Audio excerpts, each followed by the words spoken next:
With just 2 races left in the Mobileye Intercontinental GT Challenge Esports Series, the championship hangs in the balance. And in that balance, 2 tight point races seem that they're going to come down to the wire.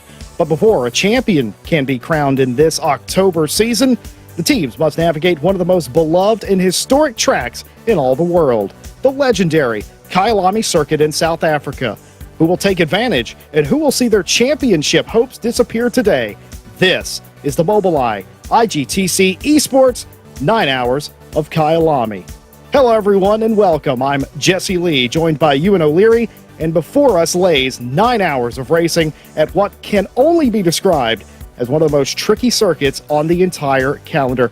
Welcome in, Ewan, and I'm just curious, what are your thoughts on this particular circuit? I've got to say it's a really fantastic one. I really do like it indeed. It's been revamped obviously in recent years, reused as well in international calendars here as well on SRO Esports. Great to have it back for a 9-hour race. It's got that nice mix, hasn't it? Some medium to high speed corners in there, but also some technical ones with overtaking opportunities to match as well. It's got all the ingredients for a very exciting 9-hour race. Well, I gotta say, this track has come back into prominence in recent memory. I'm not joking when I say it is a fan favorite. Nobody complains about coming to this circuit. The rejuvenation has done wonders for the track in the area, of course, in such a historic circuit that has seen so many classic races play out over the years. Today, just another one of those. And of course, the added sort of expectation due to the championship coming to a head in October, meaning this is their final chance to put themselves in championship contention. Ewan, I gotta ask, it's gotta be very, very tentative in the pit lane. Here is the entry list of the day, and pretty much all the big hitters here today. Of course, you got the BS Plus competition car, the G2 Esports BMW, Automobili Lamborghini, McLaren Veloce GT. Any team catch your eye, Ewan? Well, we've got to certainly look at Veloce out of those lot, haven't we, in the 66 Pro team. There'll be ones to look out for throughout as we go through the silver teams as well. Of course, FS Racing will have to watch out for them. Parker Van Omen, Ryan Meenan as well, all gunning for a championship there, let's not forget, as well as the Race Anywhere Simsport silver team in the 67. A very strong 4-driver lineup there as well. There's so many strong drivers up and down. We could go through all day talking about these guys. We certainly could, and one of the only real big missing drivers from today, Harry Phillips, we've been told, is unwell. We wish him the very best and well. That means that the Rocket Simsport team is down a driver for today. That's a big blow in a race that has this much magnitude on it. It certainly is. You need to obviously be very careful with regards to working this one out and spreading yourselves out through the 9 hours. We very rarely see people in this series doing very long stints, 3-4 hours at a time, because it's just, well, you go over your driving time for one, but also it's just not that efficient either. So to be down a driver, and we know that they've got some time constraints as well with their existing drivers, or their remaining drivers, I should say. So they're going to have a really tough day, and some very long stints in the car as well. Could very well be a day where you double stint. Well, we've talked a lot about the drivers and the teams, and we talked a little bit about the points championship. Why are we harping on it? It's because it's very, very close. Look at this. The top teams all very close to one another, starting out with the silver standings. 82 points for ISM Racing, just 2 points over their nearest rivals. And folks, it doesn't get any further away the further down you go to the grid. You talk about Rocket Simsport, Ewan. They could basically, by winning a race today, rocket themselves, no pun intended, up inside the top 5 in the championship. Things are that close. Yeah, they are so close in the out, and the same goes for the pros as well, that we'll see in a second. But yeah, in the silver standings, it is so close down, especially down the back. There's not many drivers with or teams with loads of points as we see the pro standings now as well. Veloce having 10 points over BS Competition. It's turning into a bit of a 2-horse race. It might be up front, but of course the dead tie for third place, and it's basically the same song, different verse for pro as you go outside the top 10.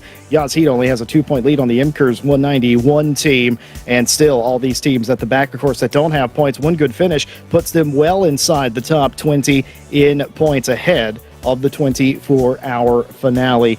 For if you are leading the championship like McLaren Veloce GT are, Ewan, you have to imagine today you're probably going to be going about 95%, or do you disagree? Maybe you don't go. Maybe you go 100%. What would you do?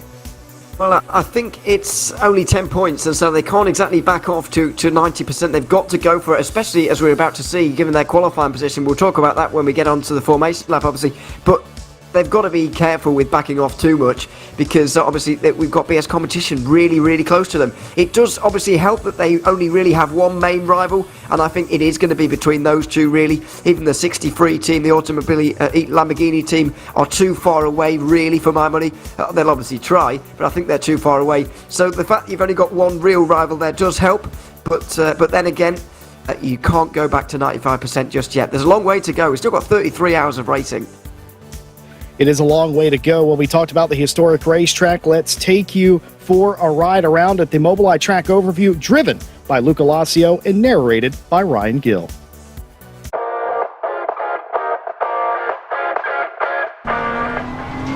Welcome to your Mobileye track overview here at the Kyalami Grand Prix circuit. We're going to jump on board with Luca Lacio for a lap in the BMW M4 GT3. Through turn 1 flat we go, and braking at the 100 meter board for turn 2. Crowthorne, keep the car tight on the inside line, don't go too wide on the exit. You want to ride the inside of the curb and then brake on the exit of turn 4 to prepare yourself and turn the car in nice and early. Don't go too wide on the exit of turn 5 through barbecue. As you move over to the left hand side of the circuit, lining yourself up for sunset, you want to brake around the orange marker on the left hand side for the escape road. Get the car turned in, keep as high a gear as you can, then just brake after the 50 meter board for clubhouse. Keep the car tight on the inside, don't go too wide on your exit either. Then you get to the S's, brake on the striped curb and turn the car in. Don't clip the inside of these curves too hard or you will unstabilize the car. Go nice and wide here, but don't hit the grass on the outside line. Then brake at the Marshall post on the left hand side of the circuit for Leeuwkop. Tight hairpin up towards the top at turn 10, and then your descent begins. Down through you go, and towards turn 12, which is mineshaft, you'll be carrying completely flat through this corner. Hug the inside lane, then on the left you'll see the 100 meter mark. That is your braking zone for the crocodiles. Get the car turned in nicely, go very wide here, don't invalidate track limits, then prepare to brake just on the straight curb briefly for Cheetah, avoid the anti-cut on the inside line, and then brake just around the Marshall post again for the final corner at Ingwe. Through we go nice and wide on the exit, and we go for another lap around Kyalami.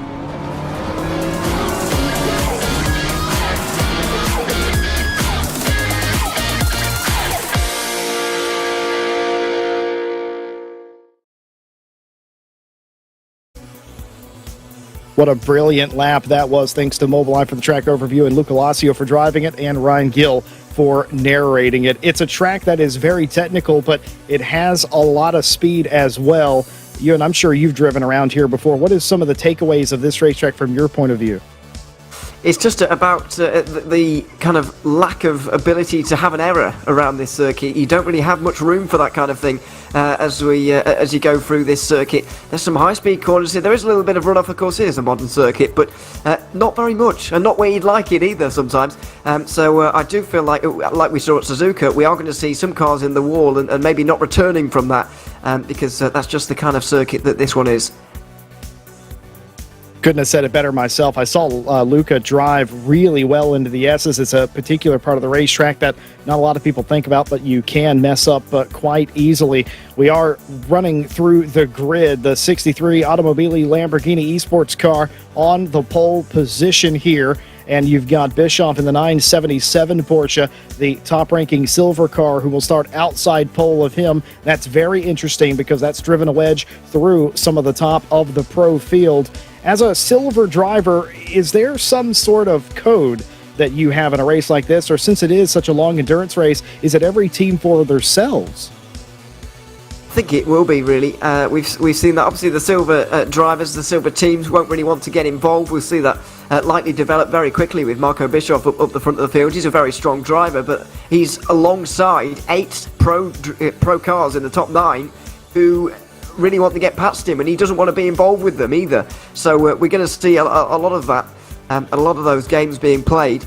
We'll see it just on the fringes of the top 10 as well, with the likes of Ryan Meenan and Barrier and Piffet as well, all fighting over that second place for now. So it'll be interesting to see how they play it. It's difficult to know really at this stage, but it's certainly an impressive opening there from Marco Bischoff to get up into second place in a silver car. He's obviously leading that team and leading by example with that qualifying time. Well, I can tell you it'll be a qualifying to forget for BS Plus competition. They could do no better than 17th place. It was a little bit better for the McLaren Veloce GT team, your current championship leaders. They are at least inside the top 10, but they are in 7th place. I would consider that part of the lineup, about 7th through 12th place, to be the danger area. You're going to see cars going down into Crowthorne. They're going to be 2, 3, maybe 4 wide into that corner, and that's sort of where you all get bottled up around the 7th place position. Certainly now, with that qualifying effort, they're going to have to try and protect their race car. They certainly are, and I think anybody outside the top 4 really will have to. The chances obviously increase if you're getting involved the further back you are. Baldwin, as you say, is very much in that bottleneck and will be in that bottleneck down towards the first braking zone of this race. But, I mean, it was a real a big lap from him, actually. To get only 7th place, you might be thinking, well, that's not that impressive compared to what we've seen from them so far this season, having taken 2 wins already, of course. No, 7th place, not that impressive. Well, I can tell you they were about 14th or 15th with 2 minutes to go. James Baldwin pulled one out the bag right at the very end and saved them from being in the position that Gregor Schill is down there at the moment. 17th for BS competition in the number 1 car. That really is the danger zone. We'll talk about Veloce and James Baldwin having to pick his way through trouble. Gregor Schill has got that times 10. Certainly the case. Think about Silver as well. We highlighted Bischoff in the 2nd place position overall and first in their class for the Kramer team, and think about them. I just said during the standings that a team in the middle of the standings, if they have a really good race here, they could jump up into the championship conversation. Certainly they're looking to do that today as well. Could be a big day for the 977. Absolutely could. They're only down in 15th though at the moment in terms of the standings. Only 9 points to their name so far. Only been inside the top 10 once. So it's not been a great season for them so far. However, there's always the chance to recover from it, of course. There's always the chance to make up those points. And as we said, as we were running through the standings, the gap between the likes of 4th place and the very back, very, very small indeed. So yeah, who knows where they could end up by the end of today and the end of the season. Certainly there will be those among you that are interested in knowing what the pole time was for Sherritt in the 63 Automobile Lamborghini. Well, it was a 39.865. That's absolutely flying around this course. It absolutely is, and you can be sure that the home advantage for Jordan Sherritt will have been playing into effect. He will have raced this circuit many, many times. He might have even been here in real life, but he certainly knows his way around this wonderful racetrack, and the home advantage may be just coming into play there. It's certainly going to be a popular pole position. We'll see if it's going to be a popular victory for him here today as he leads his teammates Gianfranco Giglioli and Giorgio Simeone as well.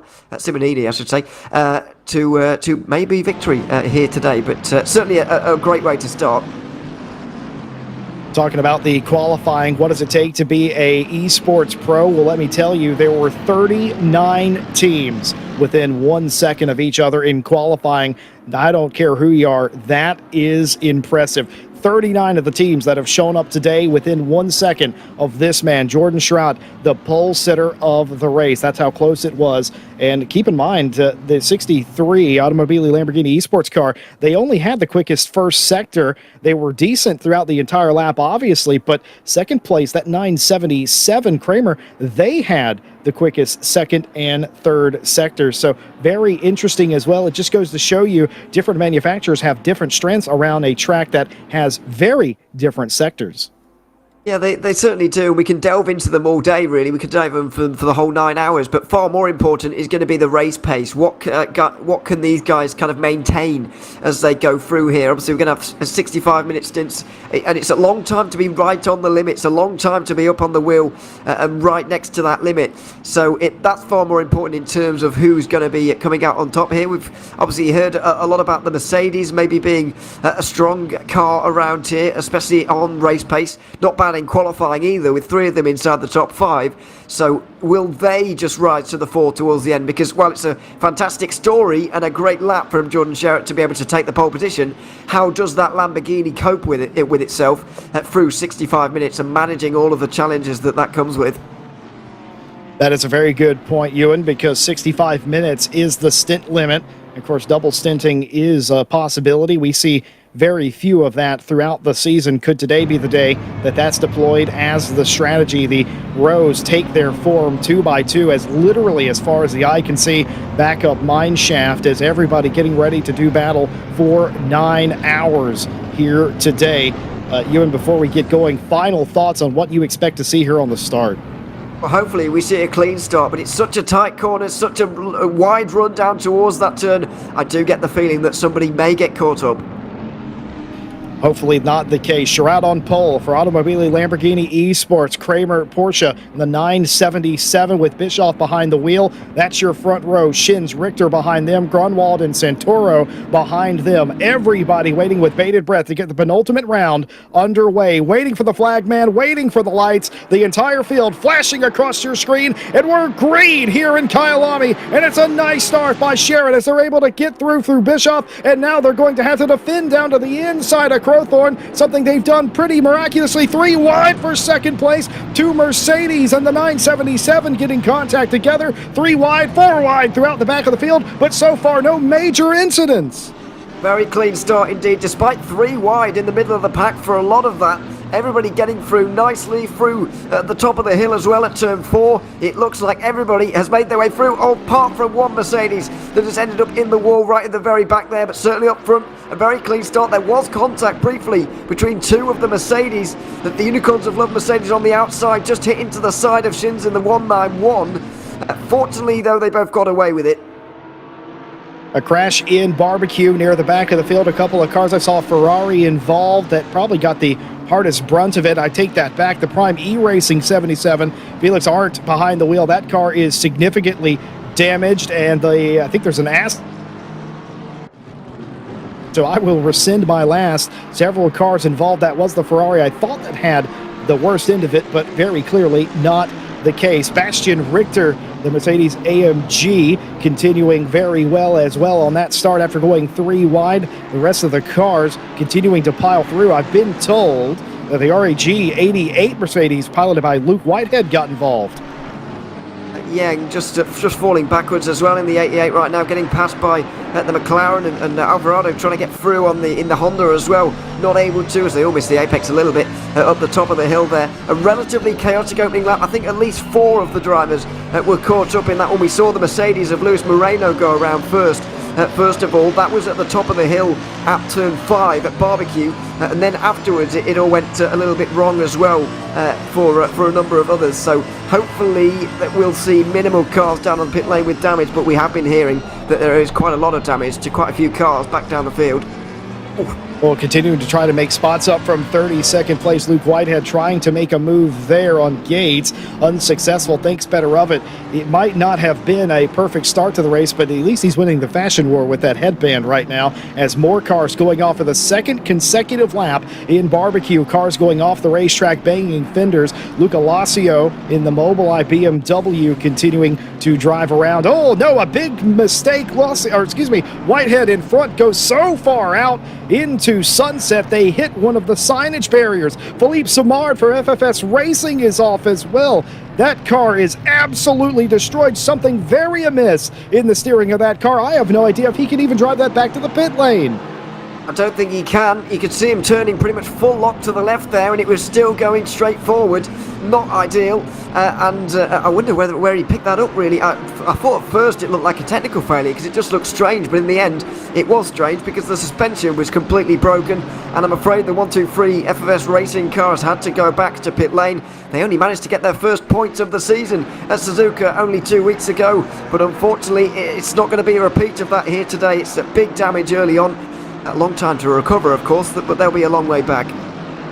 You can very clearly see something amiss with the 88 of Whitehead. That car is not handling nearly as good as it otherwise should do, but they find themselves marred back in traffic, trying to claw back some of the spots. Clearly not pitting here Luca Lassio trying as well to follow the 88 through, and to some effect, in fact, getting at least one position away, trying to follow them. And also keep in mind, Barbecue has been the hot corner the last couple of times through, getting by the Brabham 42 car here, or at least side by side through the Juski sweep this time through. It is an absolute melee here in the middle of the pack.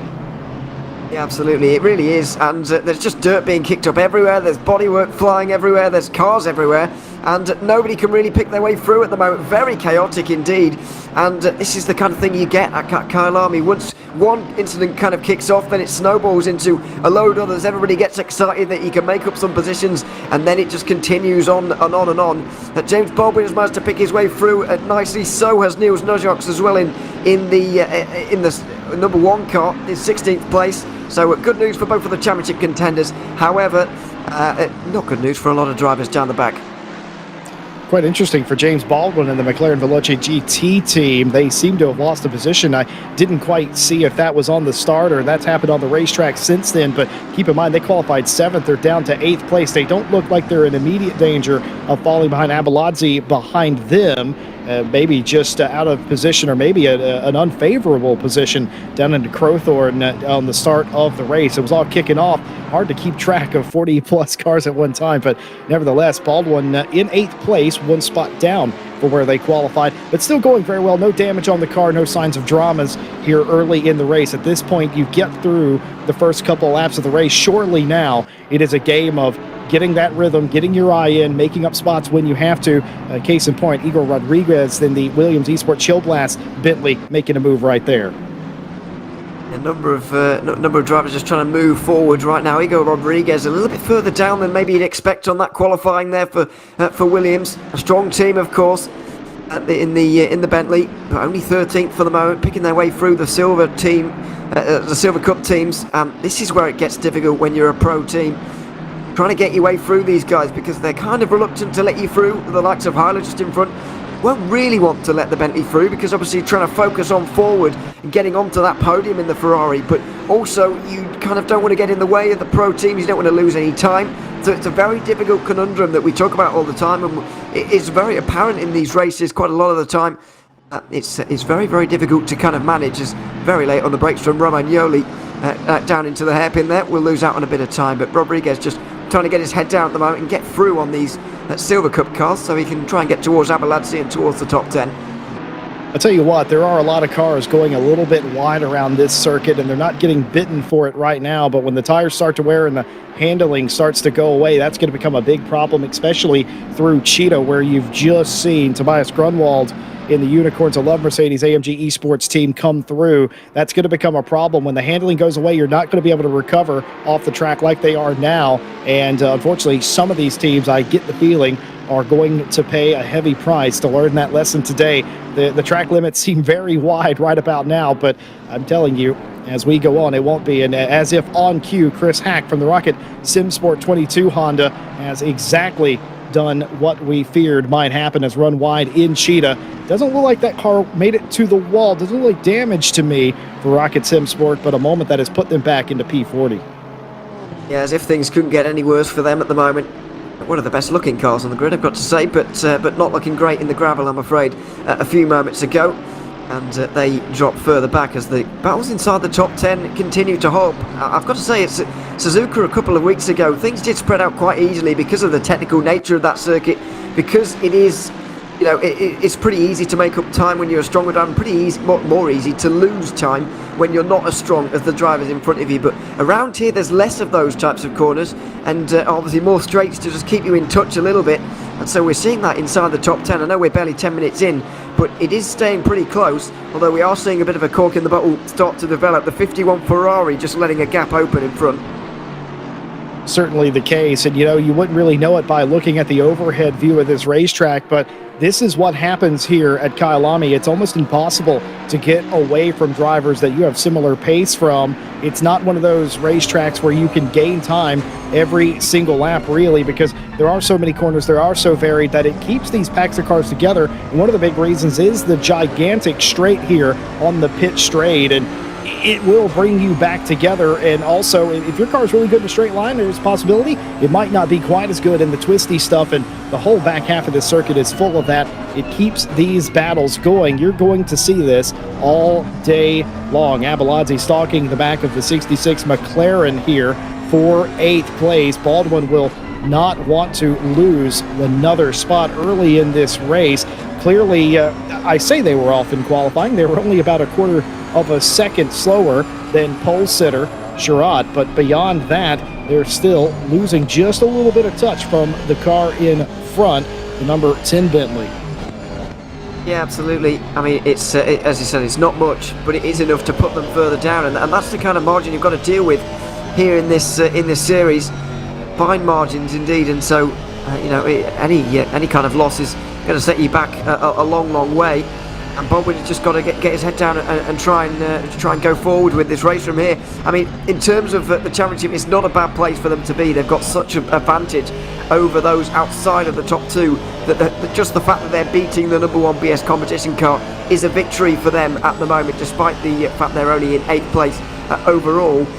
However, I do feel like with the experience they have, with the strength they have in numbers, they will generally through the day overtake teams who have got their best driver in right now, and they can keep pace for the first hour, but once they start to cycle through their 3 or 4 drivers, that's when their real pace starts to show, and that's when the likes of Baldwin, the likes of Veloce can start to pick their way forward. And I'm going to tell you something from experience. You saw it really well illustrated from Valentin Berrier's car coming through Cheetah when you can't see anything with the dirt flying. It is a roll of the dice. You can't see in front of you. You don't know if there's a car spinning. Maybe there was just a tire dipped off the track. On that occasion, just a tire dipped off the track, but it's blind regardless, and it is a leap of faith of sorts coming through there in a train of cars. You mentioned something earlier, Ewan, I want to bring up again. You talk about racing silver cars as a pro and racing pro cars as a silver.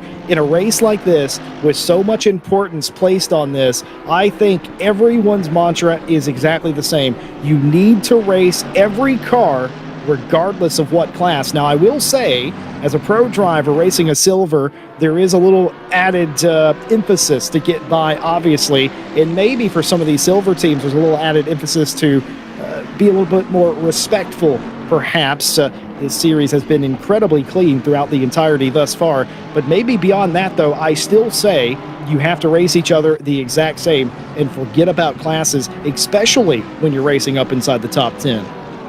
Absolutely, I think so early on in the race, for the first hour or so, racing everybody around you as if you are fighting them for points is a good idea, really.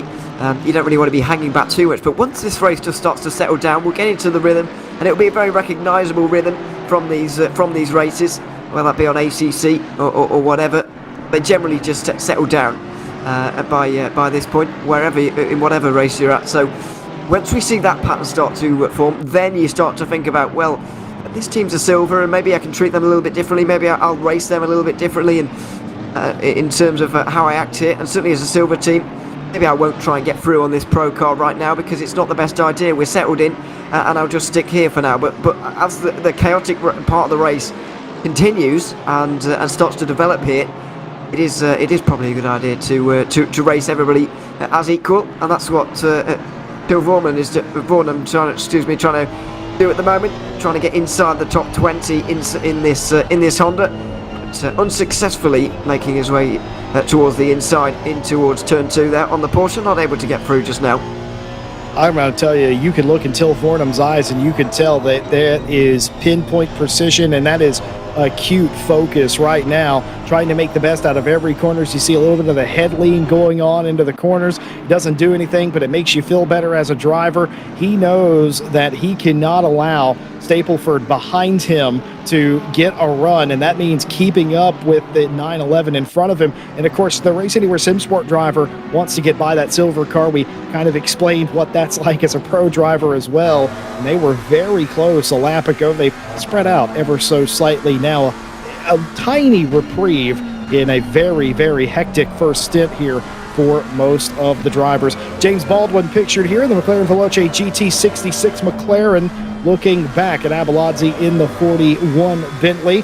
We have a new driver on the back of this train. We saw him a bit ago. Valentin Berrier in the 333 Aston has joined this party.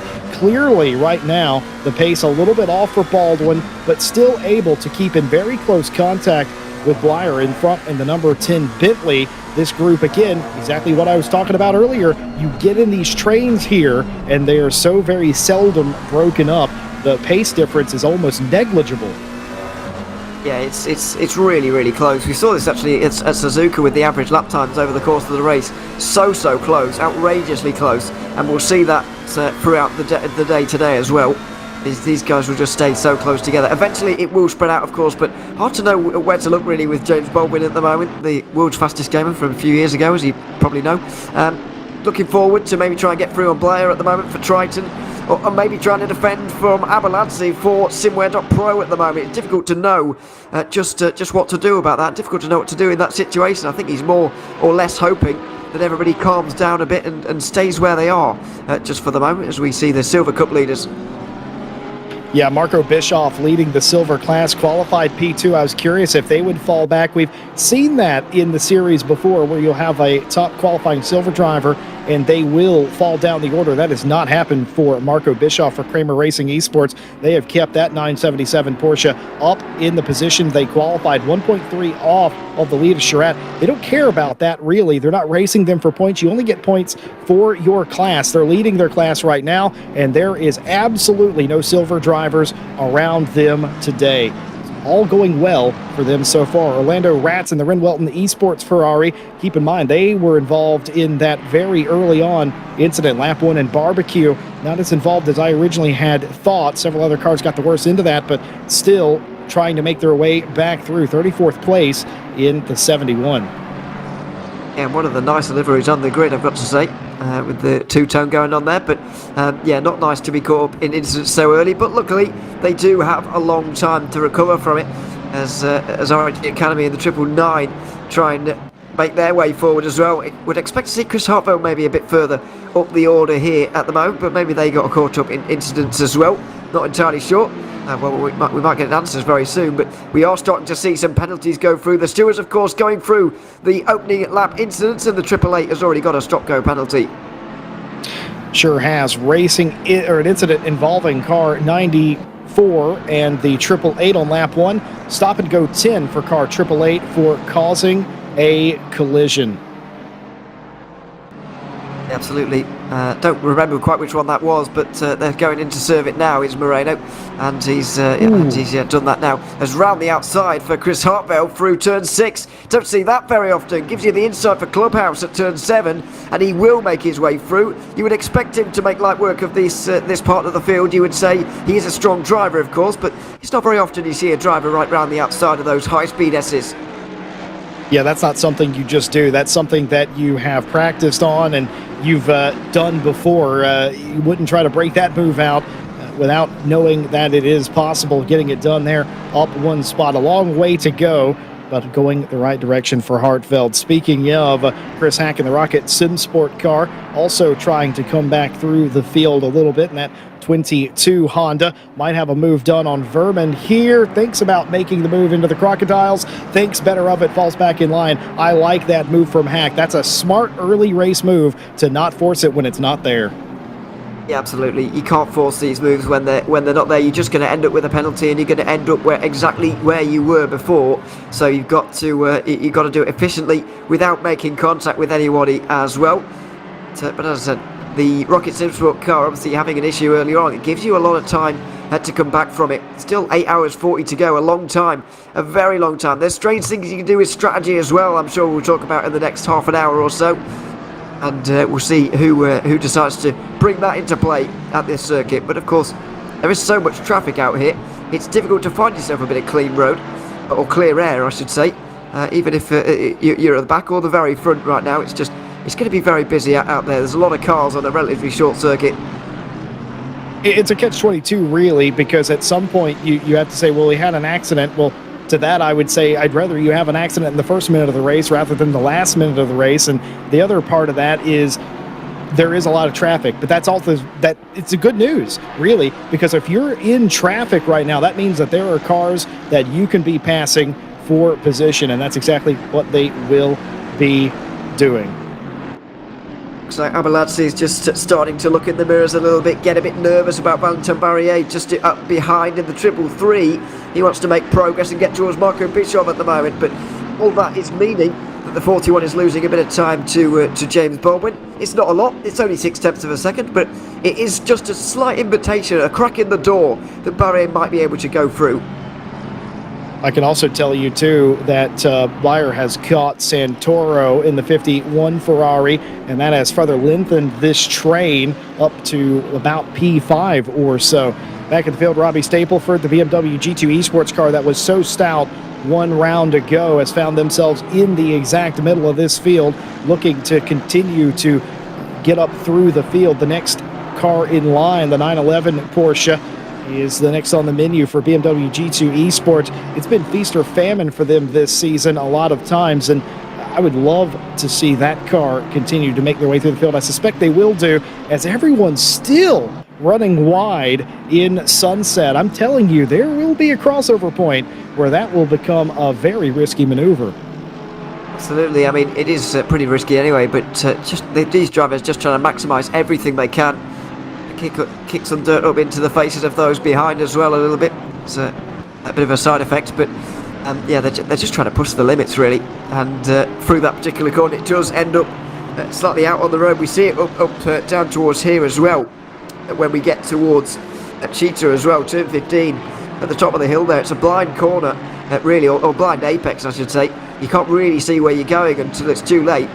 And so you do often end up running out a little bit wide there, as we're about to see here with Robbie Stapleford. There it is. You go over the crest of the hill. You can just about see the sausage curve on the inside there, but not much else. And then you've got to try and get in as much as possible without running wide into the grass slightly. But of course, these drivers have put the hours in, and they know exactly what they're doing. You will recall I mentioned before the race got started, in fact, that there were 39 qualifying cars that were all within a second of your pole sitter today, and that's exactly what you're seeing here.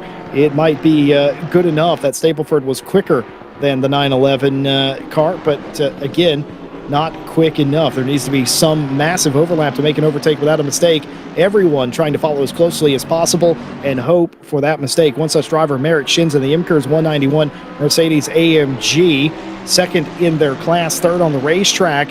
And this is a precarious position, and I have to say, you're second in your class. You have third behind you. That's Grunwald in the 14 Mercedes AMG. We suspected they might be quite stout today, and they are trending up towards the front of the grid. But now you've got the 977. How do you deal with that? They're the race leader. At this point, the pro driver certainly has to show respect to the leader of the silver field, especially considering they're up in front of you anyway. Yeah, well, you certainly have. You've got to show some respect to any driver that you're trying to overtake, really, but especially when you're up there in this very lofty position up towards the front here for the 191. I think you just got to treat it as a normal overtaking. You've just got to try and get through.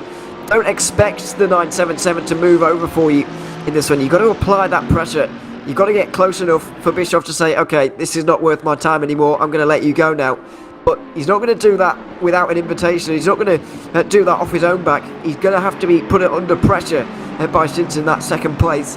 So I expect to see that over the next few laps as we go back to what we could probably call the fourth little grouping we've got. Killian Brian Meenan just trying to hold back some of these drivers like Maciej Heiler at the moment in the Race Anywhere Simsport Ferrari. These two, of course, right up there in terms of those championship standings in the 23 and the 67. They're second and third in those standings right now, and third and fourth in this race right now. I akin this particular racetrack to a bit like professional cycling. You get these groups and you get breakaways, you've got the peloton, things like that. That's exactly what a race like here is, especially when you get into the top tier echelon of esports, and that's obviously what you have on display today in this race, and that's exactly what you're seeing here are these big groups who are all grouping up together, who are maybe some of them are a bit quicker than others, but it doesn't matter because they're all within that threshold and they're all riding together. Incident involving car 72 and the 322 on lap 1. Warning for car 322. An incident involving car 144 in the 911 on lap 2. No further action, and this continues the storied history of race control, letting the drivers drive the cars as long as there's not an action that changes the natural course of the race or has been malicious. Race control has been very consistent in allowing minor contact to go. Yeah, I think you're highlighting this a little bit in the Suzuka race. Don't want to see the stewards kind of getting involved just for something to do, seemingly. You want them to really step in when there's something serious going on, when there's something really race changing that we saw multiple times at Suzuka. We've already seen today as well. Don't want them stepping in for every bit of contact that happens out there on the racetrack, though, because then it does feel like you almost can't do anything. It puts people off from even attempting overtakes. People will just wait for the pit stop phase if every single thing is going to be penalised. Obviously, when something needs to be given a slap on the wrist, then they will certainly not hesitate to do that. But there's no point in penalising every single bit of contact, because the racing will become single file, and nobody wants that, including race control. There's an interesting situation with Maciej Haile here, the Race Anywhere SimSport 67 Ferrari driver, as there were people in his background walking around and all that. And I'm going to tell you, as a driver, that always annoyed me when I wasn't in my bubble. But look at this. What a move by Igor Rodriguez, trying to go around the outside setup, but I think they're just going to be pinched off. They might actually lose a spot to the 164, while McNally here might get a spot just about as they come down through mine shaft. I think he's going to have him in the Aston Martin. Looks like it down the inside there. It's only really a bend in the road, so Rodriguez is going to get the inside line again, and he's going to shove out the Aston on the outside line, is he? Oh, not given a lot of room. Side by side up towards turn 15, and Rodriguez will hold on there. Aggressive between the two. Romagnoli briefly had his nose in front, but is not able to stay in front of the Brazilian. And so Rodriguez just about protected himself from losing that place. It was a decent effort from him towards the hairpin, but he's got to be careful when he's in a group like that. He's got to remind himself that can happen. When you're making moves on those in front, you've got to keep an eye on those behind as well. Yeah, it's not going to appreciate the little bit of a tap, but Williams Chill Blast Esports team doing exactly what they have to preserve their position, and now they'll get another chance to make the move and attack. I thought for sure that was done and dusted, but still good enough to not lose a spot. Look at that, running completely off the track there was Bischoff in the 977, the Kramer Porsche, almost leaving the entire racing circuit. How on earth these drivers are keeping that straight and not even bobbling at all is absolutely beyond my comprehension. But that train for second place continues, and meanwhile in the mid-pack, this train also continuing. Niels Knox in the BS Plus competition BMW continuing to march their way back to the front. Has Statsenko in front of him, in fact, in the 149 McLaren. That's a position not only on the racetrack, get you back inside the top 15, well, that's also for position in class as well. The 149 was really quite far down the field, actually, in the race at Suzuka a couple of weeks ago. Really struggled, but good to see it back inside the top 15 now, and obviously Noyaks knows what he's doing. Very, very experienced driver. He's in a very experienced team, actually, but you'll probably say he's got the most out of the three of them, along with Artur Camara and Gregor Schill as well, who qualified for this race.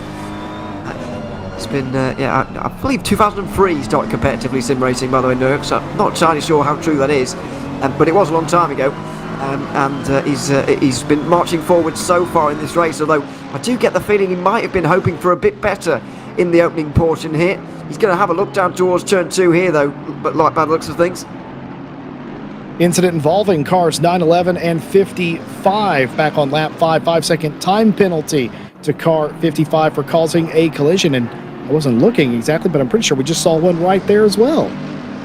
Yeah, very nearly. It was a late dive. He kind of dummied to the outside, did Noyaks, and then straight to the inside, tried to dive on Statsenko, who gave him the room. There was a slight bit of contact, though. A half spin, I guess you could say, or maybe just even characterise it as a slide, but the BMW didn't lose any time.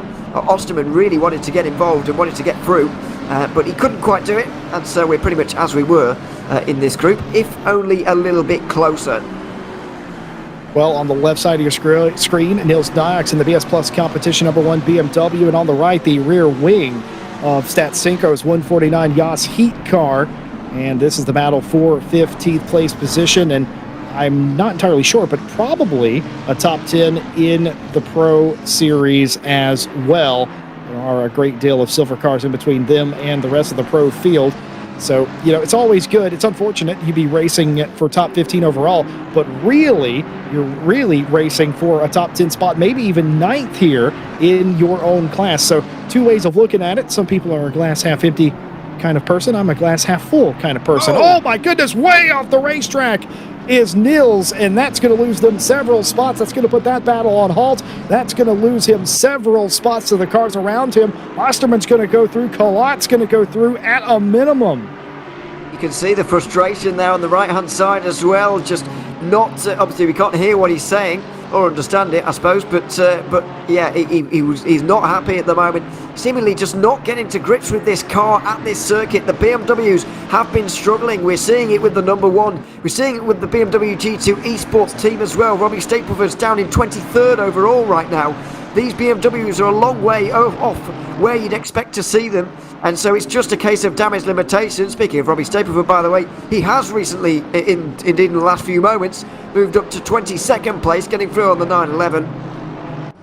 Sure did. He passed Fleischer in the 911 car, the WPS Racing Team car. So he's up to 22nd place. That particular pass was several laps in the making. Robbie Stapleford finding a way around, able to get it done, and looked to be quite cleanly indeed, as they're up another spot and just about 2 seconds behind Till Vornum in the 99 Honda. That'll be the next one they're racing, and of course that would also pay more points to make that pass. At least the BMW G2 Esports car trending in the right direction. Shot in the arm every time you make a pass like that.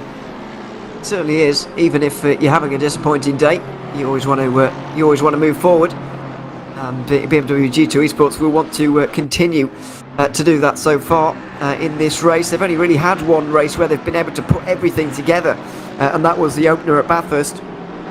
Ended up second on that day to Veloce, I believe, who won the not Veloce, excuse me. It was the Lamborghini team, John Sherritt and co, who are leading right now. But yeah, they're able to get away from these guys, and they'll be very glad about it as well, because there's a real battle ensuing here. This sure is. David Michael for Runwelton Esports finds themselves in the thick of it here, down in P25. It could be as high as P23 if they're able to make this double overtake. Thinking about going the incredibly long way through Cawthorn, gets thrown off the racetrack in the Juski sweep. They've got to sort it out, and they do. Here comes the BMW up into the fray. They may get a pass done on the 889 Mercedes here as well, as their group went from 3 cars to 5 cars very, very quickly indeed. Michael and the Ridwell and the Esport, not McLaren, excuse me, Aston Martin trying to make up another spot here on this lap. Nothing doing though. The Porsche holding strong here for that spot. That was very hairy coming through the Juski sweep that time. It was very, very hairy indeed. Thankfully everybody got away with it, but it was great driving in the end from the Aston Martin of David Mikel there to be able to get through a little bit, get through on a couple of places. Nearly got through on everybody there, including the Porsche, but not quite. Although it was close. He'll be working on that over the next few laps. This kind of group battling for second place continues to try and at least hold Jordan Sherritt at a catchable distance, I guess you could say. Nearly 3 seconds is the margin. He's not exactly stormed away and basically won this race in the first half an hour. He's very much still there, and all 3 of these Mercedes are going to look to try and catch him throughout the day, of course, and his teammates as well. Just see, obviously, Sherritt using his home advantage to good effect right now, but once again, how does that Lamborghini tackle an entire 9-hour race? You know, traditionally in real life, they've really struggled to win 24-hour races, and then they won 2 in a year. But yeah, I mean, we'll see how they cope with the 9-hour race here today. Only 3 seconds at the moment. Everyone here in this group knows exactly what they're playing for, and it's big stakes here today, not only for the race but the championship alike, and everybody playing to the moment, I would say. Sherritt, as you mentioned, has not driven away to a big gap. It's 30-plus minutes into this race. It's 3 seconds. That's not insurmountable by any stretch of the imagination for anyone in this race. The tight-knit qualifying has not been a red herring today. It's going to be close all day, I reckon, at this point. And I will say Shins and Grunwald and Richter now have played very nicely with the leading silver car, and they've all minded their manners early on into this race, as you would expect. That's the difference between a pro and an amateur, in my mind, is how you respond and act in close quarters racing situations like this. All of these drivers have been here before. All of these drivers know what's expected of them and what they should be doing.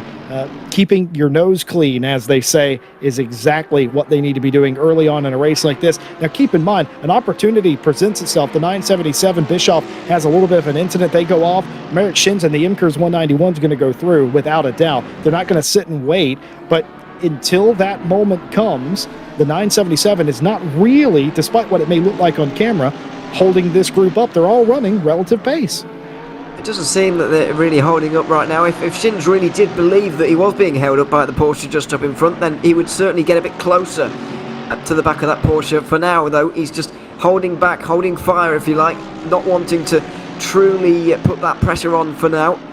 He'll just wait a little bit and then just bide his time. But the danger I do see for Bischoff is that if Shins starts to apply that pressure, if then that forces a mistake from him, then all three of those Mercedes could go through, and that could lose him a second and a half, 2 seconds, if in that kind of process. So you've got to be careful at a circuit like this. We're starting to see the race obviously settle down now.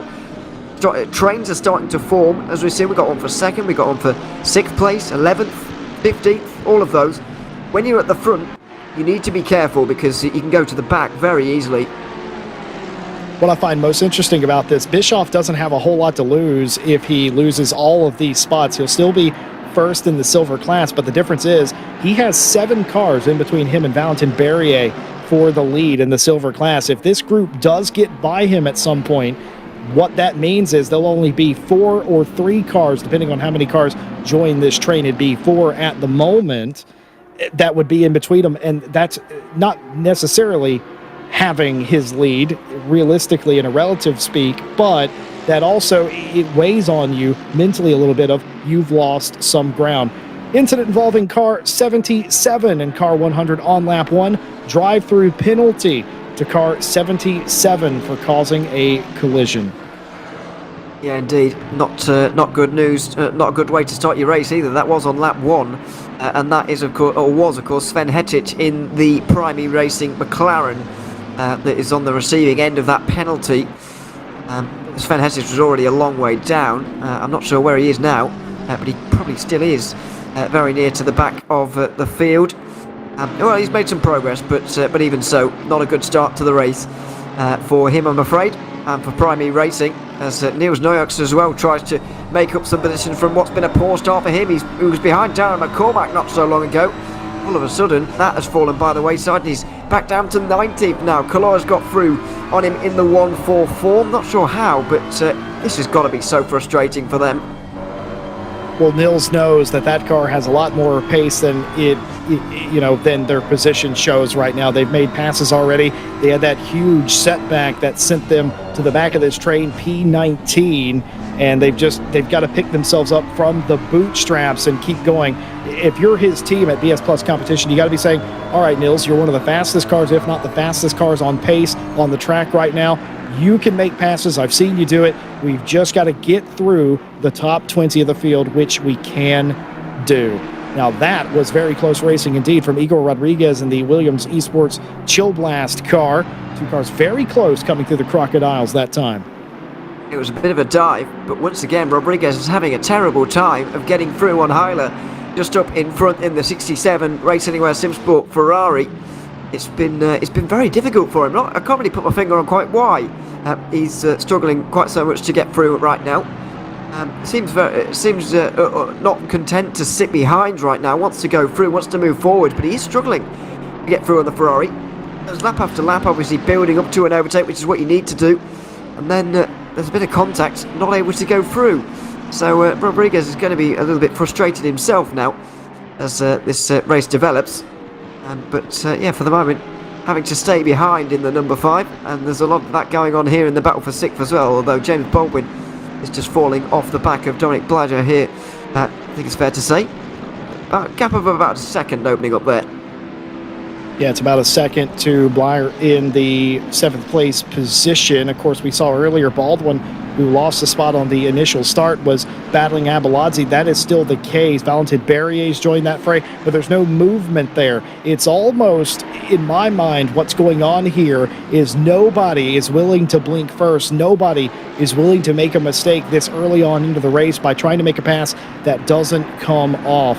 Incident involving cars 94 and the 999 on lap 4. 15-second time penalty for car 999 for causing a collision. And that was Chris Hartveld, who was driving at the time, and he ended up hitting one of the Hondas, by the looks of things, at the 94. So 15-second time penalty. That might be a part of why Chris Hartveld is so far down the field, actually. In that car that you'd normally expect to see a bit further up towards the front, but either way, yes, not good news. And finally, we're starting to get filtered through some of those incidents from the opening laps of this race. Race control obviously needs to take a good proper look at them, and now the penalties are starting to flood in. But it's a real terrible way to start your race in the first hour, to already have a time penalty setting you back, because of course at this end of the race time penalties are more hurtful. Obviously the seconds remain the same. That penalty would have been 15 seconds if you'd have done it in 8 hours time. However, you fall behind more cars when you take your penalty at the first stop, because everybody's still so close together. You lose a lot more positions, and then you have to do a lot more overtakes to get through again, which costs you a lot more time. If this happens in 8 hours time, you might not even lose a place with a 15-second penalty. There's nothing worse. There's no worse feeling in motor racing than overtaking cars you've already overtaken before, simply because you have a penalty and you've been sat behind them based on that penalty. Feels like purgatory behind the wheel, battling the same driver. Now, if you're battling the same driver inside the top 5, you don't really think about it that much because, hey, I'm in the top 5, I'm battling for a really good spot. But if you're in the middle pack or the back of the pack and you're having to fight the same cars over and over because you keep getting penalties, you keep getting set back, it is purgatory. Race car purgatory. Yeah, it certainly is, and Rodriguez is experiencing some pain himself at the moment. He's dropped down again. Not sure what happened to him, but he's now behind Niels Nuyaks as well, and he's gone in the pit lane.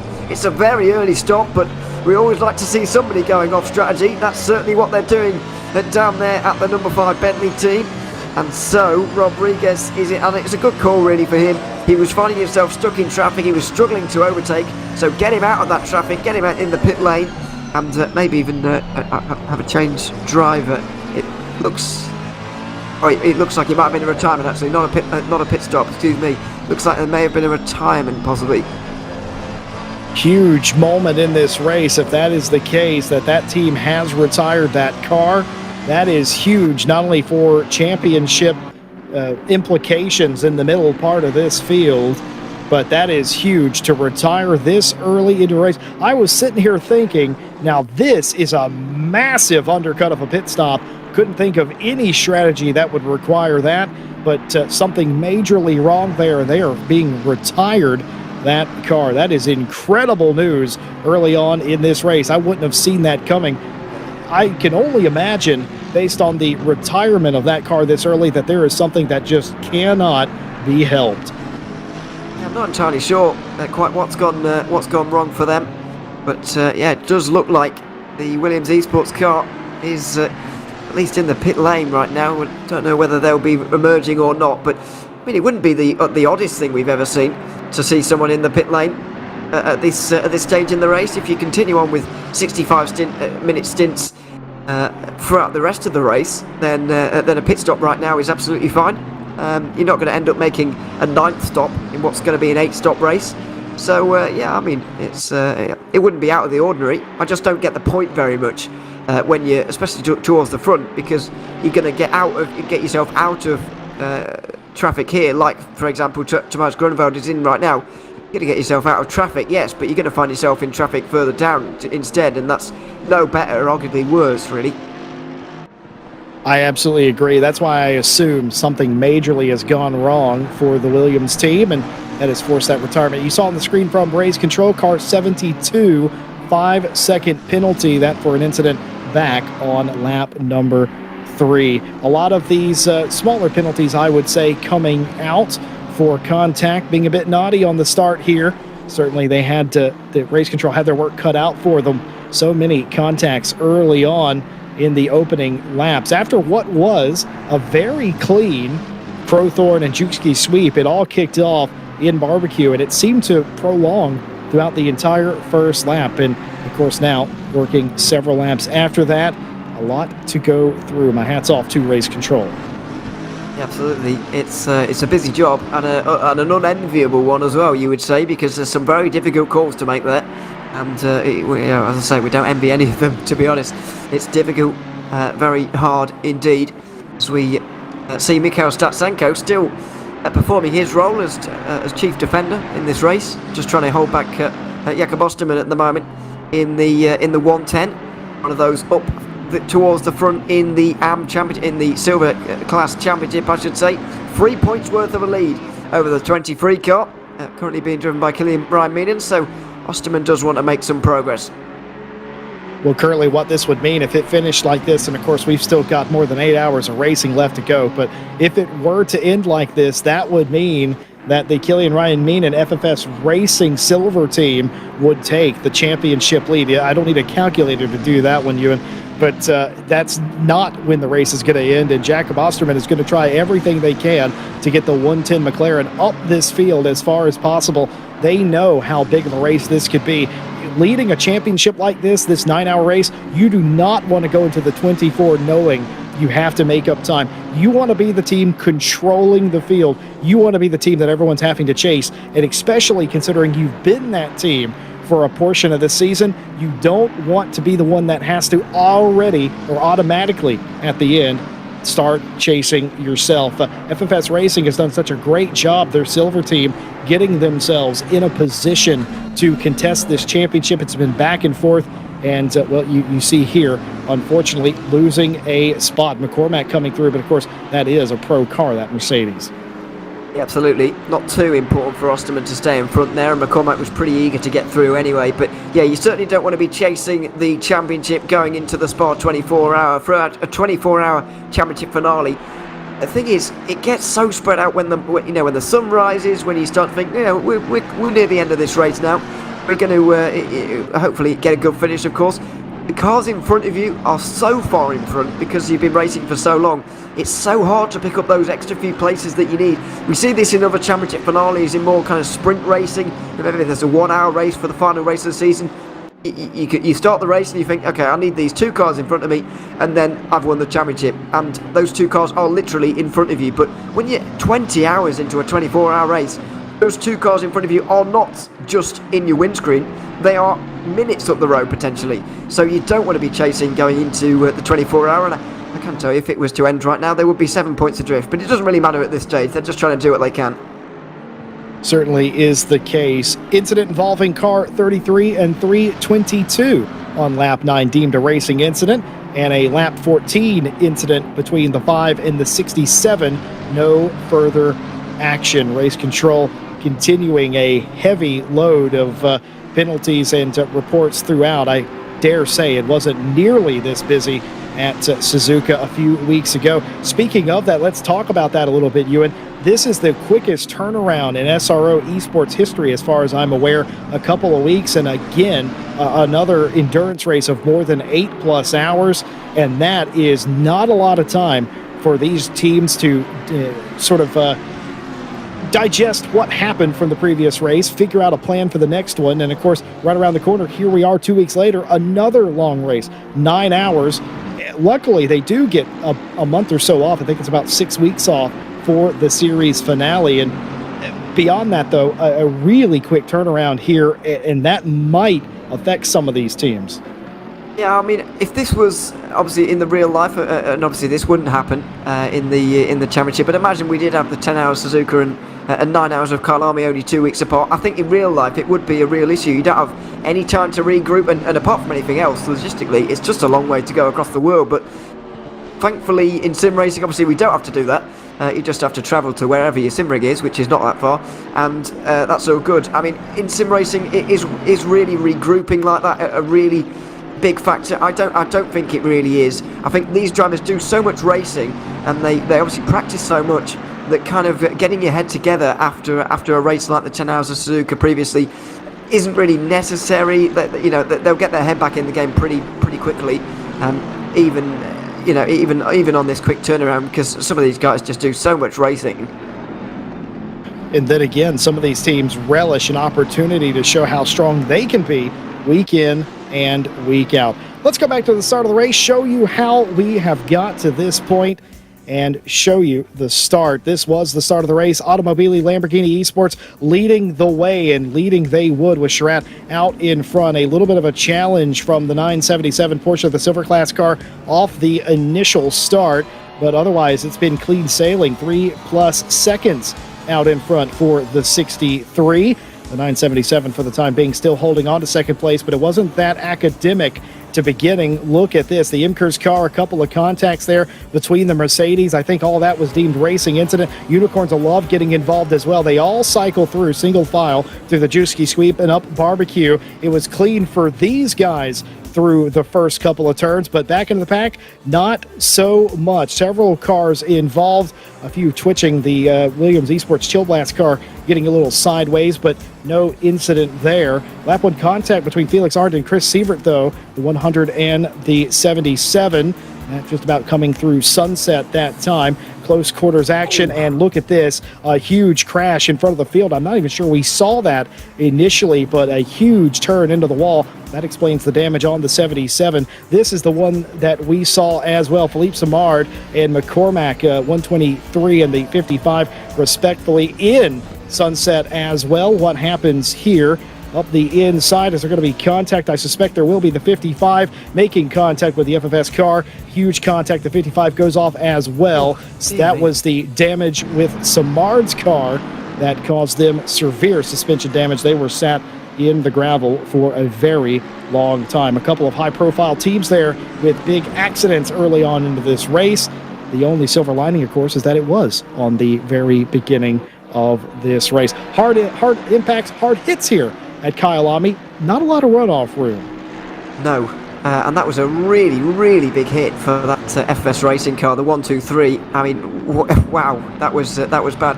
And unfortunately, that was the end of their race as well. They've not re-emerged from the pit lane, and neither has Igor Rodriguez in the Williams Esports car. I believe they're the only 2 retirements so far in this race. But yeah, such a hard hit for the Aston Martin. Obviously, Simard ran wide himself through turn 6 there, and that kind of caused the whole situation. But Darren McCormack took his racing line almost as if the Aston Martin wasn't there, drove straight into the side, and ended up getting a penalty. I believe it was a 5-second penalty, that one, for that incident, which, considering what happened to the Aston Martin, may be considered a bit light. But after all, McCormack didn't do all that much wrong. He has got a drive-through penalty now, though. A little bit of contact here is going to send Jacob Osterman a little bit wide. He's going to rejoin there. A little bit more contact now at the top of the hill, but they somehow figure it all out before they get through to sunset the next corner. And have they sorted it out? Still side by side, almost in the background. Yes, they are, but at least for 15th place, it's settled for the time being. Close stuff there. We've seen that go wrong just a minute ago in the highlights. Luckily, they were able to get that all sorted out. You talk about the retirement of the 5. What does that mean? Well, the RAG Esports Mercedes Akados ASP team right behind them, just a few points behind, they could stand to gain from this. FFS Racing, the 123, obviously having their issues as well. They could have benefited from it, but unfortunately have had their own issues. Here's the incident we saw, though, by the way. The 123 and the 55 on lap 2. Drive-through penalty for car 55 for causing a collision. I don't think neither one of us are going to disagree with that. No, I 100% agree with that. McCormack, as I mentioned, just drove his racing line normally, with the Aston Martin standing to really end up in the wall heavily after that, and they've ended up out the race. So I guess it's only fair that a fairly hefty penalty goes to Darren McCormack, who's making his way down the pit lane for the first time and won't be stopping in his box. Remember, this happened about, I can't remember how long into the Suzuka race, 30 minutes, 40 minutes or so. Wasn't long until they got a drive-through penalty at the start of that one, either, in a race that they very much could have won. So they're going to be frustrated with their mistakes that have gone on so far. And the Irishman now is going to have to make his way down pit lane. He has done now. They've also got that 5-second time penalty to serve at the pit stop as well. It's going to set them back a long way. Do keep in mind, they were only 1 point out of the bronze podium position for the championship, really, was the Mercedes-AMG Esports Team Williams car, that 55 with that penalty. This has been a major setback today. Talked about that a little bit ago, about not wanting to go into the final race, chasing, because simply that puts the ball in whoever's leading's court. Everything has to go right for you to get a good result at that point, and unfortunately, it just hasn't come off for the 55 today. Things smooth sailing, though, admittedly, for Tobias Grunwald and the Mercedes-AMG Esports Team Unicorns of Love. They've been hanging out in P4. We saw them get 3 wide for second place early on. They've settled into 4th place, and, well, there's not been any other movement. I will say, something you mentioned about the Mobileye Lamborghini Esports team might be coming back into play. That 977 is gaining time on the leader now. Yeah, just starting to lose that little bit. I do have question marks over that Lamborghini over the full reach of a 65-minute stint. We know that tyres are a big issue in these cars, in these races. It's a huge problem for all of them. And so, yeah, how can they deal with that? How can they get past that throughout this race? It's going to be very difficult for Jordan Sherritt to hold on. And I do think he will be their strongest driver here today because of the home soil advantage and so on we spoke about. He's clearly very quick. But what are his teammates going to be like, of course, in that 63 car? Are they going to be anywhere near as Stapleford makes a big dive into turn 2? The 900 there getting muscled a little bit by Robbie Stapleford. This is not a particular part of the track you want to be going side by side on. Another hip check as well. It's going to send the 900 off the racetrack. The BMW G2 Esports car able to get that position, but at what cost? A couple of hip checks, and now out in front, 17th place. Keep in mind, this car was battling for a top 15 spot, a top 9 spot in his class, and got sent back by virtue of going off in Cheetah, and now continuing to try and pick up those pieces. A little argy-bargy there early. Yeah, a little bit aggressive. Maybe too aggressive for the first hour of the race, but you've got to do what you've got to do to make your way past in these races, and sometimes that does require a bit of contact, or it does mean that contact is made, even if you don't mean for it to. And we've seen Mikhail Jatsenko involved in his fair share of it as well. He's just going backwards in this race so far. Romagnoli obviously continuing to get away from him at the time. We see now Osterman finally make his way through. We saw Igor Rodriguez trying to get through on him for ages earlier, and now we're going to see the BS Competition BMW try and do the same as well, as pit stops really do get into full swing now at the end of lap 33. I'll tell you what, that is one car I would not want to see in my rear view mirror or camera. Nils Knox in the BS Plus Competition #1 car competing for the championship, and all of a sudden they're directly behind me. Statsenko will try and hold as much as they can here, obviously, to get to the pit stop, but still, that is not great. I would almost like to see almost any other car other than the #1, knowing how good they've been all season. Yeah, you don't really want to see that BMW behind you in your mirrors, really. But then again, we speak all the time in this race about how good their pace is, how strong they're going to be throughout this race, but are they going to be that strong in this car? Is the BMW really struggling for pace right now? I do feel like even the guys at BS Competition are struggling to know what to do with this car at the moment. They're struggling to know how to get it around here as quickly as possible. And it just doesn't look like it suits this track great. So we keep talking about their potential pace, but when are they going to show it to us? I know we've got a long way to go, but they do need to get forward and make their way forward. Right now, race control showing us a 5-second penalty for car 72. That back on lap 20 incident versus the 911. Now, that is the 72's second 5-second penalty. That will be a 10-second penalty now, as they will stack. They'll have to serve that on the pit stop, as it's not gone particularly well for the Ren Welton Orange team here early on, picking up 2 minor 5-second penalties, but still now you're stacking them up. That's 10 seconds in the pit lane. Yeah, it's a long time. We've seen a lot of penalties, especially towards the midfield, that kind of region, and not how you want to start these races. There's no doubt about that. But yeah, you've got to serve it at the pit stop, excuse me, and that's what a lot of these teams are going to aim to do. Is a lot of them now from the front of the field do come in. The 14 and 23 are both in from top 3 positions in their classes. Well, pit strategy did not inevitably decide the race at Suzuka, but it made the race very interesting. When the team pits tells you a lot about what their strategy is. Some of the front runners coming in, now they have 65 minutes or as close to that time as they can get. 1 second over the 65-minute driver limit, then that is a ACC assigned penalty for doing that. So they all have to be in within that time.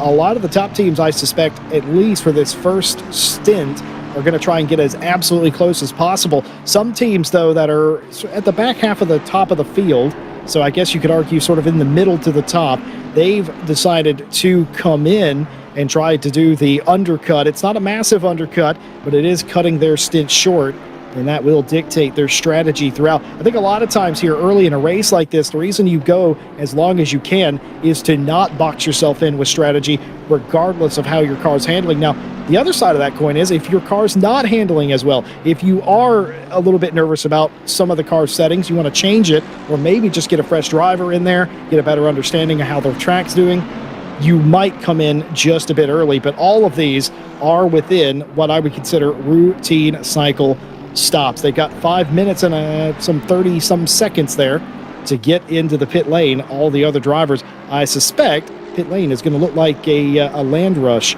here in a moment.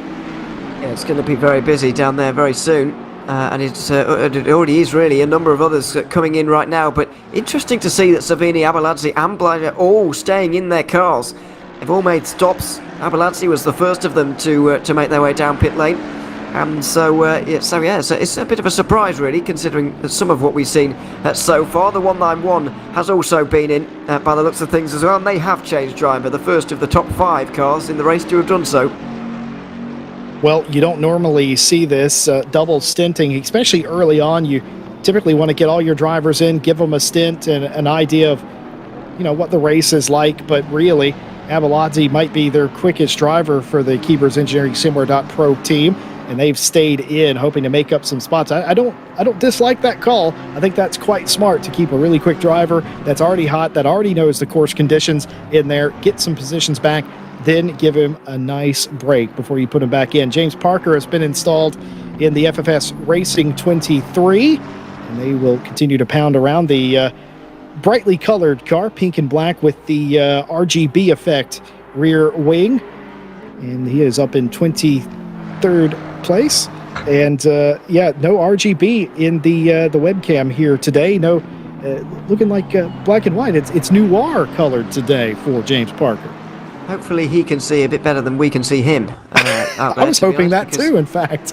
Because I've got I can just about see his arms, but that's about it, I'm afraid. So yeah, hopefully he has a good stint in the car, taking over from his Irish teammate Ryan Meenan, and so we'll see how he gets on.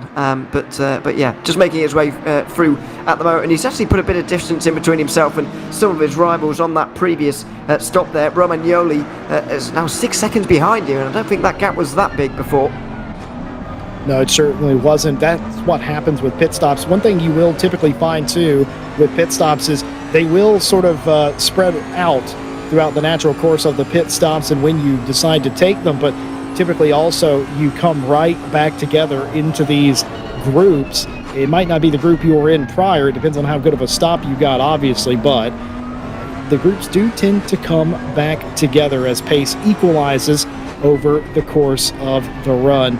Out front, they haven't come in, as far as I'm aware. None of the immediate leaders of the race have come in. They are doing the normal strategy of staying out as long as humanly possible to maximize this stint and not cut future stints short. A wise decision by some of the fastest cars in the field. The majority of the mid-pack have already done their stops, and that is also to plan. Well, I got to ask you, would you stay in the car if you were the quick driver who started this race? Do you give that starter a break considering how hectic the first stint would have been, or do you keep him in the car? I think the best idea, maybe this is not the best idea in terms of timing, but ideally for me, a 3-driver team, the maximum a driver can do is 4 hours, of course. So doing the first 2 hours, that's okay. The maximum you'll be in the car for is maybe 2 hours 10. Then you can get in the pit as the race leader comes down pit lane. then you can get into the car with, you know, just over an hour left, 2 stints remaining, with that, you know, one full stint and then that splash and dash you'll have towards the end. Then you won't go near the 4-hour mark, and you'll have your strongest driver in there for the most amount of time. But I think for the leading drivers, their team drivers, are so well matched out there that it doesn't really matter who goes when, really. It's just a case of making it work and keeping everybody relatively rested. I like the way you think. You saw Dominic Blyer, by the way, in his car. He's also double stinting as far as I'm aware, continuing to try and gain position. Nils Nyx staying, or wait, no, have they not been in yet? I don't think they have. None of these cars still yet to come in. The 977 does lead the race, and that is because the 63 has come in. They've installed Simonini in that car, but Nyx under pressure and also pressuring some of the other cars around him, trying to gain some spots here right before their pit stop. Yes, it's very much time to come in now at the end of lap 38. There's no more time. Oh, that's a move. Wants a position before. Round the outside, they're going to have to go, and they won't go as Nils Nyx is able to convert that. The late move coming out of the mine shaft section and into the crocodiles gets it done, and they're going to be coming to the pit lane, all of them. They don't have a choice. They can't do another lap without violating the stint limit, but what a brilliant pass right there at the buzzer. I think the kids say clutch these days, right? That was clutch. Well, I don't really know, but maybe. It was a nice move. I mean, it will all be undone very soon if indeed he gets jumped in the pit stop phase, but let's wait and see if that happens. It was a nice move nevertheless to be able to make his way through, and hopefully that can kind of set the ball rolling now for them. They can start to make some of those overtakes throughout the stint instead of just right at the end. Well, the leader will go back through. Simonini will assume the lead again. Here comes the 977 out of pit lane. Will they get out in front of the field? Yes, they will. They will maintain second place. Batafolier in the 191 now will assume third place, unless I'm very much corrected by the timing sheet. Fabian Piffet in the 14 Mercedes. And that's how they all shake out. So successful first pit stop, and considering they pitted a lap earlier than everybody else, that might have just been a little bit of insurance. I don't mind that in a race like this, because if something were to go wrong on your last lap, you could potentially find yourself in violation of the driver's stint limit, and didn't want to risk that with the lead here today. I don't hate that from Automobili Lamborghini. I thought it was pretty brilliant. Anton Barrier trying to make his way through, and Eamon Murphy, who's fresh into this car and getting a rude introduction here, very nearly gotten overtaken completely, or immediately I should say, but on that occasion just able to hold on to ninth place. That little bit of a longer stint from Veloce there, just costing them a bit of time, especially on the 333, which came in a couple of laps beforehand. Obviously silver car trying to get through on a pro car, and Barrier not pleased at all. He wants to get towards that 977. Clearly a slower stop for McLaren Veloce GT. Murphy trying to pick up the pieces and catch up to the back. He can see Blyer and Abeladze and all the group he was racing with before, trying to get that particular spot back, or at least just catch up. And now Barrier is not impressed. Flashing of the lights up in Leocop that time, clearly wanting to get by the ailing 66 car, but nothing doing. Murphy hanging tough defensively. Yeah, certainly is. And he's been jumped, by the way, in the pit stop phase here with Vacislav Abeladze getting up into 7th place. The 41 team, Simware.pro, made an early stop there. I think they came in 7 laps before Baldwin in the end, in that Veloce McLaren. So that certainly benefited them. And we saw this a lot in Suzuka, didn't we? We saw the battle between BS Competition and Veloce. It was absolutely fantastic. The new tyres were so powerful that even the fuel on board for BS Competition versus the low fuel of Veloce didn't really matter. The BMW continually got an undercut there, and it looks like it's repeating itself here. Tyres still very much a concern, because Abeladze, despite being full of fuel, was able to set fast enough lap times on the newer tyres to really gain a lot of time. Yeah, the track, I think, is gripping up just a little bit as well on top of all of that, but I do worry about coming in for the very point that you made earlier, Ewan, about if you come in early, it does box you in for pit strategy at the end, or fuel strategy at the end. A lot of these cars, if they can continue this all day, and that's a big ask over 9 hours, I know, but if they can do it, they will likely only need a splash or a portion of fuel, where if the 41, they might need more, and that will lose them back time. But it's best not to worry about that right now. It's better just to be quicker on the racetrack. In the 41, Abeladze doing exactly that, gaining time and in the fray for sure. Get a couple more positions. You don't have to worry about that really, because you've already gained time on the field. Eamon Murphy is struggling, I think we can all agree, in the 66 McLaren Veloce GT car. Valentin Berrier is hounding the pro driver, and luckily, finally, gets just a tiny bit of breathing room here at the end of this lap. Yeah, he has done now. He's starting to settle in. It's very difficult when you're fresh out the pit lane in one of these races. Obviously got new tyres, full fuel though, and it does take you a little while to get up to speed when you're new into the car. You can just see him still kind of adjusting his arms almost on the straight there, just trying to loosen out a little bit and get ready, settled. He looks like he has done now, and he should pull away from the Aston, get back towards some of the leaders in Pro as we go a little bit further back to a battle outside the top 20. This is where the real madness does happen at this stage in the race. Really is. This entire train led by DeMarco in the 563 Lamborghini, and it's what, 1, 2, 3, 4, 5, 6 cars wide. There are so many cars in this line. You make a mistake here, just like we saw with G2 earlier, you're going to the back of the line. Yeah, it's very hard to cut back in, if you like, at that phase. As we see now, this battle for second. This was expected, it has to be said. We've got Noah Eder at the wheel of the 977.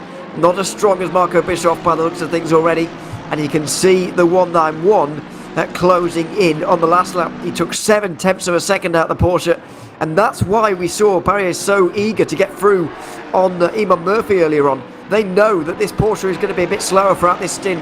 Barrier wants the clean air, he wants to go as quickly as possible, and this kind of overtaking of this Porsche is going to help. Pretty sure I saw a car off in the Cheetah corner in the background. I don't know exactly what car that was, didn't quite catch the make of it as it rounded the corner, but it was way off the racetrack, didn't quite make it to the wall. Oh, it but was it also could have been my eyes playing tricks on me there. The race for second place very well and truly on. Maxime Batafoulier and the Imkers Mercedes AMG hounding the back of the 977. They were all happy to sit behind the 977 for that first stint, but now the gap going back the other way. Keep in mind it was within 3 seconds for a while, but now Eder in the car, it's going the opposite way, perhaps because of the pressure put on him by the Imkers Mercedes, going off the racetrack there a little bit. We saw that consistently throughout the first stint. Doesn't really worry the Porsche as it would turn out, but surely now Batafoulier is not willing to sit behind Eder anymore in this race, putting the pressure on for second. No, he's got to try and find a way through here. I think partly Eder is losing a bit of time because of the pressure from behind, but also because he's just not quite as quick as those drivers around him right now. By the way, in the background, it was Leon Atoki who we saw off the road at the penultimate corner on the racetrack. Went off in the gravel. He's down to 7th now from what was 5th place, 6th place in the race. No, 5th place. Yeah, so he was doing quite well, but he's dropped down to 7th now after that mistake. Just ran wide. I do believe he kept it out of the barriers though and kept going, but he has lost a good deal of ground there.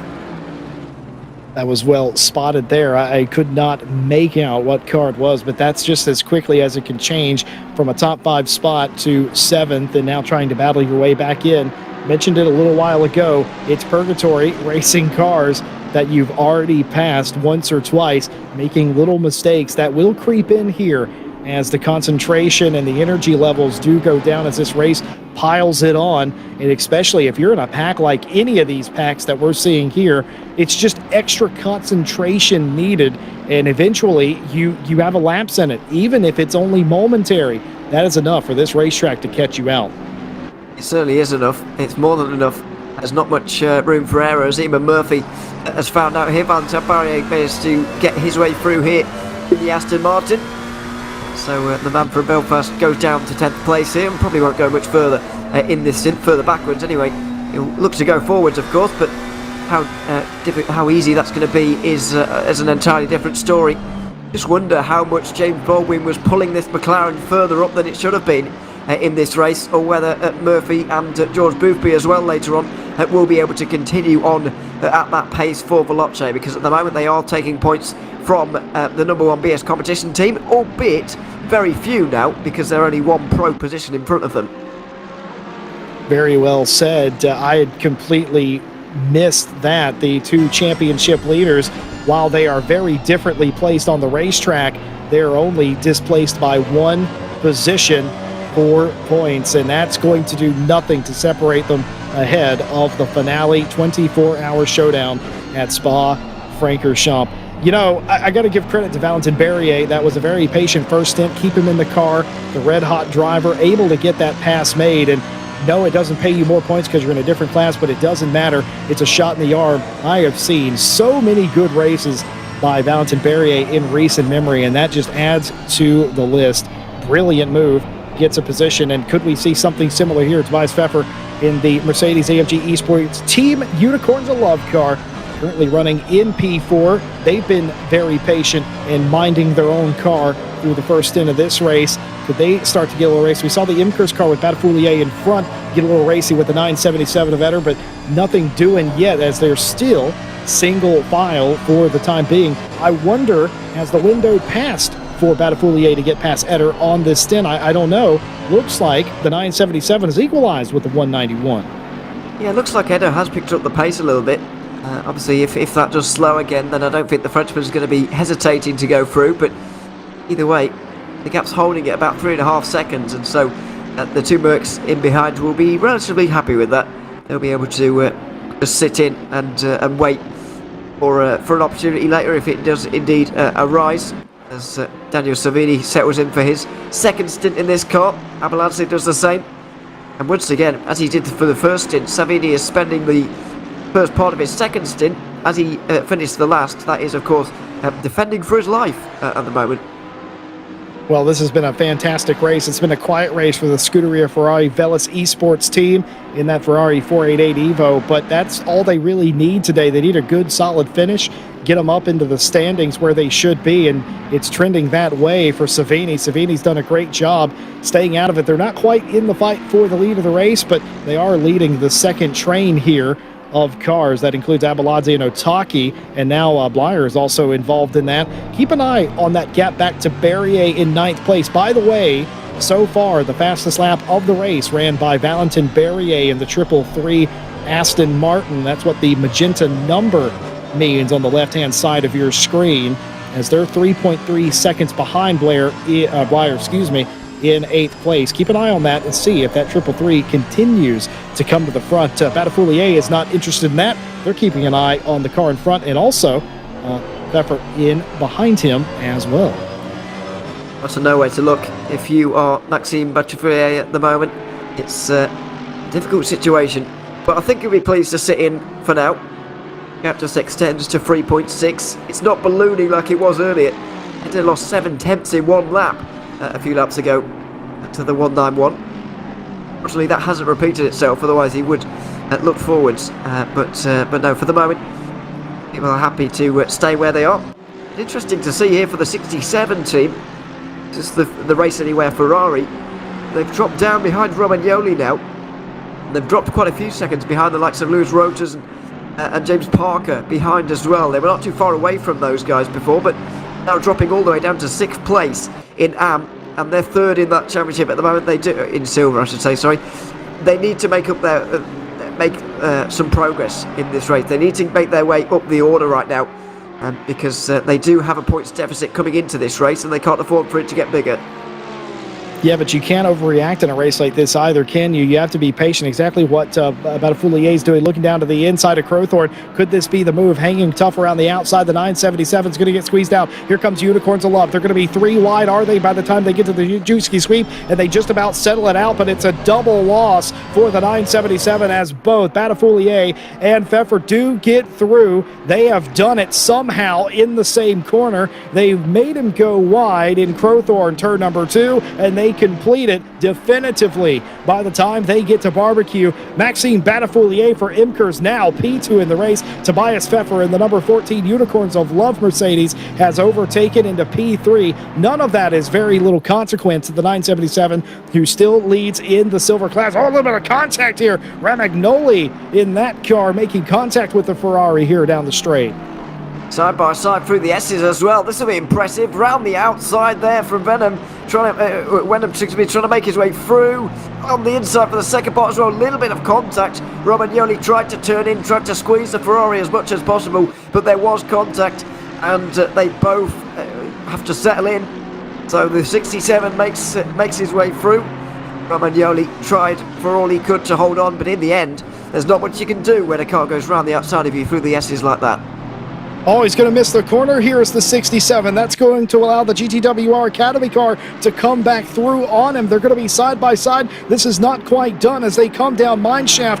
An expression there done by Michael Romagnoli, letting you know just exactly how he's feeling. He's got that spot back, defending down into the crocodiles, and he's just about done it. A position he lost 3 turns ago, he gets immediately back. What fantastic fortune for the GTWR car. Yeah, absolutely. Oh, dear me. Arthur Camera tries to make his way through as well. They both go deep into the corner. Camera and also Wenham as well, who goes even wider. Now Camera will go to the inside line, and the German will make this move. Now BS Competition have got the ball rolling. Now they're starting to make some progress. But Romagnoli made an interesting move up there towards the hairpin, it has to be said, up towards Lee Cup at the top of the hill, turn 10. He sort of half dummied to the inside. And Wenham almost saw that in his mirrors and thought, wow, he's going down my inside here, and kind of turned out of the corner a little bit to give room. He didn't really need to do that, but he was just trying to preserve his own car there, and unfortunately it has cost him 2 places. In the end, it's cost him 1 to Arthur Camera as well. This is a brilliant job by Camera. I think they might have caught one of the cars napping just a little bit, the 67 Ferrari that is, and went up the inside. A little bit of contact admittedly, but beyond that, still going the right direction for BS Plus Competition. That BMW, who was nowhere earlier in this race, now has found themselves only 1 position behind their championship rival, and now moving in the right direction again, moving up inside the top 5 of the silver class cars. It's only going to get harder from here, but still a very impressive run. Now we go back to the front. This is the battle for P2. Tobias Pfeffer in the Team Unicorns of Love Mercedes, looking in front to the Imkers 191 Mercedes as well. This is the fight for P2, and the Unicorns of Love team looks a little stronger at this stage for my eye. Absolutely, they were so eager to follow Butterflulier to make his way through an Adair there that they were almost pushing the Mercedes through so that they could have their turn. And Pfeffer does look strong here. He does look like he's slightly quicker than the 191 in front, and you would say as well, with all respect to those guys in that second position at the moment, the 191 team is slightly, I guess, less well known, made up of less well known drivers than maybe we can see at Unicorns of Love, who are obviously a very well established team now, and have won many things, especially on ACC, which really is their thing. Even though they can do other stuff as well, but ACC really is their thing, and they do have a stronger lineup. You would expect that overall they'll be able to make their way through, and I think Pfeffer is just making that clear to everybody really by applying that pressure for second. Well, of course, we do have our resident statistician Michael Hamlet behind us, handing us a lot of different stats from the race, and go ahead and handle that race control for me as I look through this, Ewan. Just a racing incident for cars 21 and 88 on lap 38. Not sure what happened between those two, and not sure what happened between the 563 or 88 either, but there was no further action on that one either. The 88 getting involved in 2 incidents in 1 lap there, and fortunately for them, no further action or just deemed a racing incident on both of them. Yeah, I'm pretty sure we saw that a little bit ago, and what that entailed was a couple of, I would say, borderline argy-bargy contacts, but deemed racing incident. Race control, I said that at the very beginning, they're going to allow you to race as long as you do it with some respect, and a little bit of contact is not going to warrant a penalty here. It hasn't all season. It's been very consistent, and I think that's what you saw there too. Subsequent corners with a little bit of mild contact being let go. Let the racers race, I say. Race control doing a fantastic job. Our resident statistician doing a great job as well as our pit stop time and average lap times. How close was it? Suzuka was a record-breaking race. There was absolutely nothing in it for the majority of that race. That tradition seems to be continuing today. The Automobili Lamborghini team, obviously the fastest through the first stint, their average lap of 40.871. The Mercedes was only about 67 100ths off of that as we have a battle here on the racetrack. For 20th place, that was Dylan Tan trying to take that one away from Luca Lazio, and he does manage that one.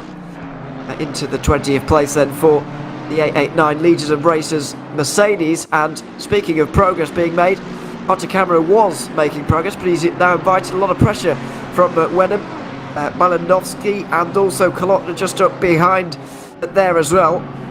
So unfortunately the one car, after making progress, has gone back to the defensive again, gone back onto the defensive, and Camera's got his work cut out in terms of this race. Just got to be careful when trying to make up time that you've previously lost, that you don't overdo it, and I don't think they have done just for the moment. But this all the need at the moment to look in the mirrors for the BMW, not going to be helping them move forward. Certainly not. I saw Trevor Wyndham sit up in the seat a little bit coming down mineshaft that time, trying to readjust themselves, maybe get back into a comfort zone. A lot of times you do that, it's sort of a nervous tick that you're not even noticing you're doing it. You see a lot of that with pitchers in baseball. They have these sort of weird wind-ups that are just something they've always done. Racing drivers are no different. They have things that they'll do over the course of the lap that may seem alien to you, but it's just their process. And Wyndham probably his process, calm down, get your eye back in, knowing that you're racing for a big spot here in this race. By the way, we talked about the 63 getting out of the pit lane and having a 3-second lead that they didn't enjoy prior to that. Well, it's small wonder they were half a second quicker on pit lane than anybody else in the race, and they were the better part of 0.8 of a second quicker than anybody they were directly racing at the time. Absolutely flying pit stop for Automobili Lamborghini. It was a great pit stop from them, and I'm slightly surprised by that, I've got to say, because there were plenty of teams that came down pit road before then, and would suggest to me that they had a bit of fuel on board, and so would have had a shorter pit stop and a shorter fuel fill because there was still some existing in the tank. However, that doesn't seem to have happened, especially for the 41 team, which came in 6 laps before the race leaders in the 63. Simonini now in that car. They came in a long time before, and so I'm a little bit surprised that their total time in pit lane was a whole second slower than the 63. But there we are, and we'll see how it works out throughout the race. An impressive pit stop, as well as their impressive pace on the road. Certainly the case. Talk about impressive pace. We've been highlighting the one. They've had an up and down day thus far, currently trending in the right direction at least, but when you put their average pace throughout the entire first stint, the first 65 minutes of the race, they were only about half a second slower on average than the leaders of the race in the 63 Lamborghini. And I find that very interesting because that number one, you and I both know, and they've been in traffic this entire race, and they were only, on average, half a second slower. That's incredible pace from these top teams. Well, yeah, effectively shows you the pace, as well as those guys in the midfield who they are following for most of that. The fact that they were able to stay so close, despite running behind those drivers for so long, is a real testament to just how strong some of them are. As we've got some lap traffic trying to unlap itself at the moment, in the form of that Ferrari trying to get through on the Silver Cup leader at this stage. I think Adair could well be caught by the end of this stint. Valentin Barrier is going quickly, and he's not quite going as quickly as he was earlier, Adair, or at least not as quickly as that car was going earlier. Can't quite see the Bentley in the background. You may have gotten a flash of the green there, but Adair is certainly losing time, and he's going to be under pressure from Savini and Abeladze very soon as well. Just to remind you all at home, I told you to keep an eye on that gap. It was 3.3 seconds several laps ago, and now it's 2.5 seconds. Barrier catching Blyer in 8th place. I suspected that might be what was going to happen. It's down to 2.3. They gained a 10.5 in that sector alone. That might have been closer to 2/10 in that sector alone. That 333 Aston is flying here, and that is not good news for Eder in the 977. They qualified second. They ran such a great race, but they might be getting caught, and this is obviously not something that's going to play out in the next hour or the next hour, but if they can keep up this pace, the 333 that is, this could come down to it at the end of this race tonight. Speaking of Silver Cup cars, by the way, Wenham on that last lap has had an incident, well, not an incident, but he's lost it on 2 places to Malinowski and Colo as well. Cabra has been able to get 2 seconds in a lap because of all the battling that's been going on, and now the likes of Isaac Price is now very much involved in the 62 G2 Esports. And look at this, it is very, very chaotic back here. The Ferrari continuing to go backwards. The BMW and Honda have both gotten through, Isaac Price being one of them. There he is, making his way through. The Honda going to try and do the same.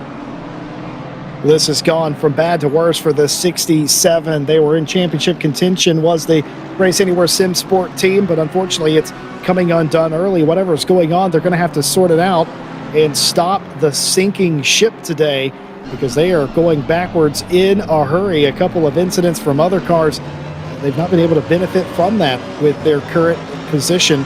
But again, you saw G2 there as well, continuing to move forward after the early foibles that they have had as well. Thought maybe the Unicorns of Love team was going to catch and pass Incurs at some point. Again, that is also stabilized for the most part. A big dive down into Crowthorne, though, for Tobias Pfeffer on this lap. It's pretty stable. I don't know if you try to make a move from anywhere near this far back. One car was majorly off in front of these two, but no incident, no waved yellow flags, just an off. Again, I keep going back to it. They keep getting away with going off the racetrack. That is, of course, why they are pros. 5-second time penalty for car 900 for causing a collision versus the 911. That back on lap 43.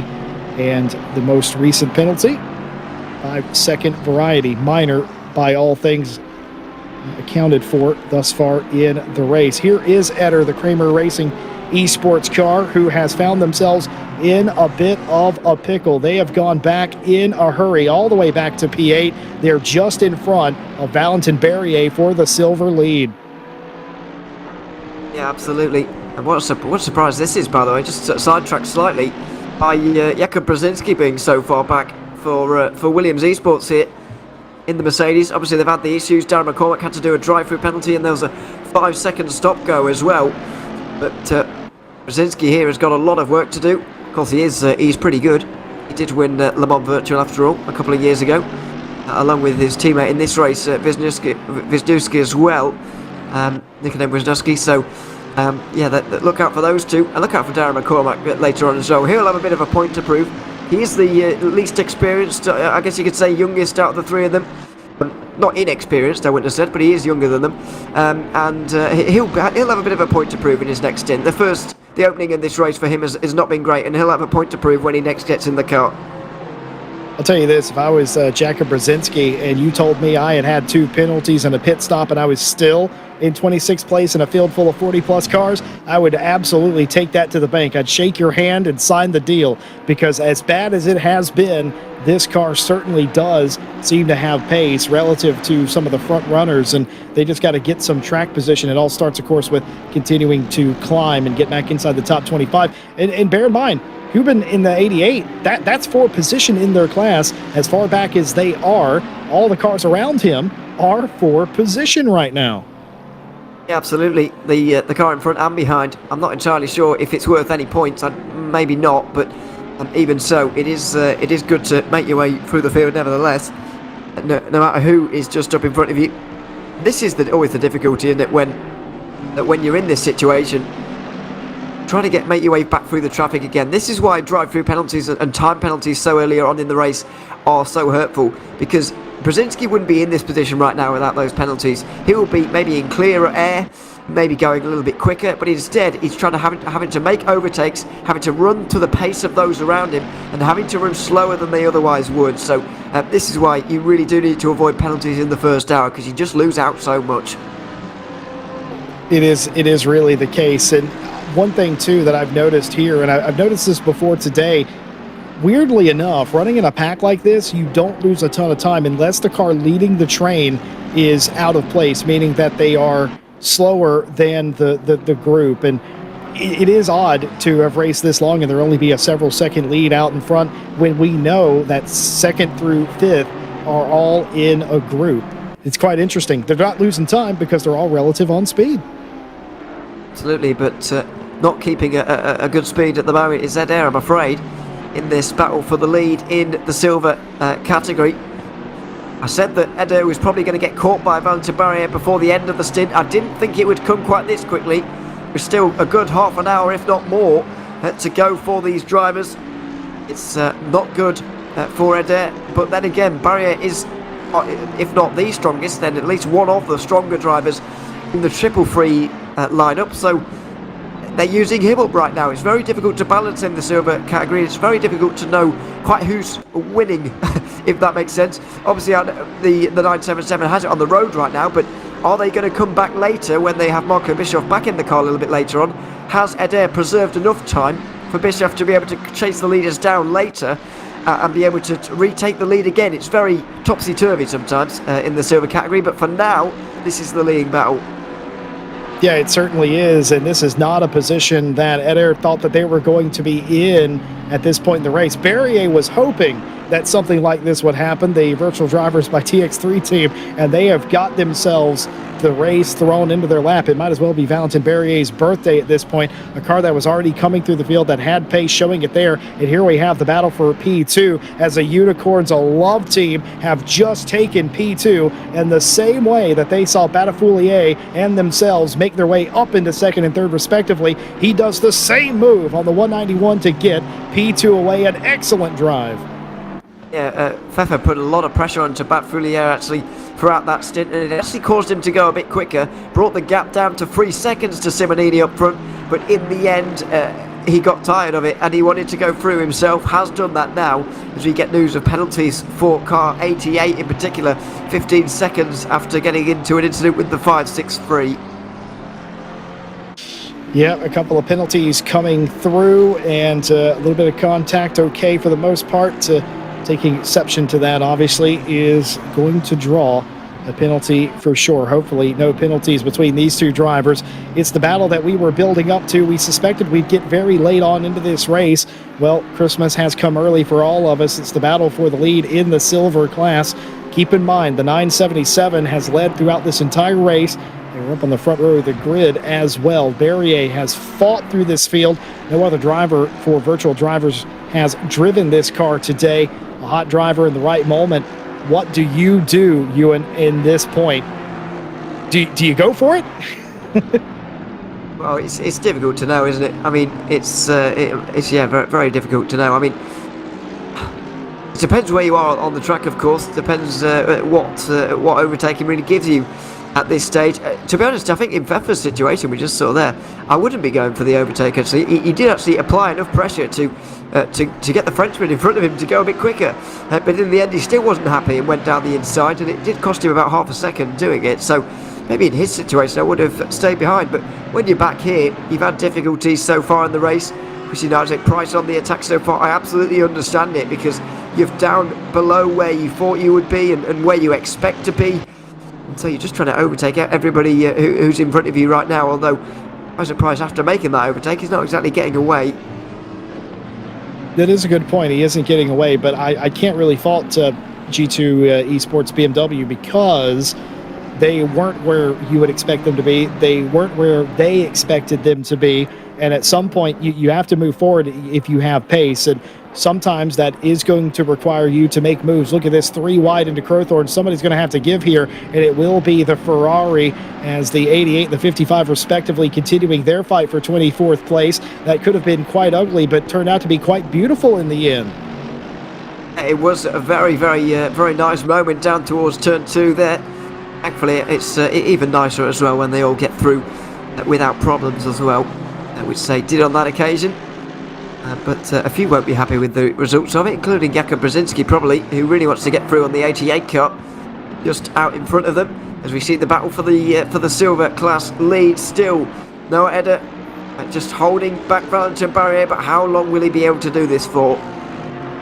I think Noah's done a really great job for Kramer Racing Esports to keep that car in a great position thus far, and may need to do a little bit of defensive driving. That's not really something they've done, but diving down the inside is the 333, and it's going to be done. A little bit of a light tap on the exit of Crowthorne, but the pass has been made. A wide exit into the Juski sweep for the 977, and I think they've just about done it. Look, they've just about got it done as they go side by side to Barbecue. The 333 is going to go off the racing track, and it's going to be position forfeited. The 977 Kramer Racing back out in front, and that was a scary couple of moments, but successful defense from Noah Etter there. Yeah, somewhat surprisingly as well, successful defence there for the Porsche. Really thought when you're on the outside line at turn 2 there that you're just going to have to give up the place. You're not going to be able to get through at all. But in the end, it was able to. Didn't give an awful lot of room to the 333 out of turn 5, I've got to say.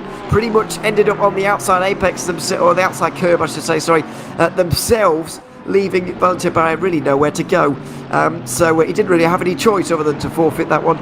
On that occasion, he's going to try again, and you can be sure with a battle like that, he's going to come back again even harder and with even more aggression. Yeah, Barrier knows now exactly what Etter is capable and will do to try and preserve that lead in the race. The silver lead, very much a question in the air right now, and it's better to do what you can do if you're Barrier before we assume he won't triple stint the car, and he will get out of the car and take a well-deserved rest. Off into the dirt there through Cheetah that time was Etter as they continue down the front straight. Will we see another move? Barrier made the move down to the inside after the kink into Crowthorne last time through. Will we see another move here? All defensive drive from Noah Etter down to the inside of the corner, forcing Barrier to go wide. That's excellent gamesmanship right there. He's going to try the crossover as the 333. Barrier not quite there as their single file, but brilliant racing, and he's not done. Look, up the inside, close racing, the exact mirror image of what happened last time. The 977 goes off the road this time, and it's a pass made. Valentin Barrier gets it. Etter is frustrated, flashing the lights, and on top of all of that, a 15-second time penalty to car 900 for causing a collision. Wow, what a fight. Well, I've got to say, despite the fact it was done to you, Valentin Barrier, you can't do it back. Just shoved the 977 off the road on this occasion. As he said at the time, an exact mirror image of what we got one lap ago. Just a shoe on the different foot this time, and Etter obviously flashing the lights. I think I think both of them on their respective laps were in the wrong for pushing their fellow driver off the road, and Etter should have been aware of that on the first occasion, especially because Barrier, he always should have known that Barrier was going to come back with more aggression. He was going to come back harder, and arguably he was going to give him a taste of his own medicine when he eventually got the chance to go down the inside at turn 5. That's exactly what happened, and Barrier's not going to look back. He won't feel bad about that one bit. Because he had that done to him, but I think they're both in the wrong, really, to be honest. I will say this, as a racing driver, I had a big smile on my face watching that unfold because it's exactly what you would expect. Barrier had a wrong done to him, so he repaid it in full with interest on the next time through in the same exact place. You could argue that's justice. I will not, because I agree with you. Just because somebody pushed you off doesn't give you the right to push somebody else off. And now we await what race control has to say about that entire thing. Did they both go outside the limits of what is acceptable? All we can do is wait for the judge it. Dominic for Triton Racing continuing to race up inside the top 10. In 7th place for the moment, trying to make a move there. Of course, Onotaki in the 4. Oh, this is a sketchy moment. The 144, Hugo Collot is going to have a big moment over the curbs, and Team Full Motorsports is going to go over that curb and off the racetrack, lose several positions down to 19th right now. Is going to rejoin right in front of a Mercedes here. No harm there as the Mercedes is able to take evasive action, but might lose an additional spot now. Yeah, right around the outside for Tan in the 889, being able to get through quite nicely. But yeah, not good for Hugo Collot there, just over the curb. It was a side-by-side battle with Malinowski. Malinowski, you could just see there in the McLaren, I think gave just enough room, but ended up over the curb there, did the Audi, got really unsettled. Firstly, it's a really harsh curb, and that's really what did it, but also the angle he hit it at, he really smashed into it. And that really unsettled the car. Unfortunately, went around, didn't hit the wall in the end, but has lost out on a lot of position. You can see he was 16th before, and he's down to 20th now.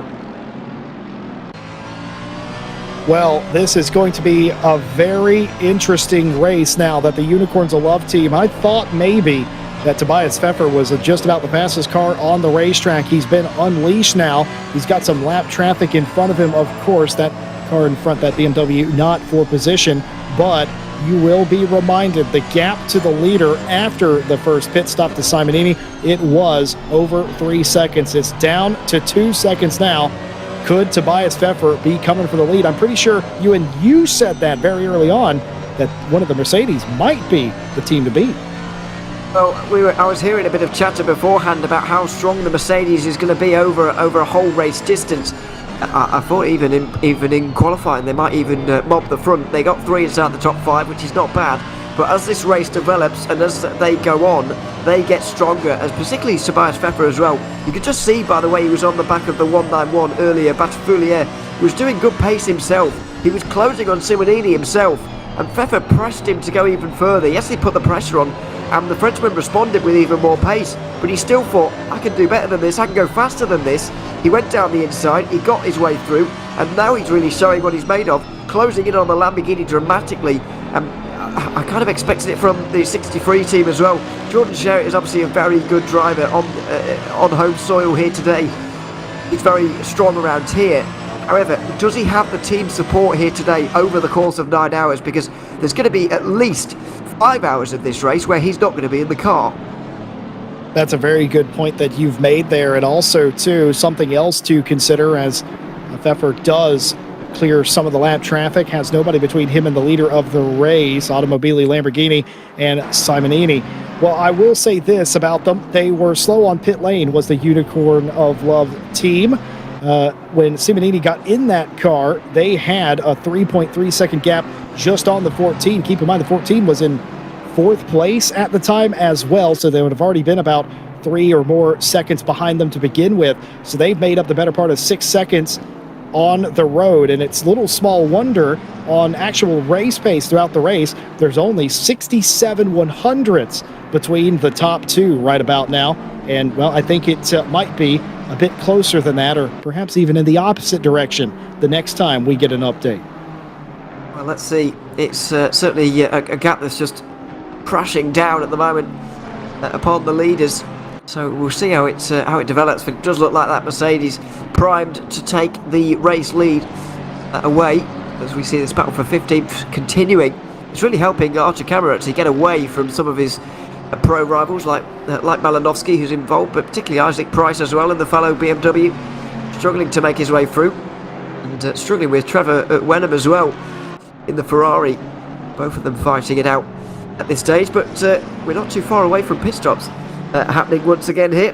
I expect to see the 41 come in first if everybody runs their tanks dry, which they might well do. I expect to see them in first in just a few laps time. We've just completed lap 62 as things go on right now, and if they go well, we're probably still a fair amount away from them, but you could see somebody coming in maybe a little bit early. Well, you're right about that. The 41 will be in well and truly before anybody else. That car currently driven by Abeladze, they're in P5. They pitted, like you said, way early. I expect them in the next 5 minutes, so the next couple of laps, but for the vast majority of the rest of the cars, it's going to be another 15 minutes, 20 minutes at least before they come in, and we'll see if the 41 can continue to gain.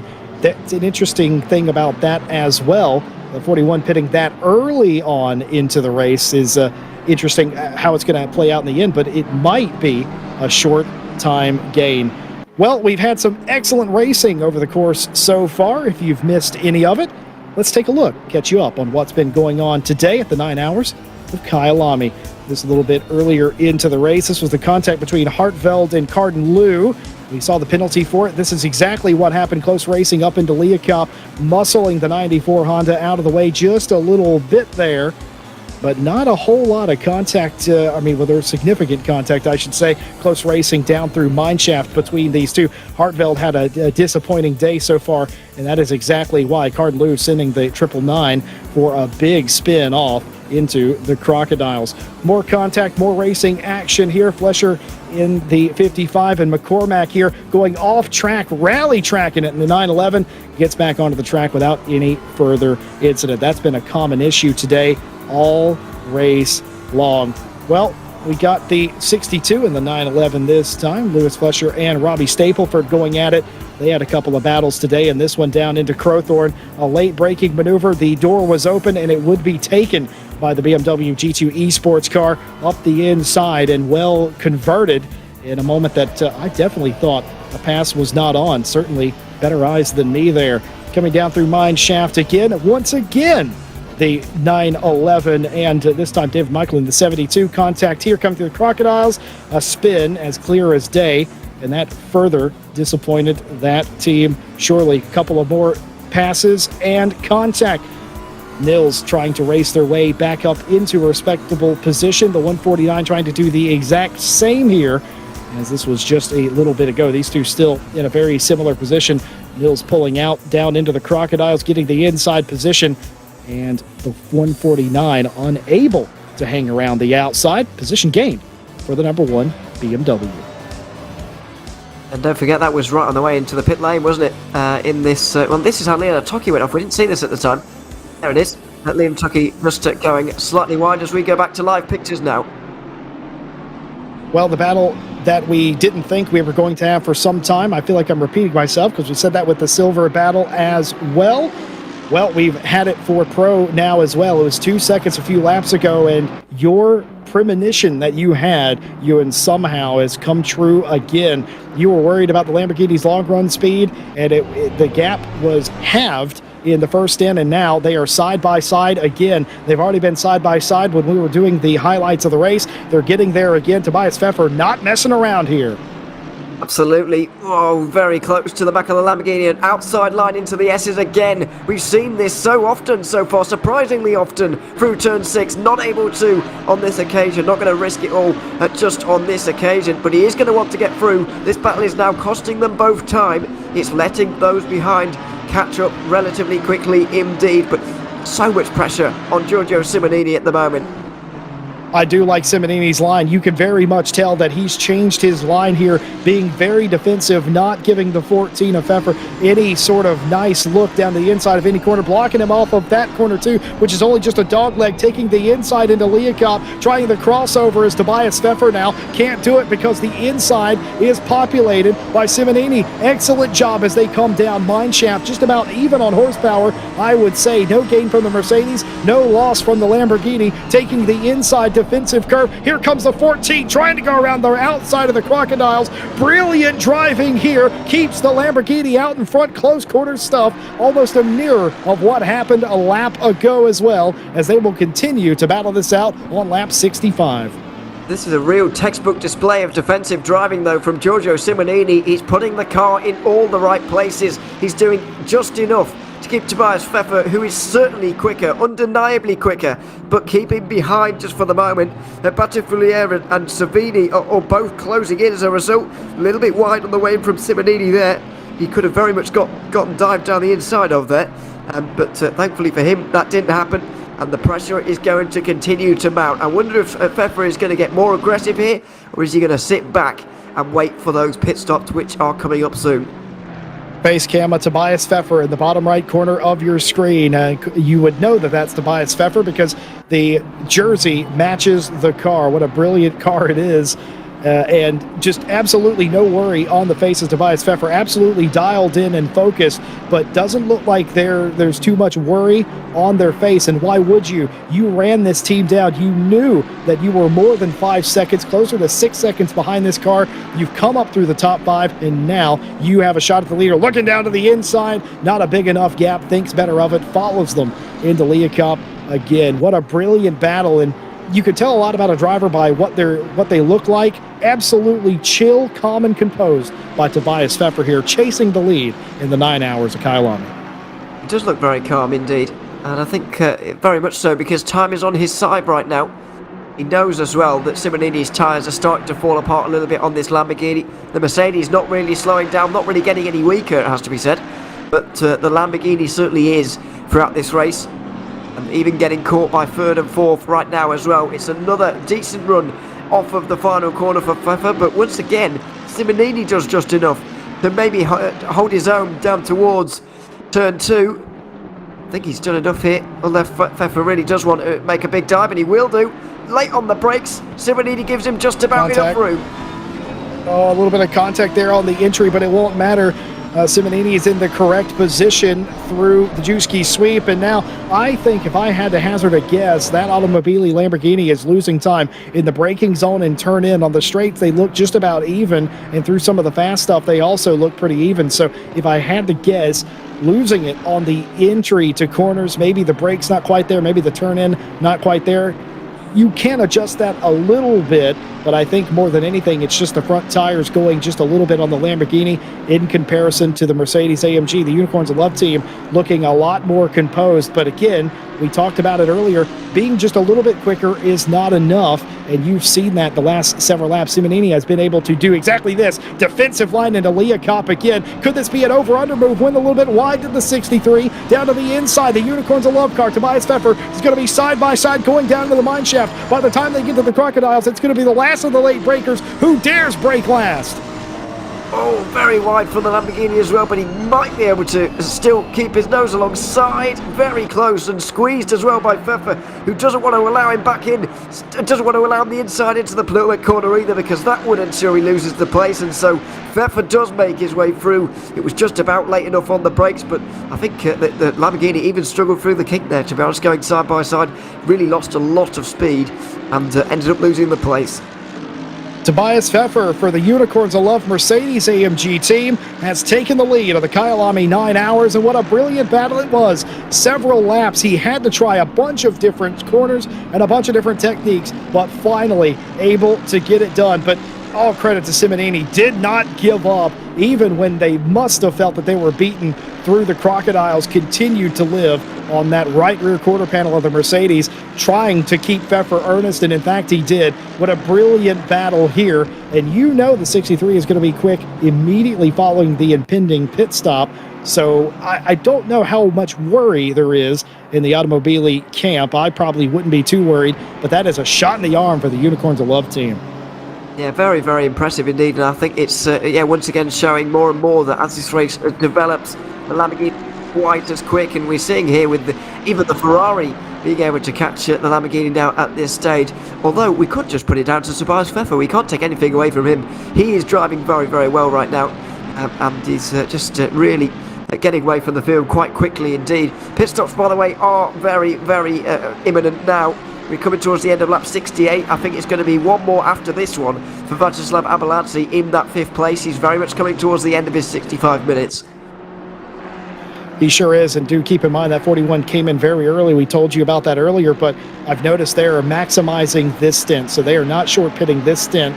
So whatever they were doing, working on the car, they're continuing to go. But this is a surprise to us. Savini in the pit lane and the Scuderia Ferrari Velas Esports number 51. This is a slightly early pit stop, I think we would agree. Yeah, it is 35 laps on that stint as opposed to the full 38, which you can manage. So the Ferrari looking to come in early, get out of this traffic, and maybe get out in front of the lot of them, but that's going to be very difficult indeed. We'll see if Daniel Savini also gets out the car, because if not, then he's basically done all of his driving quota in one stint. I think that's interesting. They might be trying to do what the 41 did to great effect at the first stint of the race, where they caught up to the back of P3. They saw P2 and they could see the leader of the race as well.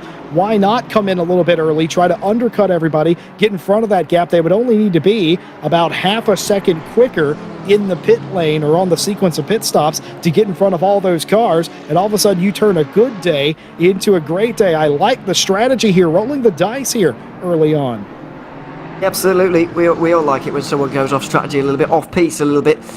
So yeah, we like to see that. By the way, they only did 33 laps on their first stint as well. They really have been trying to go for the undercuts so far, and yeah, it's been impressively working for them, because they weren't doing that great at the end of the first stint, but they really grew into that second one. And they're growing into this race right now. We'll see. They could even come out, if the dream situation for them falls into place, then they could even come out in the lead here. But Savini won't stay in that car. It'll be Pavlovsky in the kart next. Yeah, that's interesting. I didn't realize they had short pitted the first stint, but indeed they did, trying to get track position, and it is working. The 41 Abeladze bringing that Bentley down to the attention of the team. Almost certainly he's going to get out of the car as well. Otherwise, he'll be in the same boat of using up almost all of his drive time. Warning for car 333 for incident involving the 977 back on lap 59. We definitely saw that. And no further action for an incident involving the 144 and the 149 on the same lap, lap 59. So just a warning for the contact between the 977 and the 333. And here is one additional race control incident involving car 33 and the 959 on lap 63. 5-second time penalty to car 959. I got to ask you, Ewan, is that fair that they let the contact between the 977 and the 333 go, racing for the lead in silver? Well, put it this way, I wouldn't have let it go, but it's difficult because it's such a minor thing, and they lost out so little that it's hard to really penalise them too much. I think 5 seconds would have been enough, personally, but I don't know. Personally, it's one of my, maybe just because it is, I don't really know why this is the case, but it's one of my personal things about running someone else out of road when you're side by side. Really does annoy me a little bit. So maybe I'm a bit too harsh on it because it does just annoy me. But yeah, I would have definitely given them something for it. Because otherwise we're just going to see every time someone gets side by side, the car on the inside running someone else out of road. But either way, the two of them have got on with it now, and they'll get on with the race. I think, to be honest, those two teams are obviously, and those drivers are mature enough to put that behind them from then on in and not really worry about it. Some short pitters coming in, trying to do the undercut there, and I don't hate that from the Imkers team, trying to come in and maybe get some of that pace back that they lost during that stint. Seems like a good enough idea to me. Several of the other cars will be quite some time still until they pit, or at least we assume that. But here is the Keepers Engineering Simwork.Pro Bentley. Lykov behind the wheel of that car. They were among some of the first to come in just a couple of laps ago as well. Till Vornum has their hands very busy in the Race Anywhere Sim Sport car. And the 99 has a mirror full of the G2 62 BMW for the time being, but they have just made that pass. In fact, Till Vornum has gained a spot, and that is not what the 62 was looking to do here. Yeah, absolutely. A nice pass there. By the way, it's going on behind. We've got the 41 of Abeladze. Well, it's not him anymore, but Abeladze's car, Simware.Pro, managed to get through on the 66 and the 10 in the first stop, but has now gotten through on the 51 in this most recent one. So their undercutting strategy and their different strategy really working out for them. Now Mikhail Bykov driving that car. Well, I've got to say, it's been an action-packed couple of hours. You've got to be wanting to take a little bit of a break right now, or maybe you don't, considering how hot the action has been. But it has been brilliant to have you in the box on your debut. It's been a pleasure, and I look forward to listening to the end of the race when you come back. Thanks very much. Yeah, I'll be back a little bit later on. Thanks very much, Jesse, as well. It's been great. Yeah, I'll be back a little bit later on. Enjoy the race.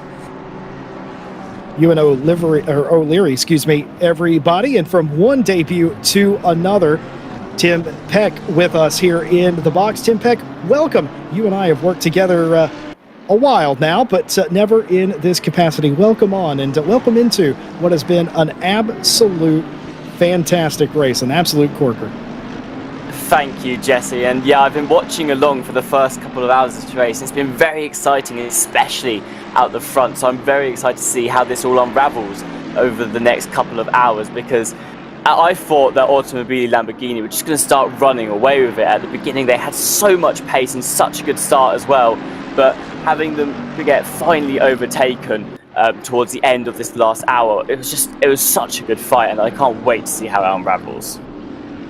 I don't know if we're going to figure out how this race is going to end until they throw the checkered flag tonight. It's just that kind of race where you join us in the cycle of pit stops. The pit stop cycle is definitely right in the middle. The early pitters have just about all come in. James Parker has brought the 23 in, and we should see, we will see in the next 8 minutes time, everybody else that hasn't come in to this race. I will ask you this: Mercedes looks strong, especially that Unicorns of Love car has driven to the front. Is that surprising at all here at Kyalami for you, or is that a normal day at the office for that particular mark?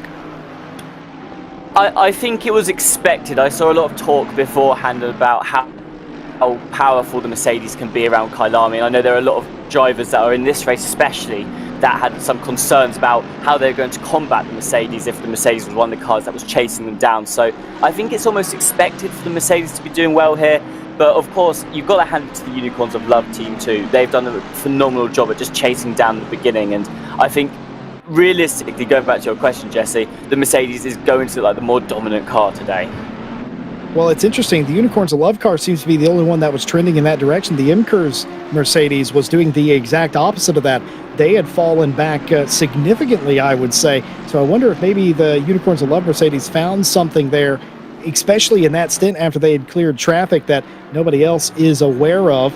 And we'll continue to monitor that situation. Of course, 63, the Automobili Lamborghini, the pole-sitting car, didn't fall off too far behind and have been the quickest on pit lane, and by some margin today, as I believe we saw Otaki in the 4 jump down pit lane that time by. Still a little bit early for some of the cars. Some of the cars have come in. The 41 and the 51 have come in quite early. I've been told that they have both been short pitting thus far, and they have gained quite heavily on that. What is the long-term impact on short pitting throughout the first couple of stints, Tim?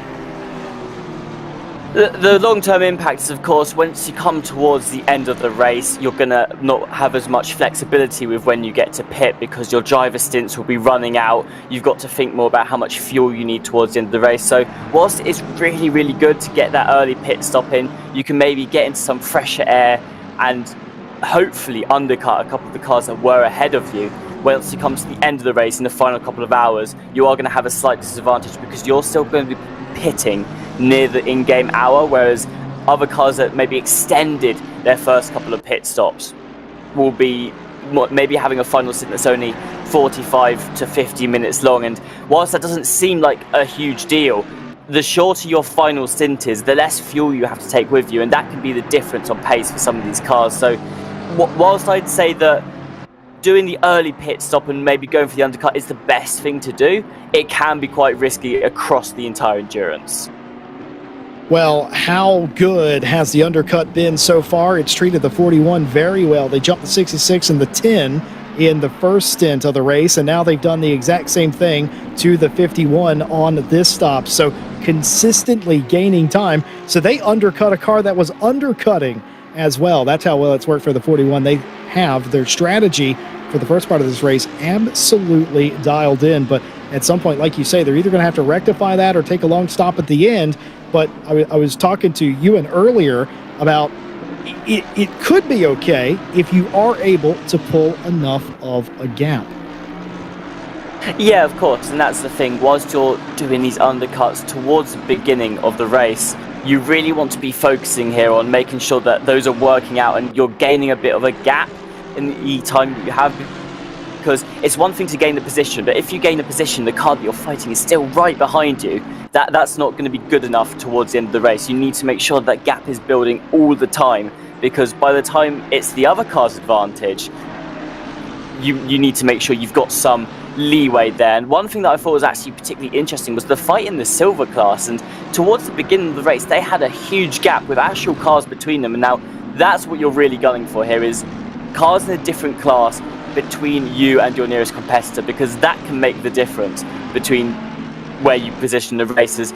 You're not only fighting people that are, it doesn't matter if you lose a position because the person you're losing position to is not gaining points off it, they're just in a different class, but also you're not under pressure immediately. You can do what the leader of silver was doing earlier, which is just let the cars through if they've got a bit more pace, and focus on your own pace so that you can just continue to extend your lead. Speaking of the silver leader, Valentin Berrier has pitted out of the lead for their class. Tan is in as well in the 889.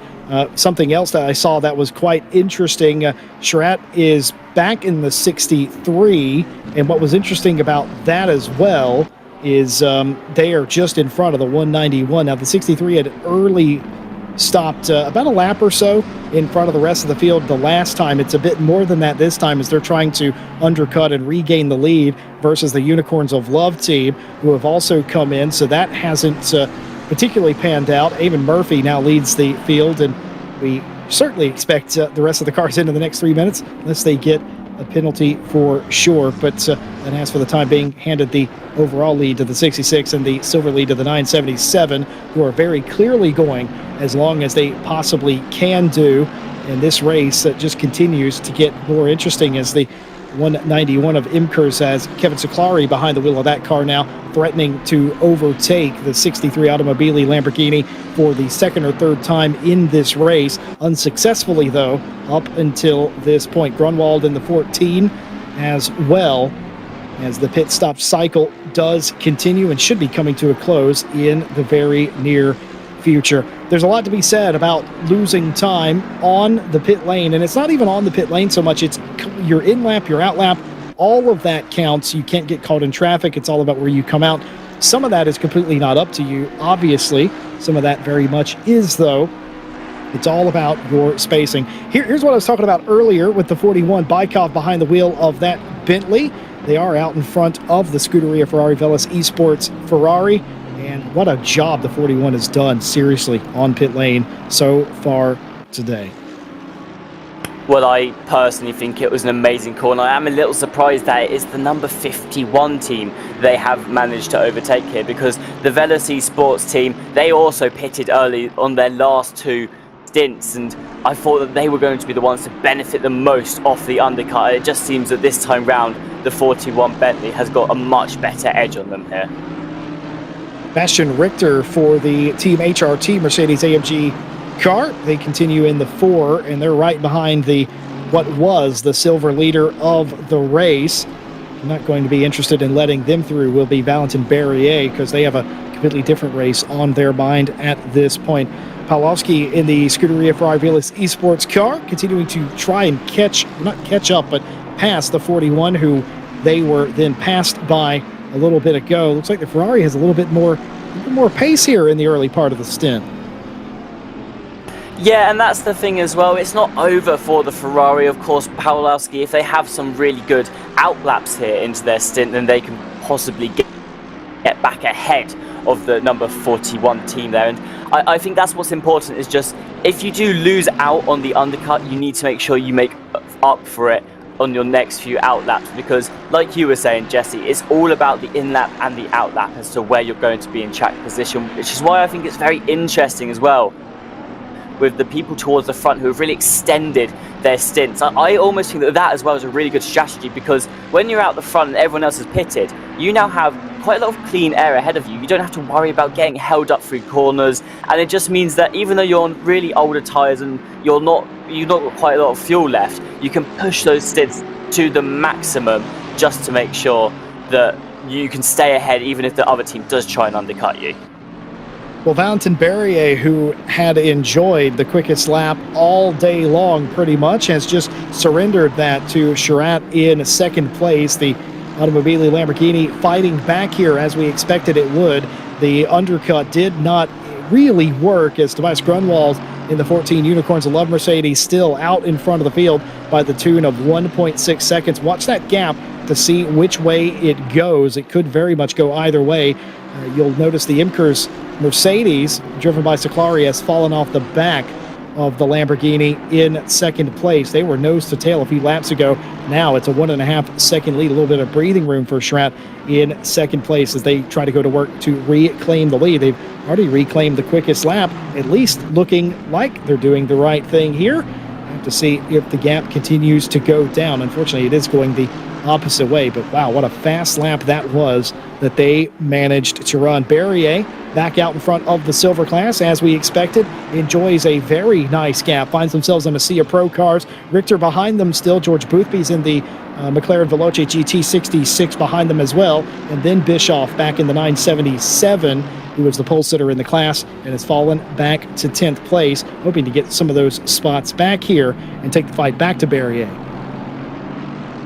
Well, it just looks like a completely different situation there now, doesn't it? Because obviously before it was the 977 Porsche that was sitting out in front of Barrier. They had a huge gap. I believe it was 7 drivers at one time in the pro class that was between them and Barrier, but with a bit of leeway to those pro drivers as they started to overtake, and the 977 was just moving out of the way, and Barrier just doing an amazing job at climbing up through the field. Obviously that role has now switched, so what I'm expecting to see from Valentin Barrier here across the next hour in their stint is just to push it to the max and extend that gap as much as possible. And like you said, they're currently being threatened by the number 4 Mercedes behind, driven by Richer. They're not just going to let that up because they like having that extra safety net there.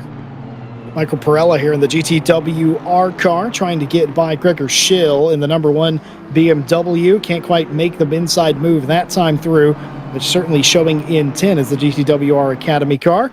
Trying to get up alongside the number 1, who I've struggled to figure out in this race. They have been a little bit all over the place, has the number 1. They've been trending in the right direction and then falling back. They've had a couple of mistakes early on. It is really hard to tell. I highly doubt a driver like Gregor Schill is going to be free-falling through the field, but certainly has a rough go of it here with a silver car behind them, pressuring them for position.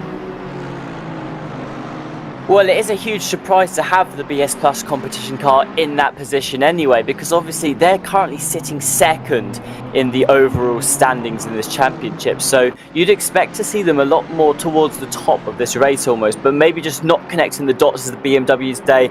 I know that Ewan earlier was saying that they were struggling a little bit out on the track as well. So Schill just trying to make the most of the situation. Will be looking to more climb through the field here, but not wanting to come under the pressure, like you said, of Perella, because it's just going to slow them down over time. And really what the BMW just wants to look to do right now is climb back up and gain as many points as possible to keep the hopes of staying in second and maybe even pushing for first at Spa alive, because otherwise they're just going to keep falling down and losing points, and they need to make sure they maximize points here, even if it's not a race win.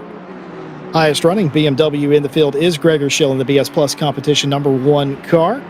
And from one BMW to another, William Hendrickson on the back of a train here. Looks to have Crossland and Inestrosa directly in front of him. These would be familiar foes of his this season.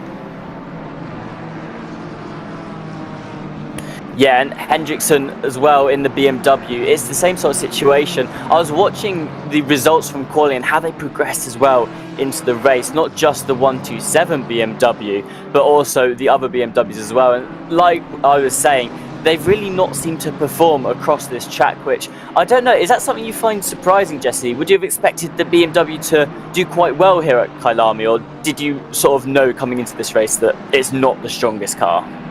Well, pace is relative to whatever track you're at, right, and whatever car you're in, but it's also relative to who's in the race. And we came on air this evening talking about how the 39 of the cars were covered within a second of each other from pole position. And pace is relative. When we say they don't quite have the pace or a team is slightly off, what we're actually meaning is they're off by less than a tenth of a second a lap. That's what we're talking about. We're talking about sub-perfect, but still way quicker than what anybody else could possibly do in a race like this. And I don't know what it is going on with the BMWs here, but they seem to race really well, and they are able to mix it up amongst the other competition, and several of them are going in the right direction. We talked about Gregor Schill. They were outside the top 20, I'm pretty sure, at one point, or all really close to it. And now you have Crossland up in 16th and Hendrickson. Some cars race over a long term better than others, and I think that embodies what the BMW is capable of here. Yeah, and their average lap time has actually been quite good when you compare it to the likes of the Automobili Lamborghini and some of the other cars that have had some really good pace in their first couple of stints. They're quite high up. They've got an average lap time at the moment of a 141.367, which is pretty good, and because they're in that 9th quickest slot on average lap time right now, it just goes to show that even though they're finding themselves currently fighting in 13th between a mist of silver class drivers, there is the potential there for them to climb through this field, and as long as they consistently keep putting out these great lap times, they should be able to climb into that top 10. Well, the fight in pit lane remains very interesting as well. The Automobili Lamborghini continues to be the quickest on pit lane throughout the course of the day. The 41 Bentley, the only one that really rivals them. They're more than 3/10 off of that pace. The 191 also did an excellent job as well, which might explain why they came out right behind the 63 after the stop occurred. And you got to go all the way back to 10th on the list to find where your leader of the race is. They're 1.9 seconds thereabout off of what the Automobile Lamborghini was capable of doing. But even still, that halved the gap from the first stop. They were 3.3 seconds off, was the Unicorns of Love team after the first stop. So they've just about halved that, and that's a marked improvement between the two stops. But you were talking about relative pace, and you were talking about the average lap times. The 10 fastest drivers all within about a half a second of each other. And again, not all of those drivers are in the top 10 right now. Yeah, of course, and that goes to show that just because you're not in that top 10, it doesn't mean you don't have the pace here. And obviously, like you were saying, when we're talking about the pace differences across all of these drivers and across all of these cars, we're not talking seconds, we're literally talking about tenths of a second. But that is the difference in a sport like this, that if you're even a tenth of a second off the pace, if that adds up over time, that's why you're starting to lose out on the other cars around you. But either way, it's going to be a huge confidence boost for a lot of these teams to know that, okay, we're lapping about as quickly as the front runners, which means that there is a lot of potential here to grow. And that's what it comes down to at the end of the day, Jesse, is just making sure you're consistently doing the best lap times that you can and really pushing the car to the limit. And that, in an endurance race, is how you start to climb the field, because pit stops are one thing. You need to make sure that your pit stop's quick, and ideally quicker, or at least at the same sort of time as your opponents. But most of what it's going to come down to is your pace out on track, and if you keep your pace on track higher than your opponents, then by the time you come to the pit stops, it will naturally sort itself out, and you should find yourself just ahead of them anyway, assuming you pit on a different lap. Yeah, one of the other things too to consider in a race like this is there's likely something your team is doing better than the majority of the field. If you are the 63 Lamborghini, if you're Automobile, you're telling your team, we are the quickest on pit lane, we are unrivaled, it's okay, we can make it up in the pit lane. If you're Grunwald and the Unicorns of Love 14 Mercedes team, you're saying, we are the quickest on the racetrack right now. If you are the 191 of IMCARS, if you are the 51 Scuderia Ferrari Velis Esports team, if you're any of those, the 41 as well, you're saying, we are matching everyone else's pace, it's fine. And you got to take what you're doing well and maximize that. That's what the 41 has done in this race so far. That's why they're inside the top 5. That's why they're threatening the 191 IMCARS team right now, because they have executed a strategy that has put them into this position, and it's working. It's the same thing with the 51. They've come a long way since the start of the race as well. It's all about focusing on what you're doing well and not worrying too much about what you're not doing well, because once you're in a race, you're in a race. There's not a whole lot you can change. You can change tire pressure and some small other things, but you got to maximize what you do well and not sweat what you can't work on. And that's what everybody in this race is doing thus far. And if you're the one car, the BS Plus competition car, you're in a championship race with the 66, neither of those teams are doing particularly well today. I think we can all agree.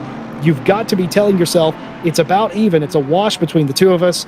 We just need to survive this race and continue trending in the right direction.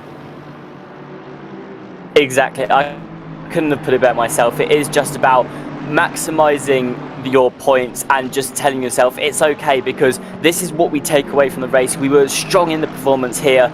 This is maybe where our performance was a little bit weaker, but that is what we're going to fix by the time Spa comes around for the final race of the season. So it's all about learning where you are on track compared to your opponents, what you could do better, what you're already doing well as well. You have to give yourself these little wins, and you've got to recognize where you're outperforming your opponents here. And one car that actually I'm very surprised at the performance of, and handing my sort of heart out to them here, because they've done an absolutely amazing job so far in this race, is the John Alessi Esports Academy team. They're currently sitting in 18th place, and I believe they qualified quite low down in 39th as well, and that is a lot of places to be gaining over a period of time. Yeah, the Mobileye car is certainly just about one of the, I wouldn't say fastest cars outright on the racetrack, but certainly they have had a ton of speed and able to come through the field, and they are definitely in the running for the biggest mover of the day is the Mobileye BMW. And wow, what a move it has been for them. Where'd you say that they qualified, Tim? I believe it was quite low down the field. I think it was around 39th place is where they actually qualified in the end. So the Mobileye car has done an absolutely amazing job of climbing through the field, because 39th up until 18th, that's 21 positions gained, if I've done the math correct there. That is incredible in 2.5 hours, yeah. I mean, that is just a phenomenal performance, and that will come down to their pit stop times have been good, and their average pace would have been amazing as well. And because of that, it's just helped them get the jump on all of these teams across the last couple of hours. I take back what I said. That is ultimate pace. If you're able to do that, we've already illustrated how hard it is to make a pass here because the pace is so comparable between first and last. That is getting a move on. No idea what would have happened to them in qualifying to put them that far down, but doesn't matter now at the sharp end of the field. And I still say this, and broadcast here knows I say this every time we do the track overview. I love that livery. I love that car. The Mobileye livery, it is a very nice looking livery. I do love the blue and the way it sort of fades out into a slightly lighter blue as well. I've got to say, one of the things I do love about this is not just the racing itself, but the liveries and how good the cars look out on track against each other here. And we're just watching them as they continue to climb through the field, and you can just see the pace is still there. They're slowly closing the gap to the 149 McLaren ahead as well, and I don't doubt that it's just going to suddenly stop in the middle of the race here. So I think the Mobileye team have got a good potential here to take what looked like it was going to be quite a rough race to a really good result at the end. Well, this is interesting too. Keep in mind they were 1.6, 1.8. It obviously changes depending on what sector of the track you're in.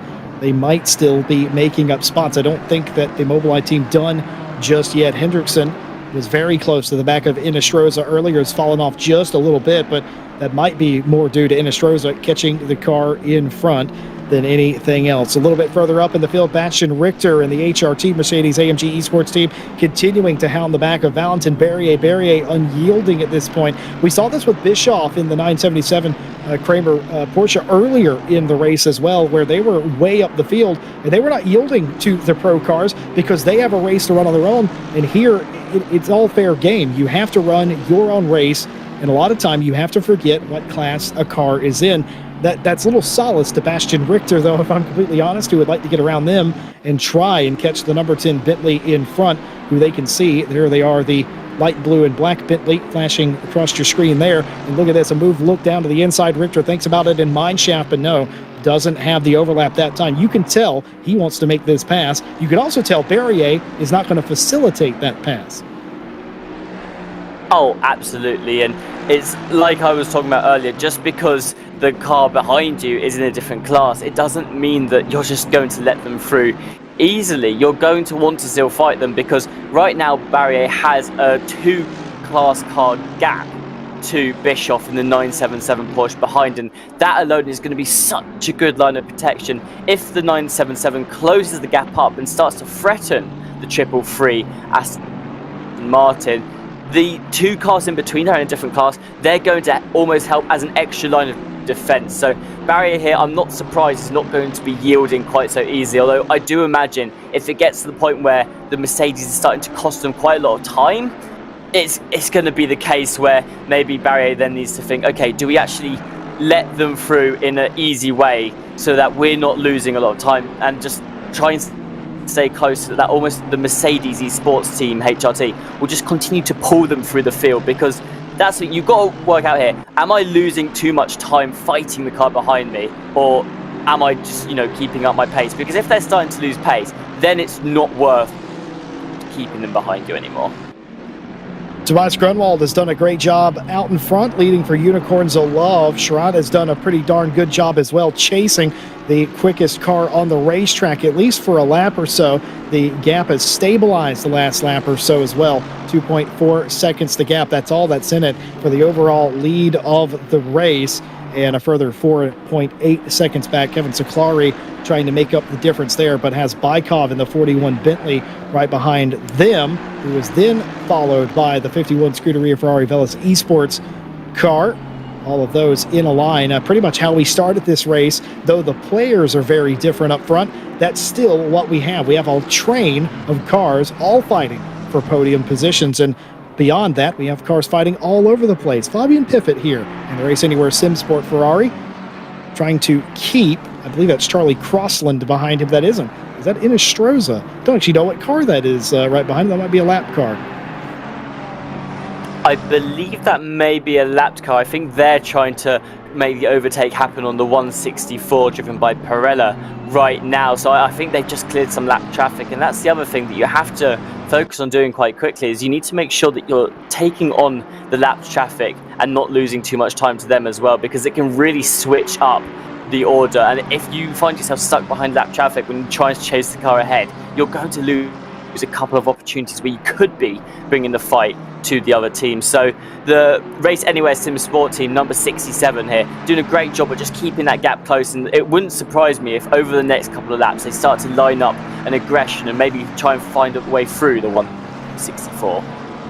I will say I did get very nervous. I was quite confused how Inestrosa had caught up to the back of the top 15 that quickly, but turns out that was indeed the 36th place car that they were working as lap traffic. The battle for a top 5 spot does continue here, as Fabian Piffet's job is to find a way around the 164 Aston Martin. Unable to do that, taking a little bit of curb there coming through the S's. That is a dangerous business around that particular corner of the racetrack.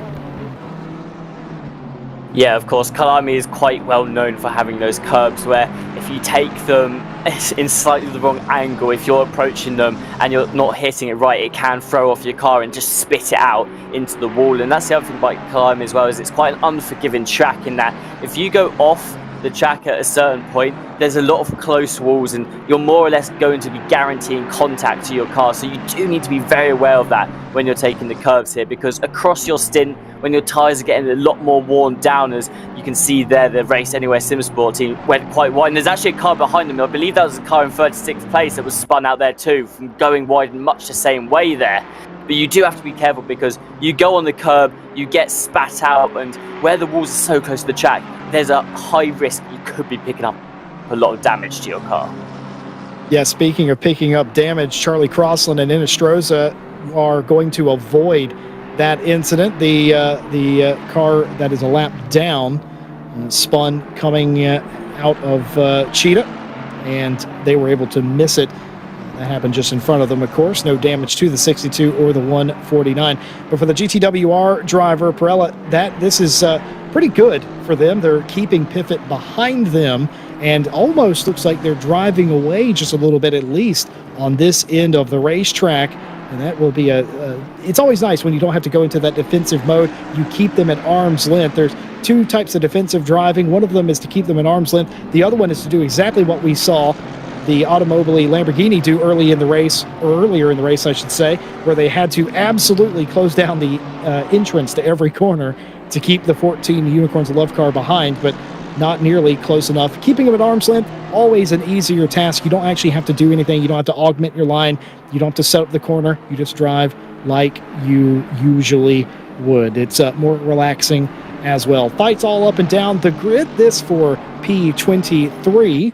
The 33 has it. The 55, we've documented the Mercedes AMG Team Williams car's struggles today. They had the penalty early on, and they're working their way back up through the field, and that has, for the large part, included going through some of the silver field, which is what they're trying to do right now.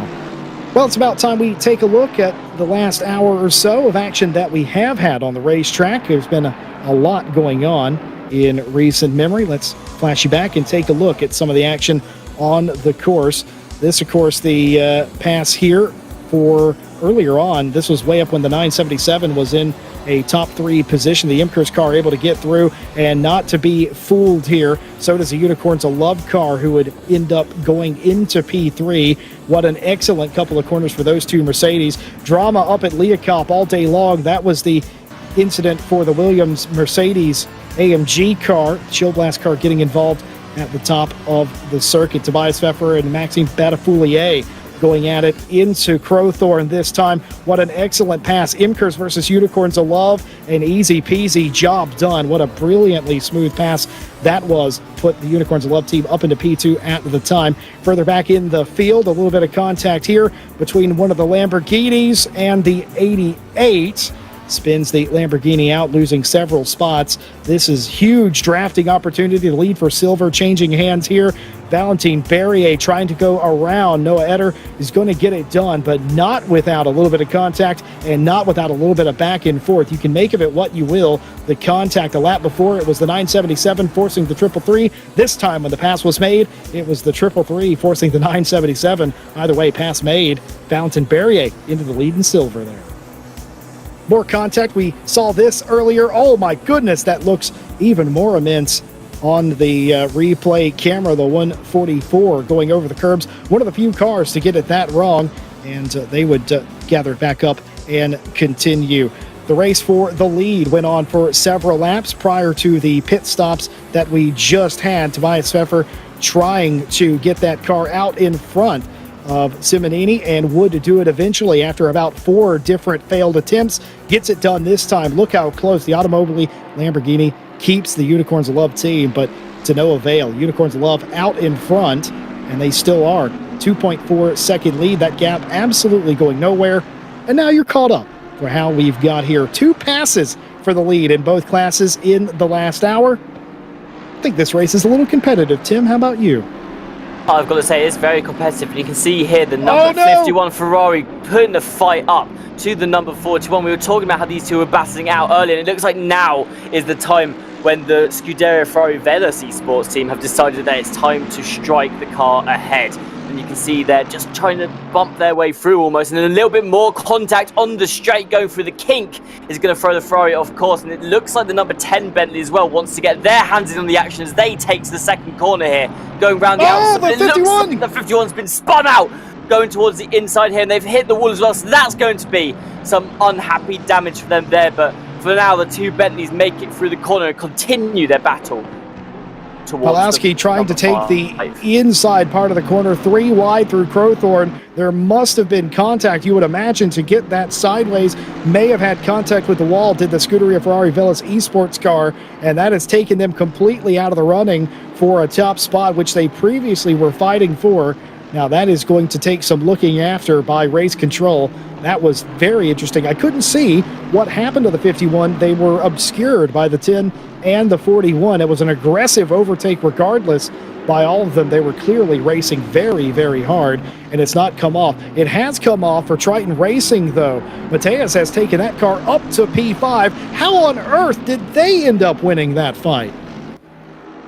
Well, I think it comes down to the age-old saying, doesn't it? You can't just keep fighting the guys that are next to you in that close, because you're just going to keep losing time. And that is the story there for both the 51 and the 41 cars on track. You saw them battling out in the final few corners, and all it took was for Triton Racing to just close that gap up and go for the outside, completely round the outside of turn 2. And you can see, even going through the kink on the beginning of the attack, they were going significantly faster. I imagine they exited the final corner with a lot more speed, and it just helps that Bentley to pull ahead. But really, it's a case of capitalizing off the other people that are battling around you. And so I'm going to have to say that is a huge loss for both Pawlowski and Bykov there, but a massive win for Triton Racing. That was incredible. You know, they had a really impressive run at Suzuka as well, and it's continuing today. They have another one of those teams that have sort of come out of nowhere. They were hanging out for the first several hours of the race. We're 2.5 hours in now, and they are on the march. And a little bit of fortuitous driving there. Ended up being on the outside. All the action was taking place on the inside of the corner, and I have been told that potentially the 51 was in trouble before the contact. I'd love to see a replay of that, see exactly what happened, but nevertheless, the 51 has fallen down the order. Pawlowski now in P9 for Scuderia Ferrari Veloce Esports, and that is not what they expected out of that. They were fighting for a top 5 spot. That has gone by the wayside, and certainly, regardless of contact or not, that would have done some amount of tire damage late into a stint. Huge drama here in the middle of the top 10, and nothing happening up front, though. Grunwald extending the gap, if not ever so slightly. Sunday Drive out front, absolute chaos in the pack. Yeah, the Unicorns of Love team are just continuing to extend their lead, and they've done a phenomenal job across the last hour of, fighting to get into that first place position, then just to extend that as well. We were talking earlier about how important it is to give yourself a decent gap to the drivers behind, because we know that the Mobileye Lamborghini team have been so quick on the pit stops, unmatchable in time. So by the time the next set of pit stops roll around, the Unicorns of Love are going to want to have a significant gap so that they don't get undercut or even overcut from the Mobileye Lamborghini team. What does Triton Racing do now? They find themselves inside the top 5. They have a very fast car, the number 4 behind them. What is a driver to do? Mateus is going to have to drive the wheels off that Bentley, I think. Racing incident between cars 6 and 72 back on lap 84, and a 5-second time penalty for car 55 for causing a collision with car 33 back on lap 87. The 55 has been in the war today, and they just cannot catch a break. Another setback for the 55. Looking down the field now, we have the Team Full Motorsport. They're currently driving the Audi car, and they're finding themselves in a little bit of a sandwich between two of the pro class here. And that's what you've got to wonder is, what do you do in this situation? Because of course the 99 Honda behind, they're going to be eager to fight their way through, because they can see their opponent just ahead of them in the Mobileye car. So you've got to wonder, what is the Honda going to do in this situation as well? Are they going to really push to try and find their way through the Audi, or do they just sit back and wait and hope that the Audi makes a mistake and they can get through cleanly? Because it's almost like dangling a treat, like some sweets in front of a baby, isn't it? You've got the prize that they want so bad, just the other side of the silver class driver, but at the same time you don't want to take the fight to the silver class too hard, because they could end up losing so much time, and that will help Mobileye to build that gap out ahead. So what do you do here if you're the Honda? I think you got to do what everybody has done so far. Harry Spears is not going to be persuaded by anybody else other than his own intuition, but I think a veteran like Spears is going to sit here. He's going to assess the situation, and Spears might also know this is the same 144 car, although driven by a different driver, that had that huge off. We just saw the highlights of the past hour or so of the race, and this car went big style over the sausage curbs and spanned themselves out. The fact that they're still in the top 20 shows you the pace of the Team Full Motorsport Audi. But again, a team that has already made a mistake, that's something you got to consider as well. But also you got to worry about your pace. The 99 Honda, of course, trying to come forward and has to get by a car that he doesn't get points for passing, but he can see the blue car in front. He will get points for passing. I don't know. Spears just seems like a too controlled driver to make an ill-advised move. I think he'd wait for a mistake, but you never know. Pressure's on. The time's ticking down. You don't make a move like that with 8 hours to go, but 6 hours, 5 hours, you start thinking about it. That's exactly what I was talking about with making a mistake. As Team Full Motorsport has driven off the track, Nibbles not able to keep it fully on the racetrack, has issued a side-by-side situation with the 99. Spears trying to go around the outside of Sunset. We've seen this a few times today, and it's worked for drivers as long as they can stay side-by-side, and he can, and he did. Harry Spears gains a position. That was rather easy. Yeah, I mean, you called it, didn't you? You said all it takes is one small accident. It looks like that's what Spears was just waiting to see if it happened, but I'm surprised that the Team Full Motorsport there, driven by Nipples at the moment, put up that much of a fight once they came back on track, because that's the other thing we've got to weigh up is, did they want to keep that position so badly? They sort of already lost it after they just went off. What I'd have personally tried to do then is just stay close to the rear of the car ahead of you and try and capitalise off that and make sure that your pace is okay. Although I'm wondering if, like you said, to have an instant earlier, to come back and still be in that top 20 shows they've got so much pace. And I'm wondering if that's what the 144 driver is thinking right now, is maybe I've got way more pace in this car, I need to still be in front. But either way, I think ideal situation for Spears in this situation, maybe not quite so good for the number 144. Speaking of following other cars, this is exactly what Bastian Richter finds himself in, the HRT Mercedes AMG car, right behind the Triton Racing number 10 Bentley.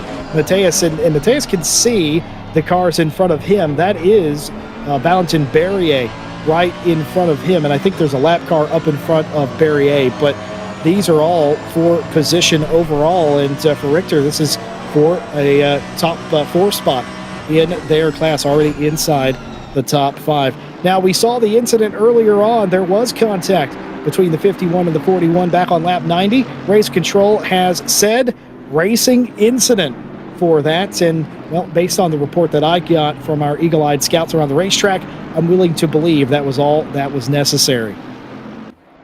Yeah, I've got to say, going 3 wide through that turn 2 can always be quite risky.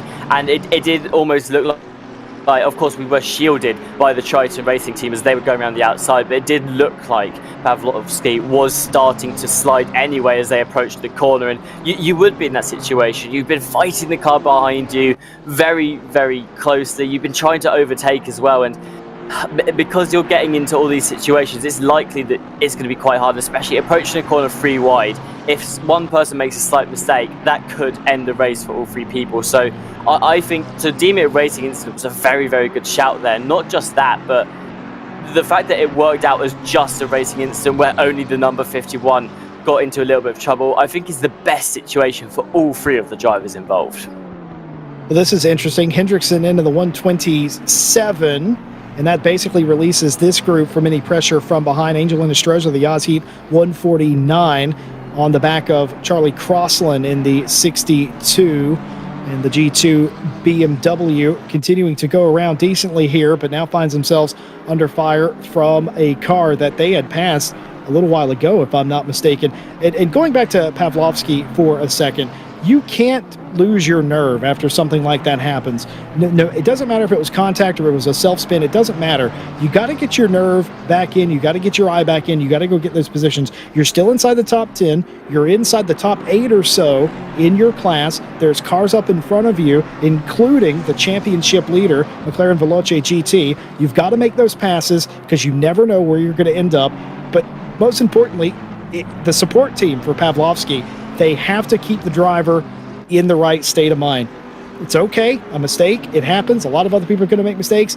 We still got a shot at a really good finish here. The car's not damaged really, and that's exactly what's going on, by the way, as he's gained about 2/10 in the past lap on McLaren Veloce GT. It's a team effort, and I mean that in every sense of the word. Sometimes you need a coach, sometimes you need a psychologist.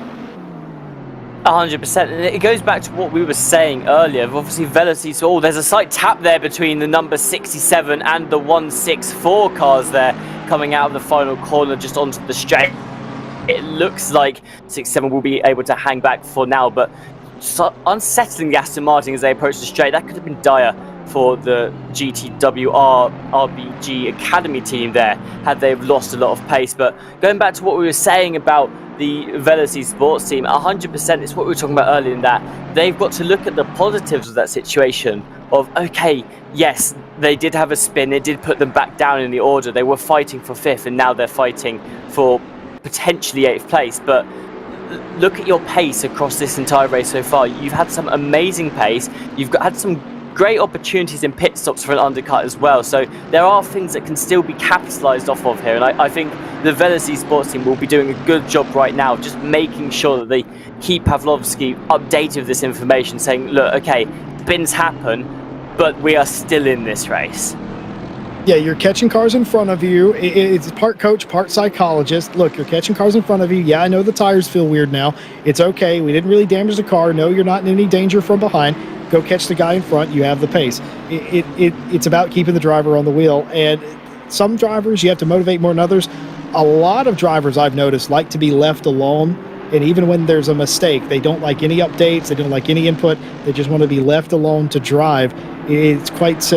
driver psychology is quite interesting when you really get into it. Bastian Richter needing no prodding here, getting on with it in a major way, continuing to try and get around Triton Racing, unsuccessfully so at this point, and behind them is that Honda, who is, I think, potentially, yes, on a very different lap, but still encroaching in the background, and that can sometimes take your eye off of what's going on in front of you if somebody is catching you from behind.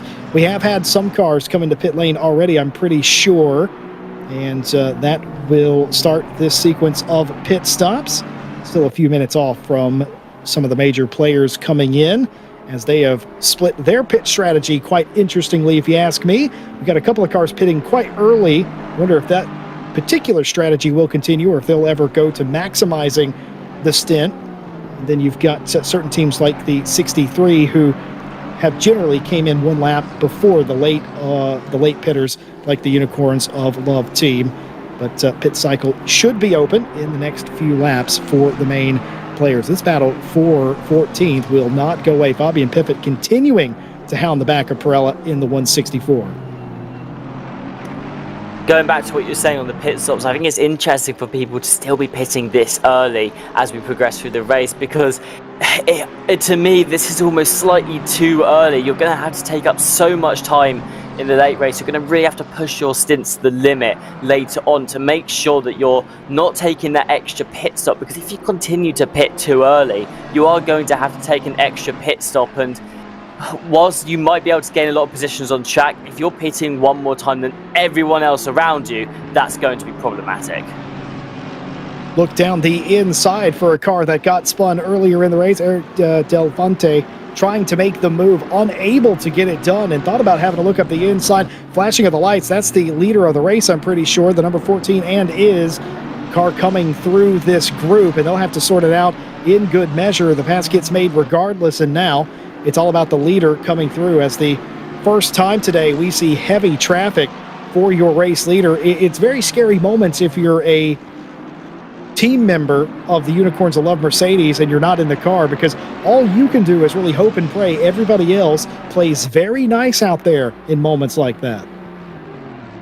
Yeah, of course, it can be very nerve-wracking trying to climb through the traffic that is surrounding you. And it's one thing to pass one back marker, because usually they'll just work with you quite easily. They'll get out of the way when they can, and that is what a lot of these drivers, because they have that professional experience to them, it's going to very much help them to just get out of the way for you here. But the other thing that you got, Piffet actually going for a move here around the outside of Pirelli. It looks like no going to decide against it, just tuck back in behind for now. But number 67 Ferrari continuing the advance on the GTWR RBG Academy team, and you can see Pirelli here having to do a lot to defend because they're very close. But going back to what I was saying about getting through back markers, Jesse, is that it's one thing to pass one back marker because these drivers have a lot of experience. You know, they'll help you, they'll get out of the way for you when it suits them, and when it suits you, so they're not holding you up. But if they're in their own battle, if they're trying to hold off 2-3 other cars, they're going to be a lot less willing to sort of work with you in that moment, and it's you that has to navigate your way through the traffic without costing both teams time. Certainly is, and I was confused who was driving the 164 there. I'm pretty sure it was the driver in the Race Anywhere Sim Sports 67 that was actually driving Pirella's car there for a second. A big lunge into Crowthorne, and I think he's going to get clear, but has he gone a little bit too deep? 164 coming back around to the inside. The GTWR car not giving up, side by side through the Juski sweep and up into Barbecue, and he's done it. But no, has he gone too wide? No, he's not, but there's contact. Both cars go around. The windscreen wiper comes onto the GTWR car. Several other cars able to skid on through, but a scary moment in the Barbecue for the third or fourth time today has gone in shambles here for these two competitors who have raced so closely most of the race thus far. That is an unfortunate end to the battle as well, because that looked like quite a heavy hit when they both took to each other there, so that's going to cost them both quite a lot of time. So what was originally a fight for that 15th place position is now going to turn into how many places can you retain and make sure that you don't just fall through the order. We can see George Boothby here in the McLaren Veloce GT car. They are currently under pressure from behind from Pavlovsky in the number 51 Ferrari, and it looks like they're trying to make a move here as we approach turn 2. Never mind, have I got my cars mixed up? I think actually this is George Boothby trying to clear traffic. That was holding them up. So what actually was originally, I thought, a fight is just George Boothby trying to clear traffic. And it comes back to what we were saying, Jesse, about clearing traffic here, is that George Boothby, if he gets held up in that situation, that gives Pavlovsky a great opportunity to make an overtake whilst they're being held up by traffic. But luckily for both drivers, they are going to get through fairly quickly, although it looks like Pavlovsky is having their own bit of trouble right now because they're trying to hold off the 977 Porsche, and that's just slowing them down, giving George Boothby that little bit extra breathing room. certainly is. And you may be wondering where the 41 has went. They pitted with 6 hours, 11 minutes left in the race. And that was, again, another early pit stop, as if on cue by them. And Ogorodnikov has got into that car. That dropped him all the way down to 20th, if that tells you anything about how close this field still is after nearly 3 hours of running. And that, of course, promoted Pavlovsky and Boothby and the like up one spot for the time being. Now, the last time the 41 pitted, the 51 followed them in. Are we going to see that here? Or is Pavlovsky going to continue to try and gain more positions? We'll see as they're about to flash past the pit entry line. Certainly not coming in now, as they have certainly changed their strategy now, has Scuderia Ferrari Bellis Esports team. They're going to try and at least go a little bit longer in this stint. I'm curious what's brought this about. Maybe the half spin has done something to change that strategy. Wacko's flip table racing here, looking to try and climb back into this race. They're currently down in 34th position. Looking at the McLaren just ahead of them here, but a very close gap is going to allow them to just sort of put the fight to it. Of course, they're in different classes as well here, so it's going back to what we always say, try and climb through the classes without getting into too much trouble, and it looks like that's what the BMW is going to be doing here. But again, I can't help but look across this race, and although these BMWs have done some amazing climbing, it looks like they really struggled in qualifying here. So maybe that's something that Kyalami is sort of doing to these cars, is that qualifying was a struggle for some, but now they are taking the fight and they're able to climb back through the pack. 'Cause it looks like the BMW across the race is actually performing quite well. Kinlong Lee, of course, trying to get by McGregor here, taking a look down into turn number 2. No, thinks better of it and falls back in line. The Wacko's Flip Table Racing livery, by the way, while we were talking about liveries earlier, one of the best looking cars I've ever seen. Excellent use of color, has had better success in this series, I'm afraid, than today, but still looking to gain positions. And like I always say, going the right direction is half the battle, trying to get by the 42 here, despite the fact it's not for any position in class. They're trying very mightily, and respectfully so, trying to make that move. Well, my biggest question right now is where are these moves going to happen? Of course, you've got your traditional spots of overtaking around Kyalami on this track, but the thing is that with a lot of these spots, it can be quite risky, and already today we've seen quite a lot of incidents in those first couple of corners. I know turns 2 to 5 is usually where a lot of these fights take place, and we've actually seen a couple of instances there already, albeit most of them caused by almost just little racing incidents like the car losing grip or something. But either way, that's something you have to weigh up, especially when fighting a car of another class, because when you're overtaking a car in the same class as you, that's when you're full mind forward, you're going to give it everything you've got and keep attacking with all of your might. But if it's another class, you've got to wonder, how do I do this in the safest possible way? Because you don't want to be getting slowed down by another class, and you especially don't want to get into an incident with them, because it's going to hurt both drivers a lot for something that almost could have been sorted out in a lot cleaner way. Everybody at home, say hello to Kinlong Lee as he takes another look down into turn number 1. And again, backs out of it at the last possible moment, fearing contact there. Again, smart, consistent driving. But I got to say, that looked like just about the most comfortable sim racing seat I've ever seen until I've seen Ross McGregor's. Now that is a proper sim racing seat and posture. The Brabham Esports 42, with whom Kinlong Lee is actually chasing. These two might be the most comfortable in they might be the most comfortable in the entire grid. That does look like a very comfortable seat right now, and all of it will help McGregor to keep this defence up. Brabham Esports currently leading the 959 BMW around these corners, but you can see that Lee is starting to close this gap again. They've been in this sort of 2 tenths to 4 tenths area across the last couple of laps, so it's not a car that's just going to disappear. If you're McGregor right now driving the number 42 McLaren, you've got to think, I need to either defend against them and not let them have this spot, or I've got to pick up my pace a little bit and try and get rid of them, or even think about letting them through, because again it comes down to how much time are they taking off of you. Because if Brabham Esports right now, they're going on their average pace and they're still continuing to climb, that's one thing. But if they're starting to lose time, then they need to think about letting the 959 through. And it looks like there, because they ran slightly wide, picked up a lot of dirt on the outside of the corner. That's going to open up the door for the 959 team, and you can see them just trying to come back through, although it looks like a good exit has helped Brabham Esports to stay ahead towards turn 1 and 2. That's excellent. Looking down all the way to the inside of the track as low as you possibly can go. It's going to be a wide entry for McGregor, trying to get the overlap back through the Juski sweep. Almost contact right there, but the Wackles flip table car has just about got it done. Is there any retort for Ross McGregor? I don't think there is, and Lee has made it work finally after a mistake from the Brabham's driver. But again, regardless of how heated that battle was, they were definitely more comfortable than I am in the booth right now. Well, it looks like it's worked out for the best on the overtake there, but now we're going to look up the order to Yas Heat and their pursuit of the car ahead, and you can see that they are once again, they're closing in on Crossland and the number 62, and just ahead as well is Schill in the number 1 BMW. So the McLaren now approaching the 2 BMWs ahead. Actually, never mind, the gap is 14 seconds between the 2 BMWs, but either way, the McLaren here going to be looking to try and capitalize off these corners. And if there's one thing I know about the McLaren here, it's that the best performance of that car is in the braking points, which is really going to lend its hand as they approach turn 2, because turn 2, it's all about how you brake, where you are on the track, and just making sure you get that braking right. So with the powerful brakes coming out from McLaren here, the 149 Yas Heat team have a great opportunity to try and make this overtake happen.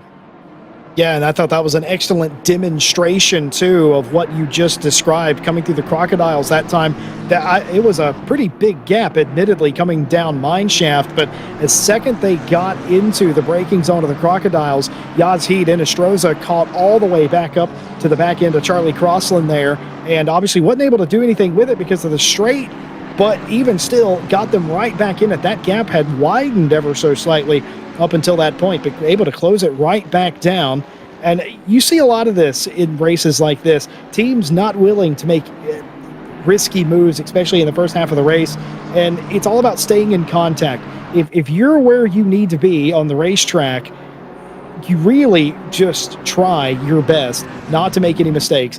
Not making a pass is not the worst outcome that can happen in a battle like this. The worst thing that can happen is, well, what we saw a little bit ago with 2 cars spinning out, and that's the worst case scenario. You don't want that. You don't want that for your competitors.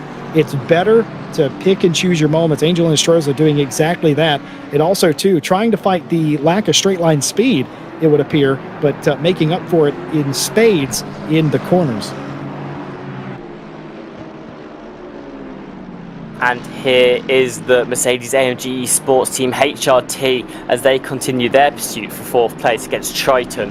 And you could just see that Triton car, ever since it's adopted that 4th place position, they've continued to keep the cars behind and push forward. So Triton's done an amazing job here, just defending from the other teams behind. But that Mercedes has been lurking there for a very long time now. And I'm wondering if what Rich is trying to do is keep this as close as possible before pit stops, because if Mercedes-AMG Esports team can get that much better pit stop here, that could push them just ahead of Triton. I'm wondering if either team here is going to opt into taking a slightly earlier pit stop, although because we've approached the hour in game, it looks like they're at least going to push this stint slightly. And it all comes down to, do Mercedes fancy their position on track here? Do they reckon their pace on track is better than Triton, or do they think that they're more likely going to do the jump in pit stops?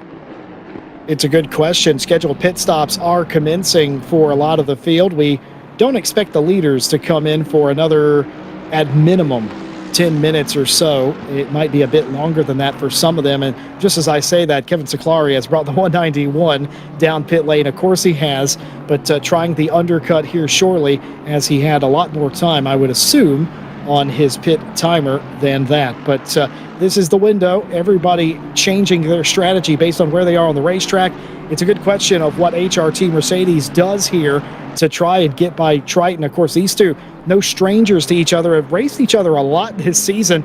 They're very close in points as well to boot. Speaking of the championship points, I've been trying to do them in my head. as you know, Tim Peck, I love doing the maths, and on this occasion, I've been trying to figure out where Mobileye Lamborghini Esports comes into all of this. They qualified on pole. They're running inside the top 3. I don't think they're in any threat of falling out of the top 3 anytime soon. In fact, holding second place down very, very well.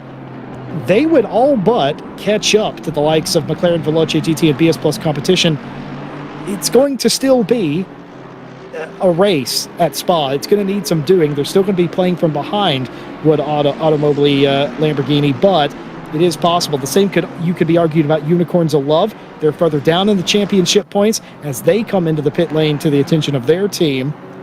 But it's going to tighten it up for sure.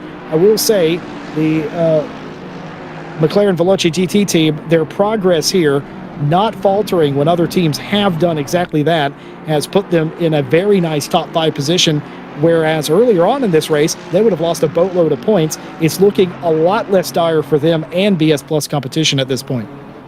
This has turned out very ideal for the Unicorns of Love team because, of course, this is the penultimate round. It's the one just before the final. You want to be maximising those points, and with the results of both the Unicorns of Love and the Mobileye Lamborghini, that's going to pull them right back into the championship.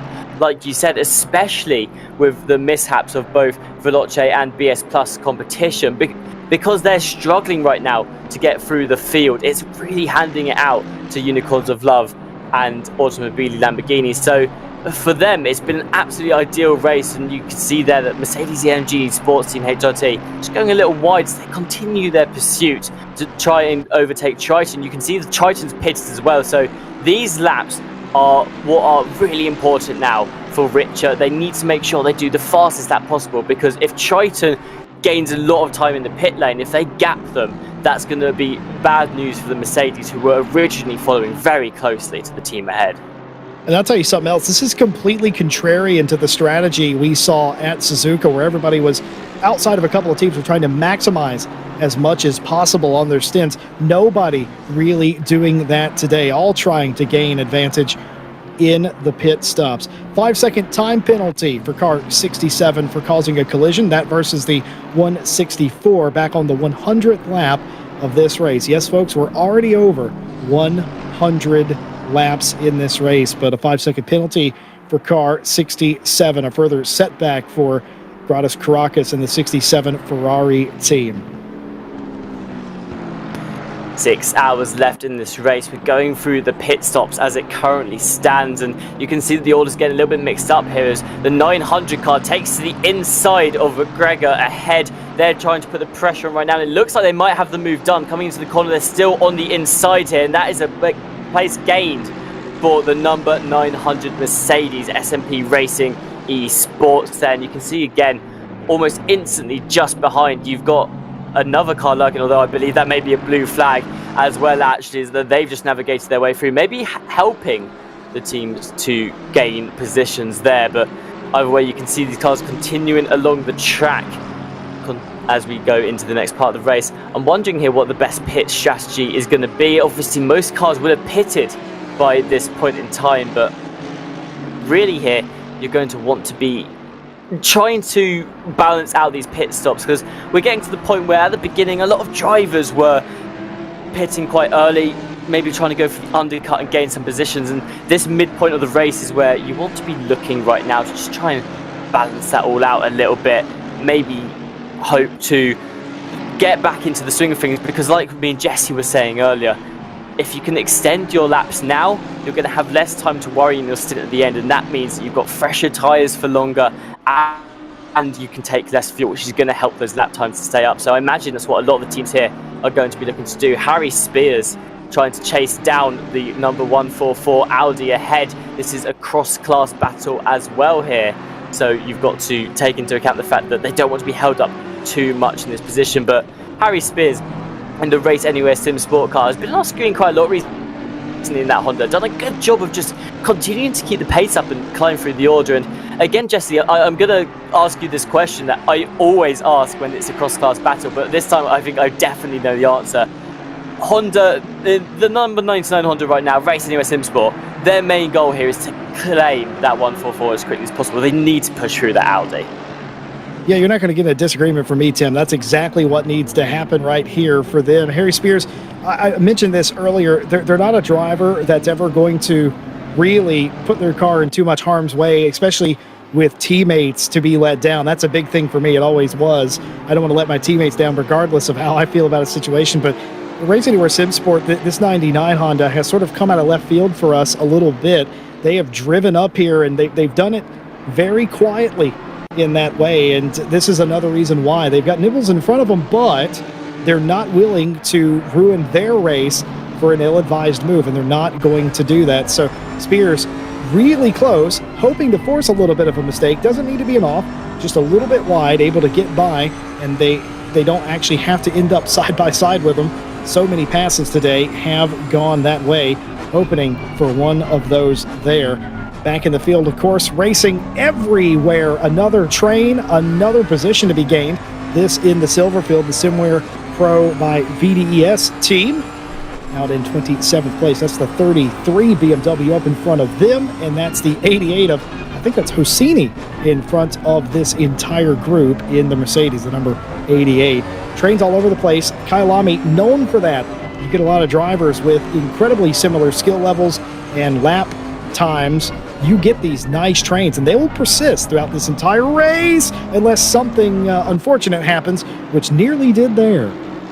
That came very, very close to contact there. I don't think there was contact, because then you'd have seen the car ahead would have started to slip slightly. But like you said, these trains are starting to build across the track at all times here at Kyalami. And it can be very hard to navigate your way through a train, whether it's because there's another tap there actually between the 322 car and the number 33 as the Bentley tries to make their way through the BMW. And but these trains, they start to build, and it can be problematic for a lot of senses, because if you try to overtake someone and there's a driver in front of them, you may go for a maneuver, but where do you go from there? Because often, if these trains are quite close like they are, Jesse, chances are there's going to be cars in all positions of the track, and it can make overtaking very difficult, especially if you are towards the back of the pack here. So these drivers trying to navigate these trains, that's when you've got to wonder, how much is this doing for my pace? And it's why we see a lot of these early pit stops happen, because you find drivers caught at the back of these long trains, and they just think, okay,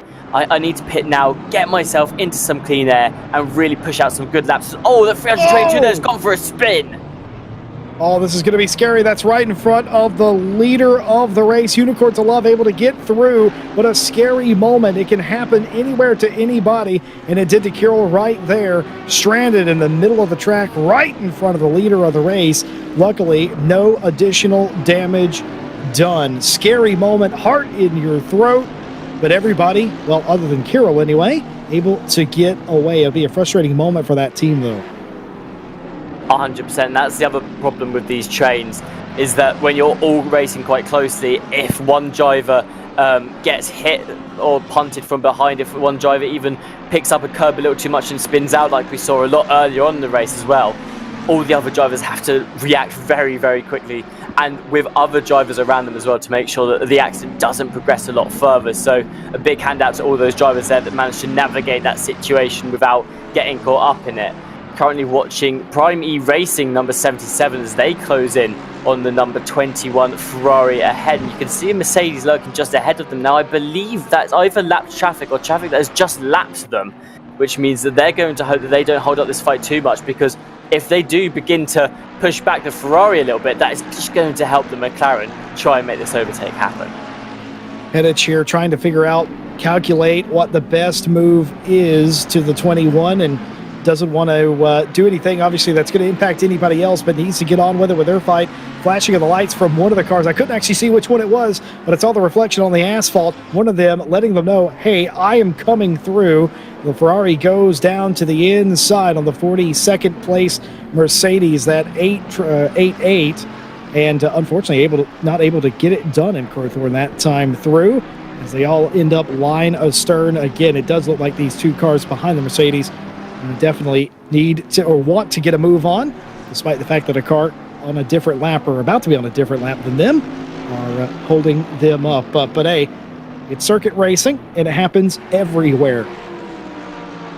Yep, circuit racing, climbing through traffic quickly, it is part of it, and you do need to make sure you clear them as soon as possible. You can see here that yet again the Prime E Racing McLaren is bringing the race to the number 21 as well. It looks like though they've both managed to clear the Mercedes now, which just means that there's less holding back the Ferrari. It means that they can now focus on just pushing ahead, because it's a nerve-wracking moment when you've got a driver in front of you that's just a bit of traffic.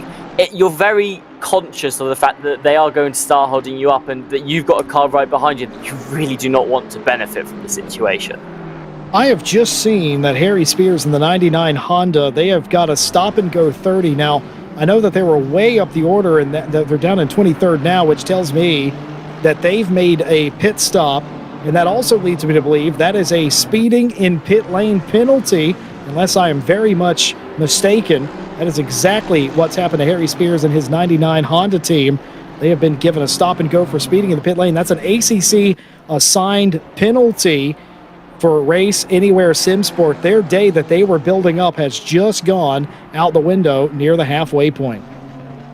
That is so unfortunate. Stop and go 30 seconds really start to damage the team's pace over time, because, well, not their ongoing pace, but just the overall pace of the entire race, because you're still for 30 seconds as you're sitting in the pit lane. You're also losing time as you're navigating the pit lane too. But if there's one thing I do know about Kyalami, it's that a lot of people can struggle with the entry to the pit lane. It's very easy to speed into it because you're coming fast out of the corner. You have to get the brakes right, and because of the way the pit lane starts to break off from the track itself, it can be hard to hit your foot on the brake early enough to make sure your car doesn't spin into the wall. So the stop and go 30 seconds for the number 99 Honda there, it's not going to be great news for Spears, but unfortunately that's how these things go sometimes, and Kyalami is one of those tracks that can be known for catching people out in the pit lane. Well, you and I have seen some incredibly crazy things on pit lane. We've seen somebody get wedged in pit lane. We've seen some cars that we thought were speeding in pit lane that weren't speeding in pit lane, that at least indicated they were speeding, but they technically were not doing. And also, too, cars slowing down, like you said, trying to get to pit lane, worried about being ran over from behind because of the uniqueness of the pit lane here. Sometimes you gun it a little extra to get out of the way as sort of a courtesy, and you end up speeding yourself. You have to be in first gear to be on that limiter, too. That's also a problem. The pit lane limiter in almost all of these cars does not work in any other gear than first gear. So you're coming down through the gears after Cheetah and you're counting the clicks. Sometimes you don't count the clicks enough, or you don't go down enough. You miscount, something like that, and all of a sudden you're back on the gas trying to be exactly on the limiter, and you're speeding because you're in the wrong gear. All these things, a million different tiny calculations when you're coming onto pit road.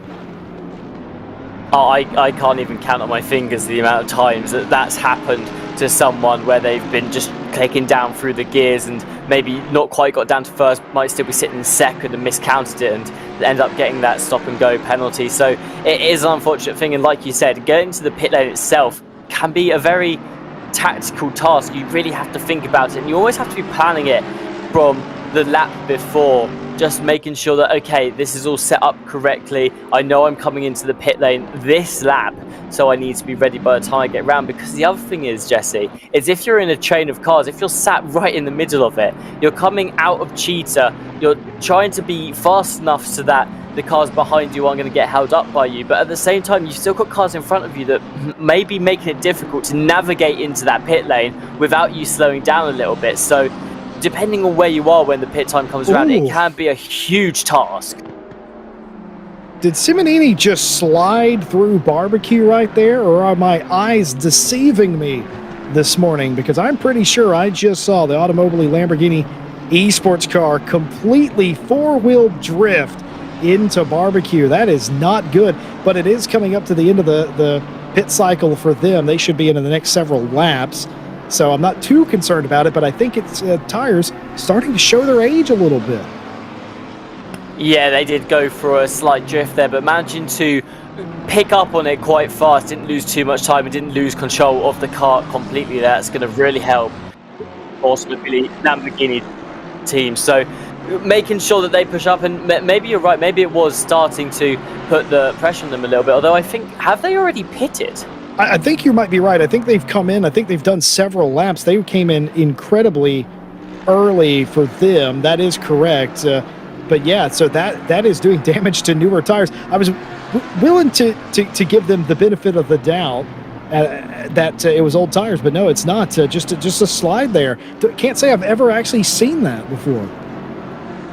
Well, it's going to start to damage those tyres quite early on, as you said. Of course, they're fairly fresh into this stint. If they did pit, it would have only been about 6 or 7 laps to go. So for them to be sliding that early on the stint, it's going to start to damage tyres already. And that just means that by the time they come to the end of this stint, those tyres are going to be even more risky to drive on. So that's going to be something playing on their mind a little bit here. And it just means that coming towards the end of the stint, they need to make sure they're really looking after those tyres still. Certainly the case for them. And of course, Simonini has already driven so far. Now, this is close quarters racing indeed, but they've already driven earlier in the race, has Simonini, and I didn't see them do that. So I'm curious what invoked that. They were following quite close behind another car. Could have been draft effect or wake effect or something, just very out of character. They've kept it going. The only damage is the damage done to the tires and the extra heat put through them. Here is Santoro back in the Scuderia Ferrari Velis Esports number 51. They are trying to get back some of the time that was lost during the earlier spin, and Santoro is the man up to the task on the back of Ognjen Radikov, trying to get that spot back. The 41 and the 51 have been together for a couple of hours now. They separated for a little bit after the little bit of a spin, but now back together again. You're either going to be enemies or best friends after a day like today, Tim. Well, they're currently tied in points for the championship as well, so both teams here are going to want to be in that higher up position. But it goes to show that just because they had that slight mishap earlier, neither driver looks to be losing too much time. In fact, both have had fairly good pace across the last hour or so. So I don't expect that it's the last we're going to see of the number 51 and 41 here. I reckon both of these teams are going to continue climb through the pack, but for now they've got to worry about each other, as the Velis Esports team, with Santoro taking the wheel here, has brought the fight straight back to the Bentley. It's worth mentioning both these cars have been higher in the running order today. They both had their individual dramas, but they've all rebounded from it quite nicely, I might say, and they find themselves together again. You know, it's a tale as old as time in anything, let alone racing. The one driver that frustrates you the most seems to be the driver that you race the most. And for Santoro, it might be Ognjen Radikov in the 41, though I'm pretty sure Santoro hasn't raced Ognjen Radikov in this race. These two cars, though, almost as if they're glued together by destiny, continuing to race it out. And they both led each other at different points in this race. And they'll continue, I think, to draw closer to the McLaren Veloce GT with James Baldwin behind the wheel right now. That's the 7th place car. 2.5 seconds. Keep your eye on that. That should, at least in my thinking, should be going down a little bit, even though these two are in the middle of a battle. Well, both of these teams as well have been adopting the early pit stop strategy. They are the two that we were really talking about earlier on, and how they were pitting quite early compared to a lot of the other cars to try and get those undercuts to happen, and it was working out in their favour for the most part. I mean, the number 41, the Simware.Pro by VDES team, was just climbing the order. They started in 9th place after qualifying. They were up in that 5th place position at one point and looking very comfortable in it too. So the strategy that they were adopting was working out for them, and now they find themselves back in 8th as well. So again, it comes back to what we were saying earlier, Jesse, in that right now it's the team's job to reassure the driver, we have this, we've got the pace to push higher. Don't worry about what's happened in the past. We had a slight incident, a racing incident, that's brought us back down through the order, but now is the time to climb back up again, and with 5 hours and a half left, there's absolutely time to get back into that top 5. Absolutely. Still a long part of the race to go in this race today, but at this point, you've had several hours. If you've made mistakes, if you've been in the wars a little bit, you have to sort of snap out of that. You have to realize, okay, time is now ticking down. If we make a mistake now, it might be unrecoverable, and you can't allow that to happen. So everything now has to be pristine. A lot of these teams come in with the reverse attitude of that too. They come in where they want to be perfect through the first section of the race, and then they get sloppy towards the end of the race. But realistically, it needs to be the other way around. Side-by-side battle here, Tim. the 144 car taken towards the inside of the 149 here. It looks like they've got the move done, but the 149 is going to go for the switchback. It's not quite worked out, and that means that it was a fairly easy place gain for the 144 car there. This was a cross-class battle, albeit a very, very close one, and Team Full Motorsport going to be very happy with how quickly that one turned out. Certainly will do. No, we've seen that go very wrong several times today between drivers, and we've seen that prolonged for hours in the past, but nothing doing that time as they get it squared away really quickly. Another race control intervention, and this one, an incident involving cars 322 and car 33 on lap 110. 15-second time penalty to car 33 for causing a collision. On your screens right now, you've got number 67 car. This is Race Anywhere SimSport, currently carrying that 5-second time penalty, but they're not going to let that throw them off as they try and apply some pressure. A little bit of contact there maybe between the 41 and the 51. Now, I'm pretty confident that that's not what caused the previous spin the last time these two were together, but a very close quarters action has brought the 977, the pole-sitting silver car, back into the fray, and they might get by the Scuderia Ferrari Velis Esports car right about now. They're side-by-side through Sunset. There's another car up back there as well trying to get through. I think that's William Van Omen, who has... No, that is not Van Omen. That's another car, in fact. But that was very scary again in the same corner between the Curbs Engineering car and the Scuderia Ferrari Velis Esports car. And they're still side-by-side with the Ferrari look. They are still side-by-side, and this could be huge for the 977 car. If they can get their way through the number 51 here, they'll not only be gaining a position that's just going to put a car between them and their nearest competitor, but they're also going to split up two cars that have been fighting quite a lot as well, though it looks like the Velis Esports team has just managed to pull themselves back ahead, and they will now continue to try and chase down the number 41. But look at that time difference, Jesse. What was a couple of attempts, not even that, at the beginning of this lap, is now 1.6 seconds between the 51 and 41. Don't exactly know what happened down in Crowthorne, but I have a good idea. I think they both went a little bit deep. There's a little bit of contact, and that squared up Eder to try and get by the 977. Gave it the old college try, unable to pull it off, and that will further frustrate Santoro behind the wheel of that Ferrari for the time being, as now they have to make up 1.5 seconds to get back to the back of Ognarodikov and make that happen. And oh my goodness, an off by Michael Tauscher and the Unicorns of Love Mercedes. The leader of the race has had a momentary lapse there and nearly has run off the racetrack.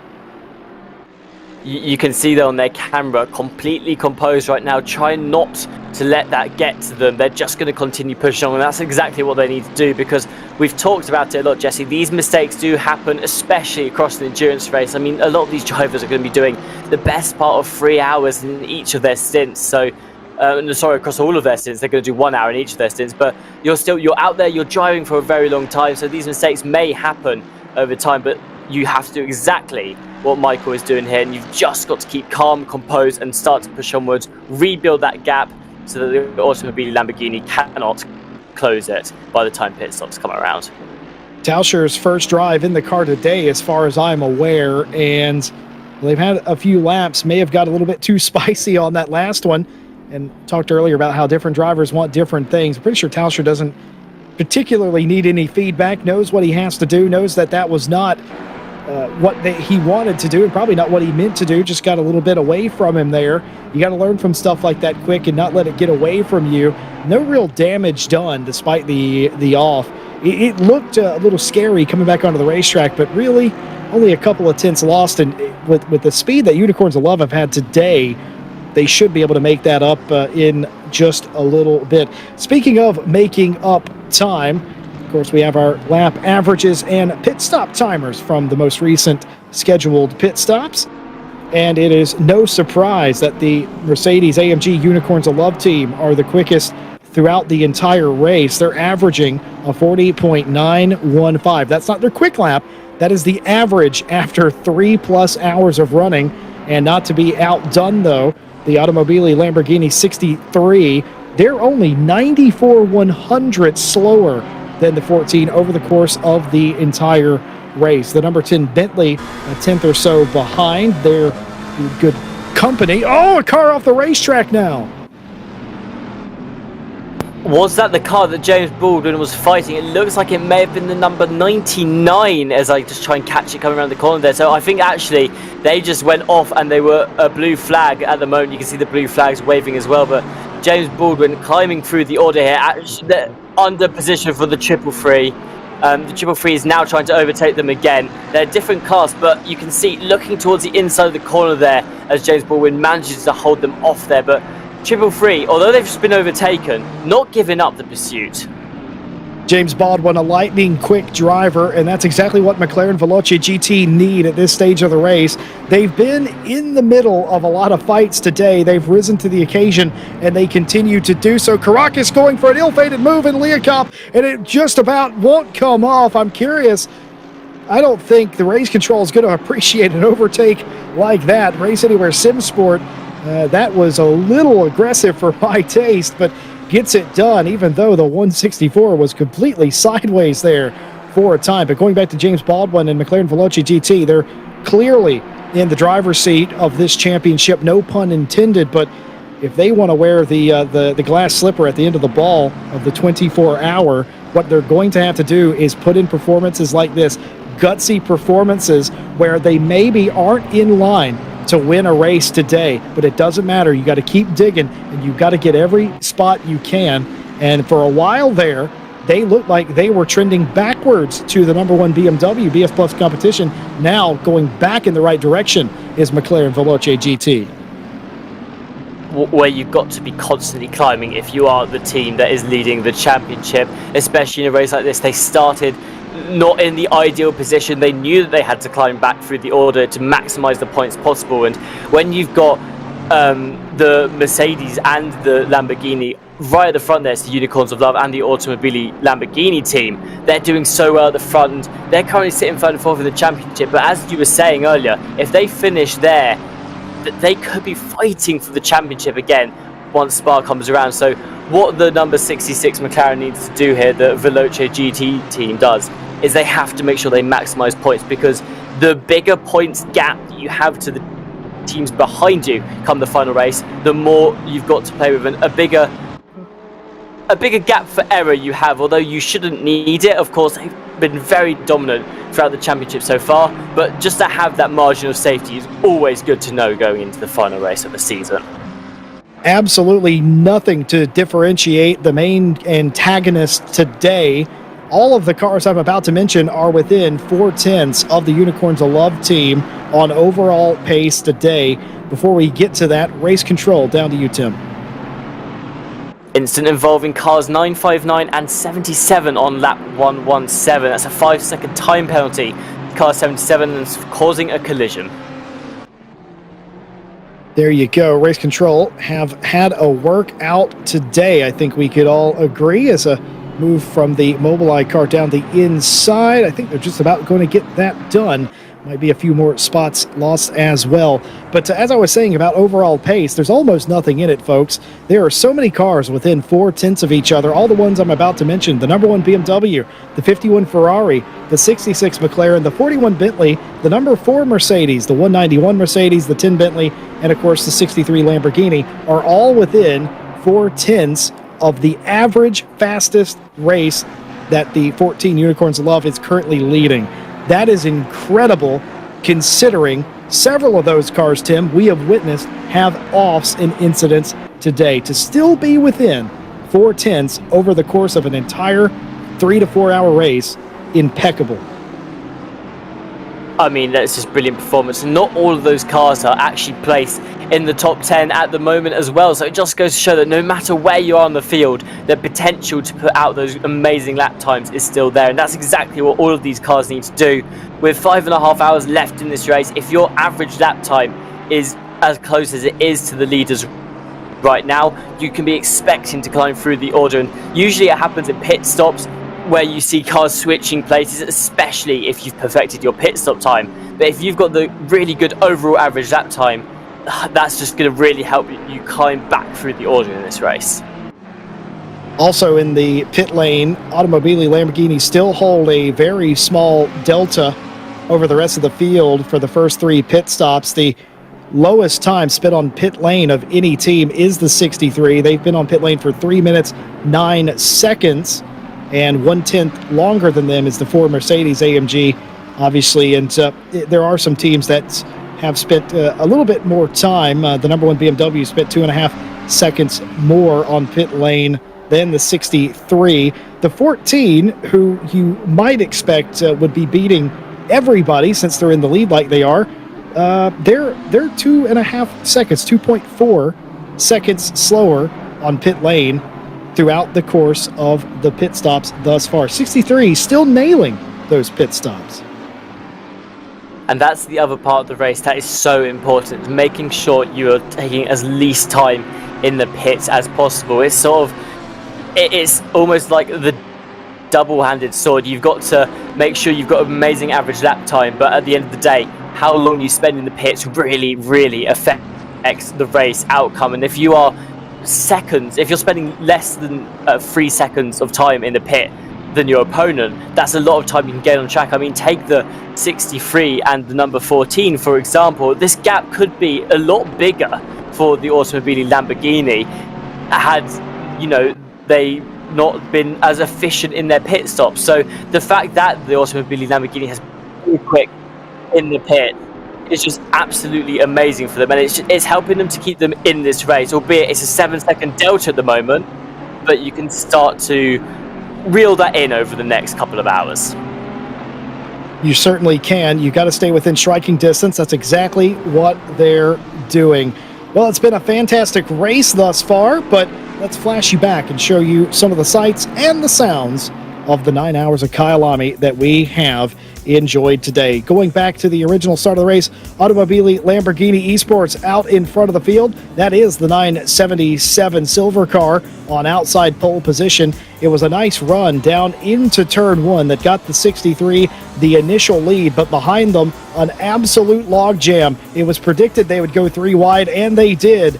Look at this, the 4 and the 191 Mercedes going 3 wide. A little bit of contact there did allow the 977 to pull clear, and the Imkers car also did the same in 3rd place. There's no further incident up front for the leaders, but dare I say it, it was a bit of a melee back far in the field. Unicorns of Love also made out really well there as well, getting inside a top 5 position early. Here is the pass for the lead of the race.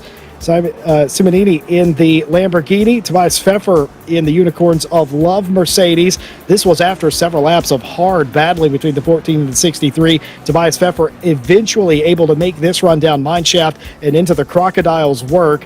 Braking as late as they can and over the curbs was the Automobili Lamborghini, but it wasn't to be. Hanging all over Unicorns of Love, but able to get the pass done was the 14 Mercedes. Remember earlier when I said these two had some history? Here it is right here. A little bit of contact between the 41 and the 51, and they wouldn't end there. They had a couple more of these incidents throughout the race thus far. Hard, close battles in racing between the Ferrari and look at this, a run down the front straight, a little bit of a hip check there. One of the other Bentleys getting involved as well, taking it 3 wide into Crowthorne on lap 91. You could see the 51 of Pavlovsky already losing it a little bit before the contact with the 41. That was deemed racing incident and play on. That separated them for a while, but as you know, they have since come back together. The 55 and the 33 racing it out here in the middle part of the field, and it goes a little bit wrong in the Crocodiles, as it so often does. A touch and a car spinning around. There's been several of those incidents today, but most of the incidents today, 2 cars, quite minor, and even in cases where it looked like it could be bigger, damage has been limited. It's been a pretty fantastic race, all things considered, Tim.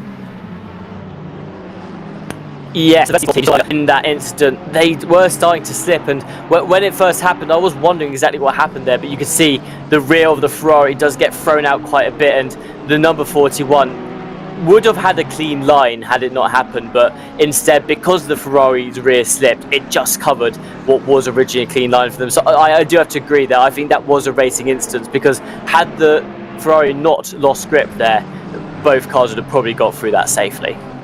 Just excellent camera work by our entire production team that makes us look smart more often than not. Steve proudly, I think, set that particular one up. Mike Yao does not want to take any credit for anything, but I'm going to make him do it anyway. Brilliant producers on the show, as always. Santoro in the 51 Scuderia Ferrari Velis Esports car, continuing that march back up to the front. This is still the aftermath of that incident that we saw in the highlights. And like I said, keep in mind, that incident was between the 41 and the 51. They had several contacts. They're still racing each other quite, I would say, judiciously at this stage in the race. And they continue to put on a show. So does Gratis Caracas in the 67. They've had their issues, but continue to climb inside the top 15. The race anywhere at SimSport Ferrari with that 10-second penalty on the back of the 127, who is going to take the inside line. Hendrickson not allowing them the inside in the Mobileye BMW, and that'll be all she wrote. I don't think there'll be any crossover here, as excellently defended by Hendrickson. Tim Peck, I got to ask, your first race here, but you're no stranger to this racetrack. You're no stranger to these competitors. Anything stand out to you thus far in this race? Oh, you really put me on the spot there, Jesse, but I've got to say, although I've seen a lot of these drivers performing on this track before as well, I think there's a lot of people that are still standing out even more to me. I'm always surprised with how these guys perform over the long period of time, and obviously the experience they gain and how they come back even harder here.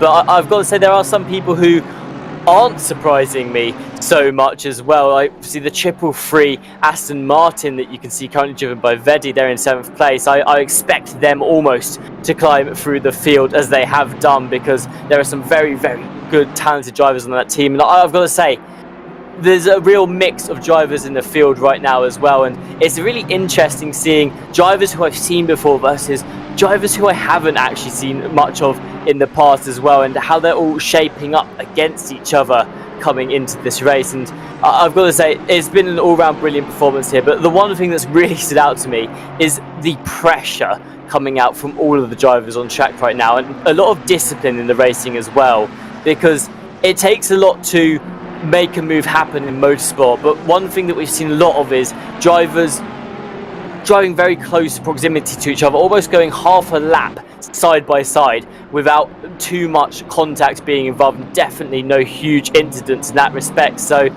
I've got to give it to all of these drivers here today. To be able to race that closely for a very long period of time is absolutely amazing. Andrea Miato able to make that pass look very easy. That was for position in class and on track as well. 23rd place for the GTWR driver, and a unique camera angle for Andrea. I've never quite seen this. Obviously has a gigantic curved monitor, but this camera is mounted really high in the air. You can clearly see everything going on in the cockpit of that 999 car, and that is a very nice setup. A unique perspective. Most people with the camera will set it up either quite close to their face, like George Boothby likes to do, or they'll set it up sort of pointed at them a little bit. But this is a full perspective of what the cockpit looks like. And, well, what I can tell by the way he's driving, very relaxed, not tense at all, sitting back in the seat, and why not? Gaining positions out there on the track as well. Well, it's actually quite a good way to drive, Jesse, because that's the other thing, is if you're all relaxed when you're racing, that can just help you keep your mind at ease too. And there's a little bit of contact there from the cars ahead. It looked like one just slightly lost it coming off the curb, but both cars managed to stay on course there. But being relaxed while you're racing is a good thing. You don't want to be tense the entire time that you're driving, because that's when you're putting too much pressure on yourself, and it can also take a mental toll as well. So it's honestly, I quite like the camera angle from above, and for many reasons. One, that you can see what they're doing there is someone off the track as well. I'm not 100% sure who, but someone quite wide off the track there, just recovering behind this huge train of cars that we saw. But going back to what I was saying, Jesse, it's good to see people relaxed when driving and not putting too much pressure on themselves. Some people feed off that pressure, Tim. Some people like to be in a pressure cooker situation. They're very clutch, as they say, in those situations. Other drivers, they don't want to be pressured. They want to have a nice, chill driving experience, and anything that upsets that delicate balance could affect them on the racetrack, and that goes straight down from people talking to you. It goes down to your posture, how you choose to drive. We saw Santoro's cam there for a minute. That's more traditional. That's exactly what I expect to see out of a driver cam for an esports event, where you see the wheel very clearly. You can see the fine details in the wheel cam, and this is, of course, the George Boothby camera, as I call it, the very close on the face camera. Noah is absolutely in the mix right here with a lot of different cars. Has Santoro in front of him, has William Van Omen. Actually, that's not William Van Omen for the second time today. That's a bunch of different cars on a different lap behind him. So high pressure certainly kicking in here in the middle stages of the race. You can't take your eye off the track for a second. Doesn't matter if you're racing cars for position or you're racing cars that are several laps down from you. You have to be on your game the entire time. And of course, Eder trying to navigate that traffic, because they're trying to catch the back of Santoro to gain another position here.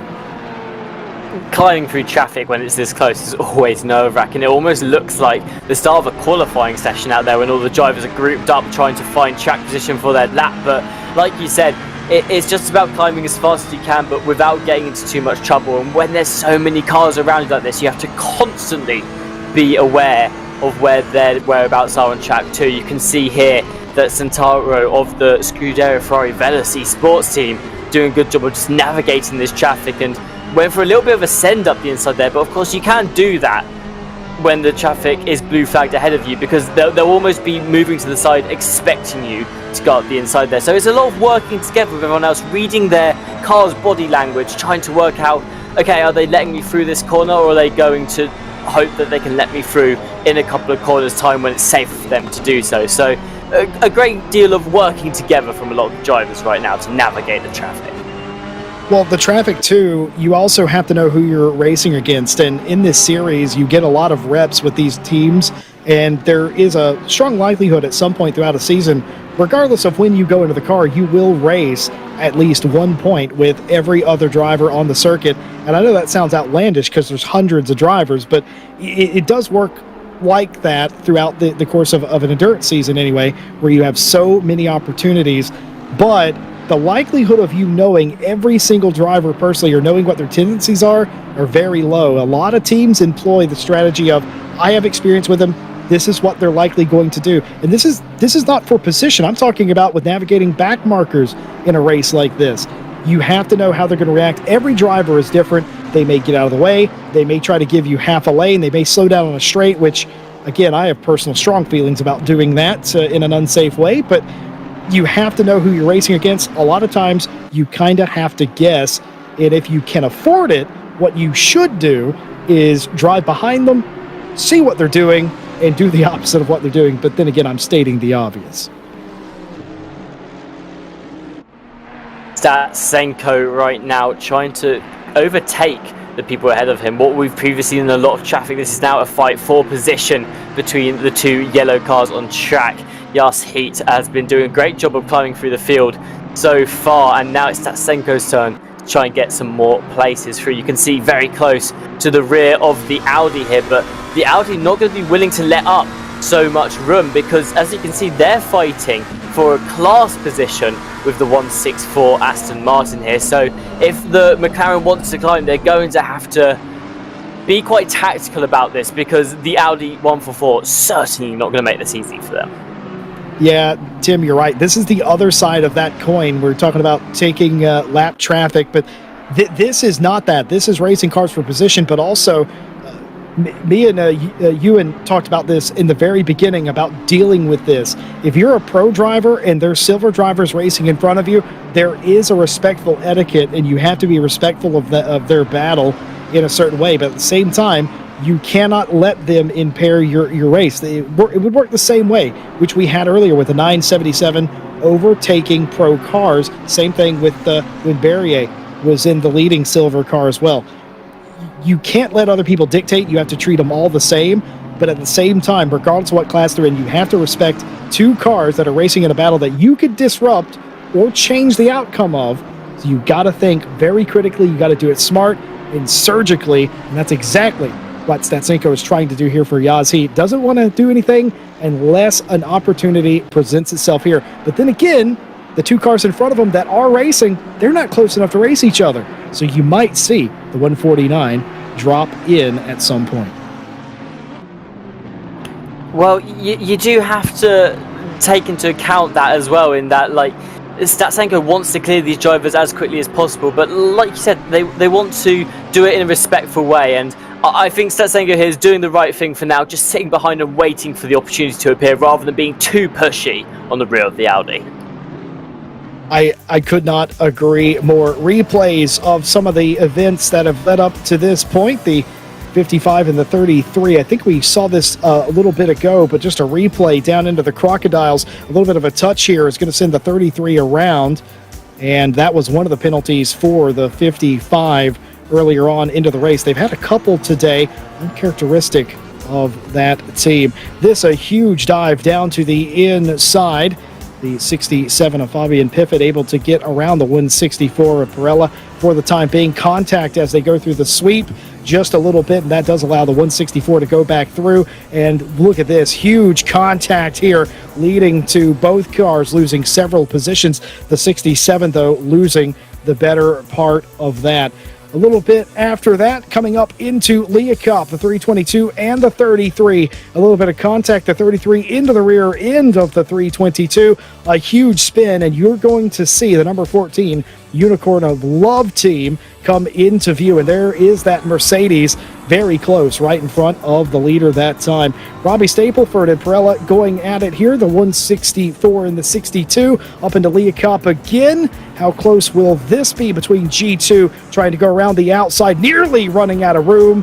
Has to surrender for the time being, or does he? Continuing around the outside, going down mineshaft, almost pulled that off at that particular stage, but of course, not giving up was Stapleford, not taking no for an answer, late on the brakes, diving back down to the inside is Perella, but I'm pretty sure they ended up single file by the time they got to Cheetah, and indeed, they did. Close racing all up and down the field today, as we've shown you several times. This is another one of those between these two cars. Oh, a big moment onto the curb, sent the 21. That would have been the car that we saw earlier go off, and we were unawares of what car it was. It was the 21 Ferrari. Curbs wreaking havoc on some of the teams, but not nearly as many mistakes like that as I probably would have expected today. And I wonder if maybe I underestimated the drivers today. They're not making a lot of big mistakes.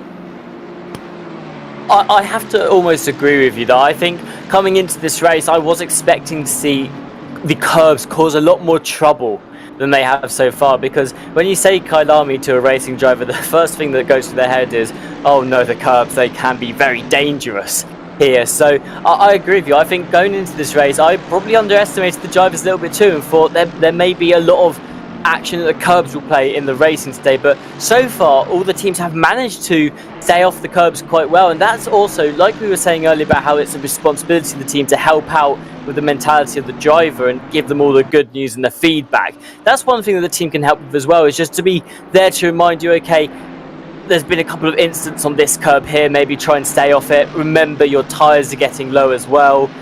Just having that constant feedback in your ear helps you out, and it means as a driver you can focus on just putting out your pace and making sure that you're doing a good lap time, rather than having to constantly worry about, okay, I need to be here on the track. You can leave that down to your team to help you with, and that's why I love endurance racing, because there's a lot of teamwork involved.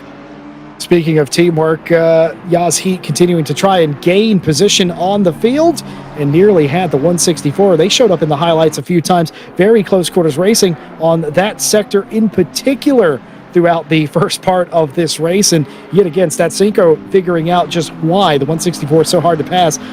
Just about thought that he had him, but didn't. Perella holding strong, keeping the 164 out in front. That'll further frustrate the Yas Heat driver.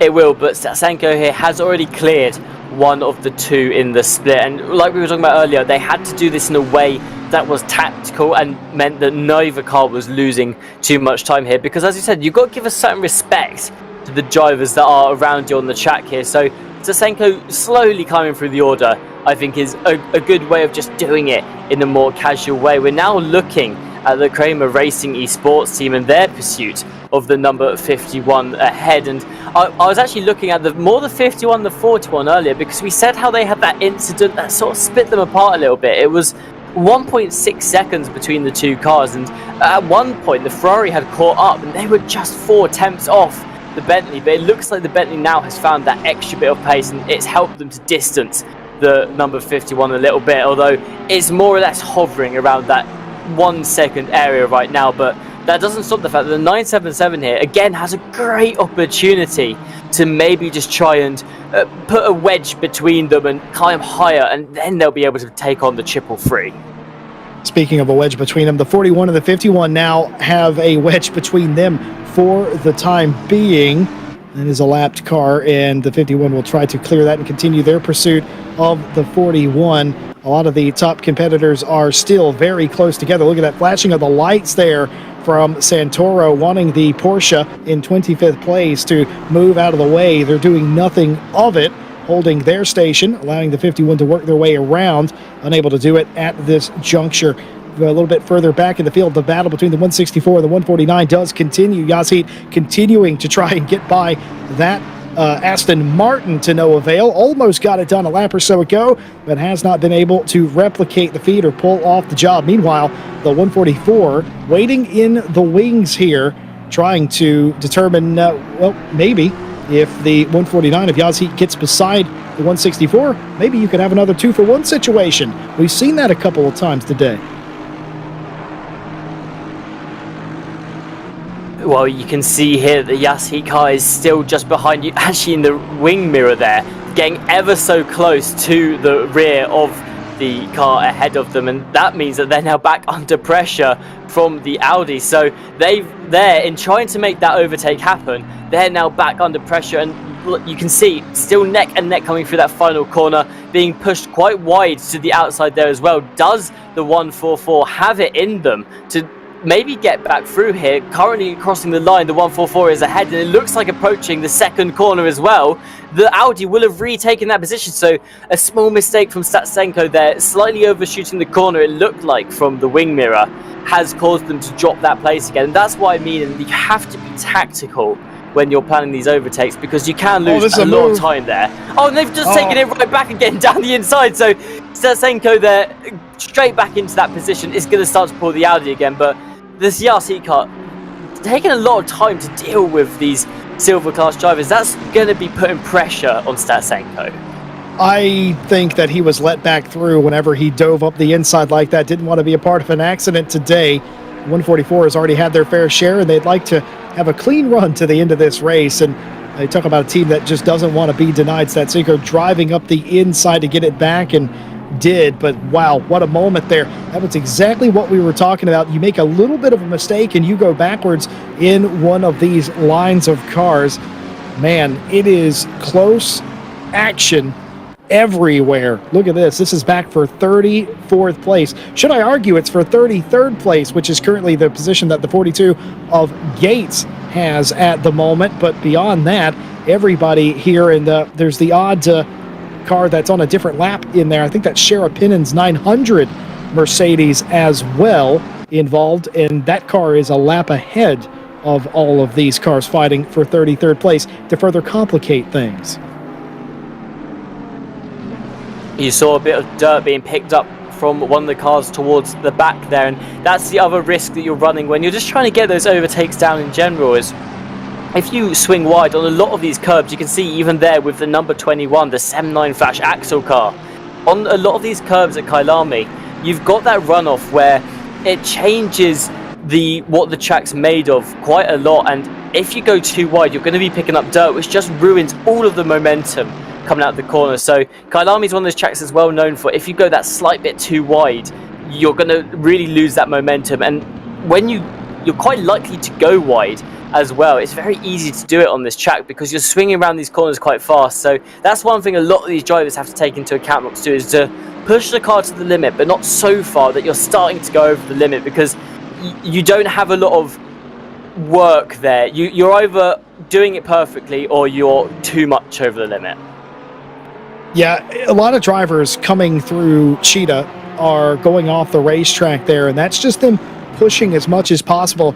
You cannot catch that inside curb. Actually, let me correct myself. You can catch that inside curb if you want to end up in a wall somewhere, but you can't catch that inside curb. You got to catch the flat bit, and only the flat bit. If you miss the flat curb, you've gone too wide, you're going to end up in the sand regardless. If you catch too much curb, you're going to end up in the sand. You're aiming for a spot that, I don't know, maybe less, 3/4 of a meter, something like that. Maybe not even that is the spot that you're aiming for on the apex of Cheetah. And if you hit that perfectly, you hit the curb, you go over the curb, but you also get a bit of the grass.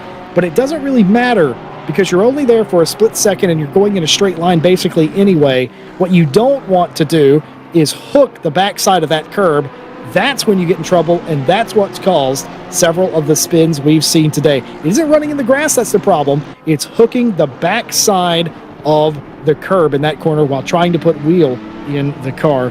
And you see a lot of people get away with it. You wonder, well, how are they doing it and other people are spinning? It's because they're taking the corner differently. Don't hook the curb is the key to that corner, and I learned that the hard way.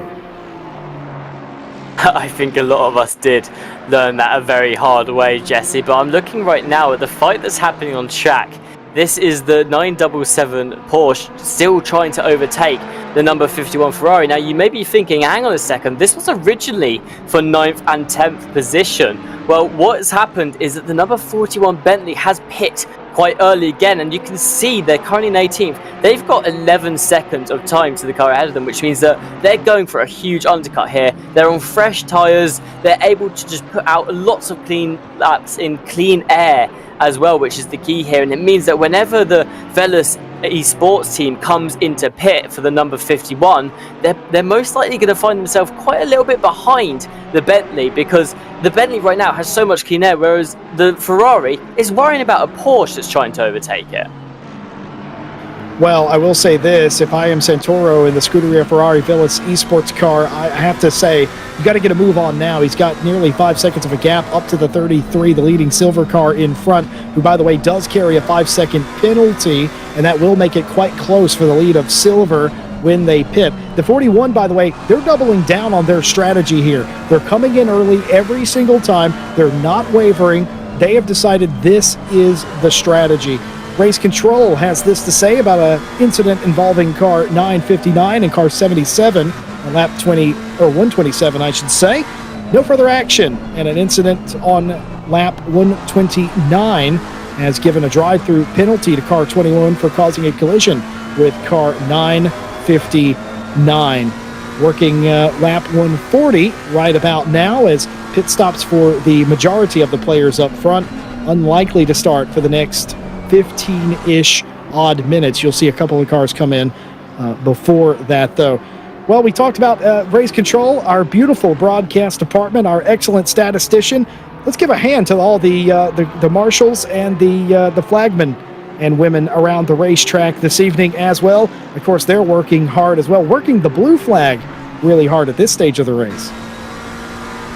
Yeah, if you're currently the marshal waving the blue flag, you might want to switch out with a buddy because your arm is going to be hurting, especially in endurance race. But I've got to say, it's been a brilliant race so far. We're approaching that 5-hour mark where there's just 5 hours left in the race, and this is when, I was saying earlier, this is when the teams need to start thinking about extending their stints that little bit more, especially the ones that have been pitting early to undercut, because now you're getting into the danger zone of, if you were pitting 10 minutes early for your first stint, you're almost in that risk of maybe having to do that extra pit stop at the end because your fuel won't quite make it and your driver stint will overflow. So now what they need to do is start pushing the stints to the limit, get it back so that it's closer to the hour, and that's just, it's a balancing out stage that happens in the middle here. And I have to say, even though 41 did pit earlier than the other cars that they were fighting going into this stint, they still, you notice that rather than pitting 10 minutes earlier to the hour, this time they only pitted 5 minutes earlier to the hour. So they are starting to extend those stints that little bit longer just to start making it easier for the end of the race. I don't hate that. When you're making 8-9 pit stops a race and you want to try that undercut, you can eke that back to a normal pace and still do the undercut if you're willing to go a few more minutes longer each stint, and it sort of negates some of that effect. Now, there still might be, depending on how the race ends, but it certainly will nullify a lot of that penalty of pitting early. Well, folks, we haven't talked to you much about the weather or anything today, simply because there hasn't been anything to complain about. Just gone 5 p.m. or a little after here in sim time, 5:09 the clock reads, and just under 5 hours left to go. And I will tell you, it has become completely overcast here at Kyalami in South Africa. So I don't know what the rain forecast is. I'm not a meteorologist, but it is very overcast, and I'm pretty confident in saying that this race will end at dusk or in proper darkness this evening as well. So this track is going to go through, probably already has with the cloud cover, gone through a little bit of a mood swing now. It's only going to get worse as we get further into the evening tonight. Got to pay attention to that. Some cars may prefer the cooler air more than others. Well, that's the thing as well, is so far we've had a dry race from start to here. But if the rain comes in, that switches quite a lot of things up. There are some cars that benefit a lot more from having the rain. They have more advantage when the rain is pouring, so that could really affect the race. And it is Kyalami with the weather. You said it was getting slightly overcast now as well. There could be a high likelihood of rain here at the end of the day, so that's something that a lot of these teams have got to be prepared for as well. Of course, they will have a weather forecast with them to sort of work out, okay, is the rain coming in, how do we prepare that? But then again, that's going to be another thing that the teams in particular have to focus on and strategize with, is if it starts to rain, what do we do? When do we bring the drivers in? And how are we going to combat it? Are we going to get advantages here, or are we going to start to have a slight disadvantage? What do we do to keep our car ahead? Just to be clear, as far as I am aware, there is no rain on the radar or in the imminent future of the racetrack. I'm merely saying it was not this cloudy before. It is completely overcast now, and it's very clear that the track is going through a bit of a change, regardless of the weather, because we are going into the late afternoon and the beginning of the evening hours. Man, what a beautiful place to watch a race from inside some of the suites and towers around here. Just a fantastic racing circuit to go to. Was modernized years ago now. Seems like yesterday to me, but I'm old, so it was many years ago, and it has just been a brilliant racetrack for the modern era. Nobody really complains about having to race around here. It's a beautiful country. It's a beautiful place to be, and there's a lot of different places around this circuit you could go to watch a race such as this. And if you are watching a race such as this, as the Unicorns of Love car with Tauscher behind the wheel is in the pit lane to the attention of their team, well, if you are in the crowd tonight, you have been treated to a brilliant first half of a race. AJA Sim Racing team on your screen right now. They are currently trying to push themselves higher in the top 10. They're currently sitting in a nice 10th place position, but hoping to climb a little bit more as they turn their attention to the number 23 ahead. They're in that range where it's almost got that striking distance. They can start to look for moves going round the corners, and actually I believe that number 23 has just pitted. They have. So they've now got a bit of fresh air where they can really push on their hardest for the tyres right now. And then hopefully by the time everything sorts out, they'll be ahead of the other car. I find it very interesting. The 14 came in when they did, and a couple of other cars have come in. Santoro in the Scuderia Ferrari Velis Esports car is also in. Willem van Omen in the 23 Aston is also in. Some of the other teams are going to go a bit longer. This is one of the few times, by the way, the Automobili Lamborghini team has stayed out longer than the Unicorns of Love 14 has, and I think that might have caught them slightly unawares, but it doesn't look like the 63 Lamborghini is going to change their strategy here this late into the race. They seem to be set in it, and why not? They're the quickest on pit lane all day, as we showed you earlier. Well, here is the Mobileye BMW, the 127. They found some drivers to overtake inside the top 20, looking at 19th place directly in front of him. And like we said earlier, it's been a brilliant drive from Mobileye, because they started all the way down in that 39th place position. They're currently fighting for 19th here if they can overtake the Ferrari ahead. So they've done a brilliant job at just recovering back through the track. It looked like the BMW struggled quite a bit in qualifying, but all of the BMWs that we've seen so far today have been pushing through the field. You can see as well now, although it is hard to judge based on when pit stops are happening, but you can see that the number 1 BMW, the BS competition BMW, they are also climbing through the field as well, had a good day in the race. So that's the thing, it's about capitalizing off what happened in qualifying, because a lot of the time you go into qualifying in an endurance race and you've got to ask, how much does this matter? I know there's lots of different opinions around the situation. You have people say, oh, it's an endurance race, but you still want to start at the front because it's qualifying, and if you start at the front you have the best opportunity to have a good result in the race. But that being said, it's still an endurance race, and we've seen the cars all the way through the field have had a great average pace across the last couple of hours. So qualifying is still a huge thing, it matters a lot, but because you've got 9 hours of time to climb through the field, the racing pace is what it comes down to the most, I'd say. I absolutely agree, and it's almost dead even. So I throw it back to you, Tim. If racing pace is almost identical, and it is for the majority of cars inside the top 15, it's about half a second or so throughout the entire race, and that's an average of the entire race, not one stint or another. It's apples to apples comparison. Because it is so close, does it then become about what you can do in the pit lane, as Dario put a tire off there in the Crocodiles that time? But does it become about pit stops if you're almost identical on race pace? Surely you must think it does. Oh, 100%. I think pit stops are the second most important part of a race. Aside from pace alone, you've got the pace is the most important in my opinion. If you've got a good race pace, then that's how you climb through the positions, especially in an endurance race. For me though, I'd always put pit stops above overtakes in some capacity. Not every single time, of course. It's, I'd say, a joint second between overtakes and pit stops. But if you can really perfect your pit stops, if you can perfect your strategy of when you pit, as well as how quickly you manage to pull it off, that can cost you so many positions alone without even having to fight other drivers. And I know which I'd rather overtake someone doing. I mean, don't get me wrong, we like watching the overtakes happen on track because that's where the action happens. It's what we all come to see. But if you can overtake someone in the pit stops, you remove all risk of crashing into them and causing an incident. So pit stops, I'd say, are arguably the second most important part of a race. If you can perfect your pit stops, make sure you've got your strategy right and make them as quick as possible, you're in for a really good result, especially in endurance.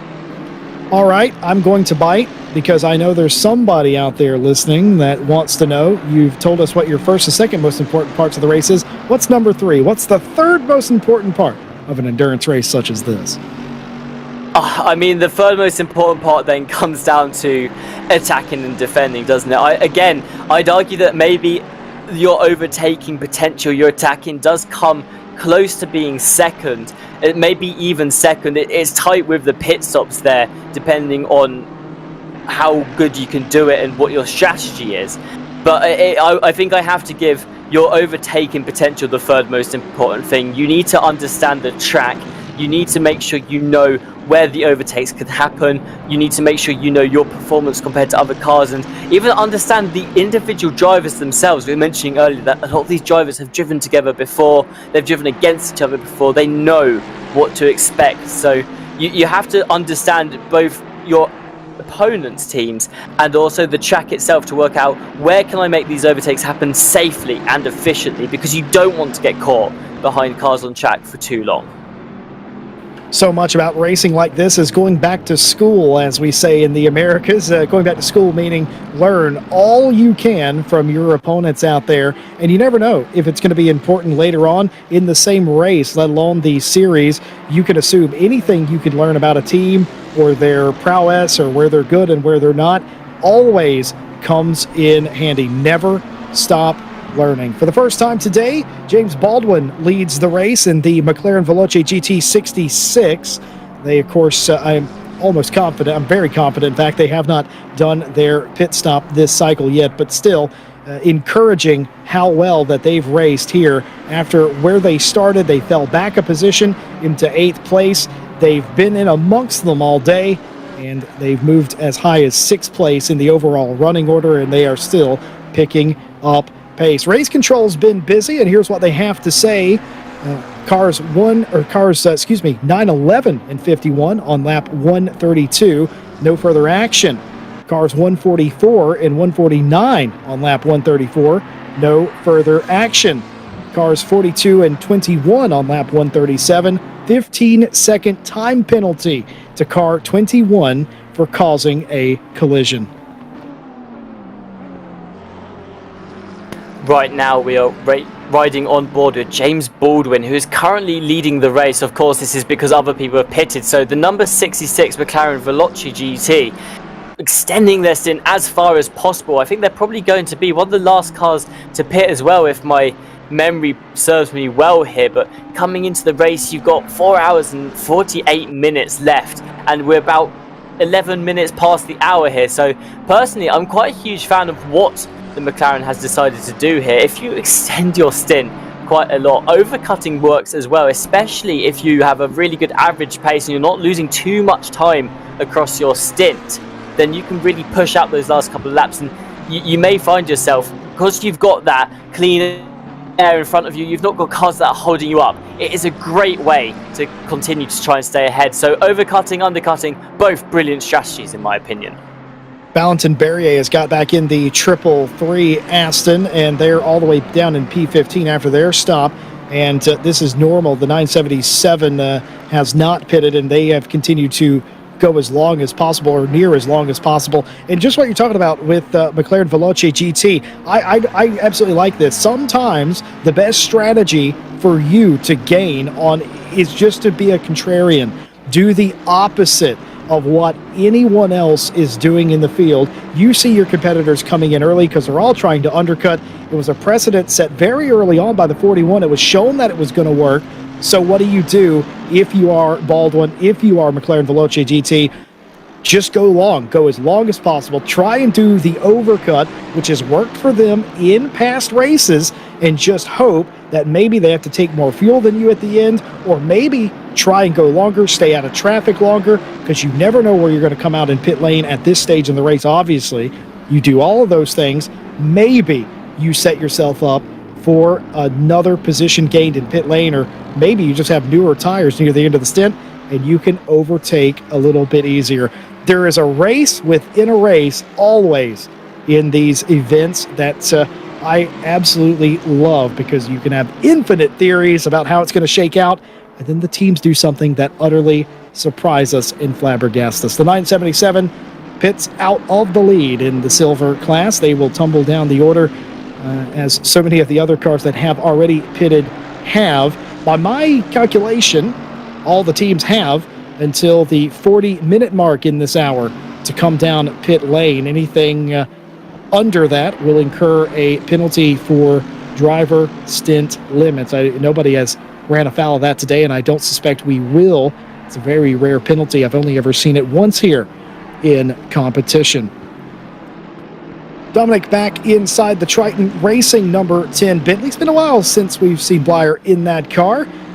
Race looks completely different since the last time he was in the car, but still racing the same group of people. It's got Batafoulier in the 191 Imker's car in front of him. I am surprised to see the 191 has lost a little bit of pace. Saw that earlier, several hours ago, when the Unicorns of Love team overtook them, but even still, they're still in the fight today, currently fighting with the 4 car. Well, it's interesting that you mentioned it, Jesse, because the Triton Racing team, I believe, were for a long period of time actually ahead of the 191 Mercedes as well. So it looks like at some point, whether it was in the pits or on track, they have managed to fight their way through. But that being said, when the Mercedes was the car behind, they seem to be all over the rear of Triton Racing. But now it seems that Triton is the one that are a lot closer and looking for the overtake to happen. So maybe it just hands it out to the drivers. Maybe it's about the teams and the cars as well, as Triton goes to a move down the inside. And they are looking to go down the inside here. A bit of a tap from the 191. They're going around the corner and they are still continuing the attack. But it looks like for now, Triton has had to leave the move a little bit away and have just ducked back to try and get the pace. But like I was saying, Jesse, Triton really putting on the pressure now. Maybe it just hands it to these teams so equal in their average speed that no matter which team's going to be ahead, it's going to come down to basically who's ahead by the time they cross the line, because their pace is so similar. Well, some of you at home may have noticed this has happened as well. The Kramer Racing Esports 977, who sat on the front row of the grid in pole position in their class, will effectively retake the lead after this cycle of pit stops completes. A slow stop for the 333 Aston has put Valentin Berrier behind the 977. There might have been some close quarters racing between the two of them. That's opened up the gap to over 2 seconds. But for the first time in several hours, Kramer, and I say this without it actually occurring yet, Kramer is going to go back to the point in the silver class. How have they managed that? A good pit stop, undoubtedly. And that's what we've been talking about, Jesse, is how good these pit stops can be. If you get a great pit stop, it can take you to an entirely new position. It can even reel you back into a race. If you're falling quite far behind, a good pit stop can put you right back up behind your opponent. So it all depends here on your strategy and how you treat these pit stops as well. It's a huge part of endurance racing, as I've said, and I think there are some teams that have definitely shone out today with their pit strategies. If I'm the virtual drivers team, I am stunned right now how that happened. They might actually know what happened. It might have just been a slower stop. Maybe they took on more fuel. Maybe they had a second of damage or something like that. It would have had to have been more than that, if we're completely honest, because the gap was not really that close between the two. So either one of two things happened. The 333 had a slow stop, or they had something that they needed to repair, which also caused a slow stop. Either way, Kramer quicker in the pit lane and now have retaken, or will retake the lead, at least we suspect, in the silver race. What a turn of events here. That's something else that you have to consider as well. Of course, this is still 4 hours and 42 minutes away before we even think about the end of the race, Jesse. But in endurance racing, a big thing is making sure you get your strategy right, because let's be real, and I'm interested to know if you agree with me here, it's always better to be the car defending, especially in GT3 racing. You'd never want to be the car that's just behind. Of course, I know there's some situations where overtaking can be significantly easier, especially with slipstream, but let's be real, in GT3 racing, the most important part is being the car in front and that you're the one defending here. So would you agree, would you say coming towards the finish line, which we will be doing in 4 hours and 42 minutes time, would you agree that you ideally want to be the car in front, even if it is by such a small margin? There'll be a lot of drivers that I'm going to anger and say this, because there is an infinite debate that we can have about that particular conversation. I want to be controlling it because I want to control my own destiny. I do have just as many friends in the space that would say, I love chasing, I love putting on the pressure because I know I can get it done. I'm not nearly that confident. Give me the lead, I'll park it on the apex, and that's how I think you win races, really. And we've seen that work to great effect here today, but we've also seen some fantastic passes. On this occasion, Tim, I absolutely agree with you. I'd rather be out front. I'd rather be the one that is setting the pace. Currently, that will be the 977. Speaking of that battle between the 333 and the 977, you cannot lie to the pit lane timer. 6.3 seconds slower was the 333 team on pit lane versus the 977. Kramer doing an absolutely fantastic job on pit lane. Still unknown what was going on with the 333. Could that have been damage repair they had picked up at some point? Could that be extra fuel they were putting in the car that they needed? Unknown to us, but rather beside, 6.3 seconds, that is a lot of time.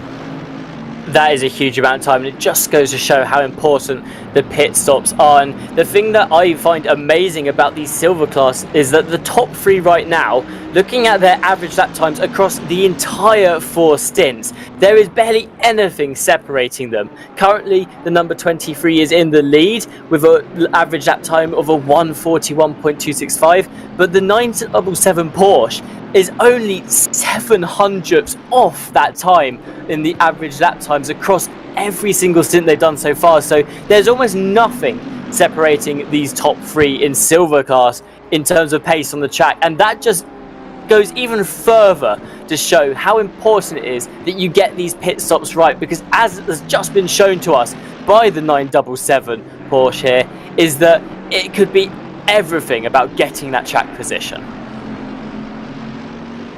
Absolutely nothing in it. And you want to talk about, in comparison, the pro battle, which is only a tenth or so different between the top couple of runners, is a mile away in comparison to what we're seeing in the silver class. Less than a tenth covers the top three. Incredible driving, incredible pace, and absolutely on top of each other. This is going to be a race that could be, and likely will be, for many positions tonight, settled in the pit lane. I don't think it'll be an accident. I don't think it'll be an on-track pass. Mark my words, when the clock strikes 0 tonight, several positions will have changed hands inside the top 5 of both categories due to how these teams attacked these pit stops today. You're already seeing a little bit of it, a little reaction, a little causality going on. You're going to continue to see that throughout the entire race. This is the car that's interesting. This is the fastest car all day in the lane, right? The FFS racing car, Killian Ryan Meenan behind the wheel. Are you surprised that the 23 is actually a bit better than our two leaders on the road? To a certain extent, yes, obviously. I don't know. Actually, no. I'm going to go with no here. And the thing is obviously the first thing you think is, oh yes, obviously the person with the fastest pace is most likely going to be in first, right? But we've talked about all the other factors that come into it already, Jesse, in that just because you are the fastest out on track, it doesn't necessarily mean that you're going to be the driver in first place, because pit stops can play a huge part in it, and also starting position as well. Now, I'm not 100% sure, you're going to know better than me here, I'm not 100% sure where the number 23 car did start, but if they didn't start, I know they certainly did not start higher than the 977, so it doesn't surprise me that they're not quite in the lead of this battle right now. But what I do expect to see is them to continue putting out this much faster pace, and it would not surprise me if come 4 hours time they were the car in the lead of the silver class. Well, FFS Racing has been battling today. They're trying to take this to the final race, the 24-hour of Spa, with a championship lead. They may just do that. We'll have to see how it all shakes out today, but that did surprise me because they've been the car that's been in the most traffic, and somehow through 4 hours plus of racing, they have been the fastest average lap time on the racetrack of 41.26 to the triple threes 41.30, and not to be outdone, just like we said, the 977 Kramer Porsche 41.33, 73 100ths. Come on.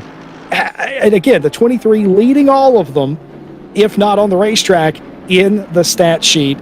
Incredible. It really is. This is mirroring what we saw 2 weeks ago at Suzuka, just super close racing.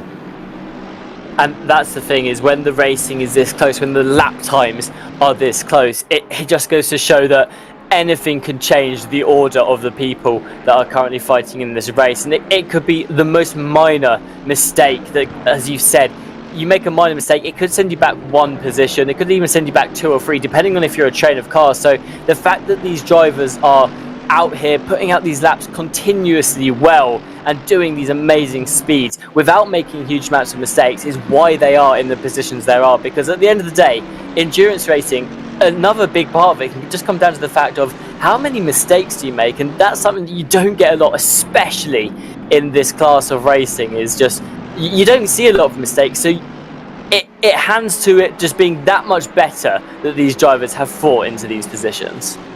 Well, despite the gap being 12 seconds, it still remains close on the average stint timer through the first 4 stints. A 40.98 for the Unicorns of Love team, and only 83 100ths behind them is the Mobileye Lamborghini Esports team, and a further, it's 1.5 tenths back to the number 4 Mercedes. And then dead heat between them, actually, and the number 10 Bentley. I've just noticed they both average a 41.136 lap time over the opening several hours of the race, and that is incredible as well. And almost nobody on this stat sheet. Even cars that have had issues like the 41 Bentley and the 51 Ferrari, they're still right around a quarter of a second off of the lead. If anything, it's tightening up front, and, well, you can visually see that on the racetrack. Here we are watching Maxime Batifaulia in the 191 MKERS team driving the Mercedes right now. They are starting to make a bit of a train behind them. And currently you can see they're closing down on the Bentley ahead. The 191 originally, we were noticing not that long ago, was struggling a little bit on pace. But it seems that since switching places with the Triton Esports team, you can see Triton has managed to put themselves ahead there. But again, they're keeping up on the pace, and this just reinforces what I was saying earlier, Jesse, is that these drivers, it doesn't matter which positions they're in, they're always going to be doing a similar pace to each other, which is why track position is so important. It just even lends even more to why you need to get your pit stops as quickly as possible. Well, you can't understate how important that pass was in Liaquat for Batifaulia, trying to get by the lapped car and get back onto the bumper of Blyer in the number 10 Bentley, and that's exactly what he's done. Working traffic, a understated art in all forms of motorsport around the world. It's one thing that you can't really be taught too much. You just have to learn. Other drivers, some drivers are better than others at working it. It also all depends on where you catch them, but it's more important, in my opinion, of what you do once you've caught them.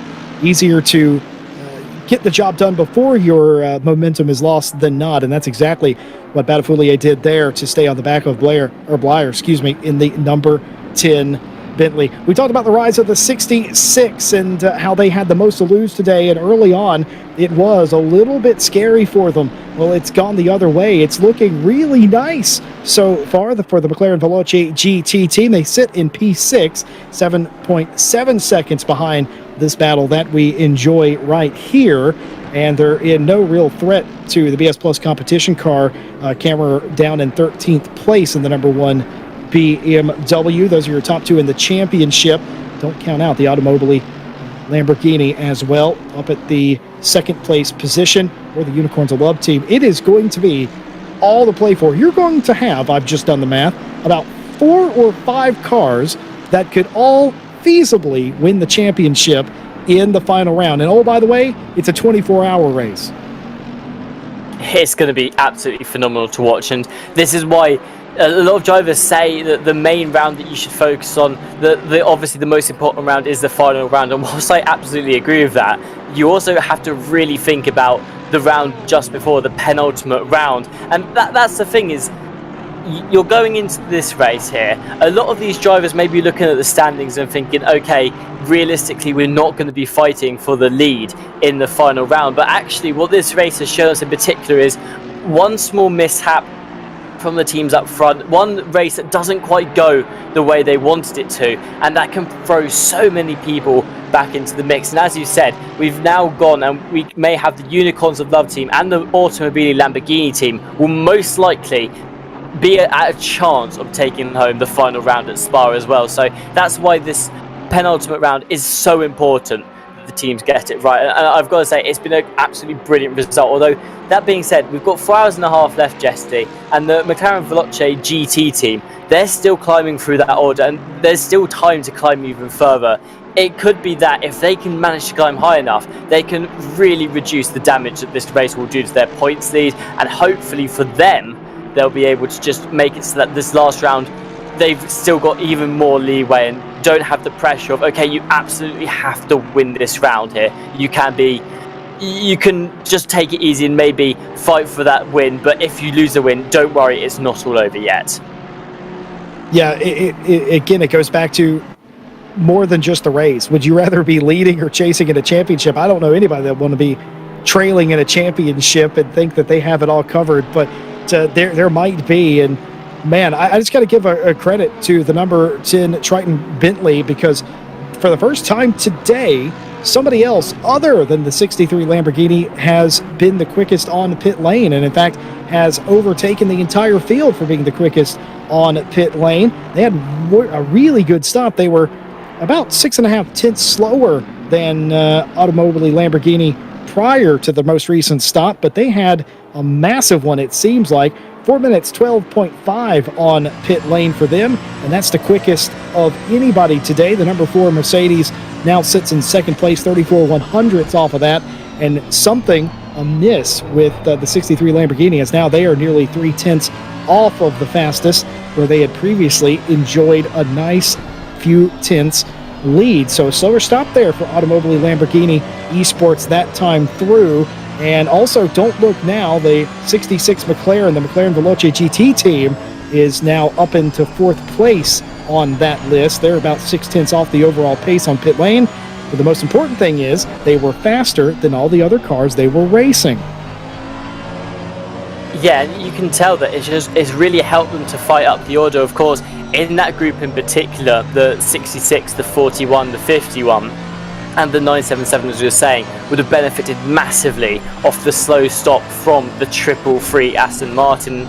It goes to show that you need to make sure your pit stops are as perfected as your race pace is. I know from racing myself how many positions you can lose from one pit stop that goes slightly wrong, and that will be the thing that plays in your mind afterwards, because your race pace, it is what it is, and a lot of drivers will know that their race pace is absolutely amazing, and a lot of the drivers today have had some brilliant race pace, as we've seen from how close the average pace is across the entire time. But the thing that will always play in your mind is, what if I didn't mess up that pit stop? And I think that's going to be a big thing for the 333 right now, is making sure that entire team is saying to them that it's okay, we made a mess up in one pit stop, but you know your pace is good enough to get back into the lead, because that's how they originally got it. But either way, pit stops, they're definitely something to perfect, especially going to a 24-hour race, because you're going to be doing at least 23 pit stops. Yeah, there are certain things in a race that you can count on. There's a lot of stuff you can't count on, but there are certain things you can count on. Right, where do we go from here? What are we going to do? A lot of times teams do get themselves into trouble, and they do the no-no. What they'll do is they'll change their strategy, or they will give up on a strategy based on what another team does. Now, I'm not saying that there isn't times where that's absolutely necessary, because there absolutely is. A lot of time, however, it's better to keep doing what you're doing than to lose more time trying to play catch up with other teams. In a race of this length, though, you will see, and we've already seen, teams change their strategy 2 or 3 times based on what everybody else is doing. Sometimes it works, sometimes it doesn't work. I will say, the majority of the top teams today, it's absolutely worked a treat, as they have been able to gain almost every single time. They've tried an overcut. Undercuts haven't hurt anybody in today's race. The only thing that's really hurt anybody on pit lane today, really, we had the one stop and go 30 for speeding in the pit lane very early on. Beyond that, the long pit stop for the 333 is the standout for me. Yeah, and that's the thing, is like you were saying, it's better almost to stick to your own strategy, because at the end of the day, if you think someone's done a strategy that may have got the better of you, but you don't know for sure, there's no point trying to just throw everything you've done out the window. You can't just change your strategy and try and combat that, because then you're guaranteed almost to lose time on them. Whereas if you continue with your strategy as you planned it, you don't know yet. Your strategy's not had a chance to fully unfold. It could still be working out in your favor, and you still may actually find that you come out on top. So I think I'm one for always stick and have faith in the strategy. That being said, though, this is an endurance race. It's 9 hours, and you could almost argue the opposite of, you've got 9 hours. After the first 4 hours, you probably have a pretty good idea of which strategies are working better. And if for the last 4 hours in the 4 pit stops you've had, you've constantly got the wrong end of it, and you're constantly losing positions where you think you don't have to, then you've got the opportunity to say, okay, no, this strategy isn't working. Let's maybe change things up a bit and work it out. So, you know, you do have that certain amount of stick to your strategy because that's the one that you came up with, and you never know if it could work. But I think it's also good to keep an open mind, and also just try and monitor as many other teams as possible, especially the ones that are close to you, to find out, actually, okay, that is working a lot better for them.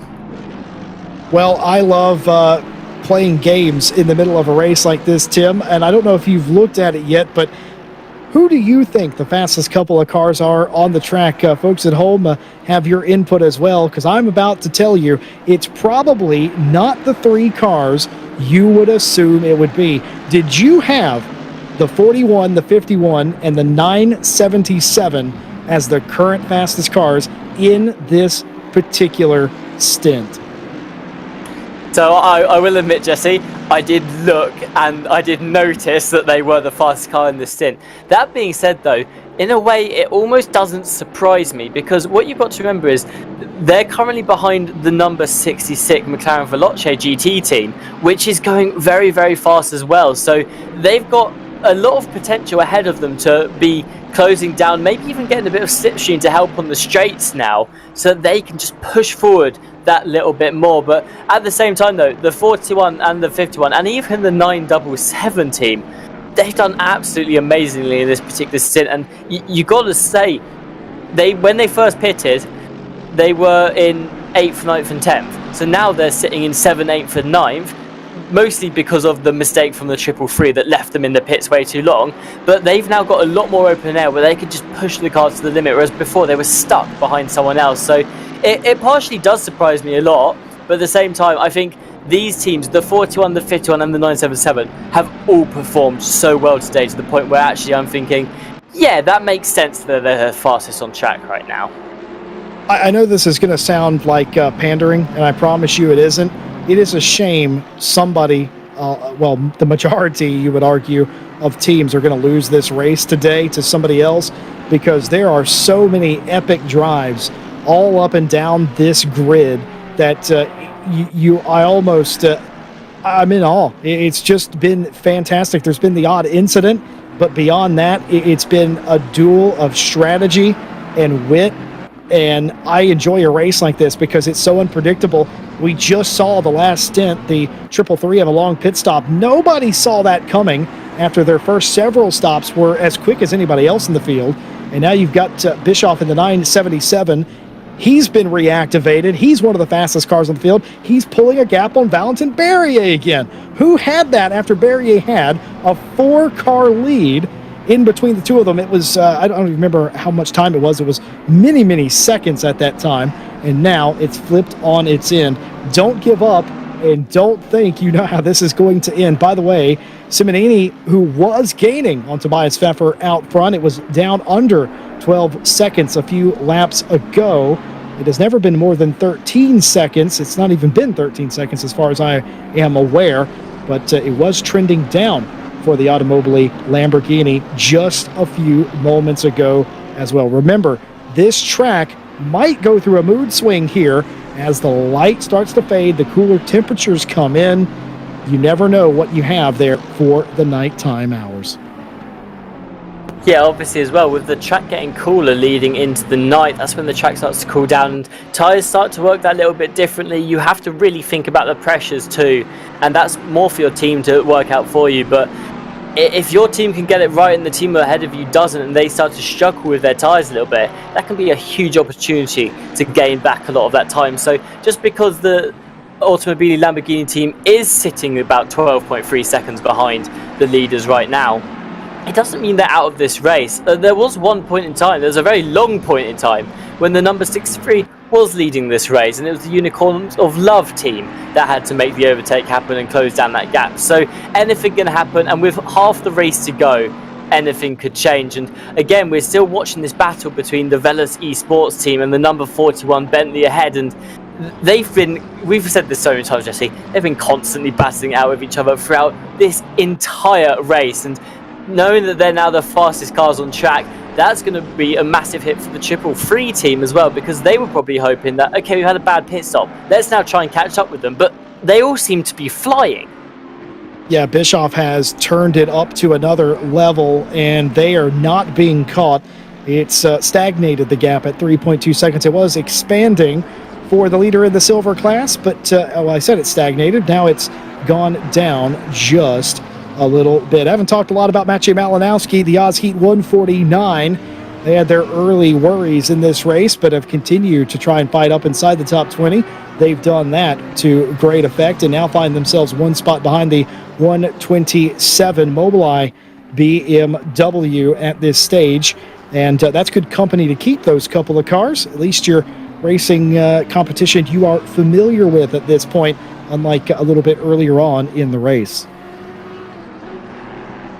Yeah, and the Yas Heat team has been one of those teams that I'd say has had a lot of ups and downs in this race as they just climb back up through the field, and you can see Malinowski now closing in on the Mobileye team. And it comes into it of just how well these teams have been doing with average pace overall. I mean, I don't doubt for a second that 149 is one of those cars that's had a great average pace across the last 5 hours or so, and it's just it comes down to in that realistically a lot of this did depend on starting position, and a lot of this really depends on the pit stops and also the track incidents that happen as well, because going down even from first all the way down to, I expect there's still people that are coming close to about 25th, even 30th, they're still on the pace of the leaders to a certain extent, maybe only split by a couple of tenths of seconds. Malinowski here going for a move around the outside of the Mobileye racing team right now, neck and neck as they go down towards the next corner. It looks like Malinowski might be slightly ahead though, so we'll have a huge advantage here on the inside as they take round this last bit of sectors here coming towards Cheetah. But Malinowski there making the move happen, can now push forward and continue Yasheet's climb. That's a brilliant move, and that's exactly what you need to do, because if you can't get it done in Leocop, what you have to do is go around the outside. So many drivers and teams defend to the inside of Leocop. It is a mistake. Nobody is really going to beat you through the inside of Mineshaft. The momentum will carry you around the outside, and if you're later on the brakes into the Crocodiles, you can in fact make the pass. That's what Malinowski knows. That's what Malinowski did to get that position. Brilliantly done too. 144 is coming through as well. Yeah, you can see the Audi 144 has also just swung around the 127 as well. So Mobileye here losing a couple of places across the last couple of corners, maybe just struggling a bit to make those apexes happen, and just lost a little bit of momentum as well as Malinowski came through too. But I don't think that Lemulu is going to completely fall off here. I imagine that they're going to continue to push, and just because they've been overtaken now, it doesn't mean that they're going to guaranteed fall away, although Malinowski already put a second on the two behind. Well, you can tell Malinowski, one of the fastest I've ever seen in ACC competition, finds himself in a slightly unfamiliar position back in the mid-pack here, but Yasheet will never give up, and they're not going to give up here today. They've had some mistakes. They've been set back a few times, but that's not going to deter them up to P16, and 4 hours left to go. The sky's the limit. None of these cars in front of him are too far away. The biggest gap is the gap back to the one in front of him in the 67 Ferrari. Beyond that, they're all within a couple of seconds of each other. Actually, I just saw Price's gap, and I disregard what I'm saying. That's a 20-second gap, but still, top 15, absolutely achievable here. A little bit of pit strategy, maybe even get back a little bit higher than that. It's an uphill battle for sure for Yasheet, but it's one that they're not going to back down from. And you absolutely can't back down from those uphill battles. There's just under half the race remaining. We've got the best part of 4 hours and 17 minutes to go as well. So just because they're finding themselves down in that tricky position of 16th doesn't mean they should give up. And like you were saying, all of the drivers in the Yasheet team have the pace to pick this up and maybe climb a lot more. And you've also got to remember, pit stop mistakes do happen as well. It wasn't that long ago we saw one cost the team 6 seconds in the pits. There's no saying that that can't happen again, maybe even a couple more times, although I imagine a lot of teams right now will be really focused on the pit stops. But as we enter the final 4 hours of this race, that does open up of, that's when a lot of these drivers have to think, okay, I can't be making these mistakes now. As we were saying earlier, you have to make these final 4 hours your best. You sure do, and it's not going that way for the virtual drivers by TX3 right now, is it?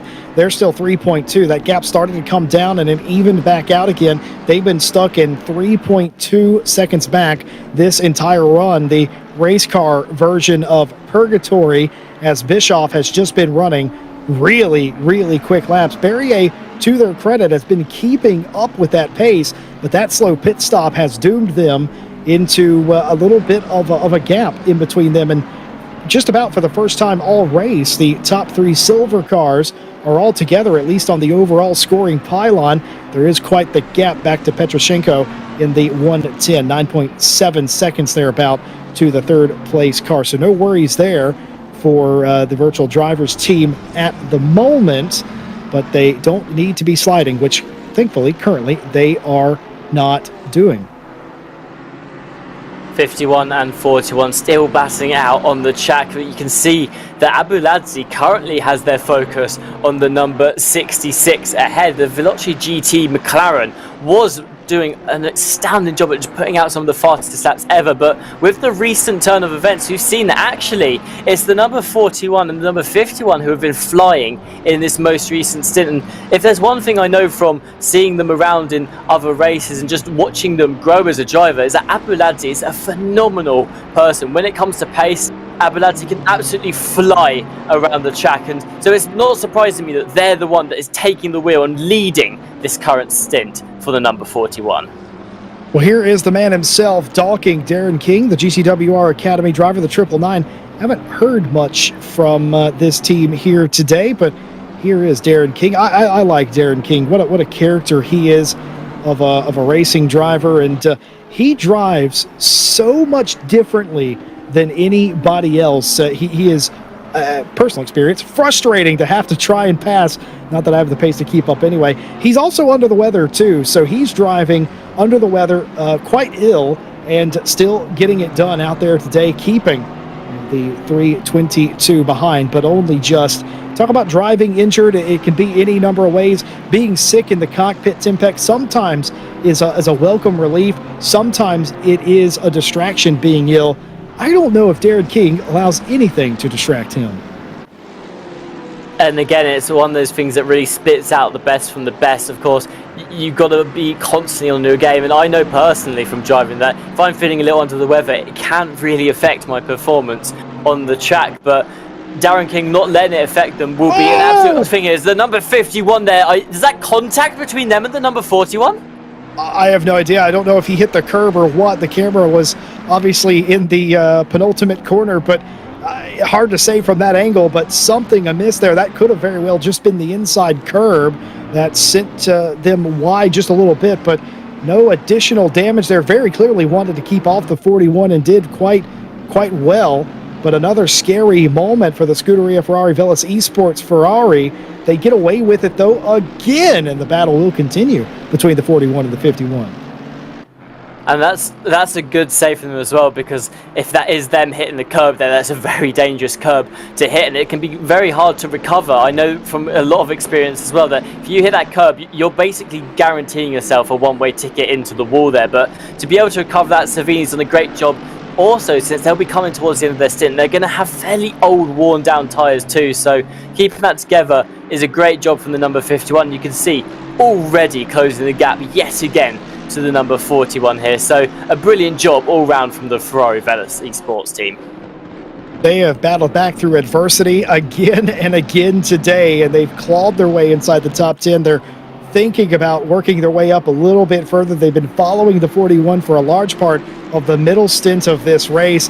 Every time they suffer a setback, they bounce back. The same could be said for the 41 as well. There's been a couple of hero stories in the field today. Whitehead, by the way, in the 88 Mercedes, all the way down to 20th. That car started in 37th place. They're inside the top 20.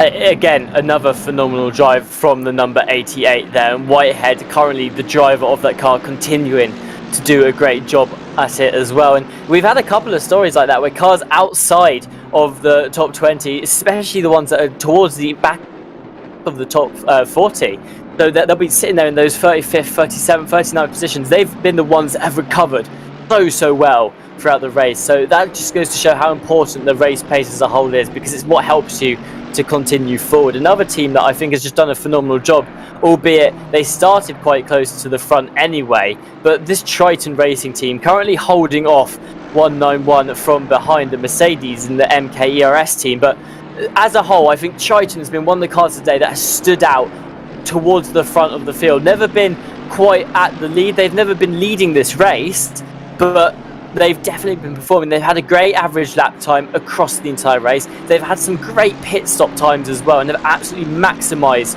off those two. Triton Racing Team deserves to be in fourth right now, and they are making the most of it.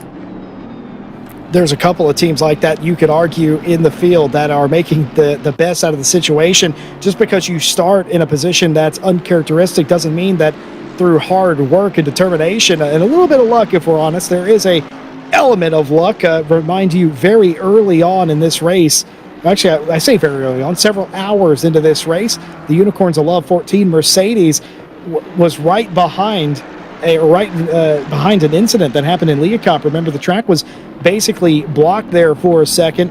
It can happen to anybody, the element of luck, but sometimes you do have to make your own luck, and sometimes the only way to do that is just to have outright speed, which is what almost every single one of these teams has in spades here, I would argue.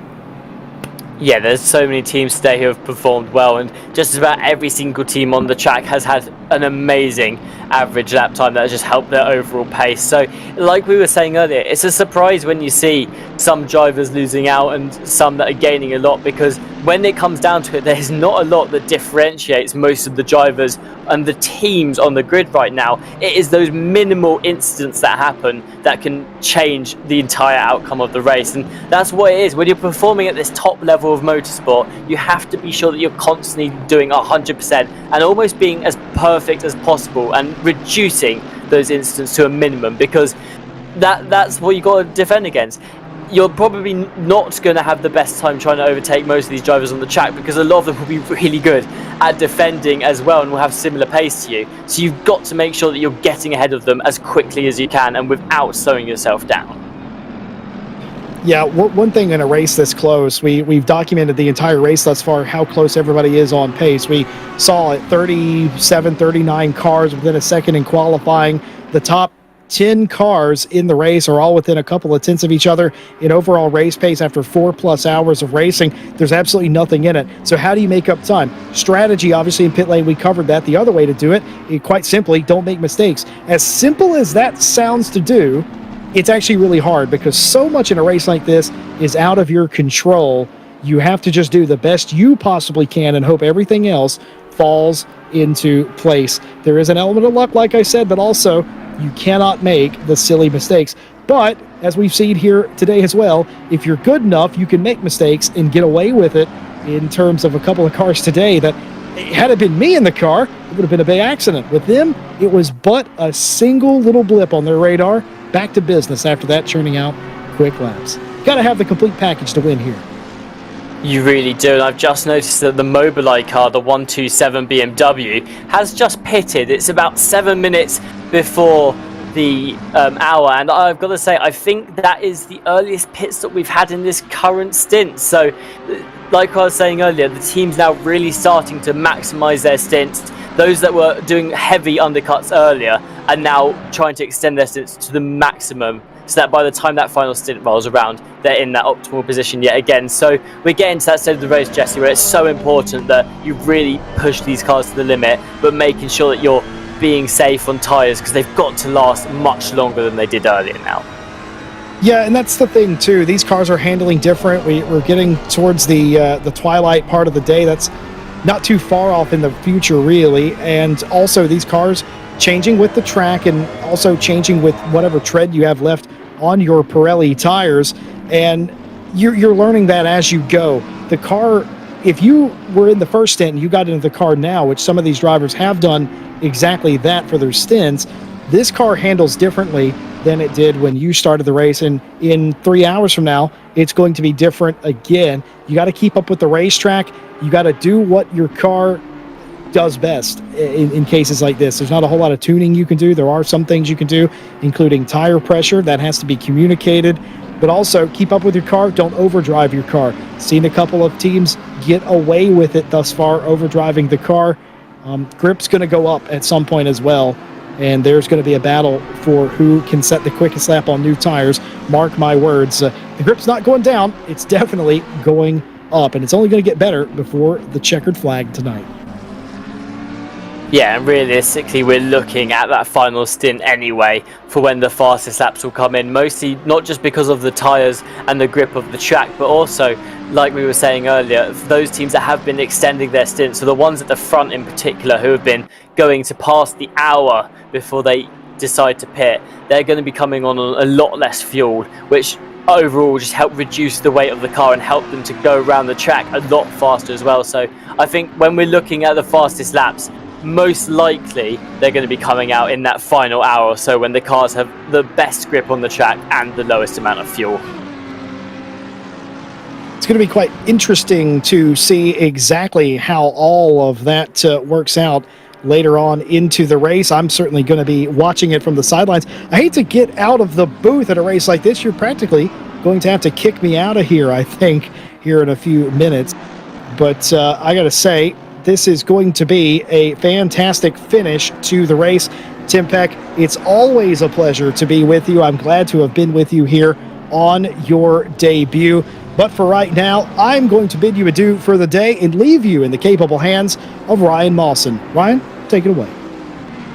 Thank you, Jesse, and hello, everybody. Welcome to a lovely day at Kyalami, and well, great to be working with you again, Tim. You know, we always seem to cross paths in multiple places that we work, and now getting to watch all of how the big boys do it at Kyalami now. Some amazing pace that I've seen throughout the day, and well, apart from Scuderia Ferrari Velis Esports being all over the back of the 41, what's been going on so far in the race?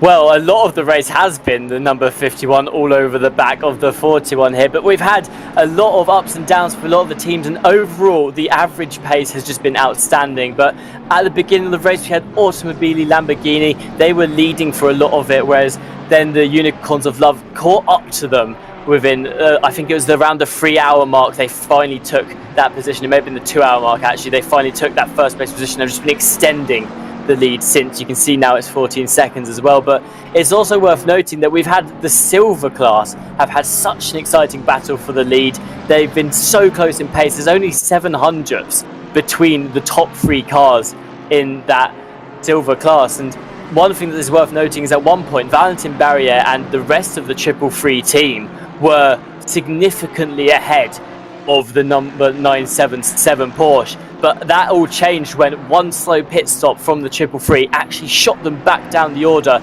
let 5 cars overtake them, and now they're back again in that 10th place position, second place in class, just trying to recover from loss of damage.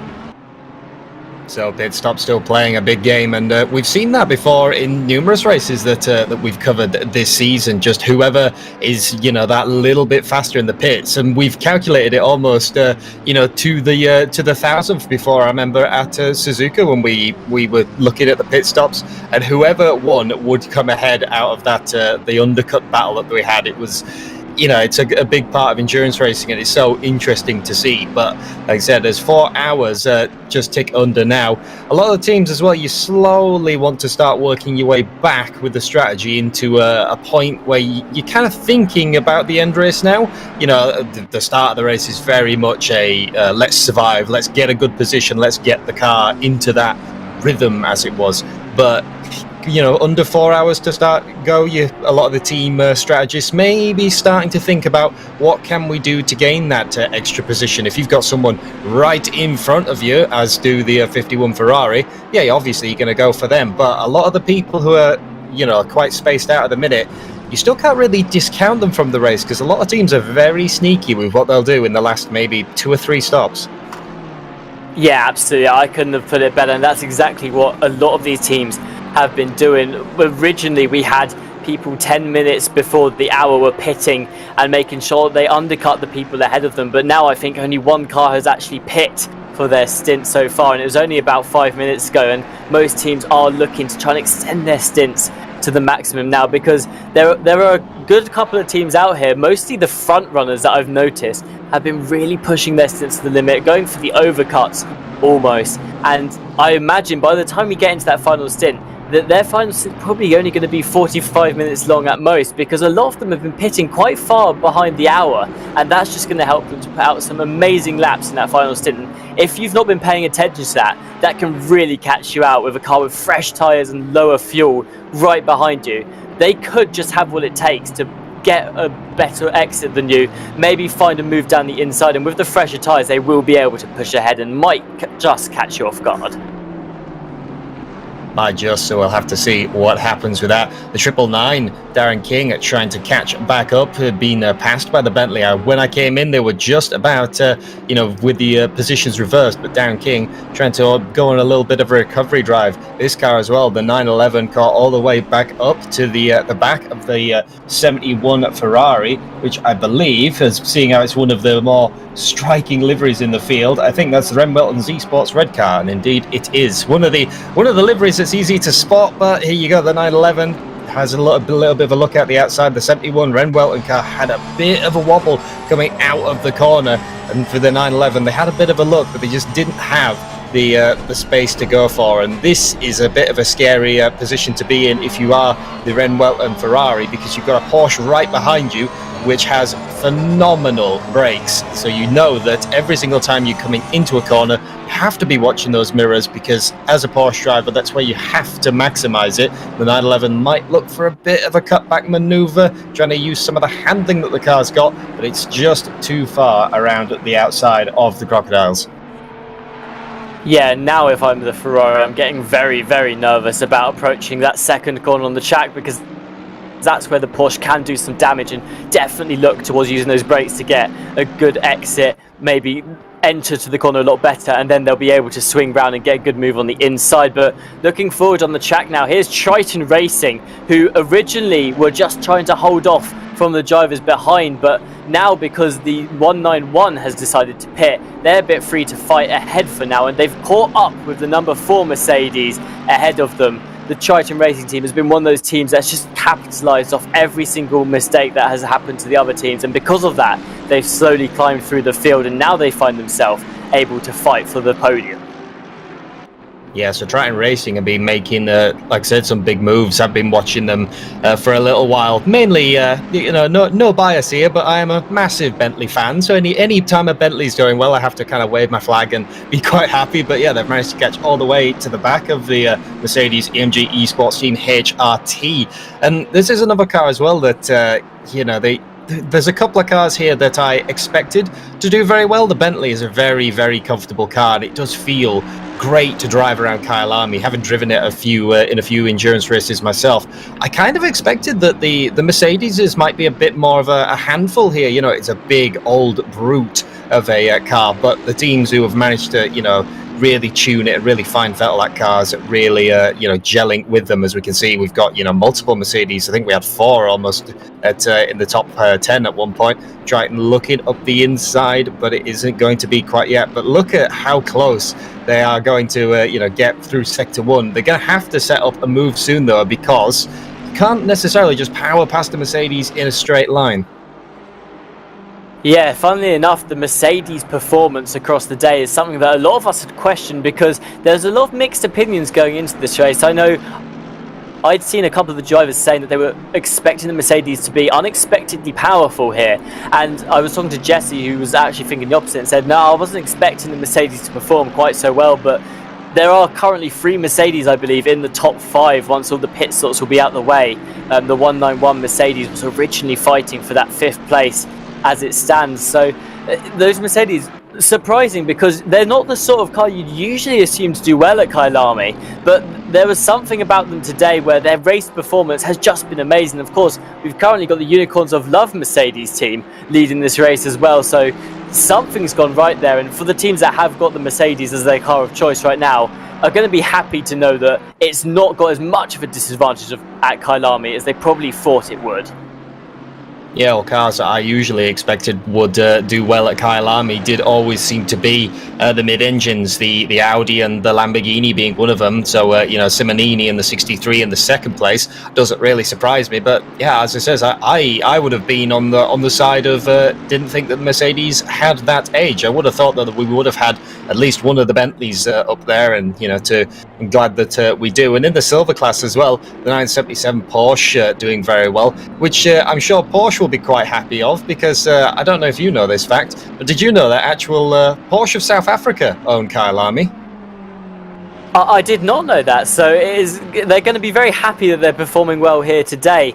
But the 977, again, it's one of those cars that started, I believe they were the pole sitter actually for this race, and they did slowly fall down that order with the other class cars overtaking them, and then they actually lost the position as well to the 333 Aston Martin.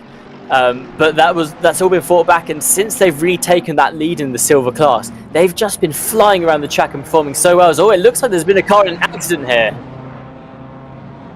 Oh, the 191 MK's AMG, that is hard into the wall, and that is a dangerous place to be as all cars come around the corner. It's a blind corner that you have to set yourself up for as Cheetah, and that is heavy damage. I can have and imagine what's gone on to this car as they have to tow it back to the pits. Oh, that is not going to be ideal for the 191 there, and as I was saying, that was actually the car that was originally fighting for that other podium position. They were, I believe, 5th when they first pitted for this particular stint, but they were definitely looking to fight onto that podium as they were just behind and racing the Triton Racing team. So to have an instant there that's going to cost them so much in this race, that is going to be a huge kick for them, and they're definitely not going to be happy with how that's just turned out. Obviously the 191, when they've had to tow that car back to the pits as well, that will put them, the lap down because they didn't cross the timing marker. So you can see them now all the way down in 18th position, which is quite a heavy hit out of the 3rd position that they were in. With the car being there, you can obviously imagine what's gone on. They've had an incident or had an issue in Cheetah, and it's just spat them out into the wall, which is quite the common Kyalami accident. You see a few of the places where drivers will have incidents and accidents. One of them almost being there, what we see the 10 and the 4 come flying through. Sunset, the little sparks fly coming out onto the sort of the back straight before Clubhouse. But yeah, that is a massive blow to the 191's racers. Obviously, they'll have to return to the pits and then fix the car before they can even get back out again. And because they return to the garage as well, they're going to have to wait a lap before they're even allowed out the pits too. So that's going to take a huge hit to their race. Of course, if they decide to continue, there's definitely still points to be gained down there. Maybe if they can make something happen in the next 4 hours, they might just be able to pull something together, and you never know as well. There's still a lot of other cars that could have incidents too, but to me what happened there as well, like you were saying, they got caught on the corner and they hit the curb. It's thrown them into the wall there. It's very expected to happen. I think it most likely happened because they were probably pushing. They went for the undercut on the Triton Racing team and the Mercedes Esports team HRT there. They went for the undercut on them and were probably really pushing those first out laps to see if they could get past, because when they pitted they were only 3 tenths behind, and with a good pit stop and some great out laps that would have been enough to pull off the undercut, and maybe they just pushed it a little bit too far to the limit. That tiny mistake happens because they're pushing to the limit, and now it's cost them basically all the points they were going to earn in that race.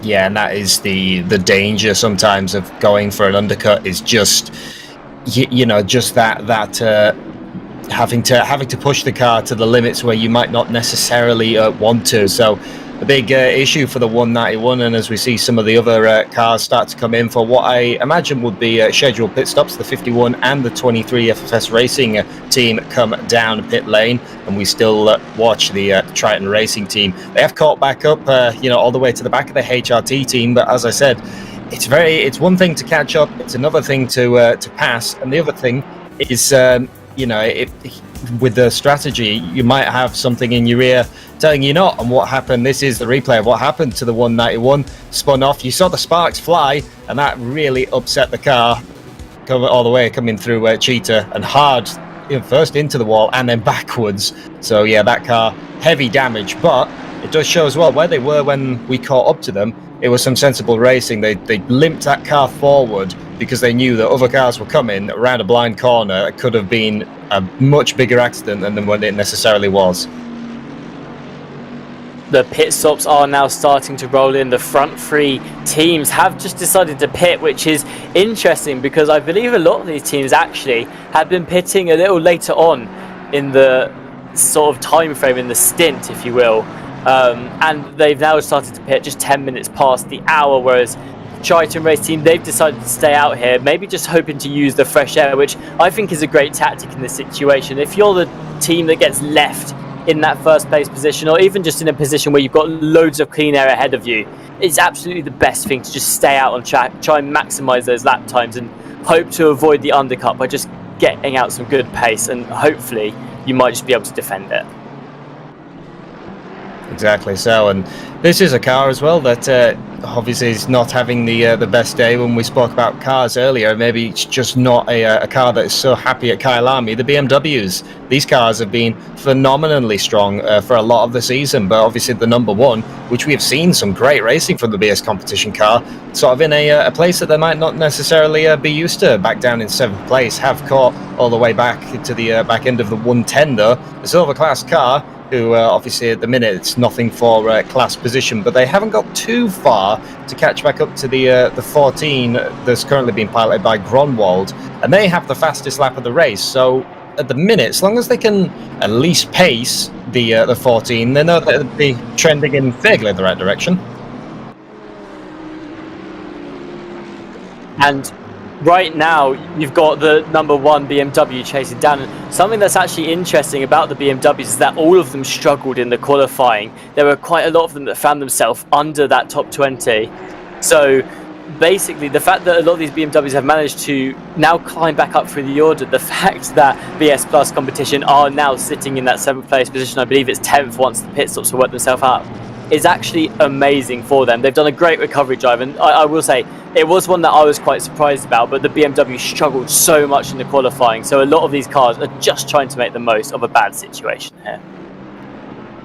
So as BS competition try to climb themselves back up of the field, we'll take a look at some of the highlights of what has been going on, at least with the race thus far.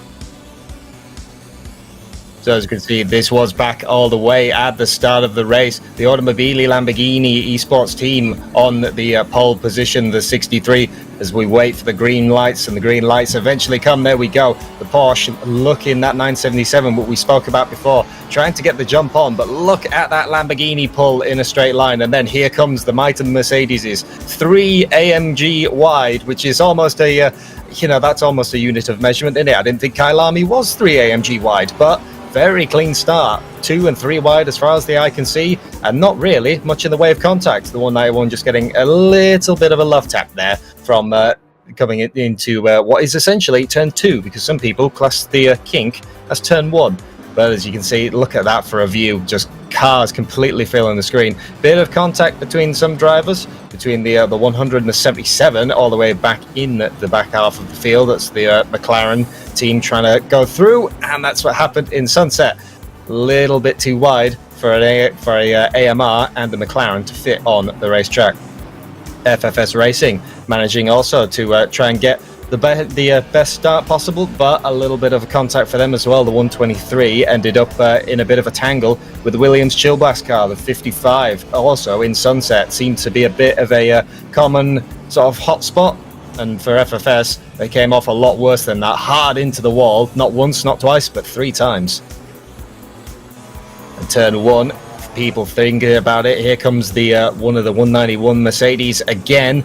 Very late on the brakes. I would have said that the Porsche would have had it on the brakes, but the 191 really showing that they know exactly what they can do with their car. And the Ball 977 even being overtaken by the Unicorns of Love team, obviously, when that door was opened up.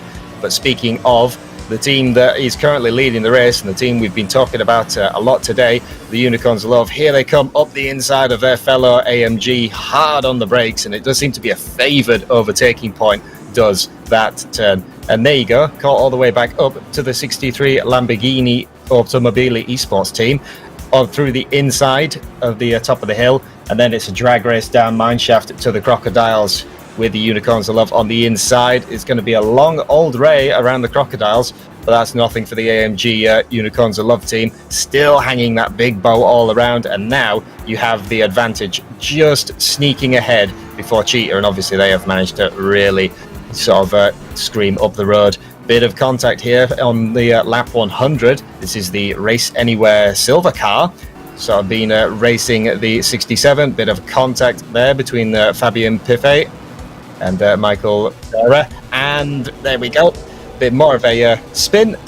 And that's kind of caught back up to at least where we are. And as we go back to live pictures, BS competition, they're still working on that 110. They are still trying to close this gap a little bit, and we've seen a lot of this throughout the race. It's expected in these endurance races for it to happen like this, where you sit behind the car in front of you by about 0.4 of a second, and you just continue to follow them until that gap opens up. Of course, with 3 hours and 45 minutes left to go, you don't just want to go for a risky move, ascend down the inside, especially on a car that isn't in the same class as you. So you want to be a little bit more tactical about how you navigate through the field. So here, the BS Plus competition car, I expect, will just continue to sort of follow through the 110 whilst it's not holding them up too much, and look for maybe a little bit of a mistake to open a window for them to come through a lot safer, rather than maybe going for a move that could put both cars at risk of going off the track.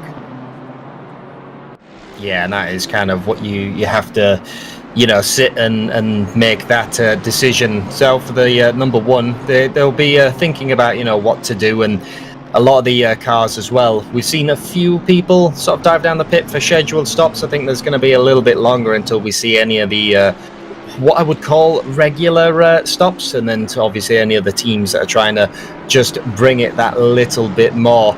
And the other thing as well, that now as the pit stops start to roll around and 6 p.m. Has long since come and gone, you do have to slowly start thinking about how the track's going to change, as just about when I say pit stops, Valentin Barrier has obviously heard us from the comms box. The 333 dives down the pit lane. But yeah, you have to start thinking about tyre pressures, because Kyalami, when there's when it's a nice clear day, when the sun drops down and the it stops being heated up by the weather, then the track really starts to get quite cold quite rapidly, and that can throw off your strategy a couple of times. Yeah, absolutely, and all the teams now are going to be working at just balancing those tyre pressures correctly, so that they've got the optimal tyre heat once they're on the track, and just making sure they're in that right pressure section too. But it's one of the things you've got to be concerned about, as you said, coming into the final parts of this race. Valentin Barrier in the 333 has just done their pit stop. Of course, those of you who remember, about an hour ago, their last pit stop cost them 6 extra seconds on the cars ahead, making them fall back through the order. So they'll be working to not have that happen again, and I imagine they're hoping by maybe pitting a little bit earlier now, they can hopefully try and really push that first part of the stint to the limit. They're going to try and do what the 191 was trying to do, and just really push the car around the track, and hopefully maybe gain back some time on that they originally lost on the cars ahead.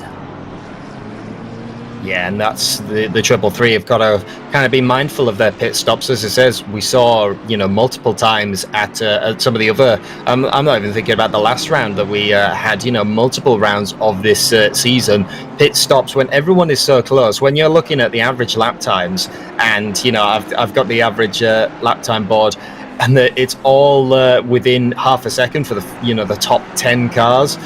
The pace here and the consistency of these drivers is second to none. They just pound out these laps, time after time after time. So if you take necessarily a whole stint to gain half a second on that driver in front of you, and you think, wow, we've done really well this stint, we're actually starting to, to gain somewhere, and you don't have that perfect pit stop, your car has to be shuffled, you don't get it turned off in time, and you lose a second, then that is so much time on the racetrack. And it's the other half of the endurance racing that some people might not think about. You've got to practice it on track, you've got to practice your overtakes, your defending, and your pace and your just consistency.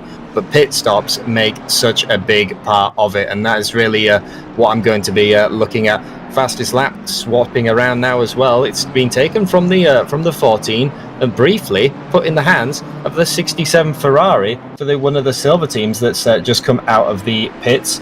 And I think the 67 team is the Race Anywhere SimSports silver car. I think we're going to see a lot of this. It's going to be a lot of back and forth handing of the fastest lap, especially as we come into these final few stints. The track's going to cool down a little bit. It's going to help the tyres, and those teams that can perfect their tyre pressures will be in an optimum range to really start pushing those tyres and getting those fastest laps in. So I imagine this can be handed back and forth a couple of times. Here's Mobileye, the 127 car. For those of you that remember, this car started in 39th place. They've climbed all the way up into the 20th position right now, and now they're looking at Darren King and hoping to try and take them too. But the Mobileye car, one of those cars that has just done such a good racing performance after what was probably a disappointing quali for them. They have just climbed up through the field, and you can see there Lemulo is just on their camera, totally focused in the zone and ready to make this overtake happen. Yeah, and sometimes a good qualifying car does not make a good race car, and vice versa. So some of the cars that have kind of struggled a little bit in the qualifying have come alive again in the race, and some teams just appear to be a little bit more comfortable, a little bit more happy when it sounds a bit strange, but you take the pressure of qualifying off. You have in qualifying you have a limited time, and there's a lot of pressure on you to get that one perfect lap, whereas in the race that so long as a lot of your laps are within that very good range, you're still going to make a lot of positions. So yeah, the Mobileye team managing to climb a lot of positions and either find themselves right behind their fellow BMW. Now this makes the battling a little bit more interesting because it is matched machinery. You can change the setup a little bit, you can be more comfortable in the car, but you don't necessarily have any more power, acceleration or braking than the person in front. It all ends up down to the drivers and just who has got, at least at this point in the stint anyway, who's got more rubber left on the tyres of that BMW. Yeah, cars that are the same fighting each other, the same manufacturers, can be quite hard. It looks like there's a battle happening here between the number 900 and the... Oh, who was that? Oh, I think actually that's someone lapping through the traffic. That's the 144 Audi lapping through, I believe. But number 900 here trying to defend from behind whilst also gaining positions as well. So whilst they're being navigated, the cars ahead trying to navigate through them as blue flags, they've got to still make sure they're not losing too much time as they're letting those faster cars through, just to keep up with the car ahead and not lose too much time to the car behind, because you still want to be competitive even when you've got another car trying to find their way through you. So that's going to be the real concern now for those cars that are in that position where they're having to yield to the blue flags. And at least in this camera shot that we've got, lapped cars and traffic as far as the eye can see. The 911 trying to work on the back of the 322. The Bentley still trying to climb it through. But in that same shot, we saw Malinovsky.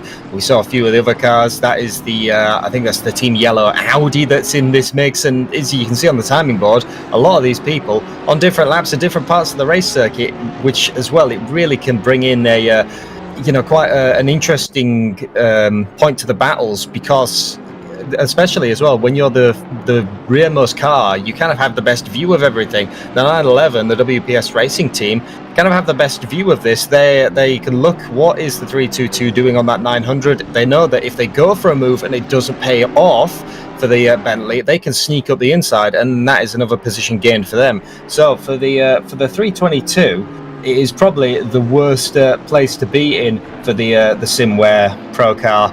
It's just, that you have to attack, that you have to get away from the Porsche that's been charging, behind you, but you can't make a hash of it, because if you do, then that's another place lost.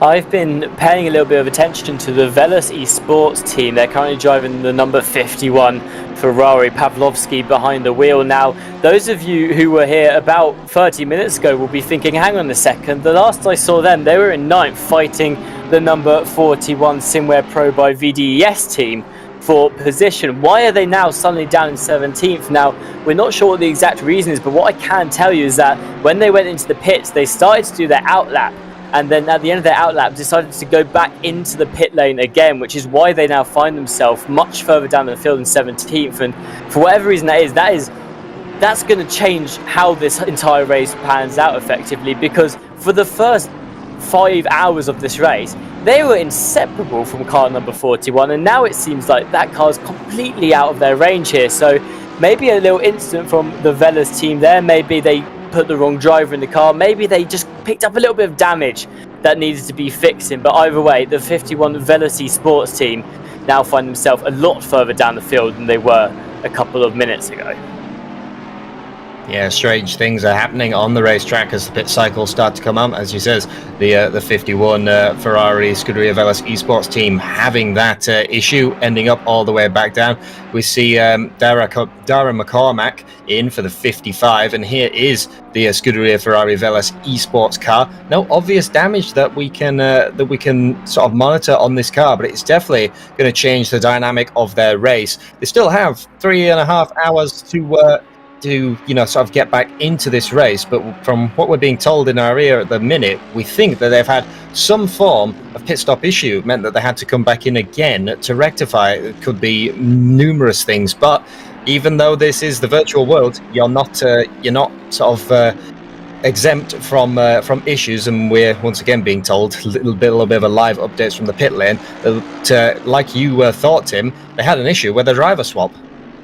Yeah, I thought that may have been the case. Usually when a car comes out of the pit lane in an endurance race and then returns to the pit lane almost the same lap that they've just come out on, it's usually because they've accidentally not swapped the driver. I know it's happened to my team a couple of times in the past as well, and these things do happen, but again, it's what we were talking about with how important pit stops are. You don't want to be taking extra pit stops either, so this is going to really badly affect their race, and it's one of those little mistakes that can happen, but it's going to be, at the end of the day, when the team has a little bit of a debrief with each other, they're going to be thinking, okay, this is where we started to lose out. But like me and Jesse were talking about earlier, they have to look for the positives in this situation as well.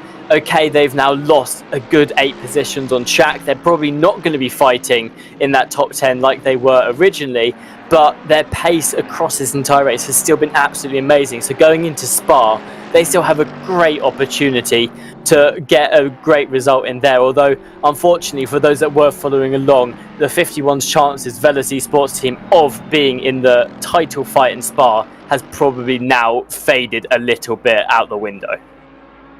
Yeah, and as we can see them there just passing the front of the camera, a little bit of a sad day for the 51, but like I said, you've got to keep going. And the other thing that I am starting to notice now, sun really going down, a lot of the endurance lights ablaze, especially on those AMGs. They are incredibly bright in your rearview mirror as, yeah, like I said, the sun starts to set, the track starts to change dynamically, and this battle has kind of spread out a little bit. The 900 SMP esports car has managed to break away from the 322 as the SimWare Pro car, but the WPS Racing team are still all over them, and that's, it is very difficult sometimes as a Porsche driver. I mentioned that they've got the great brakes, they've got the great handling, but when you end up this close to someone, you end up in the dirty air, your car starts handling a little bit differently.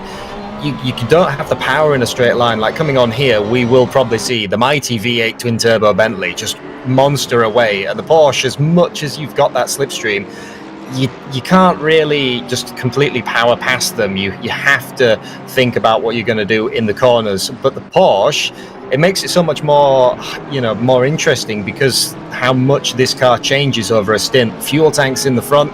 You go from a full tank, you've got quite a lot of understeer. You take all the fuel out of it, it starts to get a little bit more oversteery with that engine hanging out the back. It's probably what I would still say one of the most dynamic cars in ACC to drive, from a full tank and cold tyres to used tyres and no fuel.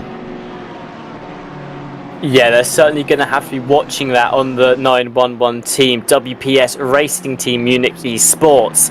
They've definitely been one of those cars that has just been sort of sitting in this mid-pack here, and they're going to continue to do so. But like you said, it's because their car can be so different like that. It performs differently at the start of the stint to how it does at the end. You've got to hand it to the drivers that have had to learn exactly how to manage the car. Each driver has to know the strengths and weaknesses of the Porsche so that they know when they can attack, when they should be defending, when they should be trying to focus on looking after the car a little bit more because it's going to be risky. So looking at that Porsche now, I imagine it's still in the early stages of its stint, but it's probably now getting into the mid part of its stint. And like you said, in the mid part of the stint, that's where the Porsche is probably going to be at its best, realistically. It's not understeering too much, it's not oversteering too much. So now is when the WPS Racing team has to think about getting this overtake done on the Bentley ahead, because it's when the Porsche is going to be performing best. And if they leave it too long to the point where the car's just starting to oversteer a lot, that's when they're going to have to take a step back and say, okay, now we just need to focus on defending from the car behind and looking after the car so it makes it to the end of the stint.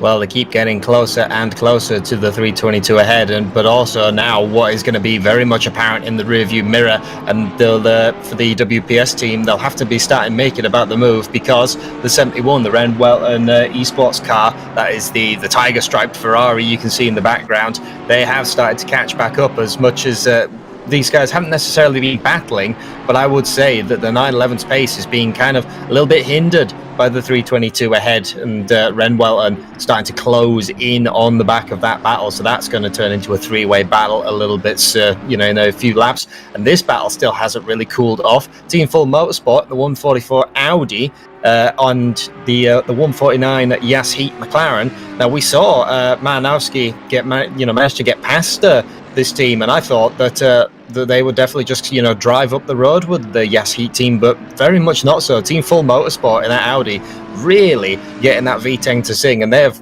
managed to hold on to the back of the 149, which for them would be great news, because, well, one, you're being pulled along, but you can kind of judge that you're still having quite good pace. A little bit of a gap to the 67, that is the Race Anywhere SimSport car ahead. That's for the in their class position.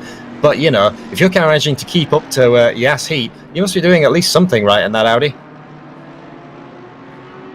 You must be doing something right indeed. For those of you who remember earlier when I mentioned that the top three cars in the silver class were all going more or less the same average pace across the entire race, well, we now have an update. The top four cars, this is the cars 333 Aston Martin, the 977 Porsche, the 110 McLaren, and the number 23 Aston Martin have an average lap time across all the stints that is split by just 0.07 of a second. So the 333 Aston Martin has an average lap time of 141.180, and the number 23 Aston Martin has an average pace of a 141.255. So you can see they are so close in pace, which means this fight for the top of the silver class right now is going to come down to pit stops. It comes down to what the drivers can do on the track. If they can get the overtake, great,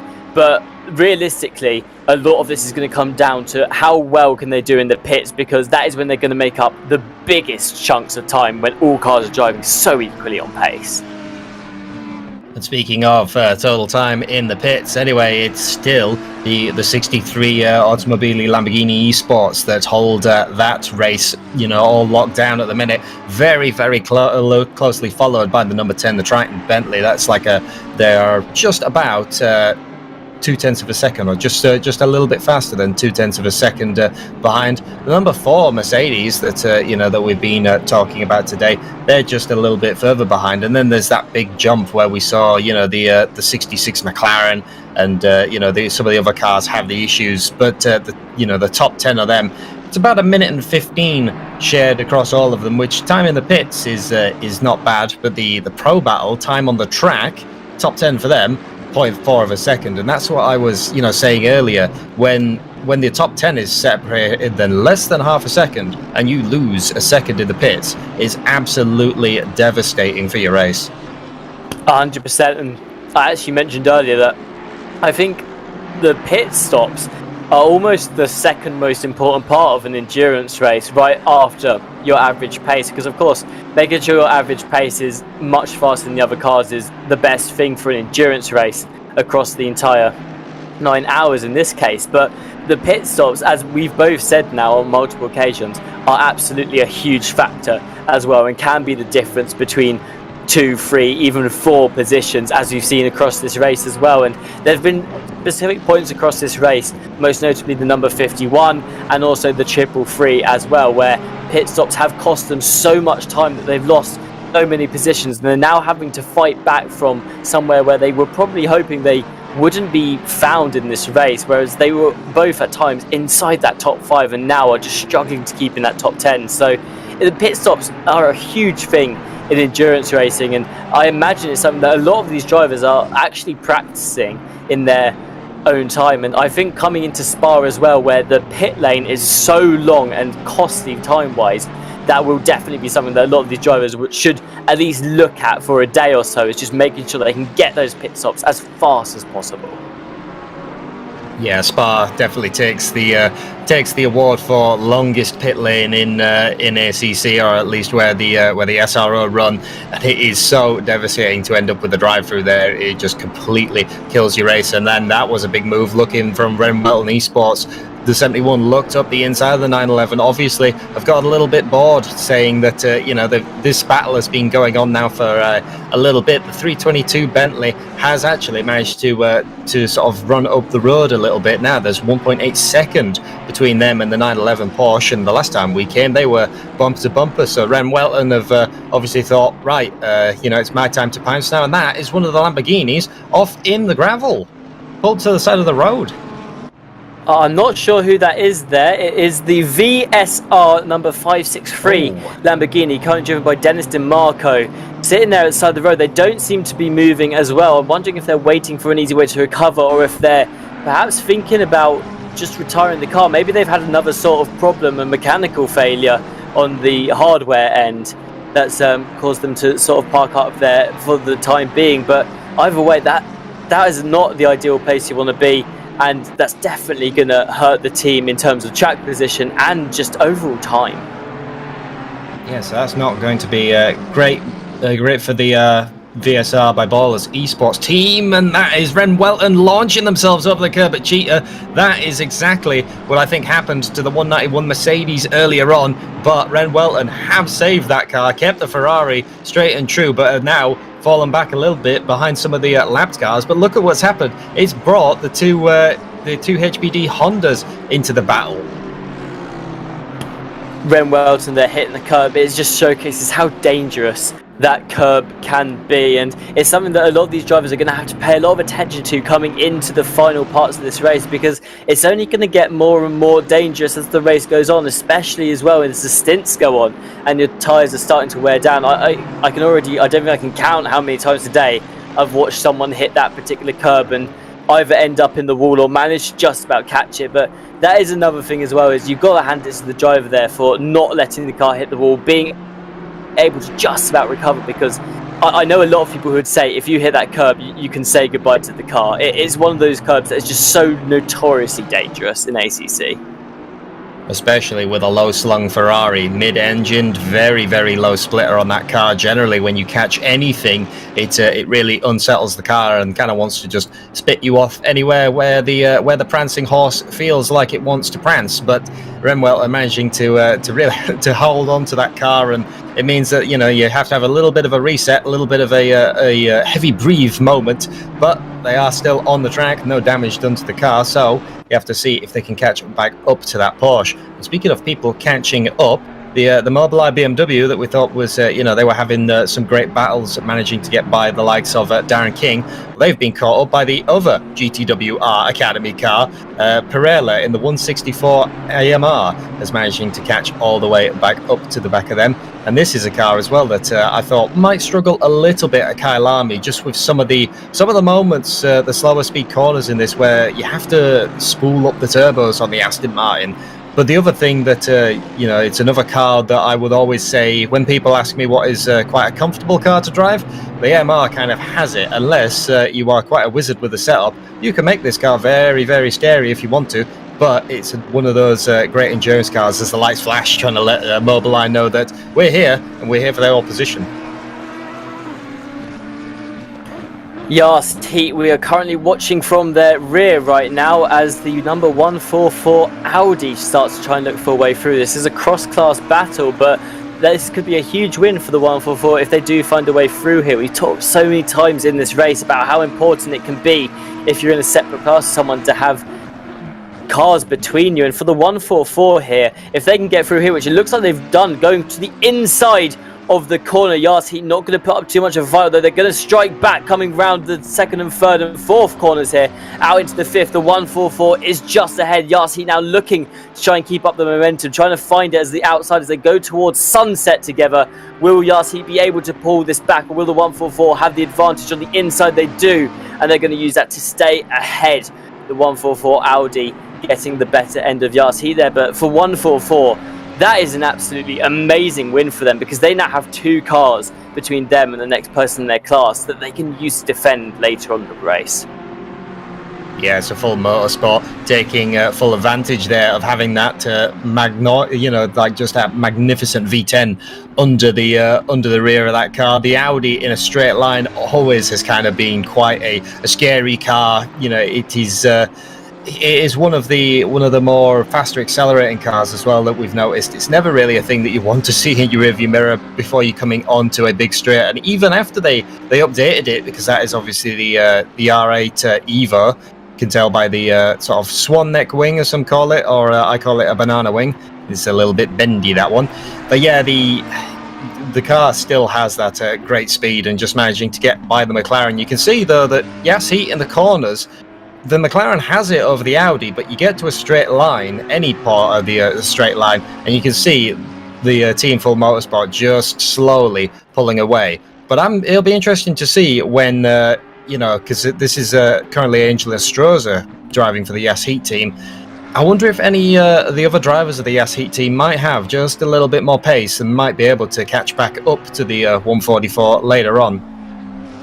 Well, we have seen a couple of other drivers in the Heat car. We've had a real mix of them in here so far today, and they have had some outstanding pace. They've been one of those cars that's been up and down the field and just really fighting for new positions at all times. I'd say they're probably one of the cars that have the most action out on track, as they've constantly been battling, it seems. But in that situation there, the 144 got through with such ease. Full Motorsport looks like they're going to just be able to push that gap slightly further, because already, like you said, there are a couple of temps up on the Heat team. But on the straights, Heat isn't going to be able to catch up with them because the Audi just has that extra little bit of power. So slipstream, again, is not going to come into play here. And I think the 144 as well will be looking to defend this position quite heavily, because it helps them to defend against the 164, which is only currently sitting in 18th, which is just 2 cars between them right now. And they're currently fighting for the same in the same class too. So when GTWRRBG manages to catch up, that is when Full Motorsport needs to start thinking, okay, we've got the 2 cars between us, let's try and keep it that way.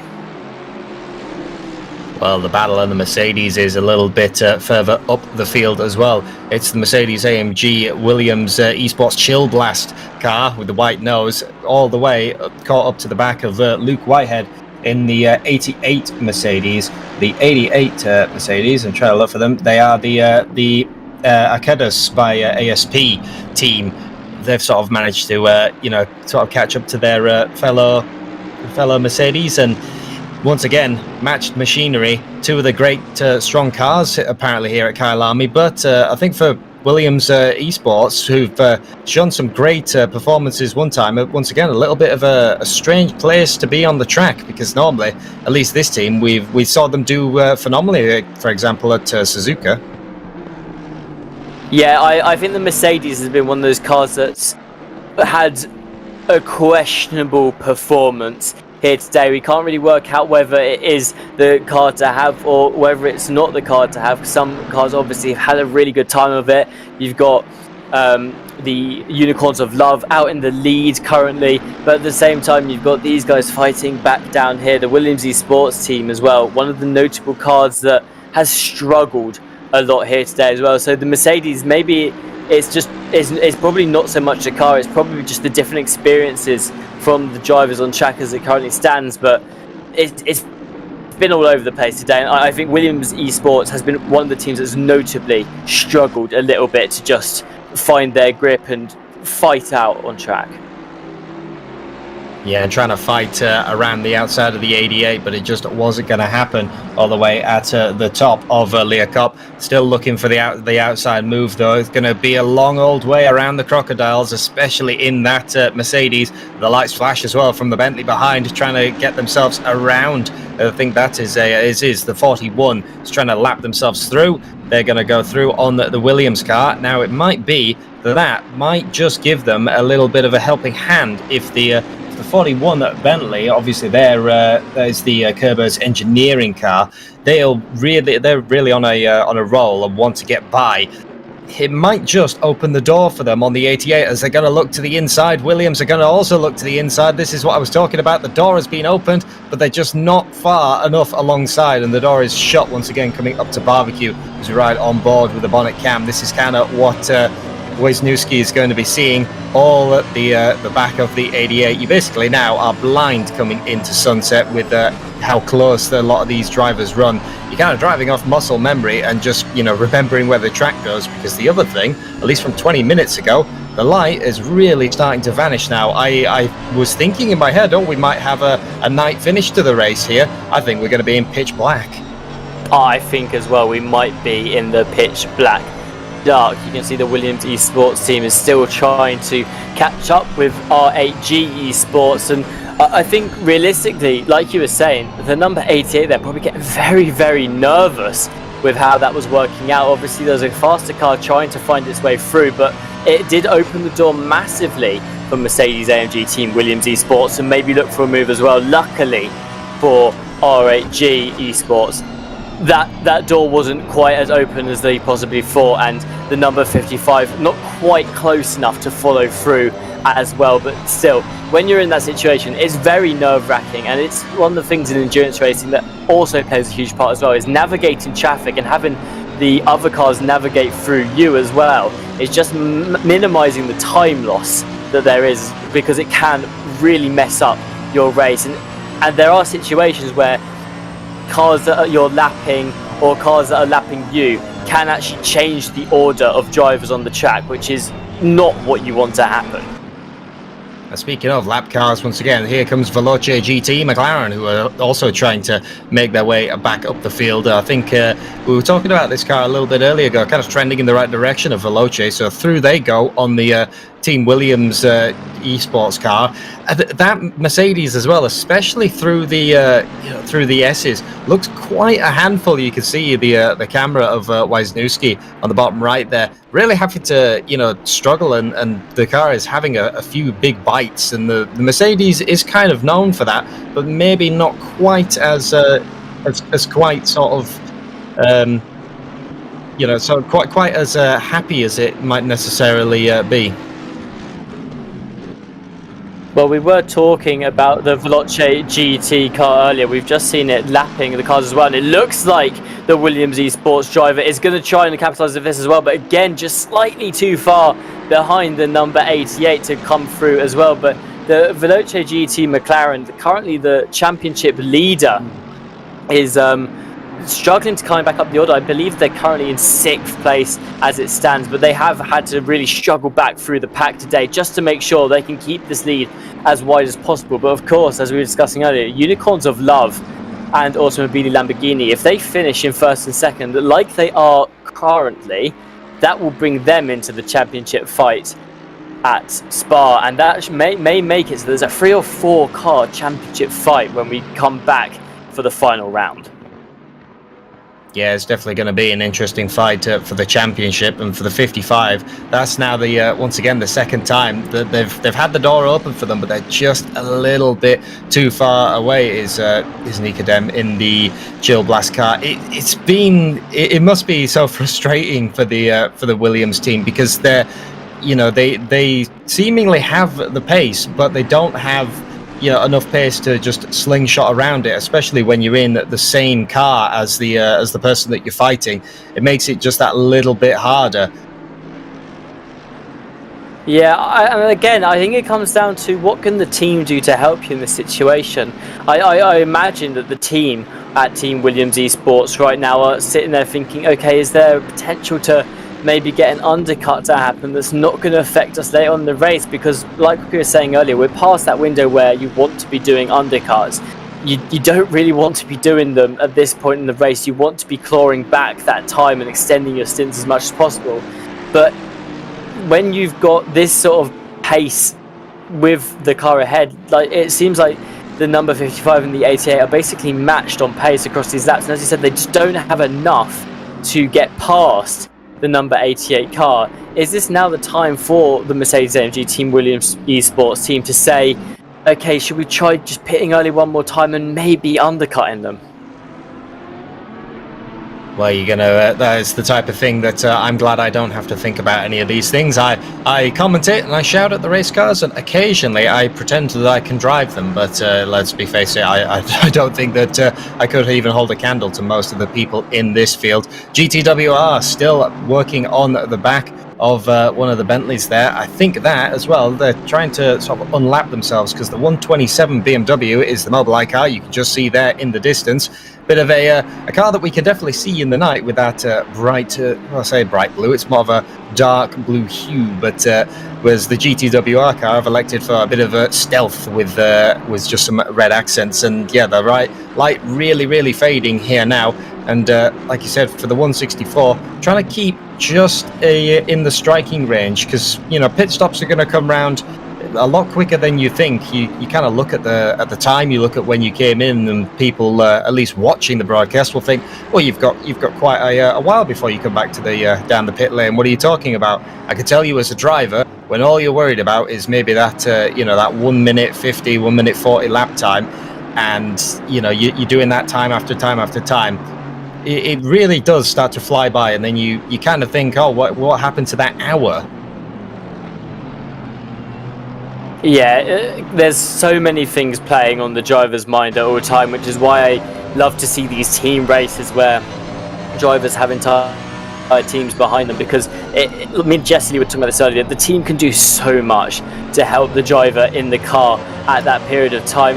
If a driver's got to worry about almost everything, that's when mistakes are more likely to happen, whereas if you've got a team behind you that's sitting there, they're feeding you the information that you need to have, then they can just help to relieve some of that mental pressure and help the driver to focus on the lap times as well. And I think a lot of the teams here today have probably done a great job of that. We've seen on a lot of the driver cameras that the drivers just seem focused and pushing out their lap times, and even looking at the average pace across the entire race, it seems to suggest as well that the drivers here have just been left to do what they need to do in the zone, which is it's important in these endurance races that your driver, when they're doing these stints, they're an hour long each, and now getting towards the end of the race, a lot of these drivers have probably been driving for 2 hours, maybe even 3 hours already.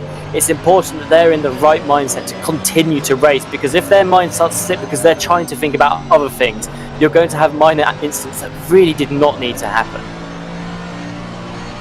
Yeah, very much so. So it's going to be a thing that we're going to have to keep us eye on, and the still right on board with the 55. The lights are really starting to dim now, as they still, every single time it appears that Williams have maybe a little bit more at the second half of the lap, but it's just that first half that they're starting to fall off on a little bit, and the 88 taking a little bit of the dirt there. That's kind of what happens when the lights start to fade. Maybe some of your drivers start to get a little bit tired. You start to wander and end up making those small mistakes, but you definitely don't want to end up like the 191, because that corner as well, as the light keeps fading, Cheetah is going to get more and more dangerous as the curb just becomes more and more invisible. Yeah, that's something else to consider as well, is that the visibility is going to get very low, like you said. And the other thing that I personally find, and I know it's a thing for some drivers but not all of them, is that the lights at this time can be quite distracting as well. I know if I've got a car in this situation here in particular with the Team Williams Esports right behind the R8G Esports team here, if I'm the R8G driver, what I'm worried about is that the lights are so bright in my mirror, they're almost like flickering across the screen constantly, especially when you're trying to look for an overtake to happen. And whilst you're probably not focused on what's happening in your mirror, if you constantly got a bright light flashing at the top of your screen, it gets a little bit distracting and it can affect your concentration. So that's something that a lot of these drivers are really good at, is just staying 100% concentrated to the road and trying not to let those minor things distract them. As we ride on board with the 127, the Mobileye car, we can see, or maybe clearly not see, how much of the track that the drivers get through their vision. As much as the headlights, you'd think that they're very bright, you don't really have much illumination on this track. No kind of big floodlights to speak of at Kyalami. Obviously there's a couple on the main straight, but not really, and the dust kicked up there kind of indicates to me that someone's also had a little bit of a going off at Cheetah. As the light starts to dim, a couple of people are going to maybe come afoul of that corner, I would say. And as it says, riding down the front straight, this is what you see as a driver. just a tiny puddle of illumination, but not much else. Makes it that little bit harder when you're trying to look for your apex. As you can see, turn 1, or turn 2 as it was, the apex, it's basically invisible until you turn the car in.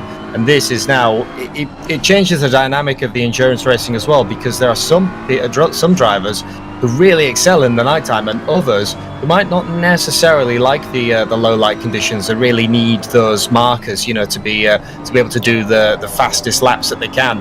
Whereas some teams, I've found, and commentating on a few of them, really actually prefer the nighttime. They say it makes them a little bit more focused. Again, you can see some dirt being kicked up there ahead of the Mobileye car, and that is something that we've seen a lot in this race as well, is the dirt that just gets picked up on the side of the track. We were talking earlier, me and Jesse, about how you do have to push a lot of these corners to the absolute limit, making sure you actually have to almost go onto the dirt at some points, because you're trying to avoid the inner curb. The one near Cheetah is the best example of that. If you're trying to avoid that inner curb, you are going to push your car onto the outside, and that can kick up dirt as well. So it's one of those things where dirt can be distracting. It can change your vision, it can get in the way, and it can also slow the momentum of the car down. But on a track like this, you're probably going to see a lot of it getting kicked up. Well, as we cross over 3 hours and 5 minutes of this race left to go, 7:03 at least in the virtual sim time, it's time to say goodbye to Tim, who's sort of held on to you for most of this race. It's been good to work with you, Tim, and I'm sure you'll be hanging around the paddock for at least a little bit of a while. So I'll catch you after that. But we pass it over now to Ewan, who's going to join me for the back half of this. 3 hours remaining of the SRO Kyalami 9 hour. Yeah, thanks very much, Ryan. Good to be with you for the final few hours. It's been developing nicely, hasn't it? So, yeah, looking forward to the final 3 hours in the darkness. Certainly so. I mean, as we can see on screen, the 164 has managed to catch back up to the Mobileye BMWs. This is going to be a battle that's going to come to a head soon. I don't think it's definitely not for the class position, but GTWR appear to have either found a little bit more in that car from earlier on, or Mobileye are just starting to lose it coming to the end of their stint, because the Aston Martin has reared back up and managed to catch back up to them again. Well, the Aston Martin's kind of fallen back a little bit, really, in terms of over the last few hours or so. It's been it was up inside the top 5 in silver earlier on in the first couple of hours, but now not really. It's fallen back, so I feel like they are a little bit further down compared to where they should be in terms of pace, and so they're round drivers they should be overtaking, as they might have just done. Yeah, I had a look up the inside of the Crocodiles anyway. We'll have to see as we look to James Baldwin for the McLaren Veloce GT team, managing to catch back up. I believe that's the 41. That's the Kerber's Simware team that I mentioned earlier, that they were on a bit of a charge and wanting to lead it through. Well, Veloce have been trending in the right direction for a fair while now, and they've said that they're still not done. They want a few more positions, trying to get back up into that top 5, I think, overall, which they kind of need to do, because coming with Spa, the big one next week, and Veloce, they need to grab all the points that they can. Yeah, they do, and this would help them out a great deal, of course. I mean, it's expected that Baldwin is catching Bykov at this stage in the race, because Bykov, of course, has been on those tyres now for a long time. He's expected to come in 4 laps, 3 or 4 laps or so, so those tyres will probably be wearing quite badly. Baldwin has barely done half his stint at this time. In fact, he's done exactly half his stint now, so he's very much fresher into this car right now, and it's very apparent. You can see the way that the way the McLaren is all over the back of the Bentley here. He has got a lot more to play with here, Baldwin, than Bykov, who really is hanging on at this point. Yeah, so for Veloce, as you kind of mentioned, I've been keeping more on the better track of the stints than I have. Veloce, then I'd say that they kind of need to get past it. They need to get they need to get that position done, because eventually the 41 will the roles will reverse, and the 41 will be the one on the better tyres behind them. We have seen though that Veloce are no stranger to defending and managing to keep people behind them. But as he says, every single time that we come to a corner, they're going to look up the inside of Crocodiles, but it just isn't enough of a McLaren sort of gap there. But like you said, that Bentley really ailing on the tyres, missing the apexes because they just don't have the grip anymore in that big Bentley. No, they really don't. And yeah, it is kind of an urgent thing for Baldwin to get through, but also I don't think it's the end of the world if he doesn't, because he knows that this Bentley's coming in soon. So if he spends a few laps stuck behind, it's not the worst thing in the world. However, obviously getting through would be nice. You saw what an exit the Bentley got out the last corner there. Nice speed down the front straight and just prevented a move going into turn 2 at all there. So very well driven from Bykov, and he's kind of defended without having to defend, if that makes any sense. He's got on the exits in the right ways so that he doesn't have to make any defensive moves and compromise his line into any of these corners. You saw even there kicking up some dirt on the exit of turn 5, and it didn't even matter. He wasn't even under any pressure at all going into turn 6. So he's playing this well for now, and Baldwin is just having to stay behind, and I think he's going to accept that now and just wait for that Bentley to make its way down pit road, and then he'll push on again once it does. Yeah, as he says, maybe the mid-corner speed is a bit lacking, but the exits are still very strong, and that car, you can really get it to sing and get it to move if you want that big V8 twin turbo. If you plant it, and when the turbos do come on song, that is the car of choice that I used to drive quite a lot, and I could tell you about how much it kicks when if you put your foot down a little bit too early. But yeah, you can get some phenomenal exits out of it, and basically, as I used to say, you can really annoy Porsche drivers because they can be all over you, but it doesn't matter in a straight line. And speaking of all over them, Veloce once again in the sections of the handling that matter, they're all over them. And I think there you go, the 41 Bentley has just dived down the pit lane, so now it's released Veloce GT out, and that will hopefully bring down their lap times. Race control as well, ever prevalent. An incident involving cars 1 and the 888 on lap 205, a little bit of a time ago. 15-second time penalty for the 888 for an unsafe rejoin. So, like I said, race control still watching every aspect of this race, and like I said, you don't really want to be getting those penalties this late into the race, because at the start of the race, they hurt obviously, but the later that sort of clock comes down, the more that they become damaging to your race, because it is so hard to catch up when people start spreading out. Yeah, it's just true. I mean, I saw Niels Nyox actually immediately after that happened, I presume, messaging to say just how baffled he was that it even happened, I suppose. And yeah, really not happy about that one. And so 15-second time penalty for the 888. I think they're going to be pretty pleased about that anyway, in the number 1 camp. But yeah, I mean, it is damaging at any point in the race. I tend to find actually that it's more damaging early on, because you lose out so many places, then you have to do so many overtakes, which is a bit annoying and costs you a lot of time. But in the end, it doesn't really matter. 15 seconds is going to cost you 15 seconds. And you'd rather avoid it at all costs, really. But just to circle back to the 41 car that just came out behind these two, watching a battle here for 11th overall. But Abeladze has just gotten into the Simware.Pro car just in behind there. You can see his headlights in the background. Only 36 laps of a stint on that last one, which is a couple of laps short as to what you can do. So I think Bykov just went out a little bit too hard and maybe smashed his tyres a bit too hard, and so had to come in early, but it doesn't really matter.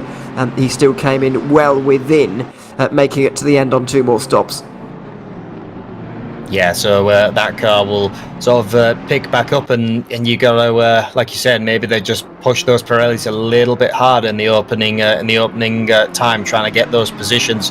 It really hurts them if you do grain it and you really start to lose it, especially later on in the stint. Now, Race Anywhere SimSport, the 67, really starting to pressure and put some pressure on the 62 of Charlie Crossland up in front. You saw them have a bit of a look into Crocodiles. That Ferrari still having quite a lot of rubber left on the tyres, it would seem, because of the handling that they've got. But the BMW, look at the acceleration that the BMWs can have coming out of the final sort of a few turns.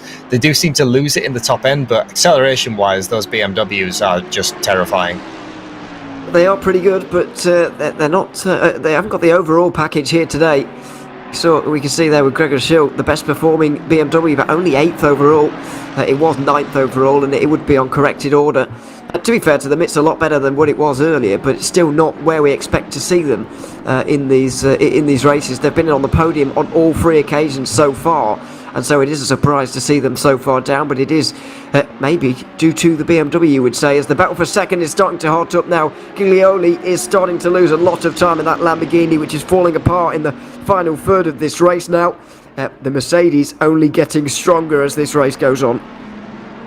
Yeah, well, we had a bit of an information sort of given to us that the Mobileye Lamborghini Esports car was losing half a second on average to Gromwald and Richer behind. So that is, the number 4 18 HRT car have managed to catch all the way up. And like I said, I'm kind of thinking that some people were in 2 camps at the start of this race, and even before when I joined, that would the Mercedes be good here, or would it be a bit too heavy? Well, I think the fact that we're almost going to have a Mercedes 1-2 here by the looks of it, that's kind of quelled their theories. And also, it's not that far behind, look, but they've got the number 10 Triton Racing Bentley also to worry about. Yeah, not too far at all away at the moment. Which is, and they have to even go a little bit defensive there. Both Kyalami and Rich are actually into turn 10. So certainly a lot of pressure being applied by Triton Racing as well in this 3-car battle. It's just always kind of a bit of a thing to see how seriously these guys actually take it at this stage, because they too are not far away from pit stops, only 5 to 10, well less than that, probably 5 laps away from pit stops, maybe a little bit more. So with that such a short distance to go, you always wonder how seriously they're going to take it. But Richter went wide there, Kyalami came in, and all of a sudden Triton Racing gained 2 places in 1. So Triton Racing being the great benefactor there, the Bentley now out ahead, and just the lightest mistake there from Team HRT ended up going a little bit wide. Had to catch the car, because that is a dangerous place when you start going out there. We saw the 191 come amiss there at Cheetah, ended up hard into the wall, and they had to return to the pits, which has completely sort of ended their race. But the Mercedes carries on, and now they're trying to put the pressure back on Triton Racing, sort of saying, they want that position back, really. Well, yeah, they certainly will. It was a bit of a silly mistake, really, but it's so hard to see that apex when you go over the crest there. I mean, it's quite hard when it's light. Never mind now that it's dark as well. It's really, really difficult to hit your apex there, and very easy to run wide. Jesse was speaking earlier about threading the needle there. You don't want to go too far on the curb, because you will smash yourself to the outside line. You don't want to miss the apex completely, because you'll be running out wide as well. So you've got to really thread the needle there, and it's very difficult to do when you can't really see where you're going. But it remains to be seen here whether Triton Racing actually do deserve on merit to be in front here, because they're not showing to have bad pace themselves either. I think they're pretty well matched, really, but overall this stint, I do think Triton Racing maybe do have a slight edge.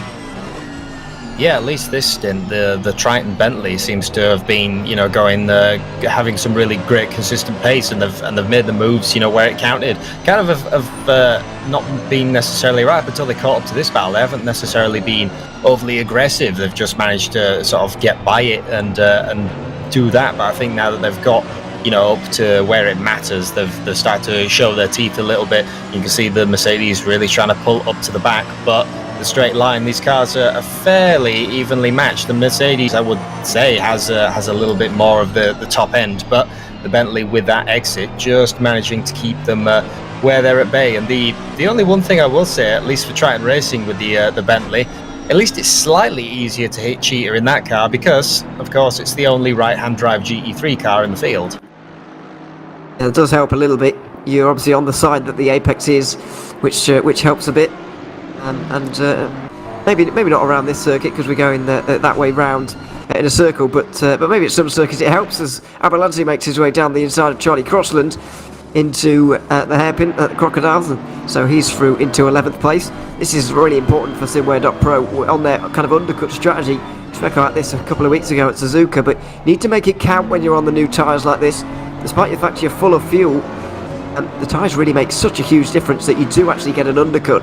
And so expect to see this car go very, very quickly indeed, and possibly get back in front and back into second place. Not back into second place, sorry, but back ahead of some of the cars they were fighting with, like Veloce. They'll be further in front of those guys than they were before after this, purely because of the new tyres and what a difference they make. Yeah, and like you said, it is quite important if you go in that strategy. If you get held up on an undercut strategy, that just completely can unravel it. As this battle might just get a little bit hotter. Triton Racing still really heavily under pressure from the number 4 HRT, but in front they've got traffic. That is the Ren Welton sort of Aston Martin. You can see the lights flashing as Triton are saying, please move, we've got a crazy man in a HRT Mercedes behind me, and the AMR pulls off to the side of the road, decides they don't want to be any part of anything of this, and Triton Racing keep in second place, but heavy pressure from behind. Yeah, a lot of pressure here. I mean, these two are very well matched, as I said earlier on, but it's all about applying that for the moment, applying that pressure, and we'll see if Tyskowicz will actually make a mistake on the back of that. Not expecting him to, of course, but you never know. Richter's just going to try. As I said earlier on, you do have to just wonder how seriously they're going to take it with this amount of time to go. I even think, I know a lot of positions exchanged a few laps ago, but I don't even think that any of those guys really intended to overtake one another in that altercation that saw Richter go off the road. I think he just made a mistake more than anything. When they're so close to the pits, they almost think, well, what's the point here? Because we may well change positions back again after the stops anyway. So you might as well just hang back for now and then go again after the pit stops. But we'll wait and see. Really, we are getting towards the end of the race now, so maybe that mentality will change. But coming towards the end of lap 117 right now, we surely must be approaching those pit stops. This will be the end of the 36th lap of the stint for the number 4 car, and the 35th for the number 10. Neither of them decide to come in. The 4 car has still got another couple of laps if they want it. Yeah, still a few more laps in the tank, as much as the AMG likes to burn all of that fuel down. And as he says, at least at the minute, if it's going to come down into the pit stops, as the number 10 Triton Racing decide that they have to go defensive, and they really have to. Team HRT looking around the outside as we get a split screen. Look at the cutback. What a switchback maneuver there from Team HRT. Made Triton Racing go defensive, tucked the inside of that car in. They still had enough grip on the tyres to switch back underneath Triton and power out. Now Team HRT are back into second place, and now is time for Triton Racing to see if that Bentley has still got the pace and still got the pressure that they were putting up earlier before Team HRT went off the road. But as he says about pit stops, if it's going to come down to that, so far it is still a race between these two as well, because the number 10 ever so lightly pips out the number 4, at least in times of pit, by about 0.3 of a second. But you know, when you're this close, when we saw it at Suzuka, when you're this close, you have that tiny little mistake in a pit stop that also then completely changes the race once again. Absolutely. I mean, 0.3 is basically anything, basically nothing, I should say, in the pit stop phase. It's really minute. It's probably the difference in terms of actual reaction time from when the sim tells you, okay, the pit stop's finished now, you can get on your way. Those 0.3 probably make up the combined reaction times from those pit stops. To be honest, it's really nothing to really worry about. To when we start to see seconds between them in terms of the pit stops, like for example the 41 Bentley, despite the fact he's been undercutting the entire time, they've been having long stops, and they've been in the pit lane for 5 seconds longer than the 63 Lamborghini, for example, from the 4 and the 10 as well. They've been in the pit lane for a lot longer than them as well, so that's when you really start to notice a difference. But in terms of a difference between these two, there is basically nothing. But we're about to see if that changes, because I'm pretty sure Richter will have to come in at the end of this lap, not because he's running out of anything, but purely because he will be reaching the 65 minutes soon. Yeah, as you said, 65-minute stint time, and we can see a couple of other cars start to come down the pit lane as well. The 23 Aston Martins dive down the pit lane out of the 8th place, but they're in the, at least at the minute, 3rd place of the silver category, which that has been quite a battle all day. But the 977 has kind of come back out on top in that portion, has actually managed to pull a little bit of a gap now to the 110, even with the number 1 Gregor Schill in between them. But time on track, at least for average lap times, they have been incredibly close. And you just mentioned it about pit stops. Number 14 Gromwald for the Unicorns of Love team have dived down the pits. And you've got to think, seeing how they're matching Mercedes, that it's going to be this time around for the Team HRT. We'll see if that is correct just after they've come through Cheetah once more. I think actually, I'm going to correct myself, and I think these guys do actually have one more lap in them if they want it, but they don't. So they're going to come in now, and that is not unexpected, I think it's fair to say, from these guys. Lap 218 to come in. Should be able to go a couple more if they want to as well, and still waiting as well for the 66 and to come in from the leaders as well. In Pro, along with some of the Silver Cup cars as well that we'll get into. We've also seen Danilo Santoro in the pit lane, and what a story this has been for them over the last hour. The hour where their race fell apart, unfortunately. They were running inside the top 10, running very well, but 2 pit stops in very quick succession has set them back and completely out of contention for this race.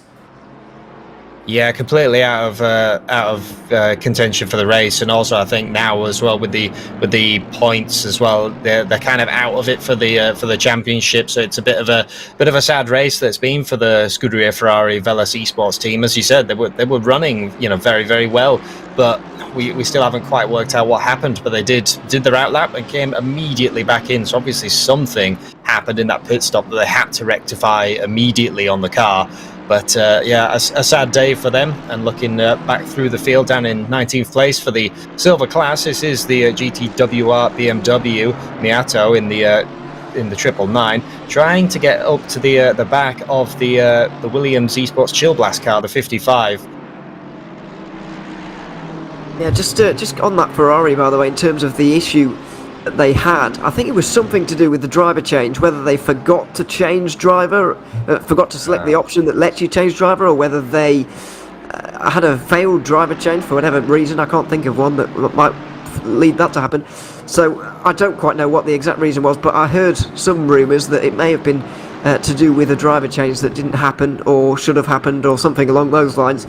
But whatever the story is there, it's caused them to spend a whole minute extra in the pit lane compared to everyone else.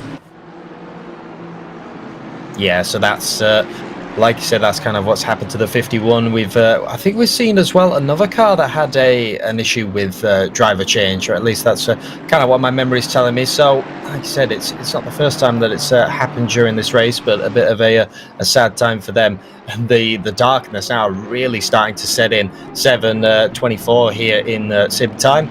And the other thing as well that happens at Kyalami, I've noticed, when the sun goes down and it starts to get darker and darker, this track really can cool off quite quickly. So now the team's going to have to kind of factor that into your pit stops. I think a lot of these teams will have ran the practice and know at least how much the track will cool off at a given time. But you've really got to nail the pressures down, even under the changing conditions, where you could lose a degree or two of track temp just in one stint.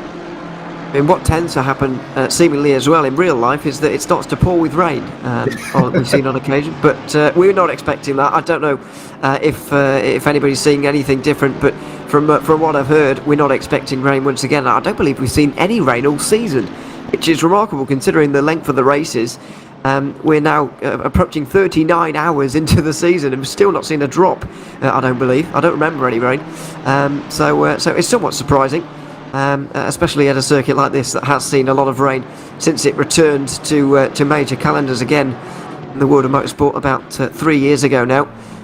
But yeah, it looks like that real life history is not going to repeat itself here today. We're going to see another dry race.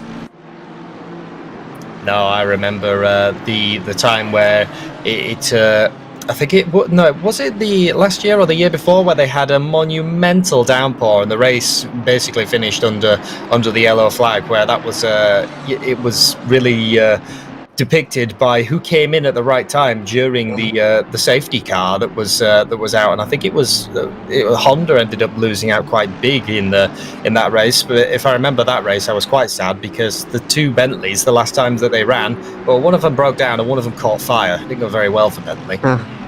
Now, I'm going to say that was 2019 then, in that case. It's 19. It must have been 2019 if the Bentleys were still there, because Yeah, it must have been. I love how there's only 3 years to choose from. We still don't know because memory. But anyway, yeah, it does seem to happen around here with remarkable consistency.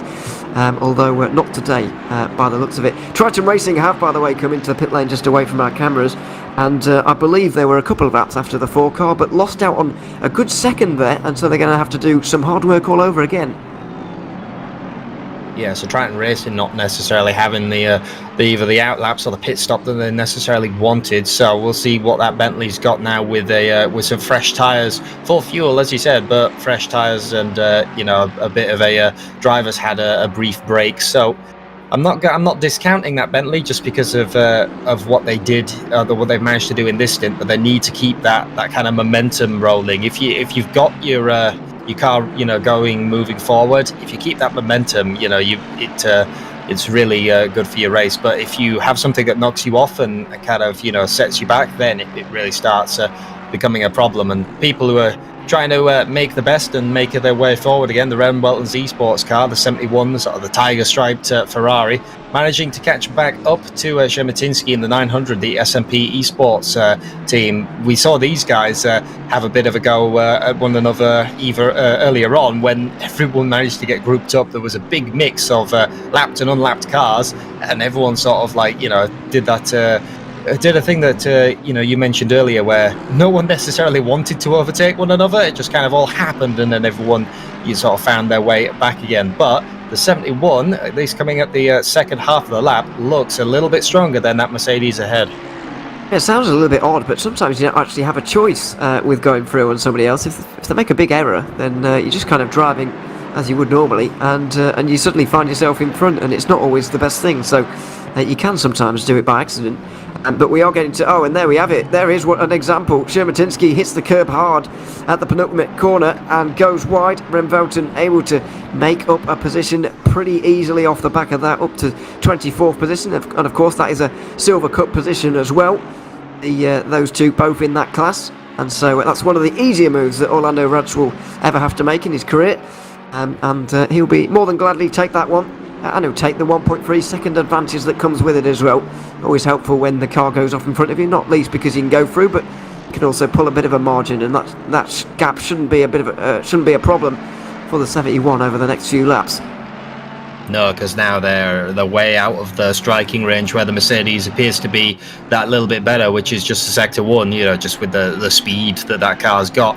You bring the Ferrari into the more aerodynamic-based sections of the track, and it's a lot happier. The 63 as well, now piloted by John Sherratt, still trying to go around for the Automobili Lamborghini Esports team. They lost the position to that number 4, but they're still trying to plough around, and this is a battle of matched machinery. Joe McCauley piloting the FFS Racing team's Aston Martin, and ahead the 333 team, also Aston Martin. Matched machinery battles once again. And they've matched their pit strategy as well on the last stint there. They've been running fairly different actually throughout the race, but then the 333 on the last stop, and the last stint, did only 32 laps, which is well short of what these guys are able to do. It was only about a 55-minute stint for Vedi, it was, who was in the car. And he's going to lose a position here if he's not careful. Defending to the inside line at the final corner, shoves the Aston Martin out wide, but Joe McCauley sees that as no problem at all. He just rips around the outside and he gets up to 13th. Joe McCauley ran the outside then of the last corner, and as he says, those small mistakes, it does always appear that Cheetah is quite a hot spot just for those little tiny mistakes. We've seen some big crashes there. We've seen some small mistakes like that. But FFS Racing will quite gladly take that position, run off the road. So now Joe McCauley, a little bit of fresh air ahead of him, and no car blocking his windscreen once again. Speaking of Aston Martins, they all seem to be in a little bit of a battle. GTWR of Robin has also managed to catch back up to the 88, and they're currently, with the flashing of the lights, trying to get through lap traffic, which is one of the BMWs. There's a lot of lap traffic at this stage. There's still a lot of cars actually running out there on the circuit. I'm not entirely sure quite how many, but it is a lot. Still 38, so you can just imagine it's very difficult for everybody, and very difficult to kind of keep yourself to yourself, as we got a time penalty for car 72 having contact with car 42. 15 seconds going the way of the 72 car. That was Ren Velton Esports. Running a little bit further down the field in the Silver Cup category. You can see there with Rodriguez Cordes down in 27th position. 15 seconds is going to set them back quite a big deal, and going to put them behind Sebastian Apostel as well in the 33 on current gaps. Yeah, which won't help their Silver Cup battle, because a lot of there's a big clump of the Silver Cup cars all together from 22nd all the way down to 31st, and they're not a million miles away from one another. Actually, the Silver class, at least this race, seems to have been fairly compact with with apart from the likes of some of the cars up the front, that 977 really managing to sort of roar away, but a lot of the Silver cars really haven't broken away from one another. Yeah, not really. It's difficult to sometimes, especially when the field is like this. See the flashing of the lights there, that really will be distracting at this dark hour. So that's hopefully going to put off some of the lap cars in front as far as these guys are concerned. It's very difficult. When you're coming across so much of it like this, it's really difficult to get some clean laps yourself, get your head down and then get away. So it's becoming a bit of a problem for Hubin at the moment, who's really struggling on the back of this BMW, and really going to be shouting at them to get out of the way. They are lapped down, of course, but you're going to have to make the dive yourself, and it looks like he finally has done there in the 88. A nice move down the inside and up another position, at least on the road, and now got a car between himself and the car you're battling with. Even more tricky, of course, because that's the BMW G2 Esports car. You're unlapping yourself, which makes things even harder and more awkward.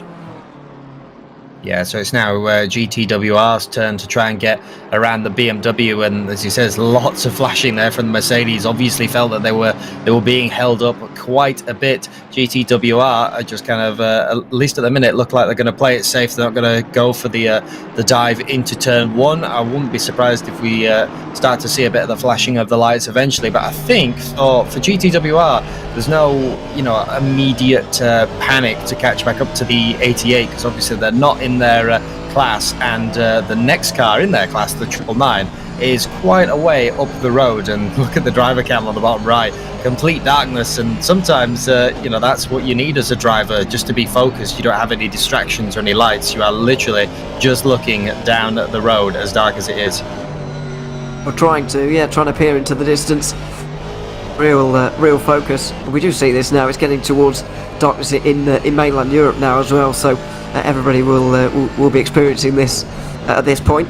Not particularly helping Pagano here. That Honda just in the way. I think it might be Prendergast just up in front. No, it's not actually. A car a little bit further down by the looks of it. But yeah, not particularly helping Pagano trying to get through at the moment and get towards Hubin, who's made his way through on those 2 lap cars. But Pagano really needed to be closer and try and follow through, but in the end he's just now created a 2-car gap between himself and the man in 20th position. So that's a battle that's going to fade away now.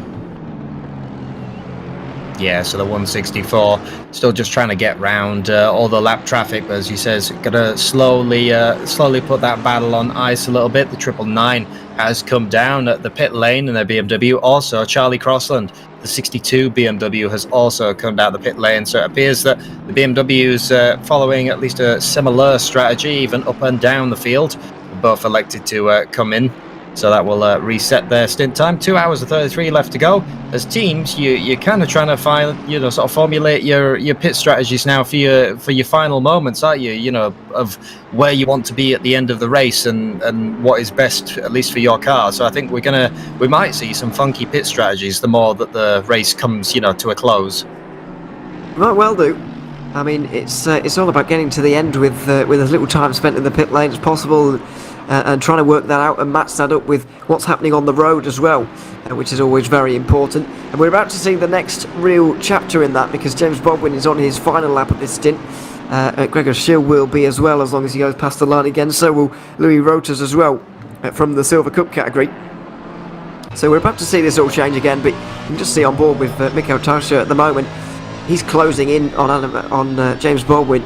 Only 8 seconds, and let's not forget the Unicorns of Love team have made a pit stop already. That's as far as their dominance has gone so far in this race. They've got such a big lead that now they're even beginning or by the end of the next stint, they might well be able to make their stop and come out in front of everybody. That is just how deep their dominance has run so far in this race. And on corrected order, they're nearly half a minute in the lead. Yeah, which is quite amazing and a little bit scary to think. It's like, how fast has this AMG been going just all day with the consistency and the speed? They're going to have to get a fire extinguisher out because the front of this car is going to be on fire by the time they come back into the pit lane. It's just been dominating speed, and what a view this is from the top of the hill looking out into the night of South Africa. Look at all the lights on. It is quite a beautiful circuit at night time, well, like you said, when it's not having a torrential downpour. Kyalami is quite a circuit that it's one of my favorites, and it's also had quite a few iterations over the years, and it's quite scary to think that when back in the 80s this was like much more of a straight line circuit, and they also used to run Group C cars here when it was basically just a public road. Yeah, it's gone through major changes, and of course they were needed. We couldn't have come back here without them, but I'm glad that some of the character has been kept from that previous circuit into the new one. It's very unique, you've got to say, and it's not often these days that we get new circuits built really that aren't completely terrible. So it's great to see that this one has been kind of revamped in a way that makes it really enjoyable to drive and really good to race on as well. We've had some great races here, both in real life, and we're having another good one here in this championship as well right now. And so it's good to see as we see the battles a little bit further down outside the top 30 at the moment. There still are two-car trains happening here and there. Yeah, well, for the 21, the SEM 9 flash axle car, they're trying to work on the back of the 22nd. That is Prendergast from earlier that we thought it was one of the Hondas. I think the earlier one was the red HBD Honda. Going to swing to the outside is the Ferrari. Going to look all the way around the outside of Crocodiles. It's a long old way, and it just isn't going to pull off this time. They were alongside for a long old time, but they've also got one of the Mercedes. As you can see, the flashing of the lights behind them, and this ends up quite distracting sometimes as a driver. You're really trying to work on the car ahead. You know that you've necessarily, you've got the pace, you've got the car and the setup to do it, but you've also got a car behind you. In just as the lights come down, it was the SMP car, the SMP Racing. So you can't go for a big move and have it not pull off, because you'll be overtaking yourself, and then you have to wait for your next opportunity to get the car you're actually racing. It's very difficult when there's cars trying to lap you in this situation, because as you say, you've got to apply that sustained pressure. You've got to keep on working to the back of that car in front. You've just got to bide your time a little bit, and when you keep getting interrupted by cars coming out in front of you, it's very difficult, and especially since the three cars behind at the moment are actually in a battle. Darren McCormack has just gone into the Williams Esports car, which just slotted in behind. Then we've got Shermatinsky and Miato, who were battling previously as well. So it's a three-car train behind this two-car on different laps right now. It makes it exceptionally difficult. I think in the battle further down, Taspier has to get through before these three begin unlapping them, because otherwise he's just going to be interrupted and he's just going to get nowhere. However, Darren McCormack is so quick, I don't think he's going to have time. Now, so we ride on board from the bonnet of Miato, the 999 GTWR RGA or RAG Academy car. You kind of get the best view from being the car in the rear most of the train, but you can see two Mercedes, the BMW, and then that two-car train fighting up ahead. Now, Dara will obviously want to get through because it's part of his race, and the two up ahead will kind of want him to not get through because it's really starting to slow them down. And except for the 999, for the BMWs, it's just not necessarily been their day. You can see as much as they're pushing that car hard, Mercedes is just have that tiny bit of an edge as up in front. It looks like we're trying to go too wide into the second corner, but it isn't going to be. No, not able to get through. The 21 Ferrari trying to pass the Honda up in front, and Darren McCormack trying not to be halted by this, but is struggling to make his way through. The young Irishman. See if he can get towards the inside for turn 6 or not. Not quite able to. And so that's only going to invite the pressure of Shematinsky and Miato, who are just behind, although it does look like McCormack's so fresh out the pit lane he is, that he will be able to pull away anyway. A little bit wide from the Ferrari there. Will McCormack have a chance? Not really. And so this is very difficult. And it's not where you want to come across when you're a car trying to lap others. You don't want to come across battles like this because it will be difficult, as McCormack is finding out. Yeah, it's one of the moments as there goes Darren McCormack for the 55 Williams at Chill Blast car. Goes up the inside. That's also going to invite the 900, but it wasn't quite a big enough door yet. But you can see the flashing of the lights for the SMP car, because there the battle for them is with the 55. It's not for them as a big lunge up going down into Crocodiles, and the 21 will start to fall out. And this is what you mentioned earlier, because now the 21 has been separated by 2 cars from the battle that is actually the battle that they were actually having, as the BMW is looking up the inside of them as well, just to try and get by. So now that the Miato, you can see the flashing of the lights, the 21 Ferrari has fallen way back from Kieran Prendergast, who they were trying to get by literally 3 corners ago. It's 1.5 seconds in that little altercation there, so it does cost you an awful lot. There's a similar situation going on back here. A lot of cars, and some of them trying to overtake, some of them not really at this stage. The 333 and the 110 are the battling cars, and the 110 is obviously trying to preserve championship points at the moment. Would be losing the championship lead as things stand to the 23, but by only 1 point, of course. They're trying to keep it only at 1 point and trying to get through maybe on Niels Niox as well in the number 1 car, although that is of less of an importance right now. Far more important is keeping the Aston Martin in behind at bay. But the Aston Martin also trying to keep themselves from being unlapped by a couple of cars. One of the Audis, that's Leotau and Orlando Rats, fighting over 21st behind. There's all sorts of battles going out on the circuit, and none of them seem to be on their own. They all seem to be clumped together. Yeah, various battles separated by various laps. Team Full Motorsport are hard under pressure by Renwell and Esports. Both of those cars have been, showed some great pace and some great moves, and now have found themselves both battling on track. And it's going to be once again that Renwell are all over the back. But the one thing that you must, or that you can't deny about the Ferrari, is that the 144 in a straight line, these cars have still got it without V10. They have, and at the moment, all of these drivers really in this group struggling to overtake the cars in front. You can just see with the car lengths they have between them, it's not an urgent battle, as in there's going to be a dive any moment. It's one of those where you're just probing and looking for a way past. At the moment, there is no way past for Orlando Rats, or indeed for Vedi just up in front in the Aston Martin. Got to make sure they don't lose too much time though, because Darren McCormack is only 7 seconds behind them, and he will for sure be on a mission to catch both of these, and he definitely has the pace over them, there's no doubt about that. Especially being fresh out of the pits with that Mercedes, full tank of fuel, yes, but fresh tyres and fresh driver will really want to get by. And as he says, we saw him earlier, as soon as he's made the positions, that car just took off like a rocket up the road. So you know what I mean, that Williams car is really not going to want to hang around once they've caught up to these guys, who will still be, I think a lot of these cars are somewhere through their stint, if you correct me. Well, I don't really know about these two in 21st, 22nd. I don't really know. Everybody's so all over the place at this point that it is hard to tell, because at this stage, what are we, over 6 hours in? I mean, they could have come in 10 minutes ago or 40, to be honest. It's a very big window here at this stage. But we're getting to the stage where it's a little bit easier to work out, because, of course, they're sort of back timing with their eye towards the end of the race rather than how far from the start they are now. Yeah, exactly. So, and speaking of time lost and some, what the picture has been over the long, over the full race, I can tell you one thing.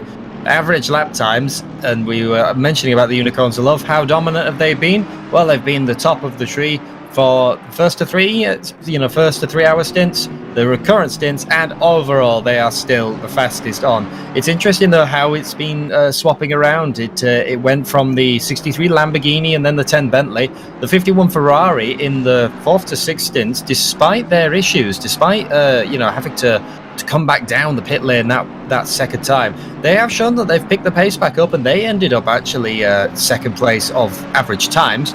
So the 51 Ferrari starting to slowly make their way back, back where it matters. And then it was followed by the 4 HRT Mercedes team, which we saw when they had some great pace this stint.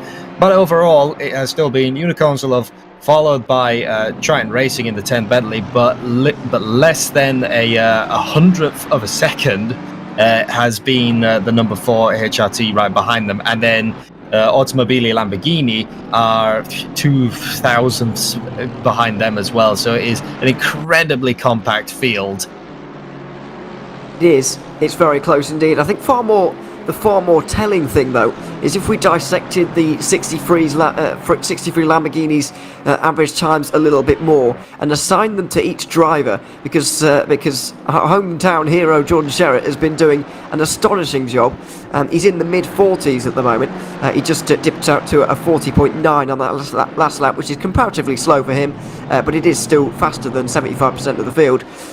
He's absolutely on it. His teammates, I'm afraid, not quite as quick as him, maybe with less practice, less residual practice, I suppose. When you are, of course, for example, me being British, I've probably done more laps at Silverstone than any other circuit well, not this calendar, of course, but on ATC, for example.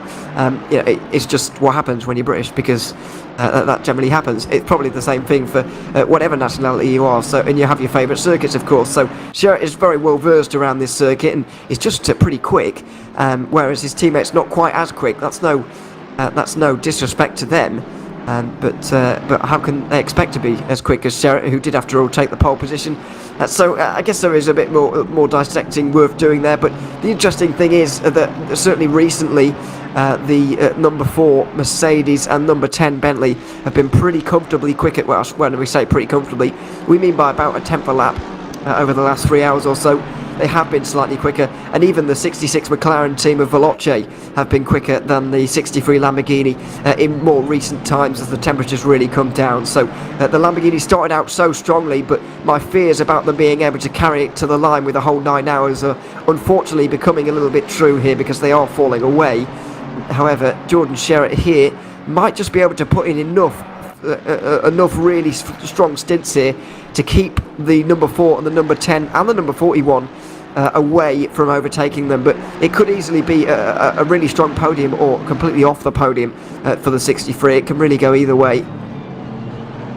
Yeah, so as he says, you've got to kind of hope that their secret weapon of Jordan Sherritt, you can continue that and continue that charge, you continue those great laps that the Lamborghinis at least currently putting in. And like you said, it must be nice to have your local track as such a nice track as Kyalami. I think my most local track, if I was going to go for that, which on the calendar is Alton Park, which is one that not a lot of people really like racing GT3s at. It seems a bit small for it, but Miato still managing to make some moves though in the BMW, despite what we thought that they might be it might not be entirely their day. They have managed to close that gap on the 900 and have put some pressure back on them.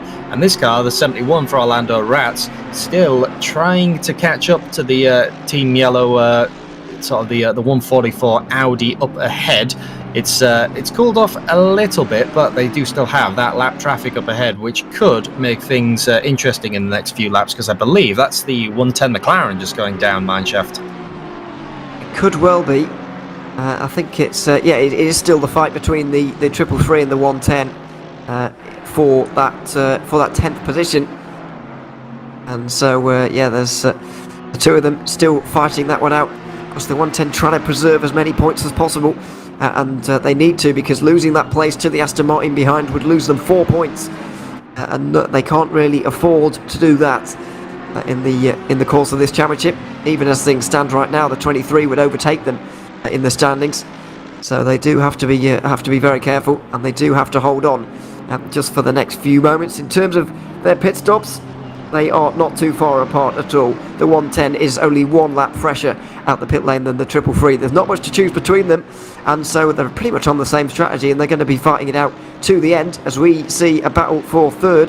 Jakub Czarko into the Triton racing car, but I don't know if this is for the first time today, but he's certainly not done a lot of driving yet. Going to have to get used to those dark conditions, and maybe he has been edging his practice slightly towards the darker conditions to prepare himself for the final hours of the race. Well, sometimes you get drivers who do just prefer it in the dark, and you kind of hold off putting them in. You know, if you know that you've got an endurance race that's going to go into the dark, you might hold off putting them in earlier on if they're much better at in the dark conditions, and even with the pace or the cars being spread out, they can still hold that pace. I know I've driven with a few people who always say that. They say that oh yeah, I much prefer this track in the dark, and I'm just thinking you much prefer it when you can't see anything, but maybe that's just me. Yes, it's difficult really. It's also driver preference, isn't it? It's human nature. I've got to say that I really do struggle with driving in the dark. Not being able to see it makes me drive even worse. Personally, it's just personal preference. Some people really do enjoy it, but certainly with an eye towards the 24 hours of Spa in just 6 weeks' time, you're going to have a driver who's really strong in the dark. And we have seen major 24-hour races won with stints in the dark. Remember Le Mans, quite a long time ago now, in the real height of the LMP1 days, being won by Porsche in the dark. Nick Tandy was always very good, and basically won a race in 3 hours by just driving very quickly. So it can happen. You wouldn't expect that to happen in 6 weeks' time, but either way, you do need a very strong base as a driver for those night stints, and there are going to be a lot of them at Spa. Of course, we're running that in late October as opposed to the real life 24 hours of Spa, which has minimal hours of darkness in the middle of August. It will have late October levels of darkness, which is really quite a few hours. Yeah, so that's going to be sort of the big one, and as you says, for some cars, looking a little bit up the road, the 110, they've really got to hang on, because you've got to have all the. This is kind of your last chance to get yourself into a good situation for the championship points. Some teams are, like you said, for the 110, literally trying to hang on desperately to keep their championship alive, and others like the Team Unicorns Love and the number 4 HRT and Triton Racing even are trying to grab all the points that they can to put them into a place where they can finally attack for the championship at Spa, because you just never know with a race that long what is exactly going to happen. Although the 9 hour, as Kyalami, is quite a slog, and we've seen some big accidents that have taken teams out of contention. A lot of people have really managed to keep the average lap times really hotted up, but it's just so much more so much more difficult at a full day's racing, and at a track that also demands quite a lot of attention, like Kyalami does. It does, and we saw that with the 191 earlier, ending up in the wall. They were having such a strong run up there inside the top 5, and unfortunately Marek Schintz got out of shape, got wide at the top of the hill there at Cheetah, and unfortunately went into the wall, and I don't believe they have returned since from that incident.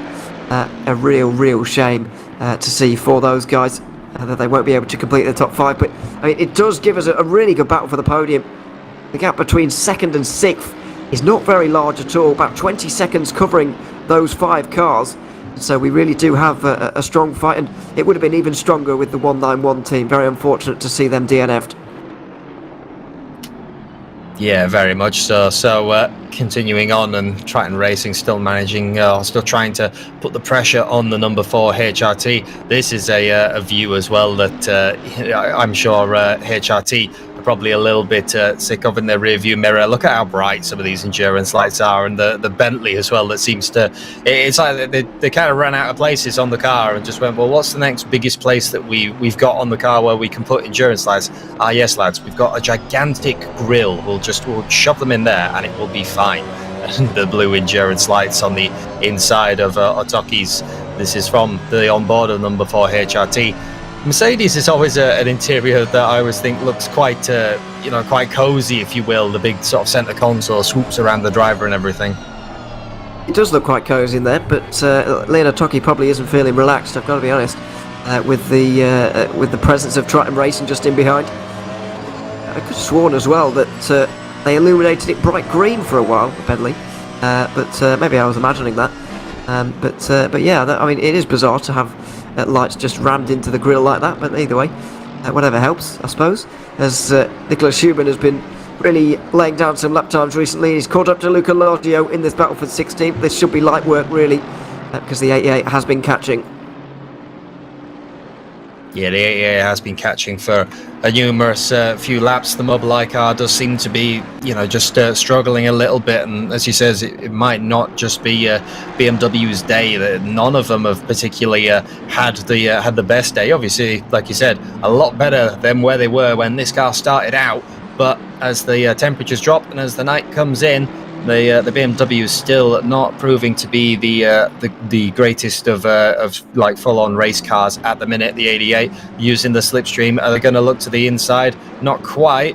The 127 decides to go like a little bit defensive. We might see another switchback maneuver like we saw from HRT. They tried it, did the 88, but it just didn't have enough. They didn't have enough grunt to get alongside the Mobileye car. But now they're really going to have to start looking in the mirrors because they know exactly that Mercedes is there and it doesn't, isn't playing around. No, certainly not. There was even a hint of, you could just see by the body language there was a hint of worry for Lozio that there was going to be a dive into turn 6 even from Huben, but there wasn't in the end, fortunately. Either way, he did just have his eye in the mirror, just wondering, will I have to defend here? Luckily for him, he didn't in the end, and Huben has actually made a bit of a mistake through 8 and 9 there, and so just drops back a little bit, but be able to make the move this time. Kind of need to set yourself up really over corner after corner and then into one of these braking zones. Either turn 10, we just went at the top of the hill there. You can even wait for the bottom of the hill down here at what is turn 13 when we get to the braking zone. There it is, the right-hander. We've seen a fair few moves there. And Huben has been pretty strong on the way into there. We can wait for turn 2, of course, as well, the first braking zone of the lap. But for now, that car length is just keeping Huben away. Yeah, at least for now. But if the AMG can get a great exit, they do appear to be a little bit closer than last time around. Tucks back into the slipstream, and we might see something now from the 88. Got to use the almighty grunt that 6.2 Mercedes has got. And there you go. All the way down to the inside is the 127 BMW. They know that it's going to be on if they don't defend it. The cutback is tried once again from the 88, but they're still not quite alongside. Mobileye managing to defend. They had to defend for their life, keeping that place sort of alive, and now it's going to be once again very, very close. I don't think they're close enough for a dive. 88 is going to look up the inside, maybe just make Mobileye think about looking in the rearview mirror, but once again you see the little wiggle there from the Mercedes. They are pushing that car hard.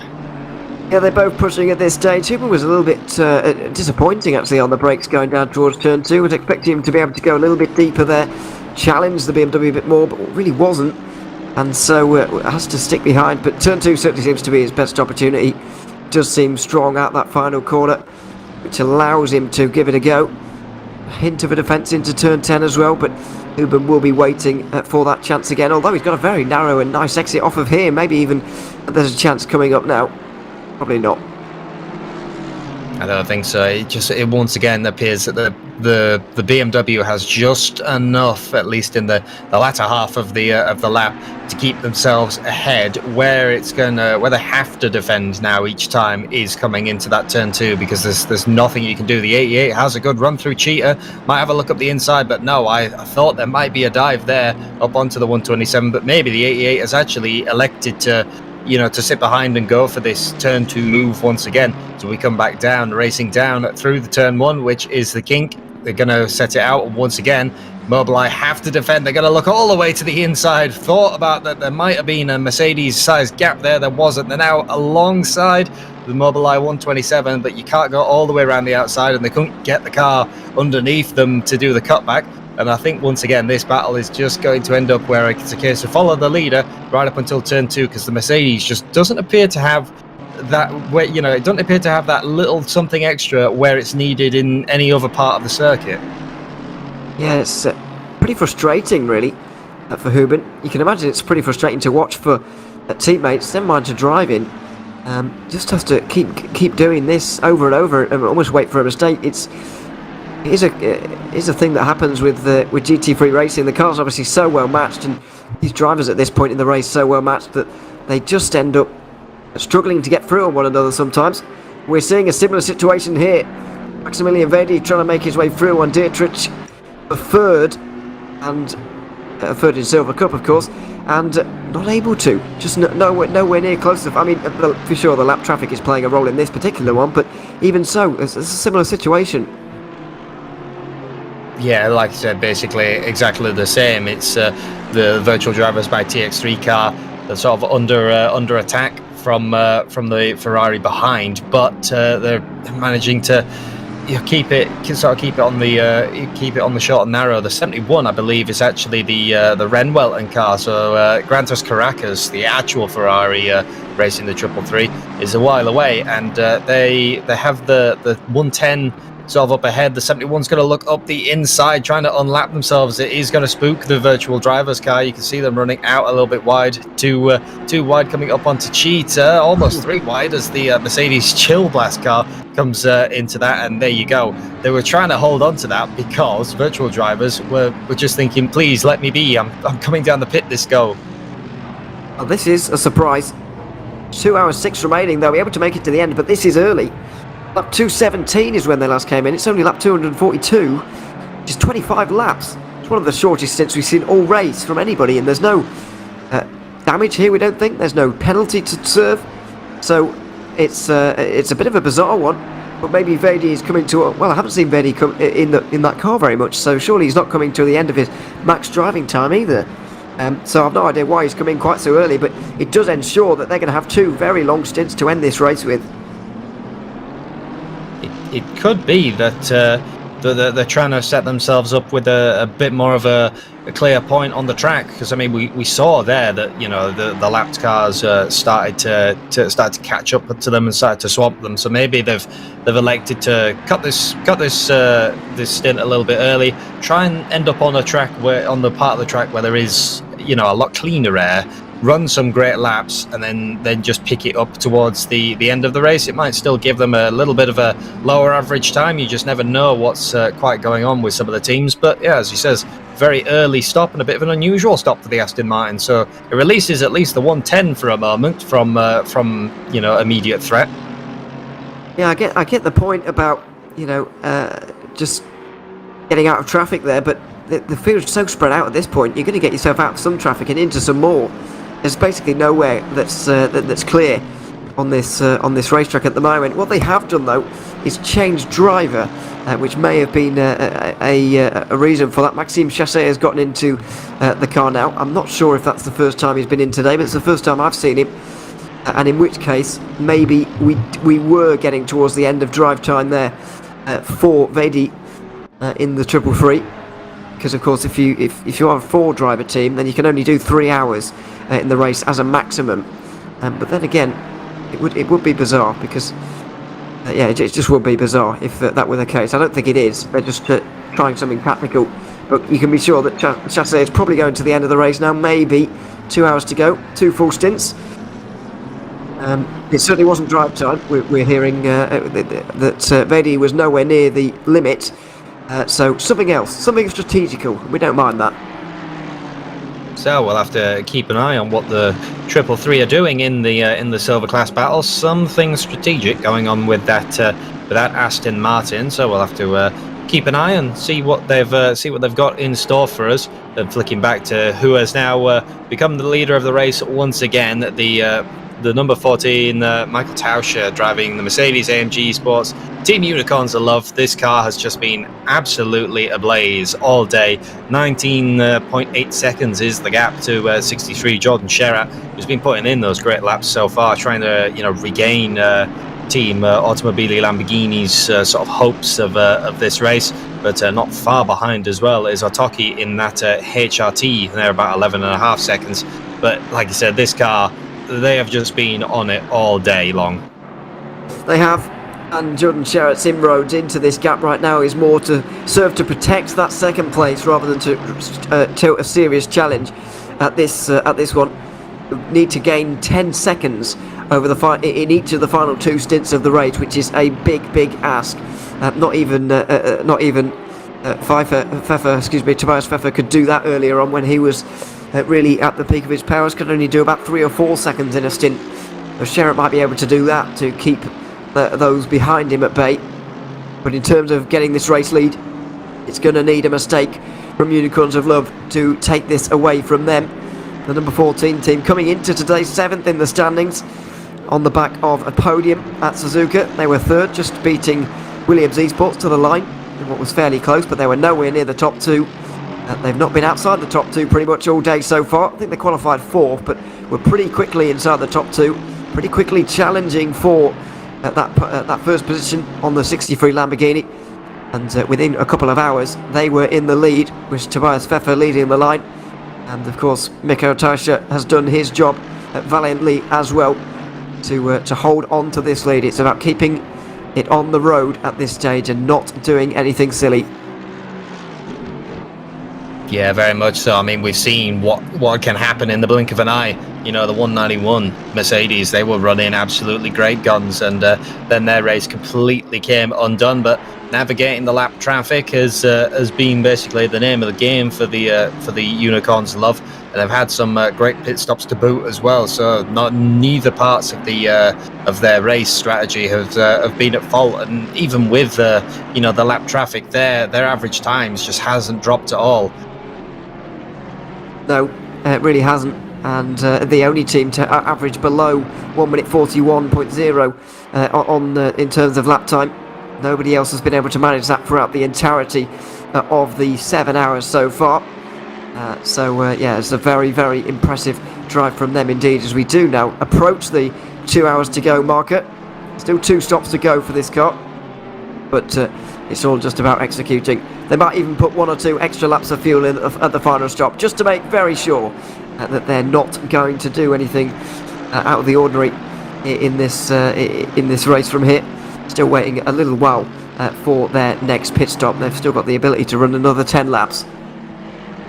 Yeah, well, I think by the time that you're that far out ahead, a couple of laps of fuel here or there are not exactly going to hurt your lead that you've got.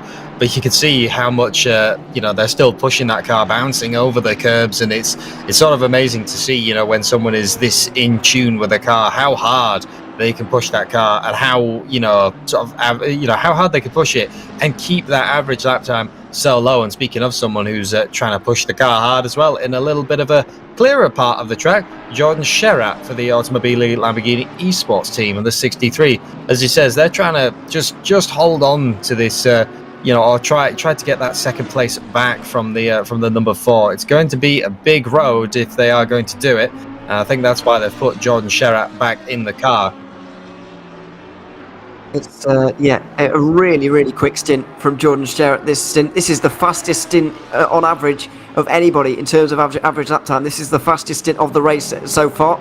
I'm not entirely sure if the lower track temperatures are helping with that, because I was starting to theorise a little bit that the dropping temperatures were not helping the Lamborghini. It just seemed to be getting slower as the race went on, but Jordan Sherratt has promptly got into that car and put those discussions to bed, because he's currently doing the fastest stint of anybody in this race so far. It is a slight shame that he's not had quite his teammates up to his pace, because they would have been unbeatable without. But then again, you've got to have 3 strong drivers to win an endurance race, not just one. And to be fair to his teammates, they've not exactly been slow. It's just Unicorns of Love have outclassed them slightly today. Yeah, and even that last go around, 140.7 for the Mobileye Lamborghini team. Another amazingly quick run. I think the last lap for the 14 was 140.9. So even though it's a few tenths here and there, the fact that Jordan Sherratt has managed to turn out these laps literally lap after lap after lap, like I said, it means that the 63 is currently the fastest stint on the racetrack, and that's. For the number 4, they've got to be looking at that having a little bit of a concern. They have got quite a bit of a chunk to gain, but if anyone's going to gain it, it's going to be Jordan Sherratt at this moment. It is, but as I said earlier, I think this stint at the moment is more about keeping second place safe from the likes of Leonard Toki than a real challenge at the race lead. Keeping it safe from the likes of the 41 Simware.pro team, who, if they really do put things together, could end up on the podium at the end of this race. Mikhail Baikov is now back at the wheel of that car after a stint there by one of his teammates, Vajislav Abeladze, who's probably done for the day now. I've seen him in that car quite a lot, and so he's probably done now. Baikov will be having another stint here, and then it might be Ogorodnikov to finish, but we'll wait and see. Yeah, that like I said, that you can't kind of discount them. It's weird to think when you you mentioned that the car that's all the way down in top 10 at the minute, can still have very much of a chance at the podium. It's just all about the strategy and all about the end game, that we're slowly coming into now as we have ticked under that 2 hours to go. Leonard Toki 141.092 last go around, still trying to make some inroads through the lap traffic as well. But the 63 at the least at the exact minute, still a couple of attempts here and there pulling away from the HRT team. Yeah, it's going well for Leonard Toki at the moment. Relatively young driver, if I'm not mistaken, but he does have his fair share of experience in ACC, and so he's clearly proving that right now. In the Mercedes, Jakub Karko, it's just falling back a little bit in the Triton Racing car. I feel like, obviously we were speaking about average lap times, we've seen those two earlier. It really depends who's in the car as opposed to who is actually quicker, because we saw Dominic Blyer a bit quicker in the number 10, and Tyskowicz as well was pretty quick compared to the likes of Richter.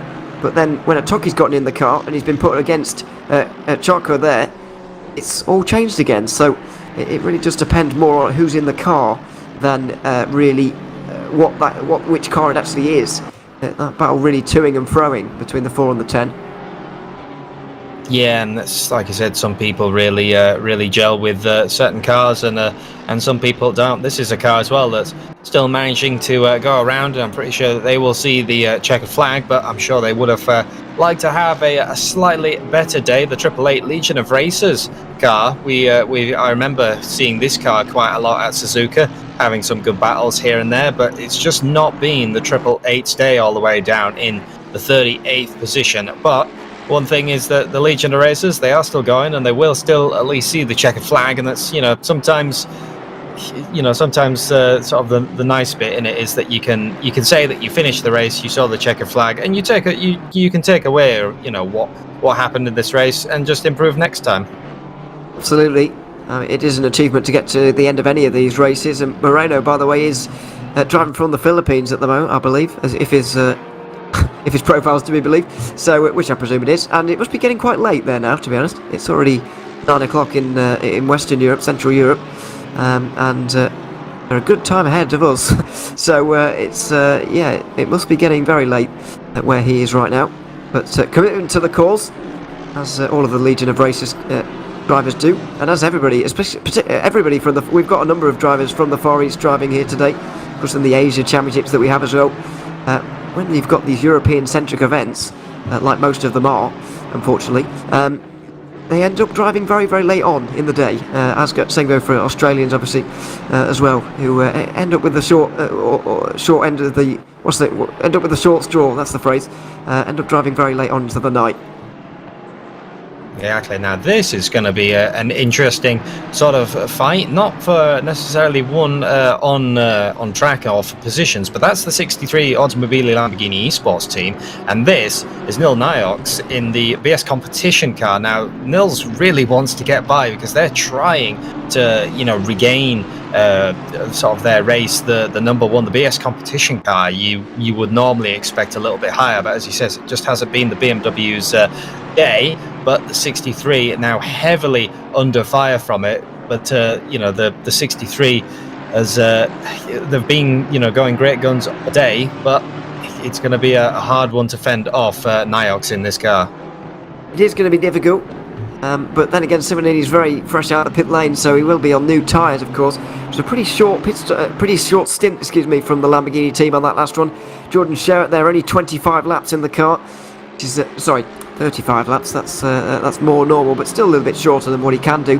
And also for the number 10 Triton Racing as well, I think they realised they were losing time, and they've got Dominic Blager back into that car again now, after only 29 laps on that stint. That really was very short from them, so there are a number of games going on now, and we may well see big disparities in when these guys come in. Yeah, I think I mentioned that a little bit earlier, where it's now sort of in that time where we start to see the interesting pit strategies, and people have to start making the calls of whatever's best. You know, the mid race is just kind of a survive. Ooh. As the BS competition is going to go up the inside of the Lamborghini, and there's contact. BS competition made contact with Automobili Lamborghini. You could see the car sideways, and Nils is obviously not impressed by the 63 ahead. BS competition and the Automobili Lamborghini still managed to continue on. Wow. With probably a little bit of damage on the number 1 and the number 63. He's so unhappy with this at the moment. He dived down the inside of Simonini there and still shouting at his, well, not shouting at anyone really, I think just pure frustration for these guys. It's been a very long and difficult afternoon for them, and it's all starting to boil over for Niels Nurks at the moment. Couldn't really see from that angle who was at fault. Did Simonini turn in? Nurks get into the side of the Lamborghini? Hard to tell from that angle, but Nurks has certainly made up his mind as to which way around it was. You can just feel almost desperation and the disappointment, the frustration, all of those things just coming into one now for this team. They know that they're losing points to Veloce today, and it's starting to. You can see he's still venting to his teammates about it on the front straight. You know, we're nearly a minute afterwards now, and he's still getting to Niels Nurks. He's it just shows someone so experienced as him, and someone as so level-headed. If he's getting this frustrated, then they really have had a difficult afternoon. Yeah, I think a lot of the BMW teams has definitely had definitely it's been an uphill struggle for them. Like I said, I don't think any of them qualified necessarily where they wanted to. They've fought hard to get all the way, you know, up here. They're trying to make those positions back, and it's for the number 1 team that he just wants to you know, push through that. We look on the splitter cam from looking back from the Lamborghini, the very, very evil looking endurance lights of the brand new BMW. It's going to be definitely a thing that is going to be a little bit scary now from the rearview mirror, the Automobili Lamborghini Esports team, because they know that number 1 will go for the move now as soon as they are close enough, and they are going to have to really defend. But Simonini now, after we've had, you know, 1 or 2 laps, those tyres will have started to come up to pressure, and they will now be able to kind of push on them a little bit more, because you don't necessarily want to do what a few of the other teams have fallen prey to, which is pushing on the tyres so early on that then the end of your stint they are just completely and utterly shredded. Yeah, Simonini's certainly getting to grips with this now. You could tell that he was losing time, because you can see that Joe McCauley in the 23 was catching the both of them, and that's no disrespect to McCauley, but he is slower than these two normally. Simonini now able to, as you say, just lean on those tyres a bit, and Noyaks will lose a bit of ground, will hopefully be able to run his own race once again, but Simonini now has just got to keep his head down. He's got quite an advantage over Dominic Blair in the number 10, a good over 10 seconds. Toki will be just a bit closer. It's just a case of whether he, Giorgio Simonini and Giorgioli as well, can hold on to that advantage that Jordan Sherritt has given them for the final 2 hours. Yeah, it's going to be a bit of an ask, but at least at the moment it appears that the gap just widening that a little bit more from the BS competition car. It says now that the car's managed to get that get a little bit heated up, get to grips with it, the setup, and sometimes you know, it might take a lap for the driver to get used to the darkness and the conditions that they're sort of thrown out in. It can be a bit interesting, you know, if your last stint was, you know, 3 hours ago. It was nice and bright, and then you come back and it's just completely pitch black as one of the Legion of Racers cars gets past there. The race down mine shaft with the BS competition car as the sparks fly. But yeah, it can be quite you know, quite a bit of a shift when you go from bright daylight. You know that you've raced this track before, but then it just ends up completely pitch black. You've lost all your markers, and you've now got a freezing cold track where you know, it takes a while for the tyres to come up, and maybe the grip level isn't quite what you thought it might be. It's a very, very different proposition at this stage. This is why what you were speaking about earlier about tyre pressures, it's where it's so important. You've got to get them right, and you've got to get them right not only for right now when you leave the pit lane, but also what is it going to be like when you end your stint, because the temperatures do. Well, we've sort of passed the stage of the race where temperatures really do plummet, and it changes very quickly. But even so, you've got to be keep an eye on those temperatures, and it's even more difficult, of course, when we get weather into it as well. Fortunately, we haven't had that today, but even so, it's been it's been one of those where you have to keep an eye on, as we're going to get word very soon of how Mikhail Bykov has got a 5-second penalty here, I'm sure, because that's suddenly been assigned in sim at the moment, although I don't remember an incident that would have given him that. We're about to find out, I'm sure.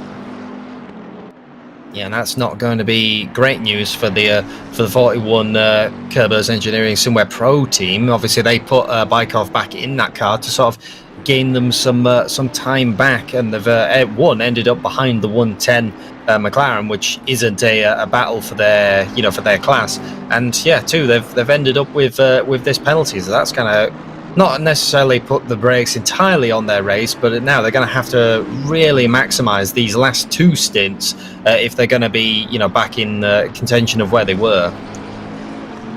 So it's not helpful, particularly for Bykov. You mentioned there it's not a pass-for positioning class, but it is an important one. He needs to stay in touch with the likes of Blyer, and also when he comes in, Atoki as well. And now he's attempted to do that down the inside of the Crocodiles, and he does make his way through, does he? A little bit wide for the 110 of Dietrich, who fights that one a little bit, and Bykov is just about pulls it up in time for the corner. Mastered the lights as well from the 110. Not pleased that they went through on that occasion, but what do you expect Bykov to do? Bykov had no other choice other than to go for it, so he moves up now, and moves up to 8th as well with the Scotsman Joe McCauley in the pit lane. Yeah, a moment where Bykov just had to go for it, really, and as he says, it might have been a little bit of a rubbing his racing. It looked very, very close down into the Crocodiles. It makes it even harder when it's all night time. We can barely see anything from the broadcast cameras. And speaking of flashing of the lights, Dara McCormack for the 55 Mercedes AMG Team Williams Esports, well, they now find themselves behind the 144 Team Full Yellow Motorsport Audi. Applying that pressure now. Good to see for Darren McCormack once again on the recovery drivers. They were at Suzuka as well, despite a pole position. And McCormack got to drive through in the first hour of the race, and they spent the rest of it recovering. It was 4th place on that day. He'll do well to get inside the top 10 here as he makes his way down the inside into turn 10. It's a late one, but the 144 of Leotard just gives him that little bit of room. And so there's not too much of a discussion there. There's not too much of an altercation either, thankfully, for McCormack. He's able to make his way through. Williams Esports are up to 17th overall. Yeah, trending in the right direction is the 55. Like I said, very much a recovery drive, but the team, they're sort of no stranger to that. They've had to do it at Suzuka, and it's you can't let that get into your head. You've always got to be on top of your game, no matter what is going on in the race. And Williams Esports always do seem to be able to sort of keep that going. I saw briefly as the timing board changed that the number 4 had come down the pit lane, so starting for some of the cars to come down the pits, as well as Santoro and 51, the Ferrari Velas Esports team, have started to come down pit lane. So there's a couple of odd stops here and there, but I think it's going to be a little bit longer until we see sort of the I would say the bulk of them, but so many people are on so many spread out pit changes now that it's hard to keep track of them. Yeah, there isn't no real bulk of the field anymore. It is just everybody whenever you like.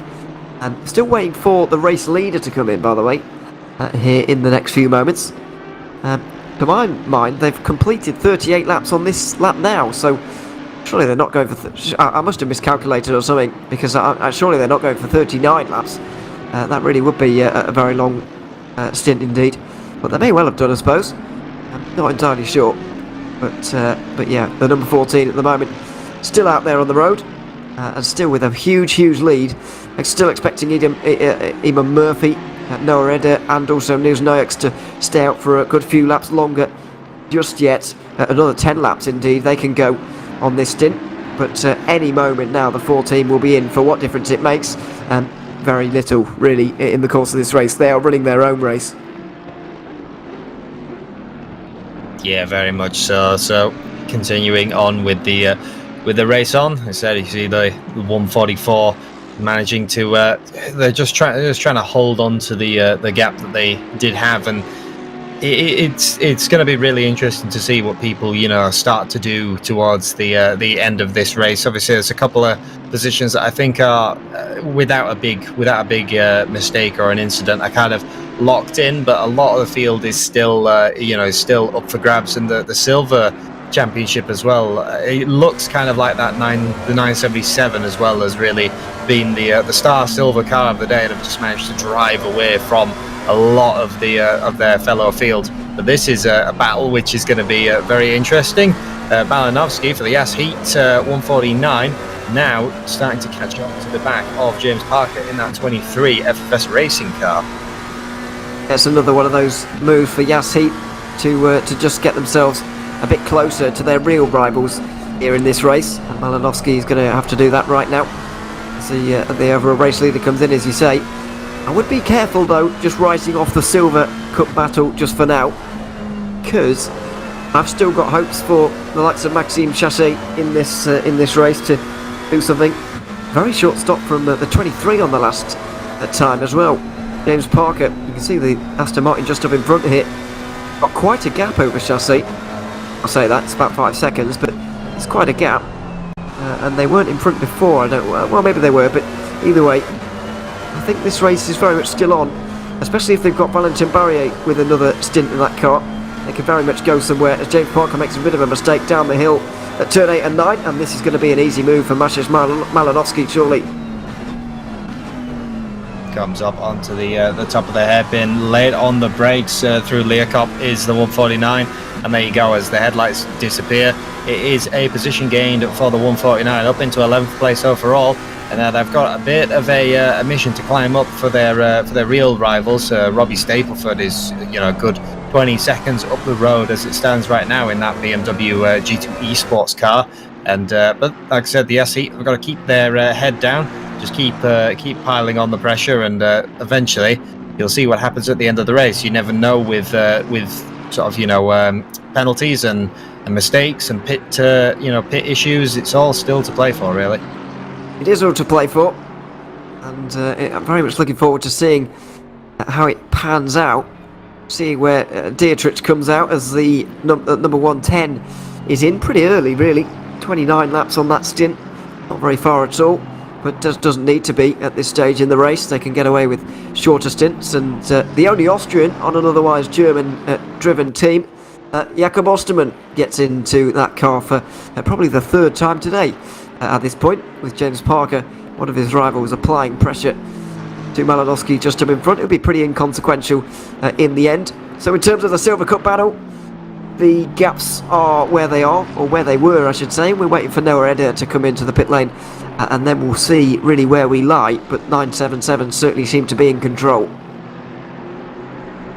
Yeah, so keep an eye on the Porsche that currently resides in P3. It'll be see where they are when they start to come down the pit the pit lane cycles. It's going to be interesting, and also, at least for right now, James Parker kind of want to be held up, by Malinovsky. Still applying some good pressure onto the Yas Heat car, because as he says, as much as this isn't a pass for position, they are still, or they will be thinking about the the silver championship at large. So they can't afford to be held up too much. I think they won't really mind if Malinovsky just ran up the road, running a little bit wide. There is the 149 at McLaren. That is a thing that we've seen a few teams do, right up to the back of the 149, and now it's going to be a drag race down the front. What has the Aston Martin got in the slipstream? I think it might be a little bit of a look coming into turn 2. Yep, 149 goes defensive. I don't think James Parker is going to try to go around the complete outside. We might see a cutback manoeuvre, which we are going to, but I don't think the Aston Martin's got the acceleration. That was very close. They did have good acceleration then. Then he got straight into the back of the McLaren just as it was unloaded and span it around there. But fortunately, James Parker just had the presence of mind to lift out of that one. And he's going down the inside of turn 6 instead. That was close. Not able to do it, as now we do get news of that 5-second penalty for Mikhail Bykov. It was lap 248, got 11 laps ago now, but he was at the wheel of the car. He got into contact with the number 110, which has now dropped behind Wenham in the Silver Cup category. So that number 110 has dropped back quite a lot, and it may have been slightly due to the Mikhail Bykov in the 41 that they've got a time penalty for. Yeah, so that kind of explains that, and it explains why the 110 have lost a fair chunk of time, and as they were going quite well, but for the McLaren 110, they're not too far away from Wenham as well, and the group of silver cars up ahead. So you have to keep your eye on them, as James Parker applying even more and more pressure to Yassi at the top of the hill. So having another look once again. I don't think that. Although the 23 got past, I have a feeling that the FFS Racing team might have just that little bit more pace over the Yes Heat 149 car as it stands right now. Yeah, and I just saw a very interesting message that I'll get to in a moment. James Parker might well be able to make his way through here very soon. Once again, tries for that braking early and switchback strategy that didn't really work out for him last time, and it doesn't this time. Saw a very interesting Discord message a couple of moments ago. Joe McCauley, who just stepped out of this 23 car, messaging pretty much directly but publicly the Yas Heat team, why are you defending from another class? I'm not entirely sure whether that means to Malinowski, please stay in line, stop defending from us, we'll work with you here to try and push on and go a bit quicker, or whether he means please let us go, we're not in the same race right now, we're quicker than you, and we need to get on with this because Maxime Chassé is catching us pretty quickly. That's what I mean. I think they're quite quite nervous about their silver class battle. It's like I said, the 333 are marching their way up to the back of this, and they won't really want that, and they'll also still be looking at what is up the road, that 977. At the minute, it does appear that FFS Racing team has got more, definitely got the pace over the 149. They managed to get around at that one moment that that they had their guard down. Did the Malinovsky on FFS Racing, but they haven't dropped off the back. It's going to be I think it's going to get heated after a little bit of a time sat here. We've seen some drivers that the more that the clock runs down, people start to get just a little bit nervous and really start to be making those moves, because 1 hour 35 left on the clock. You're almost getting into the territory of just a mad sprint to the line, and there you go. Now we've got the flashing of the lights. It is a mad sprint to the line here, and it's a frantic overtake that James Parker wants to execute here very soon. Late dive, this is the one. Look like you're not going to overtake and then go for it at the last moment. Bit too late on the brakes, really. Malinowski with a cutback, not able to get back alongside. And so James Parker is through, although gets dived again at turn 5, side by side between the two, but very respectful between the two. Very much a side-by-side movement. You can see the 23 kind of shifted over almost to say to the 149, no, you're not having this position. But Malinowski just went for it anyway, headed up too wide. Like I said, very respectful, gave the position, saw the McLaren coming, could have easily turned in, and we've seen those type of accidents happen before. But for FFS Racing, they are now back out ahead. But for James Parker, he has to now pull that gap, because he kind of knows that Malinowski will still go for that maneuver. We saw it happen coming into barbecue, for example.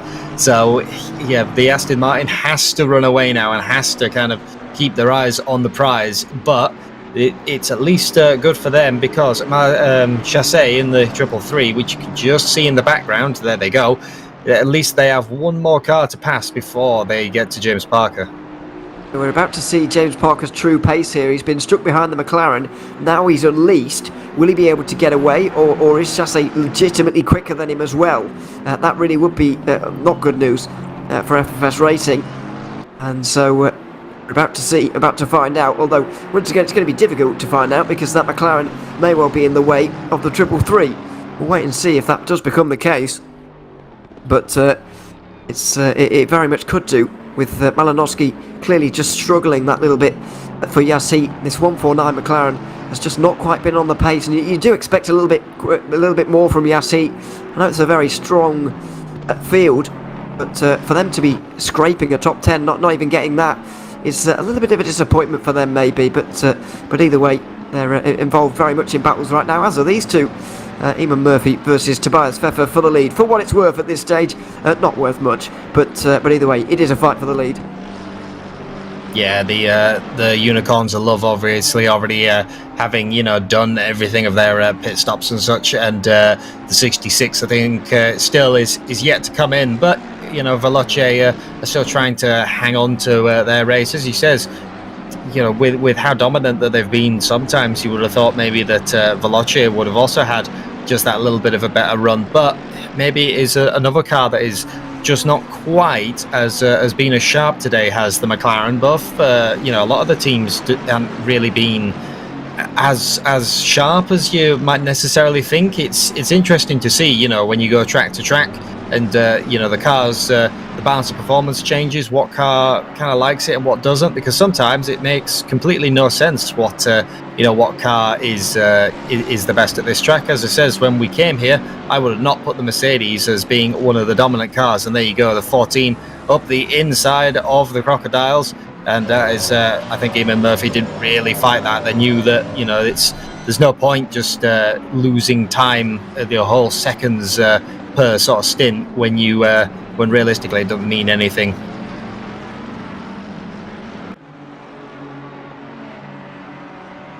But running back to Tobias Pfeffer, there you go, a 140.870. Even with that little battle, that is still some very, very, very strong pace. It is indeed. Sorry, talking with my mic off is not going to let you hear me, is it? Tobias Pfeffer, taking the lead back again. And for me, just on a bit of a side note, I guess, Pfeffer has been the man of the match for me today. He's been really strong. Obviously, all of the Unicorns of Love drivers or have been driving supremely today. But this man in particular, his stint in the second hour was unbelievable. The way he managed to get through on, I think it was the 191 and the 4 car at the time. The other two Mercedes that were with him inside the top 5, he overtook them and then got into second place and chased down the Lamborghini out front and overtook the Lamborghini out front for the race lead at the time. From then on, they haven't looked back. Of course, they have lost it in pit stop cycles, but in terms of net race leads, they've not lost it since then. Tobias Pfeffer in particular has been the class of the field for me today. Not taking anything away from his teammates, but he has been the man. Yeah, he's certainly been the man with the pace and the lap times to really sort of put that car where it is and keep it, especially with the the average lap times being so close. This car's just had that little bit of extra something in both the pit stops and the average time on track. So at least for Mercedes today, it's going to look like it's going to be a great day. 1 hour 29 minutes left, and with the lead that they've got, for Unicorns Love, they can't completely relax. Anything can still happen, but you must be I'm pretty sure a lot of this team will have a bit of a smile on their face, because they have had days where they've had to really fight for it, but today appears to have been completely their day. It does, and they've been growing into this season, I think it's fair to say. They started off fairly okay, 7th place at Bathurst. Nothing to show for their race at Indianapolis, but then the podium last time out of Suzuka only 2 weeks ago has really got the ball rolling, and you can clearly see that their momentum is unstoppable, and they haven't been stoppable here today in this race. It's been very, very impressive indeed. And to be fair to Veloce, they've done very well as well. It was a late lap time in qualifying for them from James Baldwin, who really catapulted them up inside the top 10 and saved their race a little bit. They seem pretty much consigned to 6th place at this point. They might be able to grab a top 5, but are still beating BS competition on the day is a very good thing. And Eamon Murphy at the wheel at the moment, just doing what needs to be done. In that car, currently running second as we gone to a battle just inside the top 20 here. Michael Romagnoli back in that car as Robbie Stapleford makes the penultimate stop for BMW G2 Esports. Down on pit lane for them at the moment.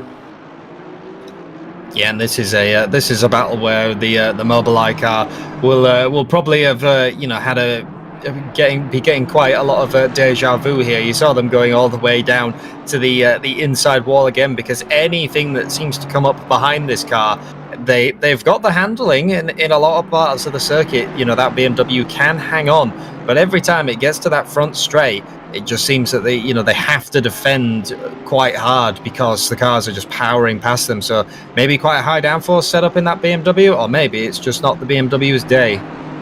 I think, yeah, it's just been a difficult day to be driving a BMW. You always get this when you're selecting a car for a championship. It's just there will be tracks where it's just not that great around it, and that's part of the balance of performance over a whole championship season. It will even itself out, but it does mean you have to suffer on some afternoons. And to be fair, both the McLarens and BMWs have been doing that today. A pretty difficult afternoon. But I think Veloce have limited the damage better than BS Competition, and that is why they're going to gain an extra couple of points in the championship. That's exactly why they're going to go into Spa at the moment with a 12-point championship lead over BS Competition. And to be fair, the McLaren is pretty strong around Spa as well.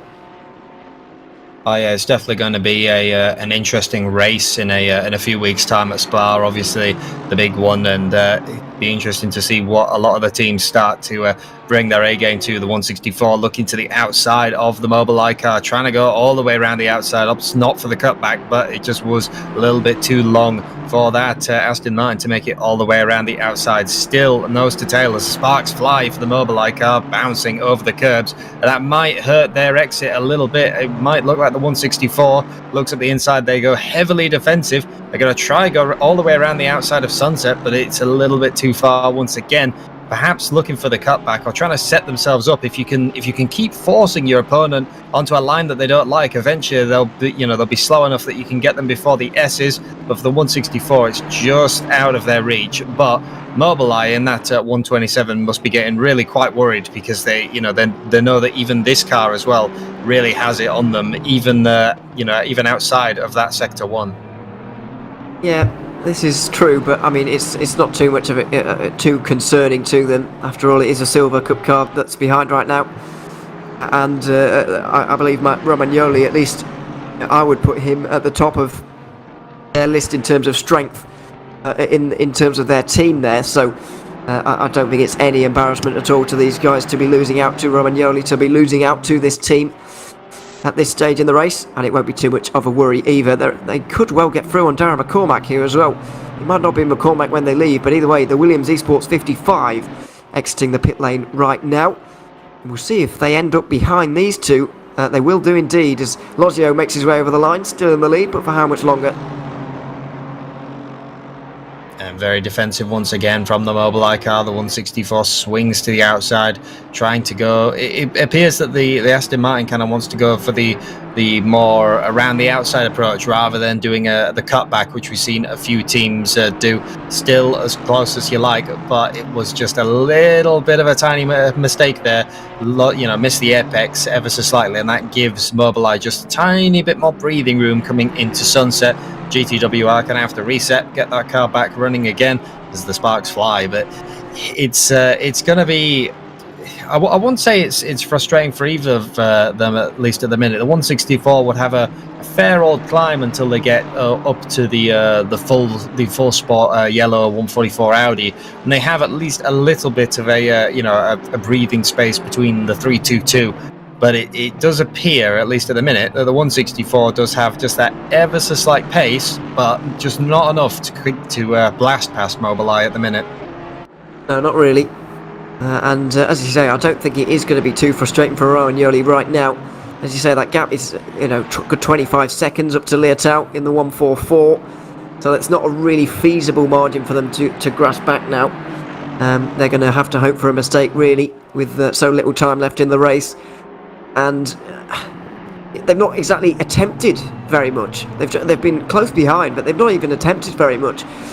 That's when the frustration really starts to kick in, when you make attempt after attempt, but Lozio, in this case, keeps blocking the attempts, for example, and keeps defending well. That's when it starts to get really frustrating. But when you're in this situation and you're just following on with the driver in front, it's not too frustrating. You're just kind of riding your race, riding this one out and waiting for a bit of a better opening. But you can be sure if Lozio opens the door, then Romagnoli will be more than happy to step through it.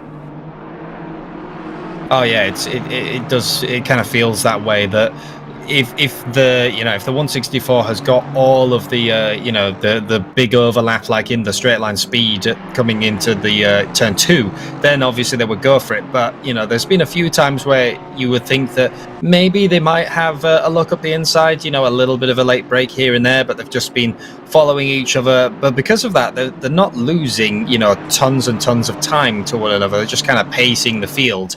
But as he says, the first time that a mistake happens, GTWR probably will pounce and will get that position going. Well, it turns out we're wrong. They are getting a bit frustrated down there at the 164 team, because Michele Perella has just put a message into the Discord as well, asking why the car in front is defending so much. Arguing that they're both losing time and they're in a different class, so they might as well move over and let Romagnoli through there, Luca Loggio. But it doesn't look like they're going to do that anytime soon. As we go back to a free car battle, this is for class, and this is going to just up the stakes a little bit. Sadorov, Hartveld and Sharapinen all fighting together. Sadorov at the front of the train, and Chris Hartveld recovering from a poor start all those hours ago, where he was in the car for the first stint. Had to make his way through on a few cars. He got into a bit of contact with one or two as well. But this time it's the turn of Sadorov to try and or try and hold the 999 back. Yeah, so the 999 has been in the wars here and there, and except for the 322 now they're starting to get caught back up. The Bentley does have the good drive off the corners, but we have seen that the BMW is still no slouch when it comes to handling, and GTWR will definitely want to get by, because as well they've got Sharapin in the 900.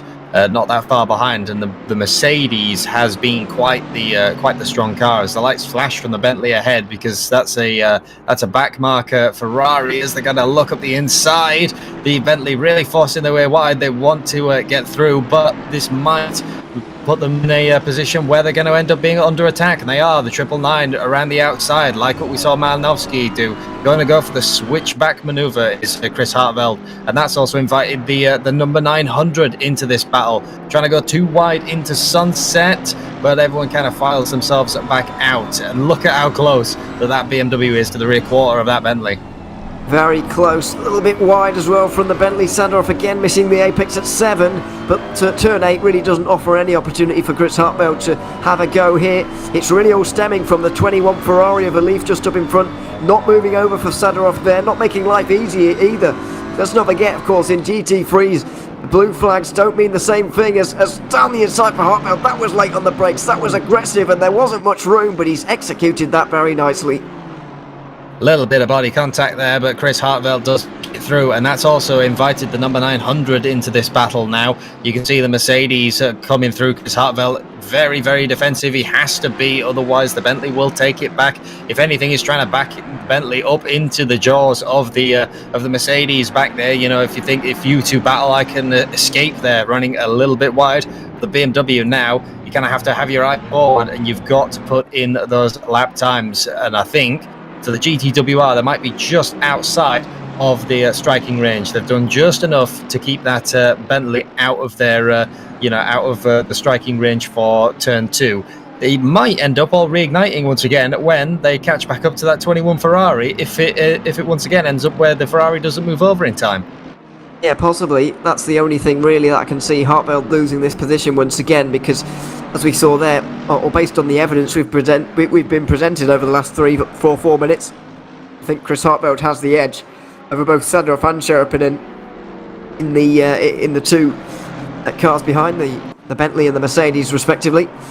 So there's a good deal of, or going to be a good deal of margin there, as Michael Romagnoli still struggles to get through on Luca Loggio, just in behind. I'm not entirely sure how frustrated he's getting, and how frustrating they're getting, but judging by the message there of Michele Perella not so long ago, they're getting pretty annoyed down there at GTWR RHG Academy. They really want to get through, but then again, they're not finding a way through themselves, and Loggio is defending. That's what's annoying them, I think, the fact that there's a defence going on. Yeah, so it's going to be once again the same. It's kind of interesting to see, as it is going to be around the outside. They've finally got alongside as the 164, but it's just too far all the way around for that Aston Martin to really hang on, and they've I haven't seen them try the undercut yet, but that's even a harder maneuver to pull off. It says it's kind of interesting to see from our broadcast cameras. What we thought was just people following along and being all right. Obviously the team is not best pleased at the 127, and Harry Spears is slowly creeping in on this as well in the 99. 4.8 seconds now is the gap. Well, it's been as high as 6 at one point, while these two have been battling and having to defend at turn 1 and having to have a go at one another. The 99 is slowly creeping in. Now that wouldn't be a problem for the 164 as it might be, but it is a problem for the 127. Yeah, and this is where the argument from the 164 camp is coming in. They're saying, to Luca Lozio, you're defending from us right now when it doesn't matter at all. You're losing time and you might lose a place later because of it. So what are you doing? And they really rather they moved over, but it doesn't look like that's happening at all. It goes back to that thing we've spoken about time and again about who you fight and when. And now Lozio very much willing to fight Michael Romagnoli in this fight for 17th. And this would be a good face camera to look at as well, because see just how agitated Romagnoli is getting. Is there any kind of tense look on the face? Is there any frustration? Now it just looks concentrated, but we'll see as this develops. Yeah, the concentration, saw the flash of the lights there. Once again, for the Mobileye team, goes very, very defensive. Late on the brakes, that is as late as that Aston Martin can brake. Going around the outside of the Mobileye car. They're going to run out of space on the road once again. Just about manages to slot back inside them. And that's kind of every single time that is where the AMR has to attack. But they just can't make it around the outside in that Aston Martin. Otherwise, throughout the rest of the lap, the cars seem very matched. Yeah, they do seem very matched indeed. It's pretty difficult to choose between them. And you're right, Spires is certainly closing in the 99 Honda. Just saw him come through the bottom of his shot there in the 99. So this is where the frustration is coming from, really, for the 164 team. It's going to be Luca Lozio feeling the effects of it a little bit later. It just seems to be no way through at the moment. It keeps going to the outside. The same thing happens over and over and over. He gets close, goes to the outside line, runs out of space on the outside of turn 2, and then has to wait a whole lap to do it again. It's almost like we're watching a replay every single lap. Yeah, exactly so. And while this battle continues on, and GTW are still trying to find a way around. Remember how you mentioned about Jordan Sherratt, sort of the local knowledge hero of Kyalami.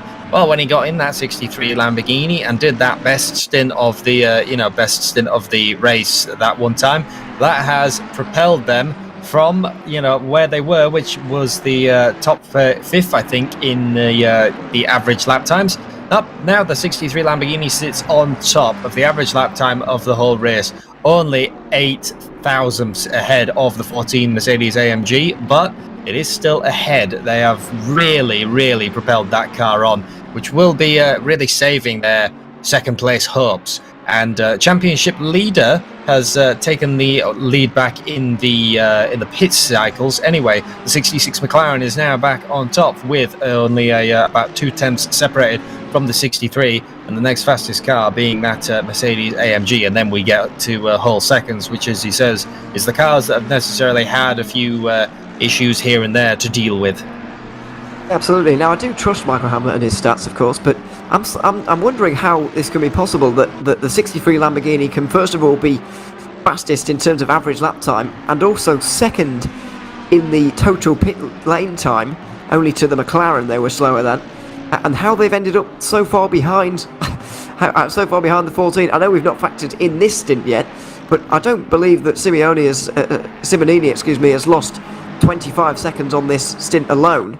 And so I wonder how that's actually happened there, but it is absolutely remarkable. As you say, 4th place coming after 6 stints, and after 7 stints, Jordan Sherratt decreased the average lap time by nearly 2 tenths of a second.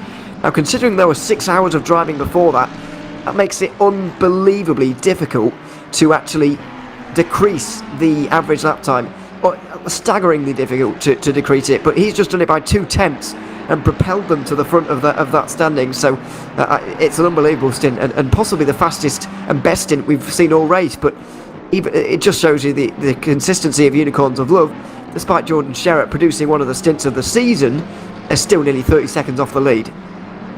What we basically confirm is that you see magic.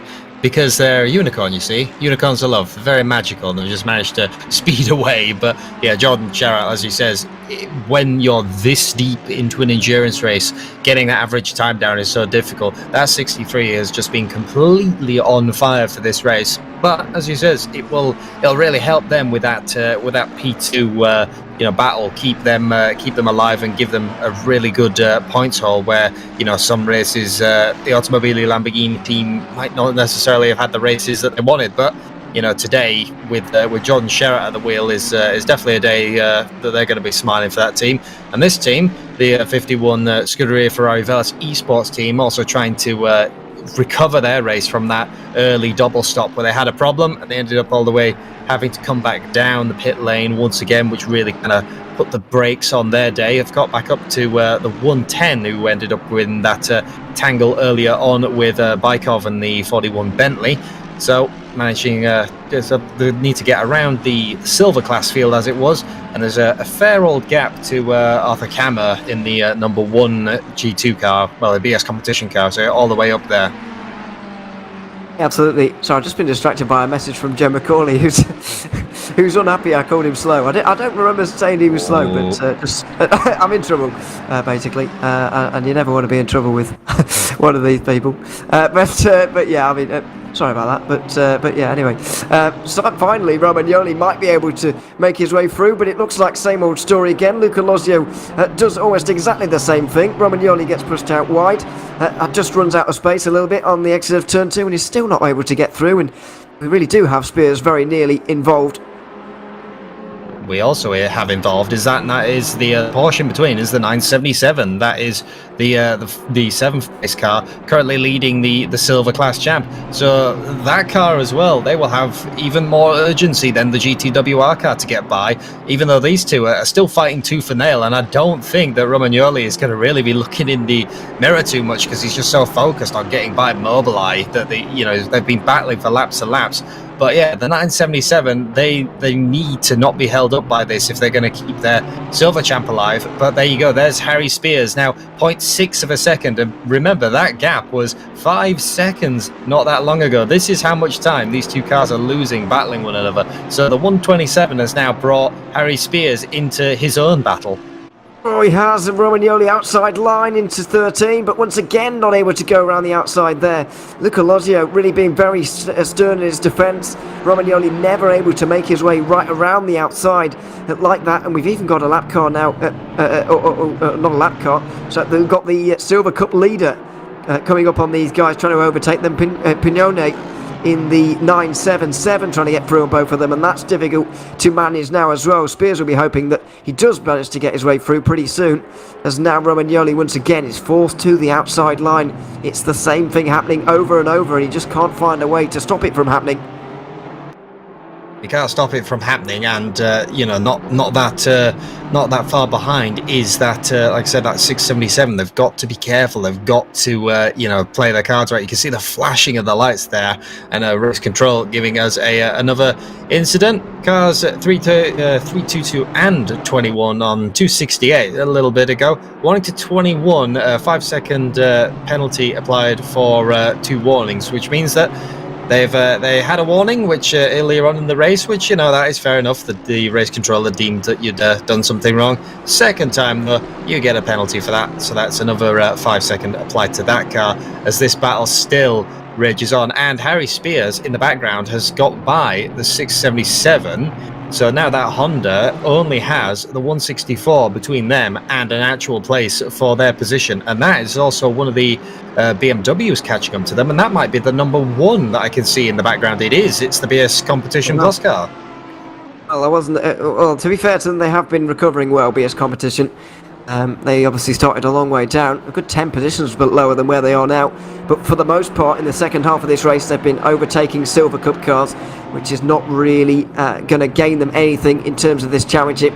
Just need to get to the end now ahead of the likes of Savini, just to consolidate this 7th place and limit the damage heading towards the Spa 24 hour. But it'd be nice for them to get up into 7th place overall, I suppose. And Arthur Camera might be able to do that very soon, but it's always very hard to do that when there's three battling cars that laps down and right up in front here. So we'll see how it develops. They've just got to stay out of trouble most of all, and you can be sure that Camera will try to do that.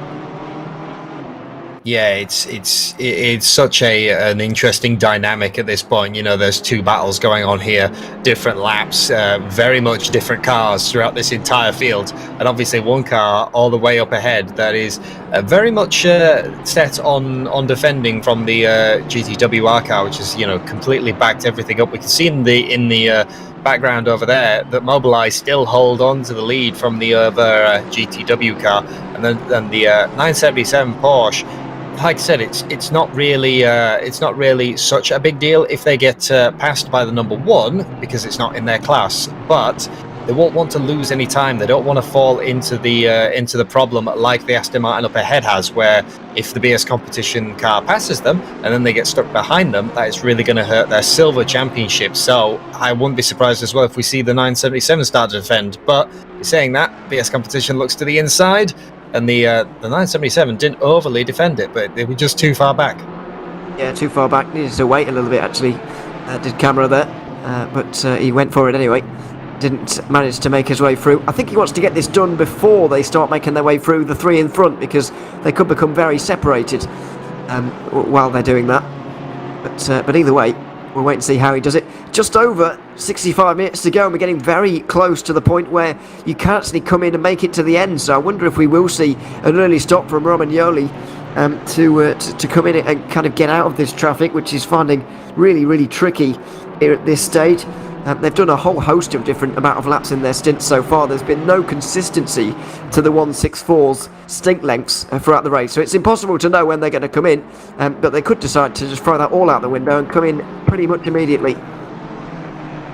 Yeah, it's you know, when that team seems to have no clear strategy, it is a point where you just kind of you don't really know what they're doing, and I suppose that's kind of a way that makes them a little bit more scary to race in, because you never necessarily know what that team is doing strategy wise. But as he says, it's around about that window where you can start to think about strategies if you're in such a battle where you're losing just too much time. And up ahead as well, Harry Spears has really managed to catch back up to the back of this train. So you got Arthur Camera in the BS competition car battling the 977 silver class leaders, and you've also got Harry Spears, who will like I say, he'll have to make his way around the Aston Martin, but then he can have a attack at the Mobileye 127 car as well. So 1 hour and 5 left to go. Stint times and strategies, they're all going to start to come into play here. They have been doing for a little while now. It's too early for Romagnoli to come in, really, because you've got to remember, this race won't end literally when the 9 hours clicks over. It will be at the completion of the next lap for the race leaders, so that's difficult to work out, and it could get risky for Romagnoli if indeed he comes in this early. They might even not be considering it. He might just want to go down the inside anyway. It looks like he has done that now. On Lozio just up in front. Has he finally been successful? He was quite deep under brakes. So, still side by side. Contact made. Romagnoli's off the road into the gravel slightly. He'll get back on, but that will only increase the frustration. You can see the flashing the lights from the BMW of Arthur Camera, because now he's ended up right behind it. But yeah, Romagnoli there, bit of contact between them and the Mobileye BMW. So they've ended up back here. BS Competition are going to fire it up the inside as well. They don't want to be stuck behind a lapped car either. They're still trying to hold on to the 977. But for Mobileye, now for the 127, they've really brought themselves into a race now, because the 99 Race Anywhere SimSpot Pro car of Harry Spears has managed to catch all the way back up in that 6 odd seconds that they were back from all this fighting. Yeah, it's been remarkable really for Harry Spears. Not to take anything away from him, but it has been mainly down to the battling. Although he is certainly quicker than Luca Lozio as well. There's no doubt about that. And Lozio worried about it, defending into turn 13. At that distance, it's a bit of a surprise really, but either way, he decided to do it.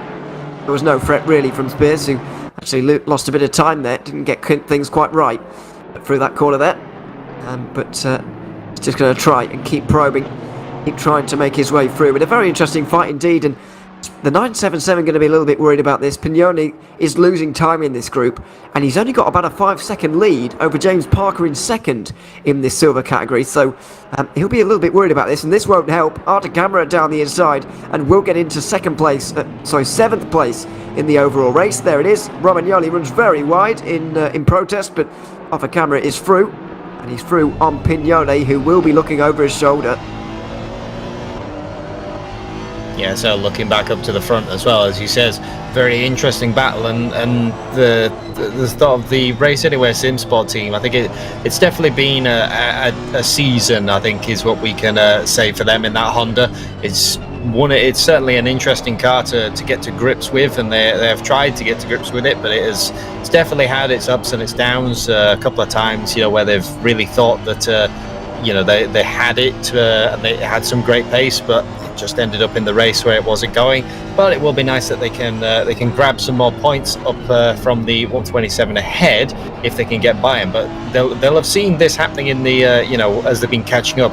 They will know that the 127 will defend for their life. So for Race Anywhere Sim Sport, they can't do what Romagnoli did for 7, 8, 9 laps, because they know that isn't going to work. They're going to have to formulate something different from what the Aston Martin tried if they want to get by. But once again, Crocodiles does not appear to be the Honda's happy moment, and the BMW just storms ahead. Now, I'm wondering if it's a slow speed corner thing, or whether it's just that corner for some reason. But Pignoni is starting to has bit the bullet there, and doesn't want to be part of this anymore. Comes in on lap 280, which is only 18 laps after he was last in. Maxime Chassé pretty much had to come in because he's coming towards the end of his stint. So they're making their last stops together now. But Pignoni saw the writing on the wall there. He knew that he was losing a lot of time and thought, I'm going to come in here and alleviate these problems.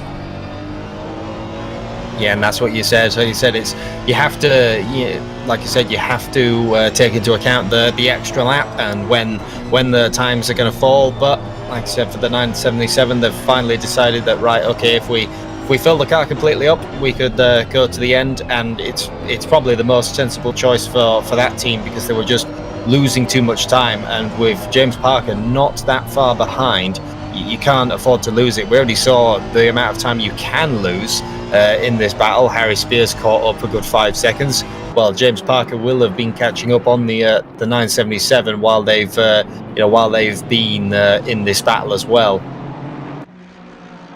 Mate, it's very difficult to know what to do, but you've got to adapt to these situations. It's obviously an ever-changing situation. It's changing all the time, this race, and you've got to adapt to them. I get the feeling that the likes of Spears and Romagnoli will have to do the same soon, although Romagnoli is back to running on his own again, so there's not really any point into him coming in anymore. If Harry Spears is really struggling to be quick in the right places and get through here, then why doesn't he make a trip down pit lane? Romagnoli has done so, and he's not even behind anybody right now. The camera might well consider it as well. James Parker's in purely in response to the two that came in on the previous lap. So you've got to adapt. You've got to look at what's around you, and you've got to be willing to kind of venture further away from your strategy. Yeah, exactly. So I think at the minute as well, the Race Anywhere car, they're kind of, at least to me, it feels like they're just feeling out and looking for a point, where can they go, because they know obviously that the Aston Martin really had some trouble. It appears that Crocodile isn't really the Honda's happy place, which it does make it very difficult for them to go for that move into turn 2, because you're just too far away on the back. We've seen them get very close in certain areas, as Harry Spears makes a bit of a mistake, runs wide there, running off the road, but it isn't a big enough mistake to invite BS competition into the fray. But that Honda is certainly, like I said, it's an interesting car to get to grips with, and it's just difficult to make the pass, the stick, especially on the BMW. Now Simonini's in as well here at the end of lap 282. So that's not an unusual stint for him. 33 laps, not too bad at all. But he's got to be worried about those behind. 5-second time penalty for car 94. Now that is another one of the Hondas in the Pro class, but a little bit further down. So yeah, it's and indeed another racing incident coming through as well. But yeah, final pit stops coming up for some of the pro drivers as well. Simonini, did he get out of that car? He did indeed. Jordan Sherritt gets in. They've made sure that he won't go over the drive time limit, and so Sherritt is in for one final stint. And by the way, on his previous stint, he was 3/10 quicker than the race leading number 14 car. It was an unbelievable stint, something that we've never seen before, and we might not see again, really. No, that was a phenomenal stint. So it's going to be Jordan Sherritt for one last blast for Automobile Lamborghini Esports, who will likely take he will be the driver to drive that car under the checkered flag at what would be his home course. And as he says, that stint was just phenomenal with the speed.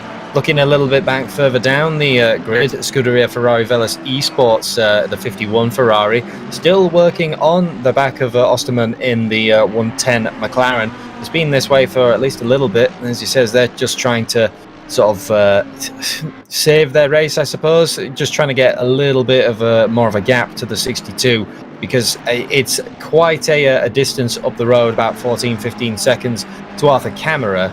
Now, it's not impossible to get up there to the number 1 BS competition car, but with only 56 odd minutes left on the clock, it would require a mistake or an issue for that car, I think, to get all the way up there.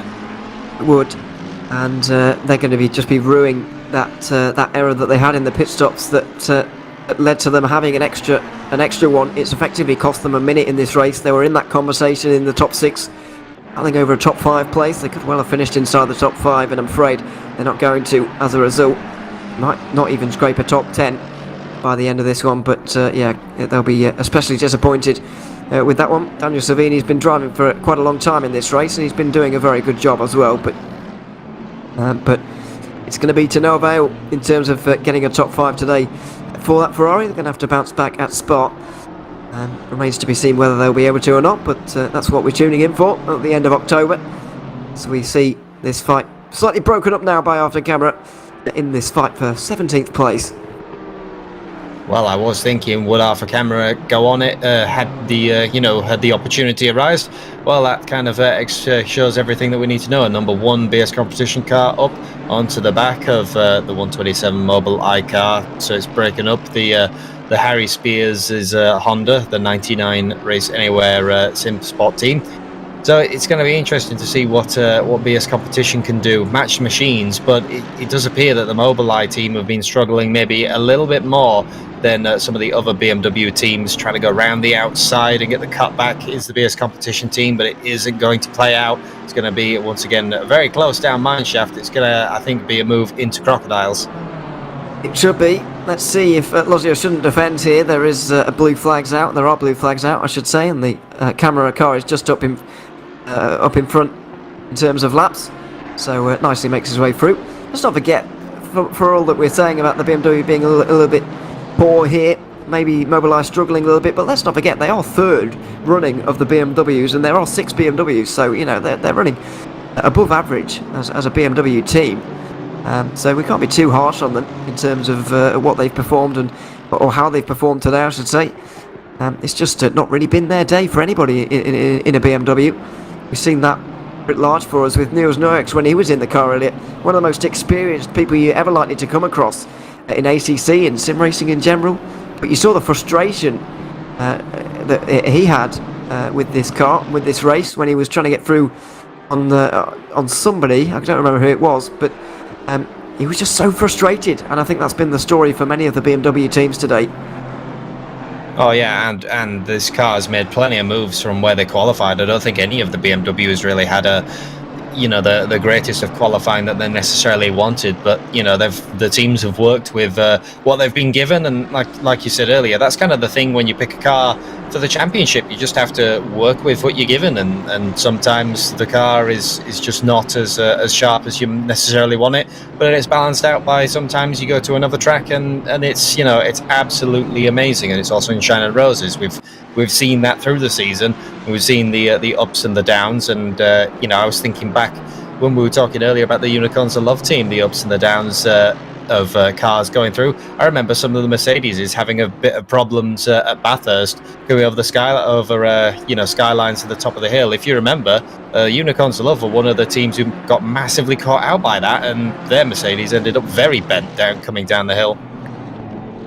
And it's as you mentioned, it's all about getting these or getting these selections right, if you like, throughout the season. Just getting word, by the way, that Igor Rodnikov has gotten into the 41 car, and their pit stop was 10 seconds longer than normal. Now, I know they had I'm not sure whether the 5-second time penalty is included within those 10 seconds, because they did have to serve that, but even so, they've lost an extra 5 seconds at the very least. Not entirely sure, but they did lose a lot of time, and maybe that's their hopes of a podium gone. Yeah, so we're being told that the 5 would have been included, but that obviously means that they've still lost 5 seconds on that stop. So it's still a slow stop for the 41. So we'll have to see what they can do with that. Obviously, putting Ognar Ognikov back into the 41, he's going to have quite a mountain to climb now if you're going to really have your hopes back of that podium. But as he says, it might just be a bridge too far. William Hendrickson gets placed into the Mobileye 127, comes back out into all the traffic and the madness, and there goes the 977 Porsche that we were saying on about earlier, trying to get around the outside. Just to go back to the 41 briefly, in 10th place, I wonder whether that was 10 seconds slower than their previous stops, or just 10 seconds slower than some of the others who have already stopped, because let's not forget, they pitted very earlier on in this race. I think it was their second stint race. It was slower than their average time in pit lane, so it does seem that it's been slower than their usual pit stops. I was going to throw out the theory that because they've been stopping so early, they just had more fuel to take on, but that doesn't seem to have been the case. There seems to have been something else going on compared to the others as Savini comes in for his final stop of the day. So, Scuderia Ferrari Veloz Esports throw the car in and down pit lane for the last time this race. 15 minutes left to go. Bit more of a now it's just a splash and a mad dash to the line. And here you go, Jordan Sherat back into the Automobili Lamborghini Esports team once again in a nice bubble in the track. Sort of, as you said earlier, there's a lot of traffic on this track. There's a lot of times where it's really difficult to find a happy place, but they've managed to do it once again on the stint where it mattered, and they'll have a nice set of clean air to really get those lap times down. Now the 333 virtual drivers by TX3 car. The fellow Aston Martin all over the back of James Parker. Now this is going to be definitely an interesting silver class battle. Let's not forget that the effective top 3 here are separated by 2.5 seconds in the silver category. That is remarkable, considering we're over 8 hours into this one now. Maxime Chassé looked up the inside there of James Parker, wasn't able to do it, but Marco Bischoff up in front is in big traffic, heavy traffic, and so they're both gaining on him. Yeah, the 977 we saw when he came, when the Mobileye car came back out of the pits, that was the 977 having to go like round the outside. You can see them up there. Look at that. You've got the Mobileye car. You've got one of the McLarens. You've got Team Full Sports Audi not that far up ahead. You can see the 977 flashing the lights. They need to get by. It's not just that they want to get by the 77. They need to get by the 77 because you've got 2 charging Aston Martins who are catching at a rapid rate, and it is not really someone who you want to, catching up in your rearview mirror is James Parker and Chassé. Got a very nicely coloured room, hasn't he, Marco Bischoff? But anyway, he's driving well. Yeah, exactly. He's gone through that traffic quite nicely, actually. The only problem for Parker and Chassé, of course, is that they've got to do the same and not lose time, which is always very difficult. Lozio is one of them in that train at the moment. Bischoff has been the fastest driver, arguably, in the 977, and so there's no better driver, part of that team, to bring this one home at the moment. Qualified second, of course, for a Silver Cup team. That is a very good performance. For some reason, chatting away. I'm not sure whether that's to his team or who that's to, but I'm not sure if even that's frustration in there either. But could possibly be. He's clearly not happy about something. Yeah, sort of on the radio to the team when you've got the one straight at Kyalami, it's probably the only place that you can, as a driver, kind of not relax, but you have a brief moment to think and talk about your team. Talk to your team. You can see it again with a little run going down to Sunset, just trying to relay some things. As he says, maybe a little bit upset that the 77 was holding them up, but as he says, we see them swoop round. FFS Racing and the virtual drivers by TX3 Aston Martin have to do the same again. So for now, the Porsche really needs to scramble away while they've got this clean air. Certainly do, and that's exactly what Bischoff is doing now. He needs to be a little bit concerned. Well, he doesn't need to be concerned, but he does need to keep an eye on the 110 as well. Osterman is going to have a very short final pit stop in this race. He's going to come in 195 laps in 295 laps into this race. Still a fair way away, but that does mean his final pit stop is going to be he's going to take on a good 15 laps less fuel than Marco Bischoff did. So there could well be a change there, or it could even get a little bit closer. I think because of this traffic now, James Parker and Maxime Chassé are going to struggle to get to him. However, he does have to keep an eye on the likes of Osterman and of course Wenham as well, who will be coming in really in the very near future. I'm actually surprised he's still going in this race. Surely he's got to be in this lap. Yeah, it's like I said, you have to sort of keep your eye on what's going on up ahead. Definitely can be some strategies thrown in, like you said, by the 110, because they kind of have to. Well, I say they have to. They might try something different because they ended up in that accident earlier on that set them sort of backwards a little bit and didn't really help their strategy all that much. So if they've got that option that they can take so much less fuel, it's like sort of a no-brainer. Why wouldn't we at least try it? When the whole silver field is so close, any time gained is going to be quite a advantage. So. You'll have to see what happens to the 110, and as like clockwork, as soon as we mention that, the 67 and the 110 both dive down pit lane at the same time. Only 32 laps on that stint for Osterman, but it's not particularly a worry at this stage in the race. If it was earlier, we'd be thinking, well, what are they trying here? But it doesn't really matter at this stage. Osterman decided to come in slightly earlier. Now we'll see how short their pit stops are. They were right in the middle of this fight, of course, with the 3 Silver Cup cars fighting over 11th place in the overall right now. They're right in with these guys, and there's some very fast lap times coming out from these guys at the moment, but will it be enough to stay in front of the likes of Wenham and Osterman? Will it even be those two drivers as they leave the pit lane? Let's wait and see, but it all depends on how short these pit stops are for those two teams. Well, we'll see what happens when we're waiting for them to drop off the jacks and go down. But the other thing that you might noticed, now that John Sherratt has been put back into that Automobili Lamborghini car, he has taken the purple lap once again. It's a 40.257 in the dark, almost at the end of the race. That is insane pace from the 63 Lamborghini, which really shows that that car, he has got the monumental pace. It's just it's been slightly off it between the 14, but the 63 has still very much got it. Absolutely unbelievable from Jordan Sherratt. He has not missed opportunities here at his home race today. There's no doubt about that. Obviously, it will be too little, too late. You'd imagine.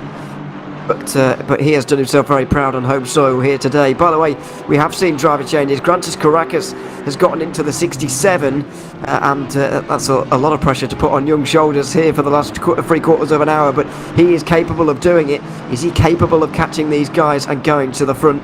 Osterman stays into the 110. They do need to pick up some positions and pick up some points in a very tight championship fight. The 110 currently leading over the 23, but at the moment they would be losing out on a good 11 points. And that's not going to be enough with only a 3-point lead as things stand. There's a lot that can change here in the silver category, which is a lot closer than what the most of the gaps we're seeing in the pro class. There is only 1.4 seconds between Richter and Thijs Kowitz in the 4 and the 10. That will be the battle for third when it all shakes out. But I think this one, battle for the lead, the excitement for the top 5 places in the silver category is really, really interesting now.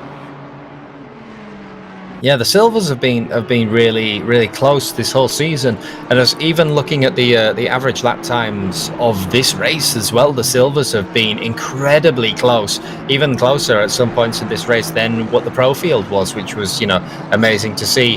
The 333 has a little bit of a better run out, but it's match machinery. You haven't got enough of a run before sunset.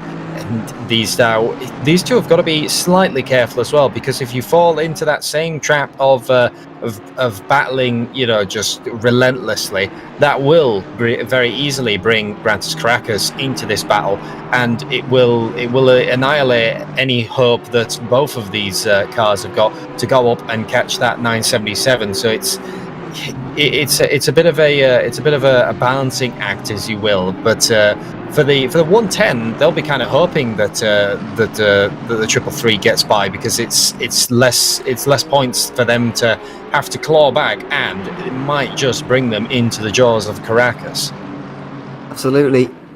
I think it's going to be a whole load of difficult equations to work out, really. Bischoff has got 2 seconds right now. Chassis is in a really hard place, because as you just explained, if he really starts attacking James Parker here and starts trying to make moves, then they're not going to catch Bischoff. But would Chassis be able to win the race even if they do catch Bischoff from 3rd place? Would he be able to overtake them both in the final half an hour of the race? I also find that difficult. So he's almost in a sort of catch-22, no-win situation. Is Chassis right now, where it's very difficult for him to win the race whichever way round this goes, and to really stamp authority on this championship. The 23 will want to do that. So there's a whole load of people with a lot of different interests, a load of different a set of cards to play, and they're all kind of being mashed together here in the final 3/4 of an hour. And this is just going to make the final round at Spa even more interesting, as we constantly think about the gaps, the traffic, and and the classes that are going on.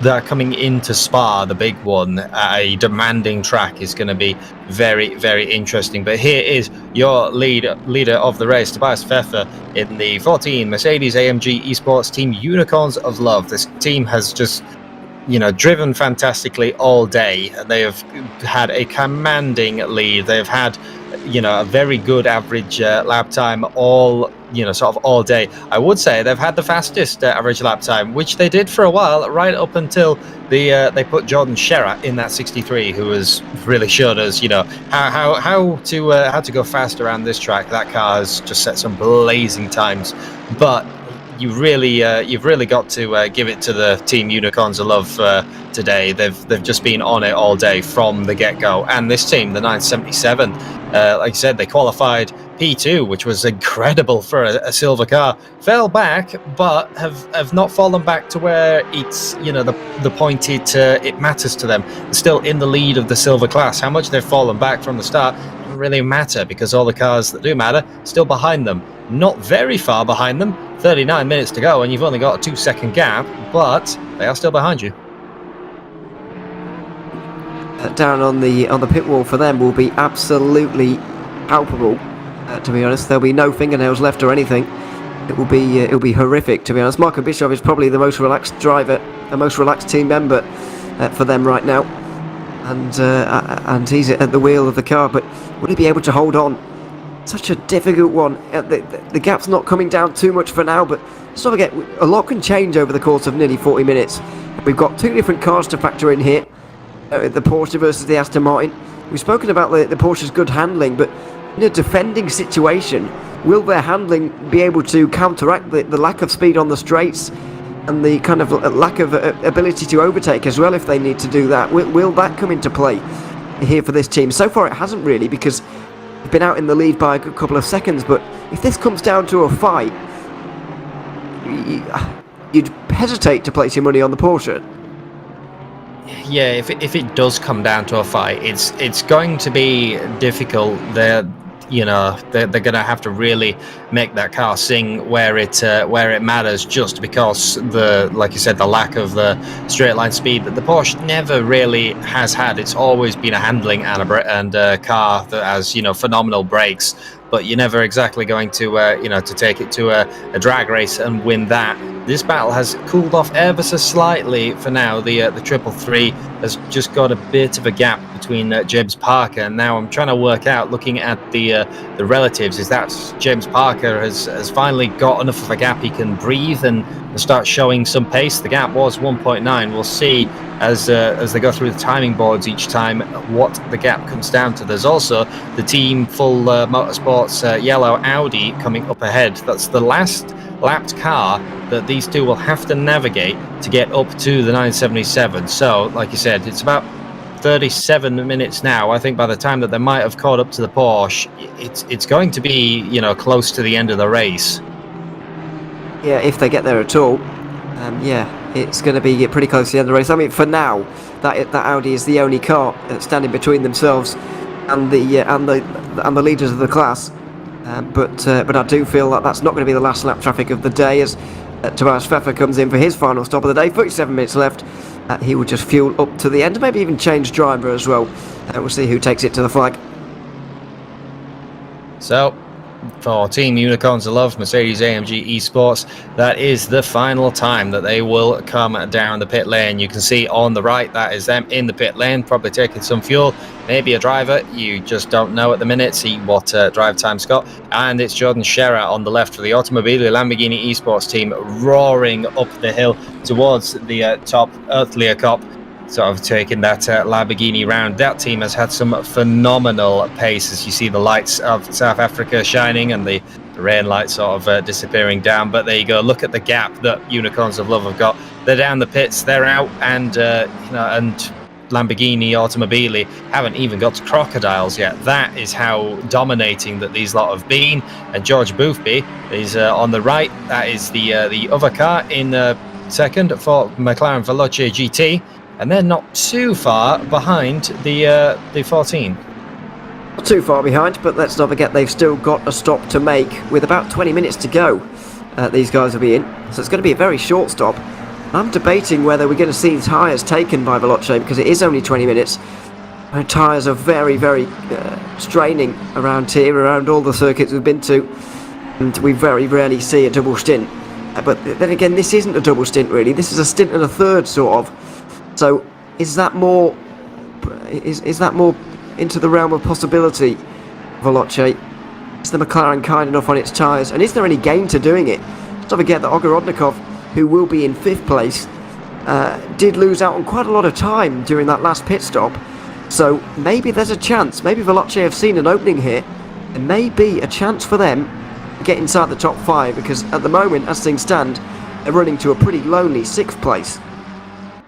Yeah, I'm sure that the team would have noticed that, and that's why I was sort of trying to think in my head what are Veloce going to do. We have seen it before. It's kind of rare in a very long endurance race, especially one that is quite unforgiving on your tires, especially when you go into the night stints and the temperatures drop, because it's easier to grain them with the lower temperatures. But I'm not going to put it out of the realms of impossibility that the Veloce are going to try something. We'll have to keep an eye on what happens in the 66, and they're catching up to their fellow Yas Heat car. The lights flash from George Boothby, and he's going to go around the outside. Yas Heat do get out of the way of their fellow McLaren friend. Yep, and through for George Boothby, and just taking this one to the end. You can't imagine there'll be a driver change for the final 20 minutes, but there may be. We'll wait and see. On that one, we've seen plenty of driving from James Baldwin, particularly earlier on in the race, and Eamon Murphy more recently. The middle portion, he was doing a lot, and George Boothby has kind of tilted his efforts towards the end, sort of. We'll wait to see whether he gets to take it to the checkered flag or not. But it's very difficult for I would find anyway to stay motivated in this situation. You know that you're kind of on hiding to nothing. You're really pushing as hard as possible, but you're not really going to get anything out of it in terms of any more positions. When that's not when you're not completely running on your own in the lead, and you're running on your own down the field, it is very mentally difficult. You do have to kind of train yourself to be good at that. George Boothby certainly is, though. He's done enough of these races to know what's required of him at this stage, and that's exactly what he's doing right now. and of course very familiar with this car. I don't know about you, but I don't think I've ever seen George Boothby not driving the McLaren actually on ATC. It doesn't happen very often, and that's got to be helpful. I mean, he will know this car inside out by this point, not least because of this championship and the amount of driving he's done, but on so many others that he has driven for Veloce in a McLaren. Yeah, I've seen George Boothby drive a few other things in a few other leagues that I've commentated on, and would you even believe it if I told you that I've seen him in a Ferrari, and he was even asking, could this be my main car, because he was so good in it. The last season that we commentated in, he was driving that. So yeah, George does drive other things. It's quite a rare sight, really. The lesser spotted, different driving George Boothby, but it does work. But also, George is probably one of the people who always seems to be sort of. He's always got a smile on his face, even no matter what's happened. We've interviewed him after races that really didn't necessarily go his way, but he's always been like joyous and has found some things and some ways to crack a smile. And you kind of have to do sometimes. When the race isn't going your way, you have to keep yourself happy in at least some way, haven't you? And looking back down the field, speaking of people who might not be very happy once again, this battle has reignited once again. It's the GTWR with Romagnoli, the 164, now back behind the Mobileye 127, but with a different driver at the wheel now. It's William Hendrickson piloting that 127. Will they defend as hard as they did? We've seen that the Aston Martin of the GTWR car can easily have a attack at the Mobileye car if they get a good enough run out of it, but I think that gap there is just a little bit too much before turn 2. Poor old Michael Romagnoli. He's spent the last couple of hours of this race completely miserable, you'd imagine, just stuck behind the BMW in front. He's going to get dived now by one of the cars a lap in front of him. That's Grantas Caracas, who is on a charge, by the way. My goodness. Ferrari going very quickly, and only 3 seconds now behind James Parker and Maxime Chasset, just up the road in a fight for an overall top 10 for those guys, but more importantly, a Silver Cup podium. But yeah, Michael Romagnoli, you've got to feel for him. He's been stuck behind the BMW the entire time, and he has now caught up to the 144 Audi at least, which is a consolation, and at least it gives him something to fight for in the final half hour. Yeah, exactly. So that he's kind of it'll be like a double-edged sword now, as much as you've been battling that Mobileye car all the time, and obviously will be a little bit bored of the sight of a blue BMW in front of him. He will now be thinking, maybe, if you could attack that Audi and slow him down a bit for me, that would be appreciated, because as much as getting around a silver champ car isn't anything for his battle, it will be very much appreciated if you can get round one of the fellow silver class cars. And then also you've got Grantas Caracas, who's going to slowly make his way into this as well, who's, like you said, on an absolute charge. He's trying to get up to James Parker. Half an hour left on the race to go, but with the pace that he's been showing, it's going to be close, but I wouldn't put it out of the race anywhere, SimSport car, if they can get through these two cars, sort of sharpish. They do need to get on with it. There's only half an hour to go, but Caracas is doing a good job. In 2.2 seconds, the gap continues to close as Parker and Chasset get drawn into their own fight and let Marco Bischoff go up the road just a little bit here. They're fighting between themselves. That's not traffic getting involved. They're just fighting between themselves, which is going to be difficult for Caracas to get through on these two battling cars. William Hendrickson is not really going to want to be overtaken here, really. He doesn't want to be separated from this fight with the Audi. And so, he's not going to be too willing to move over. Caracas is going to find his own way through, surely. He keeps the title line through 6. It will be a tricky dive at 7, but Hendrickson actually lets him go, just breaks off the racing line completely, and he might have opened himself up to attack from Romagnoli. Decides that actually he doesn't want any more Grantas Caracas behind him, who was on that absolute charge. Pulls off, and pretty much as soon as you've seen the headlights sweep out of the way, puts both feet on the anchors and lets the race anywhere SimSport car go. And like I said, it's just a bit too far to let Romagnoli by, but now that's released Grantas Caracas, who's going to just power by the Team Yellow Audi. There you go, the lights flashing. He's going to have the inside mine shaft as the sparks fly from the back of that Ferrari. You can see people jostling for position because the 127 is now trying to go around the outside of the 144 now that they've been opened up to this attack, but they haven't got enough to get alongside by Cheetah. No, not able to. And it was a good job, really, from Hendrickson and Collot, to be fair. And you're letting someone lap you like that, it's very easy to let the car behind them obviously follow through, and then you lose out on an overall place. So they both did a good job. Collot most recently, of course, making sure that Hendrickson didn't get back through. So the status quo has kind of been restored, really, here in this group for what is 19th place overall, but more importantly a class position between the Audi and Aston Martin in this fight. Hendrickson separating the two of them at the moment, and now doesn't seem to show any signs of falling backwards or forwards in this group. Caracas, though, has made his way through, and he's worth keeping an eye on. Only 1.7 seconds behind that battle for the top 10, and he's looking pretty unstoppable. Yeah, well, getting around that, he lost about a tenth of a second, but considering, you know, that's only a tenth of a second versus what that Ferrari seems to be charging along with, it's gonna have to keep an eye on the 67 Ferrari. That is now, as the swoop by the broadcast cameras, that is the gap, and Grantis Caracas will now be able to see, you know, what he's got to battle with. So that's kind of, it's a bit more motivation when you can actually see the cars that you need to pass. A little bit of an urgency considering you've only got 27 minutes on the clock, but it gives you a little bit more, you know, gives you a bit of something to aim for. And speaking of people who are trying to make things work before the clock runs out, the WPS Racing team, the 911, got up to the back of the 72 Renwell and Esports Aston Martin. This is, like you mentioned earlier, this is going to be a hard fight for the Porsche, and it's literally the opposite of what we're seeing further up the field. The Porsche behind the Aston Martin's ahead, but look in the straight line, you can't do anything in a Porsche. That's always makes it difficult to overtake, but I feel like that's even more apparent at Kyalami, because it really does kind of minimise the amount of overtaking opportunities you've got. You've got turn 10, of course, which comes after the twisty section, which is starting right now with the S's at 6, 7, 8 and 9.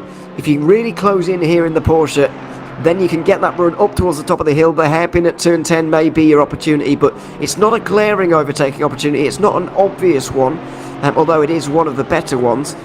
It's not too easy, so that really then sets you back for the rest of the lap, really. Into the Crocodiles, it's hard to do it, and then even harder into turn 2. You can see here Lewis Fleischer nowhere near close enough to be able to make the dive at turn 10. Needs a much better run through the S's. As we were talking about earlier with the dirty air, there isn't a lot of it, but there is a little bit, and that doesn't make it very easy at all to follow closely and closely enough to have that dive when you need to. You can just see those car lamps opening up again. And that was a slight bite from the Porsche. It's hard to see in the night, but I saw the headlights kind of swoop around a little bit and then catch back from the WPS Racing team. You know, the tank on that Porsche will start to run out. You know, as the fuel level gets lower, the weight balance shifts to the rear. It's on old tires, and a driver now that probably just wants to see the checkered flag come out is just trying to get that one final position sort of signed away, because they've got enough of a gap to the 77, but they're also too far away from the 33 ahead. It's the last position on the cards for them is going to be that tiger-striped Renwelton car ahead of them. Yeah, we're starting to get to the point in the race now with only 25 minutes to go where everyone's realising this is the position that I'm in. I might be able to get this one, but other than that, it's going to be a stretch. You've got to be realistic in these situations. When you see a gap of, you know, more than 10 seconds with this amount of time remaining, you've got to not hang all your hopes on it and not throw the car away trying to close a gap like that, because there just really isn't that much point, especially in terms of a championship like we see here. But by the way, on the not the most previous lap, because he made a mistake by the looks of it, Tobias Grunewald, but on the lap before that, lap 301, he set the fastest lap of the race so far. I think it was a 1 minute 40.1, which is very quick for this end of the race. Yeah, that is once again incredibly blazing. So I'm wondering if that is a bit of a response to the 63 Automobili Lamborghini. And there you go, you can see the purple sort of number 1 next to Grunewald's name, the 14. He does hold now the fastest lap of the race. So the purple team, or the purple lap, goes back to Unicorns of Love. Maybe like I said, a bit of a response from them for what the 63 managed to do. Absolutely. It's to see just how they're going to navigate their way to the end with the likes of Isaac Price in now. Hartveld, we're about to see George Boothby and Artur Camara as well come down pit lane, and they're going to be very interesting ones to see as well. So see here with Tobias Grunewald, we'll see what his lap time is this time around, but I do believe that he is, well, you can see for yourself, he's caught up in traffic at the moment. It's not going to set the world on fire particularly, even though it was a 1 minute 40.5. He's going pretty quick, despite the fact he is in traffic right now. But if not at the end of this lap, then it will be at the end of the next lap when we'll see Boothby and Camera in, and then the fun will really begin. Will George Boothby be able to get that top 5? Yeah, it's going to be an interesting one, and one that we're definitely going to have to keep his eye out for Veloce GT. What exactly they're going to do coming up to the end of this race in that 66. He says it's only going to be maybe a few more laps. We watched the BS Competition Plus car driven by Artur Camara still lapping around. 141.3 was the last go around, so obviously a little bit of a traffic navigation to do for this car, but you know that sixth place and the 41 as well, I think is still within enough range that when this car comes down the pit lane, the 41 will still gain the position back. So, although I'm just trying to work out and just wonder how short this final pit stop is going to be, because after all, George Boothby only needs a third of a tank here, as opposed to Olga Rondakov, who needed pretty much a full tank. And he did have a slow stop and lose time, of course, in that stop. So I just wonder whether there's a chance here for Boothby to get out in front into 5th position. And then again, if he manages that, then is 4th going to be on the cards? How far up the order is he going to be looking here in this race? He would have been obviously keeping his head down and pushing. Obviously, as I mentioned earlier, mentally difficult always to do that at this end when you're just tired and the hopes look slim. But Boothby's been putting in the lap times. He's coming in now. And we're about to find out just how far he might be able to go in this race. So as the 66 comes down the pit lane for the last time after 9 hours or 8 hours and 40 minutes running, that will be the last time that they need to go. And actually they're already on the way back out, look, I think. In fact, yeah, they are. That was a very, very, very quick stop. And we can see on the left, that is the Unicorns of Love Mercedes roaring down the pit straight. They're already through the kink, but George Boothby has left the pits, coming back up to speed. Now, where will this put them? In fact, that wasn't the Unicorns Love, it was the number 4 HRT team. So, when it comes out, they are 5th position overall. So, you said maybe was 5th on the cards? Well, just about. Well, I've got to say, I was pretty doubtful that 5th was on the cards, actually, for George Boothby. I've got to be honest, but in the end, it wasn't really close with Ogorodnikov. We mentioned earlier on, and we were informed by Michael Hamlet, that their pit stop was 10 seconds longer than it normally is at the 41 team. Now, I don't think that has even mattered in the end. The gap's so big that those 10 seconds won't have even mattered by the looks of it. The gap nearly 5 seconds to Tyskowitz. Is that close enough for Boothby to really go on a charge and gain an extra 3 points that would get? I don't think so. But you never know. He's not going to give up just yet. We'll wait and see, of course. Ogorodnikov 22 seconds behind Boothby. Where is Camera in relation to the Simware.Pro car? He's quite a few seconds behind. I thought there might be a chance he could get 6th, but with 8 seconds and less than 20 minutes to go, it's doubtful. So right now, Boothby would be gaining a very healthy 5 points over Artur Camera just behind him. And it would extend his championship lead to 15 points before the final race of the season. And looking back through some of the other battles that we've got, the 977 still holds the silver champ lead, 5.1 seconds over James Parker in the 23. The charge from Grantas Caracas in that 67 that we thought he might get up there, cause a bit of damage, is now started to fall off slightly. 2.9 seconds is where that Race Anywhere SimSport Ferrari sits. So the slight charge from Caracas has been halted. These two are still sort of pacing one another. We haven't seen many, big dives or anything crazy, but the 977 has managed to just pull out enough. Just for now, look pretty safe. Off the road, somebody in the background there. Is that Gamble? It was Henrik Gamble off the road. He's down to 26th now. And we'll hold on to that place, but interesting to see how he managed out there. or managed to find himself up there. I do slightly fear for his sake that he was hitting the rear on the braking zone into the Crocodiles. We've seen that once or twice already today. Saw it very early on in the race with Chris Hartfield, actually, with a misjudgment in the 999 BMW. Wonder if a similar incident has transpired there. Yeah, 147.802. That is a long time. They definitely ended up far off the road and into the pit lane, into the gravel trap even. So it did Renwell and Esports. So, but the car continues on, still 11.8 seconds to the car behind, and it might mean that Race Control have just a few more things to look through before the checker flag comes out. But we will see in due time. Will. Still a few positions to resolve up and down the order. I guess most notably the one for second in the silver class, and between Maxime Chassé and James Parker. It looks like Chassé is now in front of Parker.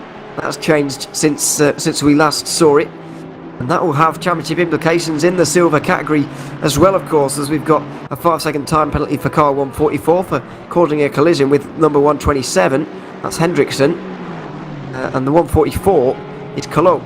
They're now in 18th. Hendrickson drops now outside the top 20 as a result, but here is that fight. Chassé wasn't in front, indeed. I was seeing things.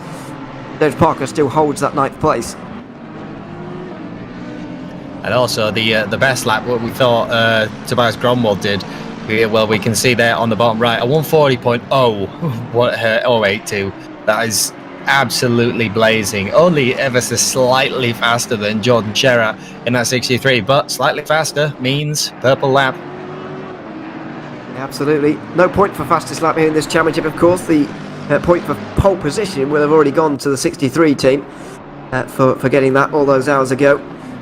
But nevertheless, it's great to have this showing of pace from Unicorns of Love. And while it's not going to propel them into championship contention, really, they're only going to gain 16 points on the championship leaders here today, coming in with a 48-point deficit.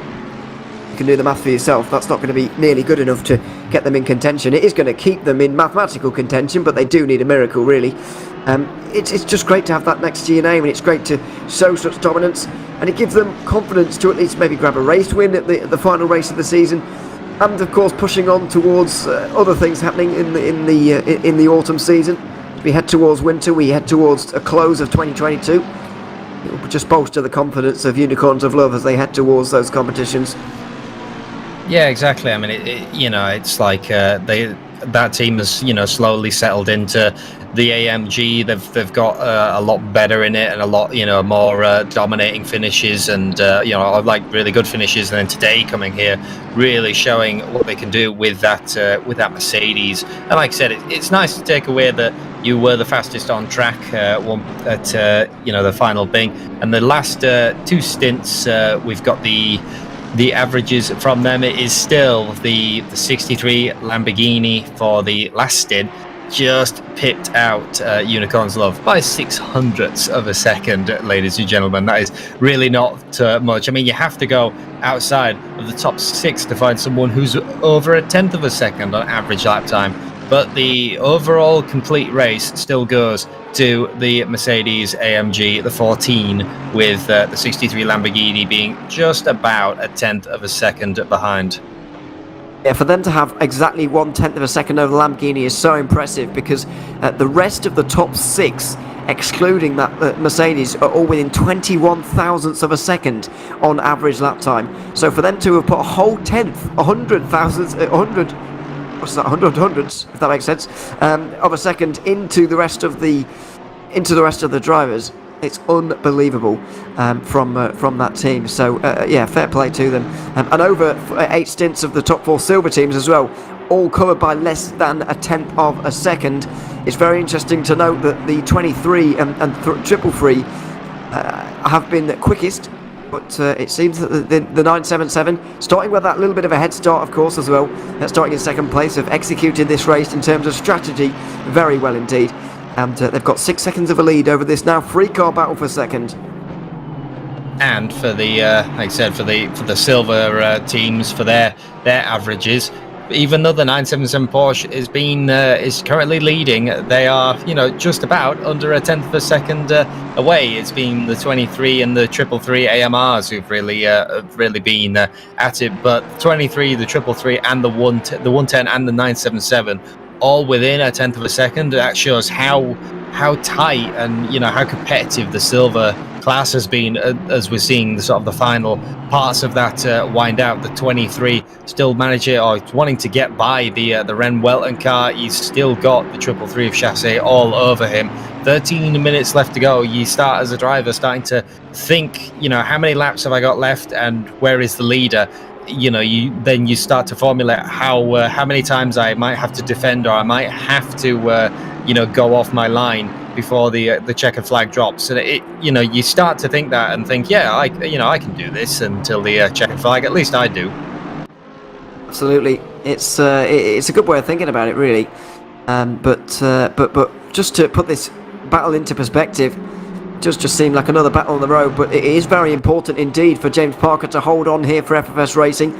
They came into today's race was 3 points behind the number 110 in the championship standings. Now Osterman doesn't look like he's going to get anything other than 5th place here today, so for now Parker's gaining 11 points, giving them an 8-point championship lead going into Spa. However, just this 1 place, just this 2nd place here, moving it down to 3rd, would cost them 4 points, and it would mean their championship advantage is only 4 points heading into the final race. And then if they were to lose another place, it would be tied dead even. So they've got to make sure that at least definitely Caracas, but probably Chassis as well, stays behind them to keep a nice comfortable advantage into Spa. Although as a neutral, it would be nice to have less than 5 points of a margin between 1 and 2 in the championship, because that of course would mean that either of them winning the race would win them the championship, which always makes our lives a bit easier and makes them a bit more exciting as well, to be honest.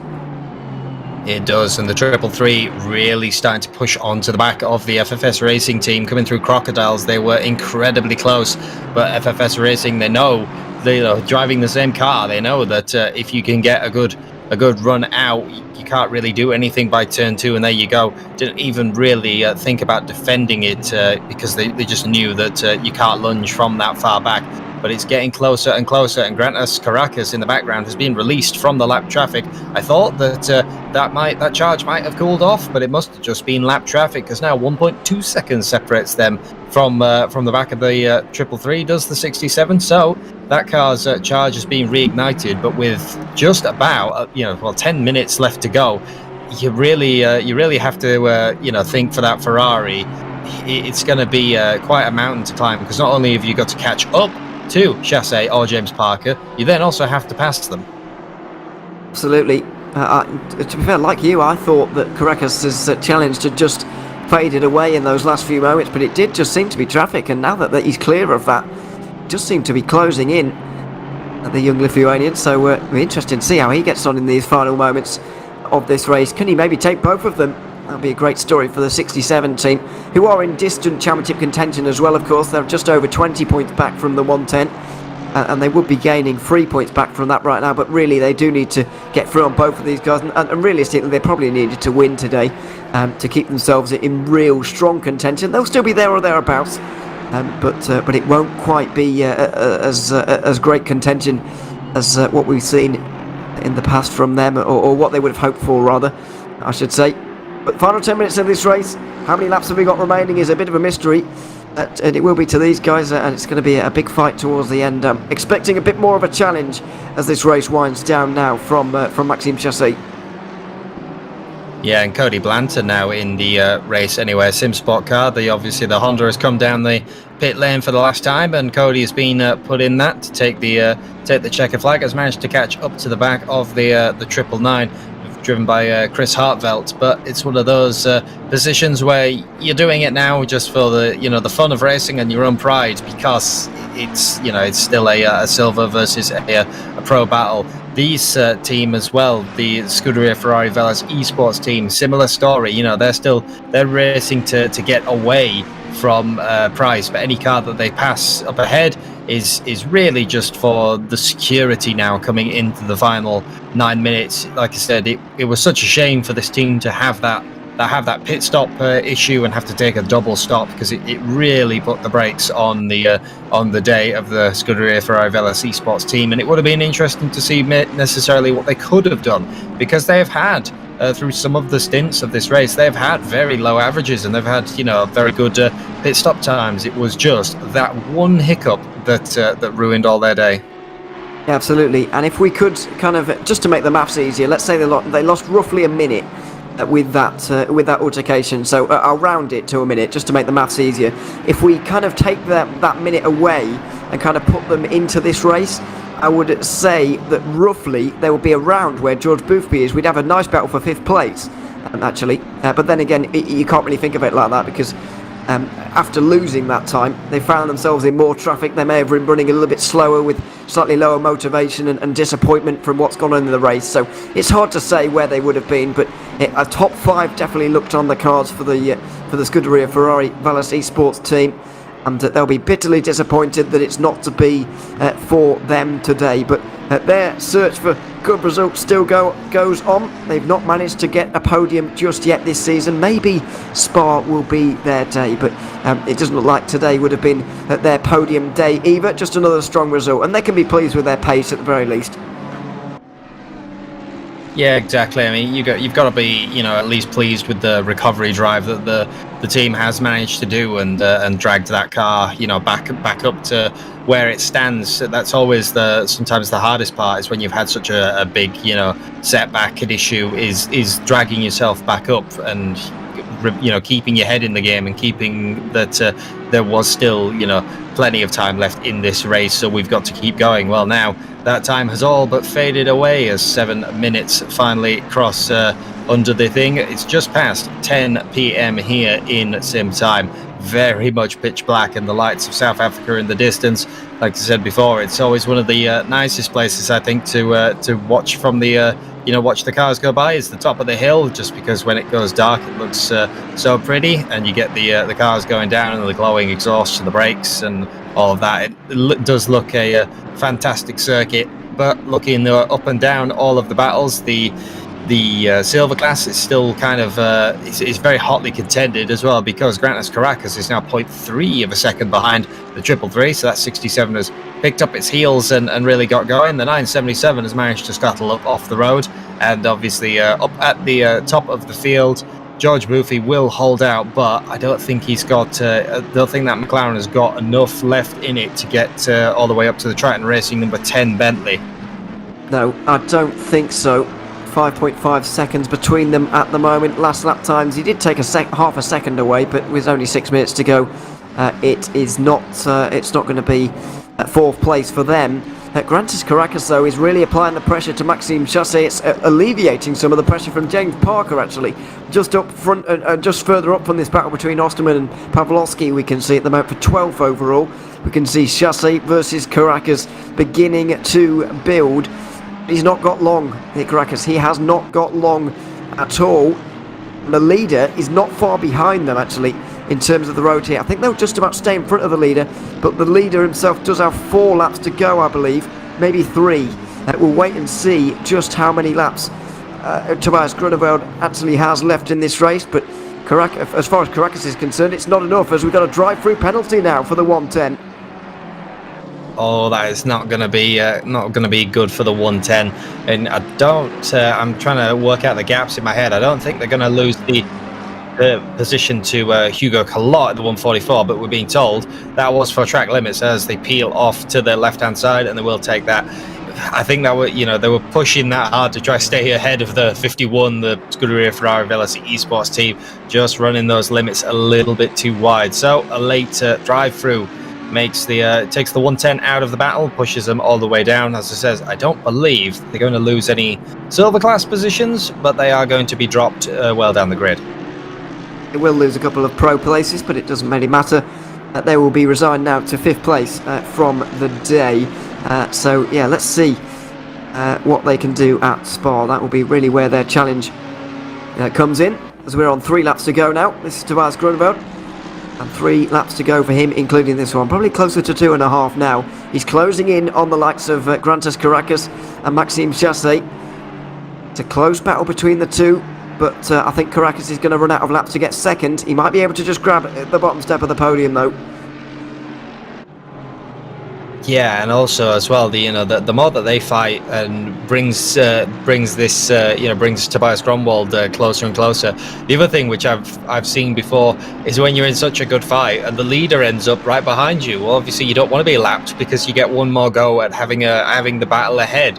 So sometimes when when the leader's starting to come up behind you, you have to kind of put your battle on hold for a moment so that you make sure you've got one more lap left to run. And we'll see what the Mercedes-AMG Esports Team Unicorns of Love have got. 3 minutes and 15 left on the clock. I think we might get just about we might get 3 more full laps. In fact, no, it's going to be 2 more laps. Will.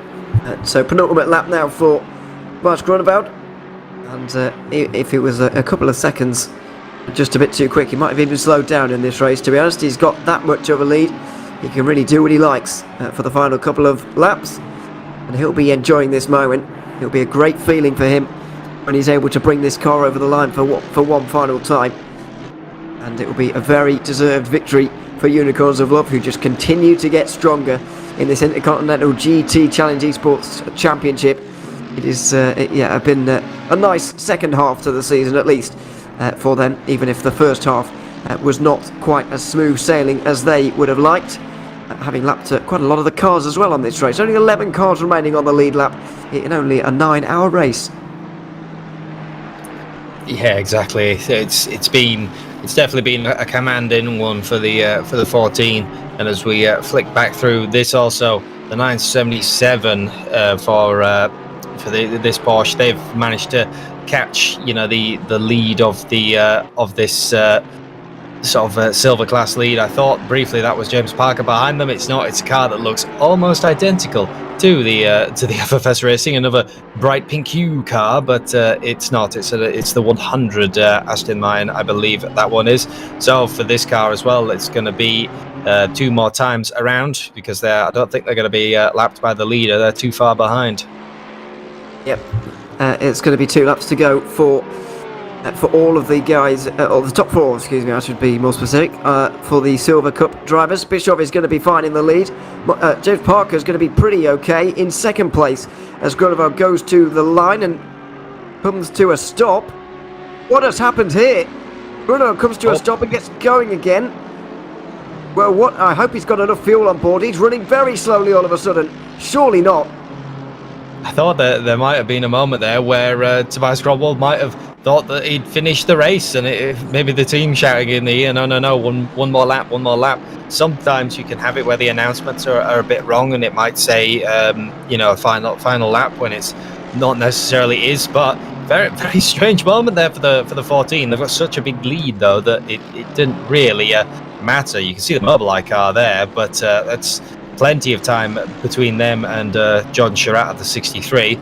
But yeah, the car's still going strong, it appears. Just had a minor lapse of concentration, but I guess after 9 hours, maybe they were just that tired out. It just didn't click for a moment. I think you're absolutely right. I think Grunewald genuinely thought he'd finished the race there and won, but he had to do an extra lap. Thankfully, he did have more than 20 seconds worth of a lead.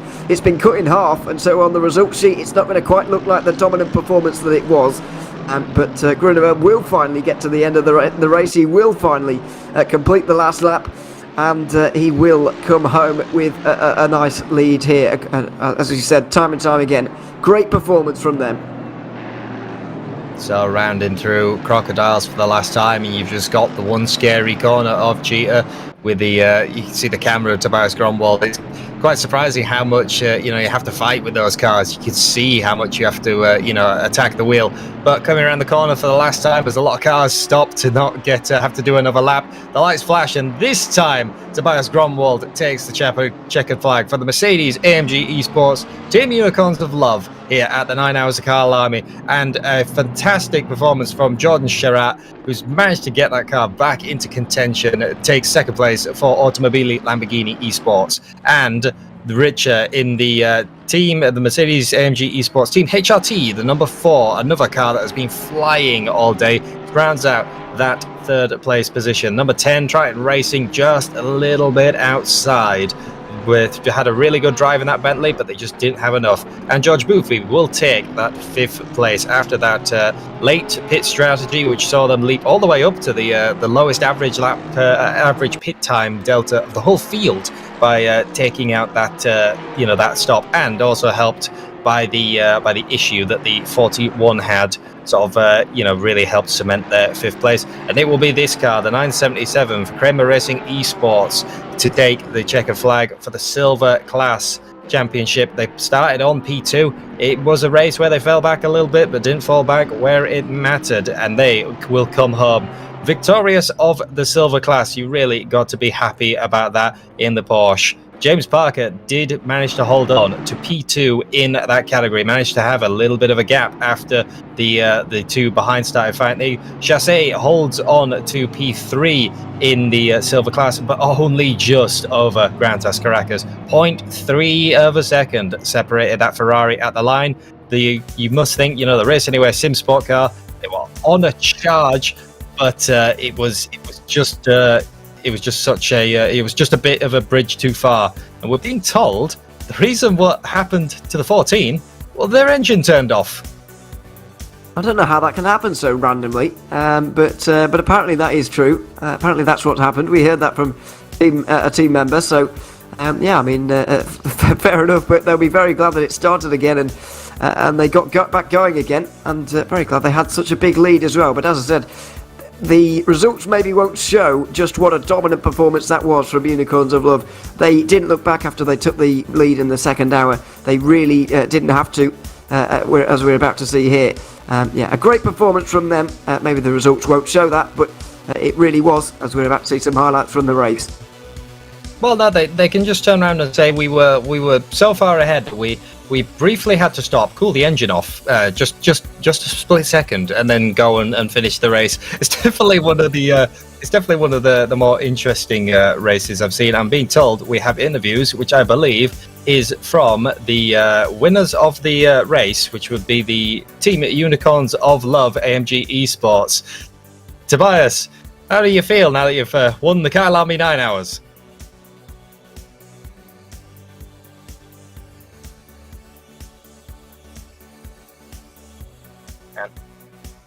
Oh, sorry. There you go. I mean, I don't know what to say. If someone told me 4 weeks ago that we're gonna win Kyalami in a Mercedes, I wouldn't have believed it, to be honest. But yeah, the guys just did an awesome job all race, and really good qualifying. I think there was not much more in it. I mean, yeah, 2/10 to the Lamborghini was not possible, I think. But then we just had an absolute banger of a race setup. I mean, that setup was insane, and yeah, that I think brought us the win.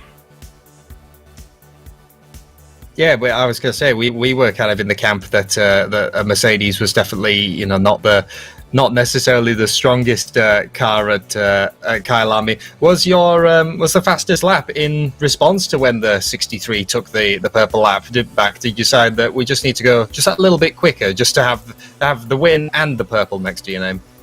Not really. I mean, I had less fuel on board in the last stint, so it was a bit easier with the fastest lap. But the main goal was to bring the car home safely. I mean, I had some close calls in the last stint with back markers, and then also turned off the car in the last lap for some reason. I don't know why. But luckily, I mean, we had a 25-second gap or so it was no problem. But yeah, it was a very nerve-wracking last stint. Yeah, we did see that. We thought it would. It was a bit strange. It's like what's happened, but you figured that you had to cool off the engine there briefly and continue on. And yeah. For Michael and Fefa, what did you two think of the Mercedes? Like, all of you really have just been on fire all day. Yeah, I gotta say, the team did a fantastic job. Both Tobis, Gronowat and Fefa were on fire today, like always. Yeah, and I just tried to keep the car safe and bring it home. Yeah, it worked out perfectly. Yeah, I mean, I can also say something to that. The the car was really fast. Was not expecting that it'd be that fast. But yeah, surprisingly it was really quick and felt also quite stable, and we had not a big drop off during the stint, so yeah, that made us to get on the podium or a P1 then. So what do you think about your chances at Spa? Obviously, you had a great run here today with the AMG. So you think that can continue on to Spa? I've never really raced the AMG at Spa. I don't know what it's like. I mean, you never know. The car changed, I think, a bit in the latest update on Spa. So, I mean, it always depends on weather, BOP, and yeah, in the end, just getting it together in 24 hours, keeping it out of the wall at Eau Rouge and yeah, all the fast corners basically. And yeah, even if a car is like a 10th down or so, maybe you can still win it by just keeping it clean 24 hours, make right strategy calls, and yeah. But I think we should have a good chance. I mean, we had good chances in every race so far, and yeah, let's see. So, have you got any questions, Ewan, before we close out with the winners of the race? I guess I'll just I'll fire one to Tobias's way, I guess, because since he was in a little bit earlier on, I want to just talk a little bit about the first couple of hours of the race. I know it was a long time ago now, but you guys didn't exactly start from the front. You didn't qualify on pole, but you did have a very strong first couple of hours. You were at the wheel for some of it. Just what were those early moments like as you were making your way through the field, making those overtakes? Yeah, I mean, Toby did a very good qualifying, as I said. Not quite the best Mercedes, but it was 3000s or so, so that didn't really matter. And then in the first hour, I just tried to basically keep the car clean, stay out of trouble and so on, which worked out quite well. And then when we had like a little bit of clean air later on, when Toby managed to pass, I think the first Merc or the Mercedes in P2 and yeah, obviously the Lamborghini in P1, we just had clean air and could push and just get everything out of the car. Absolutely. Congratulations to all three of you, I suppose. And yeah, enjoy the win. Thank you. Thanks. Bye-bye. Thank you. Have a great one. Yeah, so very happy Unicorns of Love team, Ryan. I was going to say huge congratulations, really, to the AMG Team Unicorns of Love. Kind of interesting to see as well that they were necessarily in the same boat as some of us, thinking that an AMG wasn't a car that you could necessarily just outright win at Kyalami in, but the speed surprised them. So, and it's going to make the championship a little bit more interesting, as he says, a little bit outside of the points zone. But I'm not going to discount it, because I'd kind of forgotten as well that the car's got a bit of an update a bit of a change in the last update. But speaking of next round, to put in your calendars, the last race of the season, it is the big one on the 22nd October. It is in Belgium, Spa-Francorchamps. It is the 24-hour. You're going to have to get your coffee makers out and your tents, because it is going to be an absolute slog. So you can make sure to tune in to that. And before we go, would like to thank all of our partners that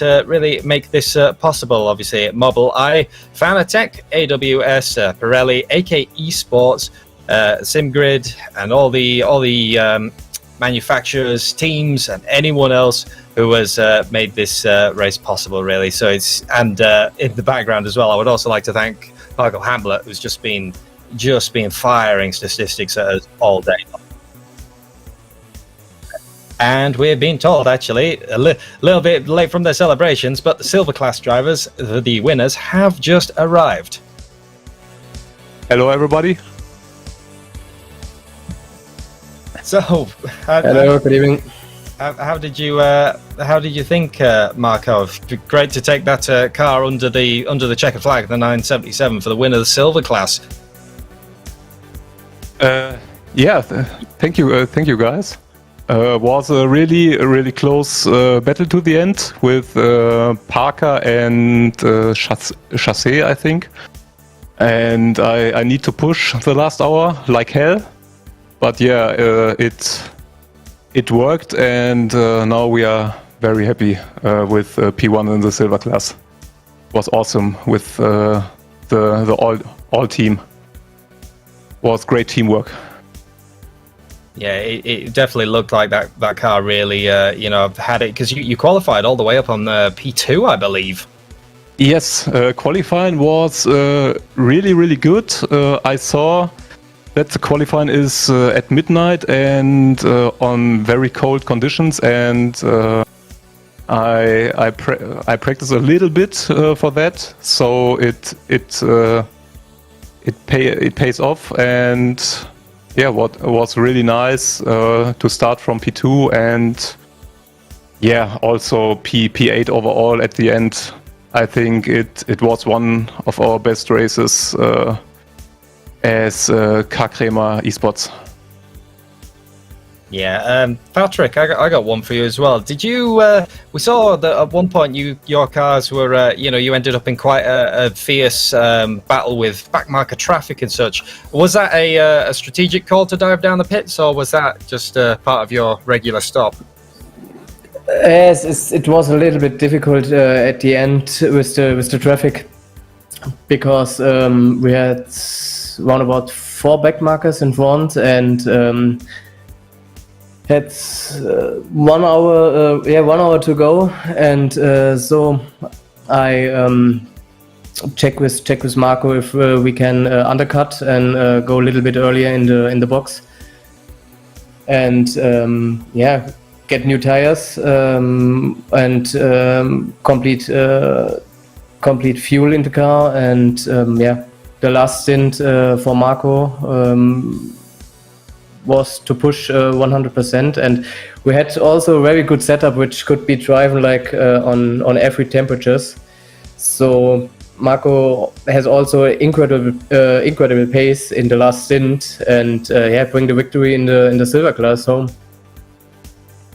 Yeah, so it's been, like I said, a great day for you, and we were sort of watching this battle up and down. Really great to see, that the Porsche did still have it at Kyalami. Do you have anything for the silver class winners, Ewan, before we sign off? Guess I'll power for Noah as well to get his thoughts. I mean, we saw throughout today's race now that obviously the characteristics of the Porsche, we've seen that throughout today, but what are you expecting from Spa in a few weeks' time when we take on that challenge? Yeah, I think on Spa it's a little bit harder for us because Kyalami is a very good track for the Porsche, but Spa with a good setup, Spa is also could be a really good track for us, so I'm looking forward to it. We're very much looking forward to seeing you there. Thanks very much to all 3 of you, and enjoy the win. Thank you, guys. Thank you. Have a nice evening. Bye bye. Ciao, ciao. So with the silver class leaders done and everything kind of wrapped up for the day, as I thank you for joining us for this 9 hours of Kyalami. Hopefully you will set it in your calendars, and we will see you at the Spa 24 hours on the 22nd of October.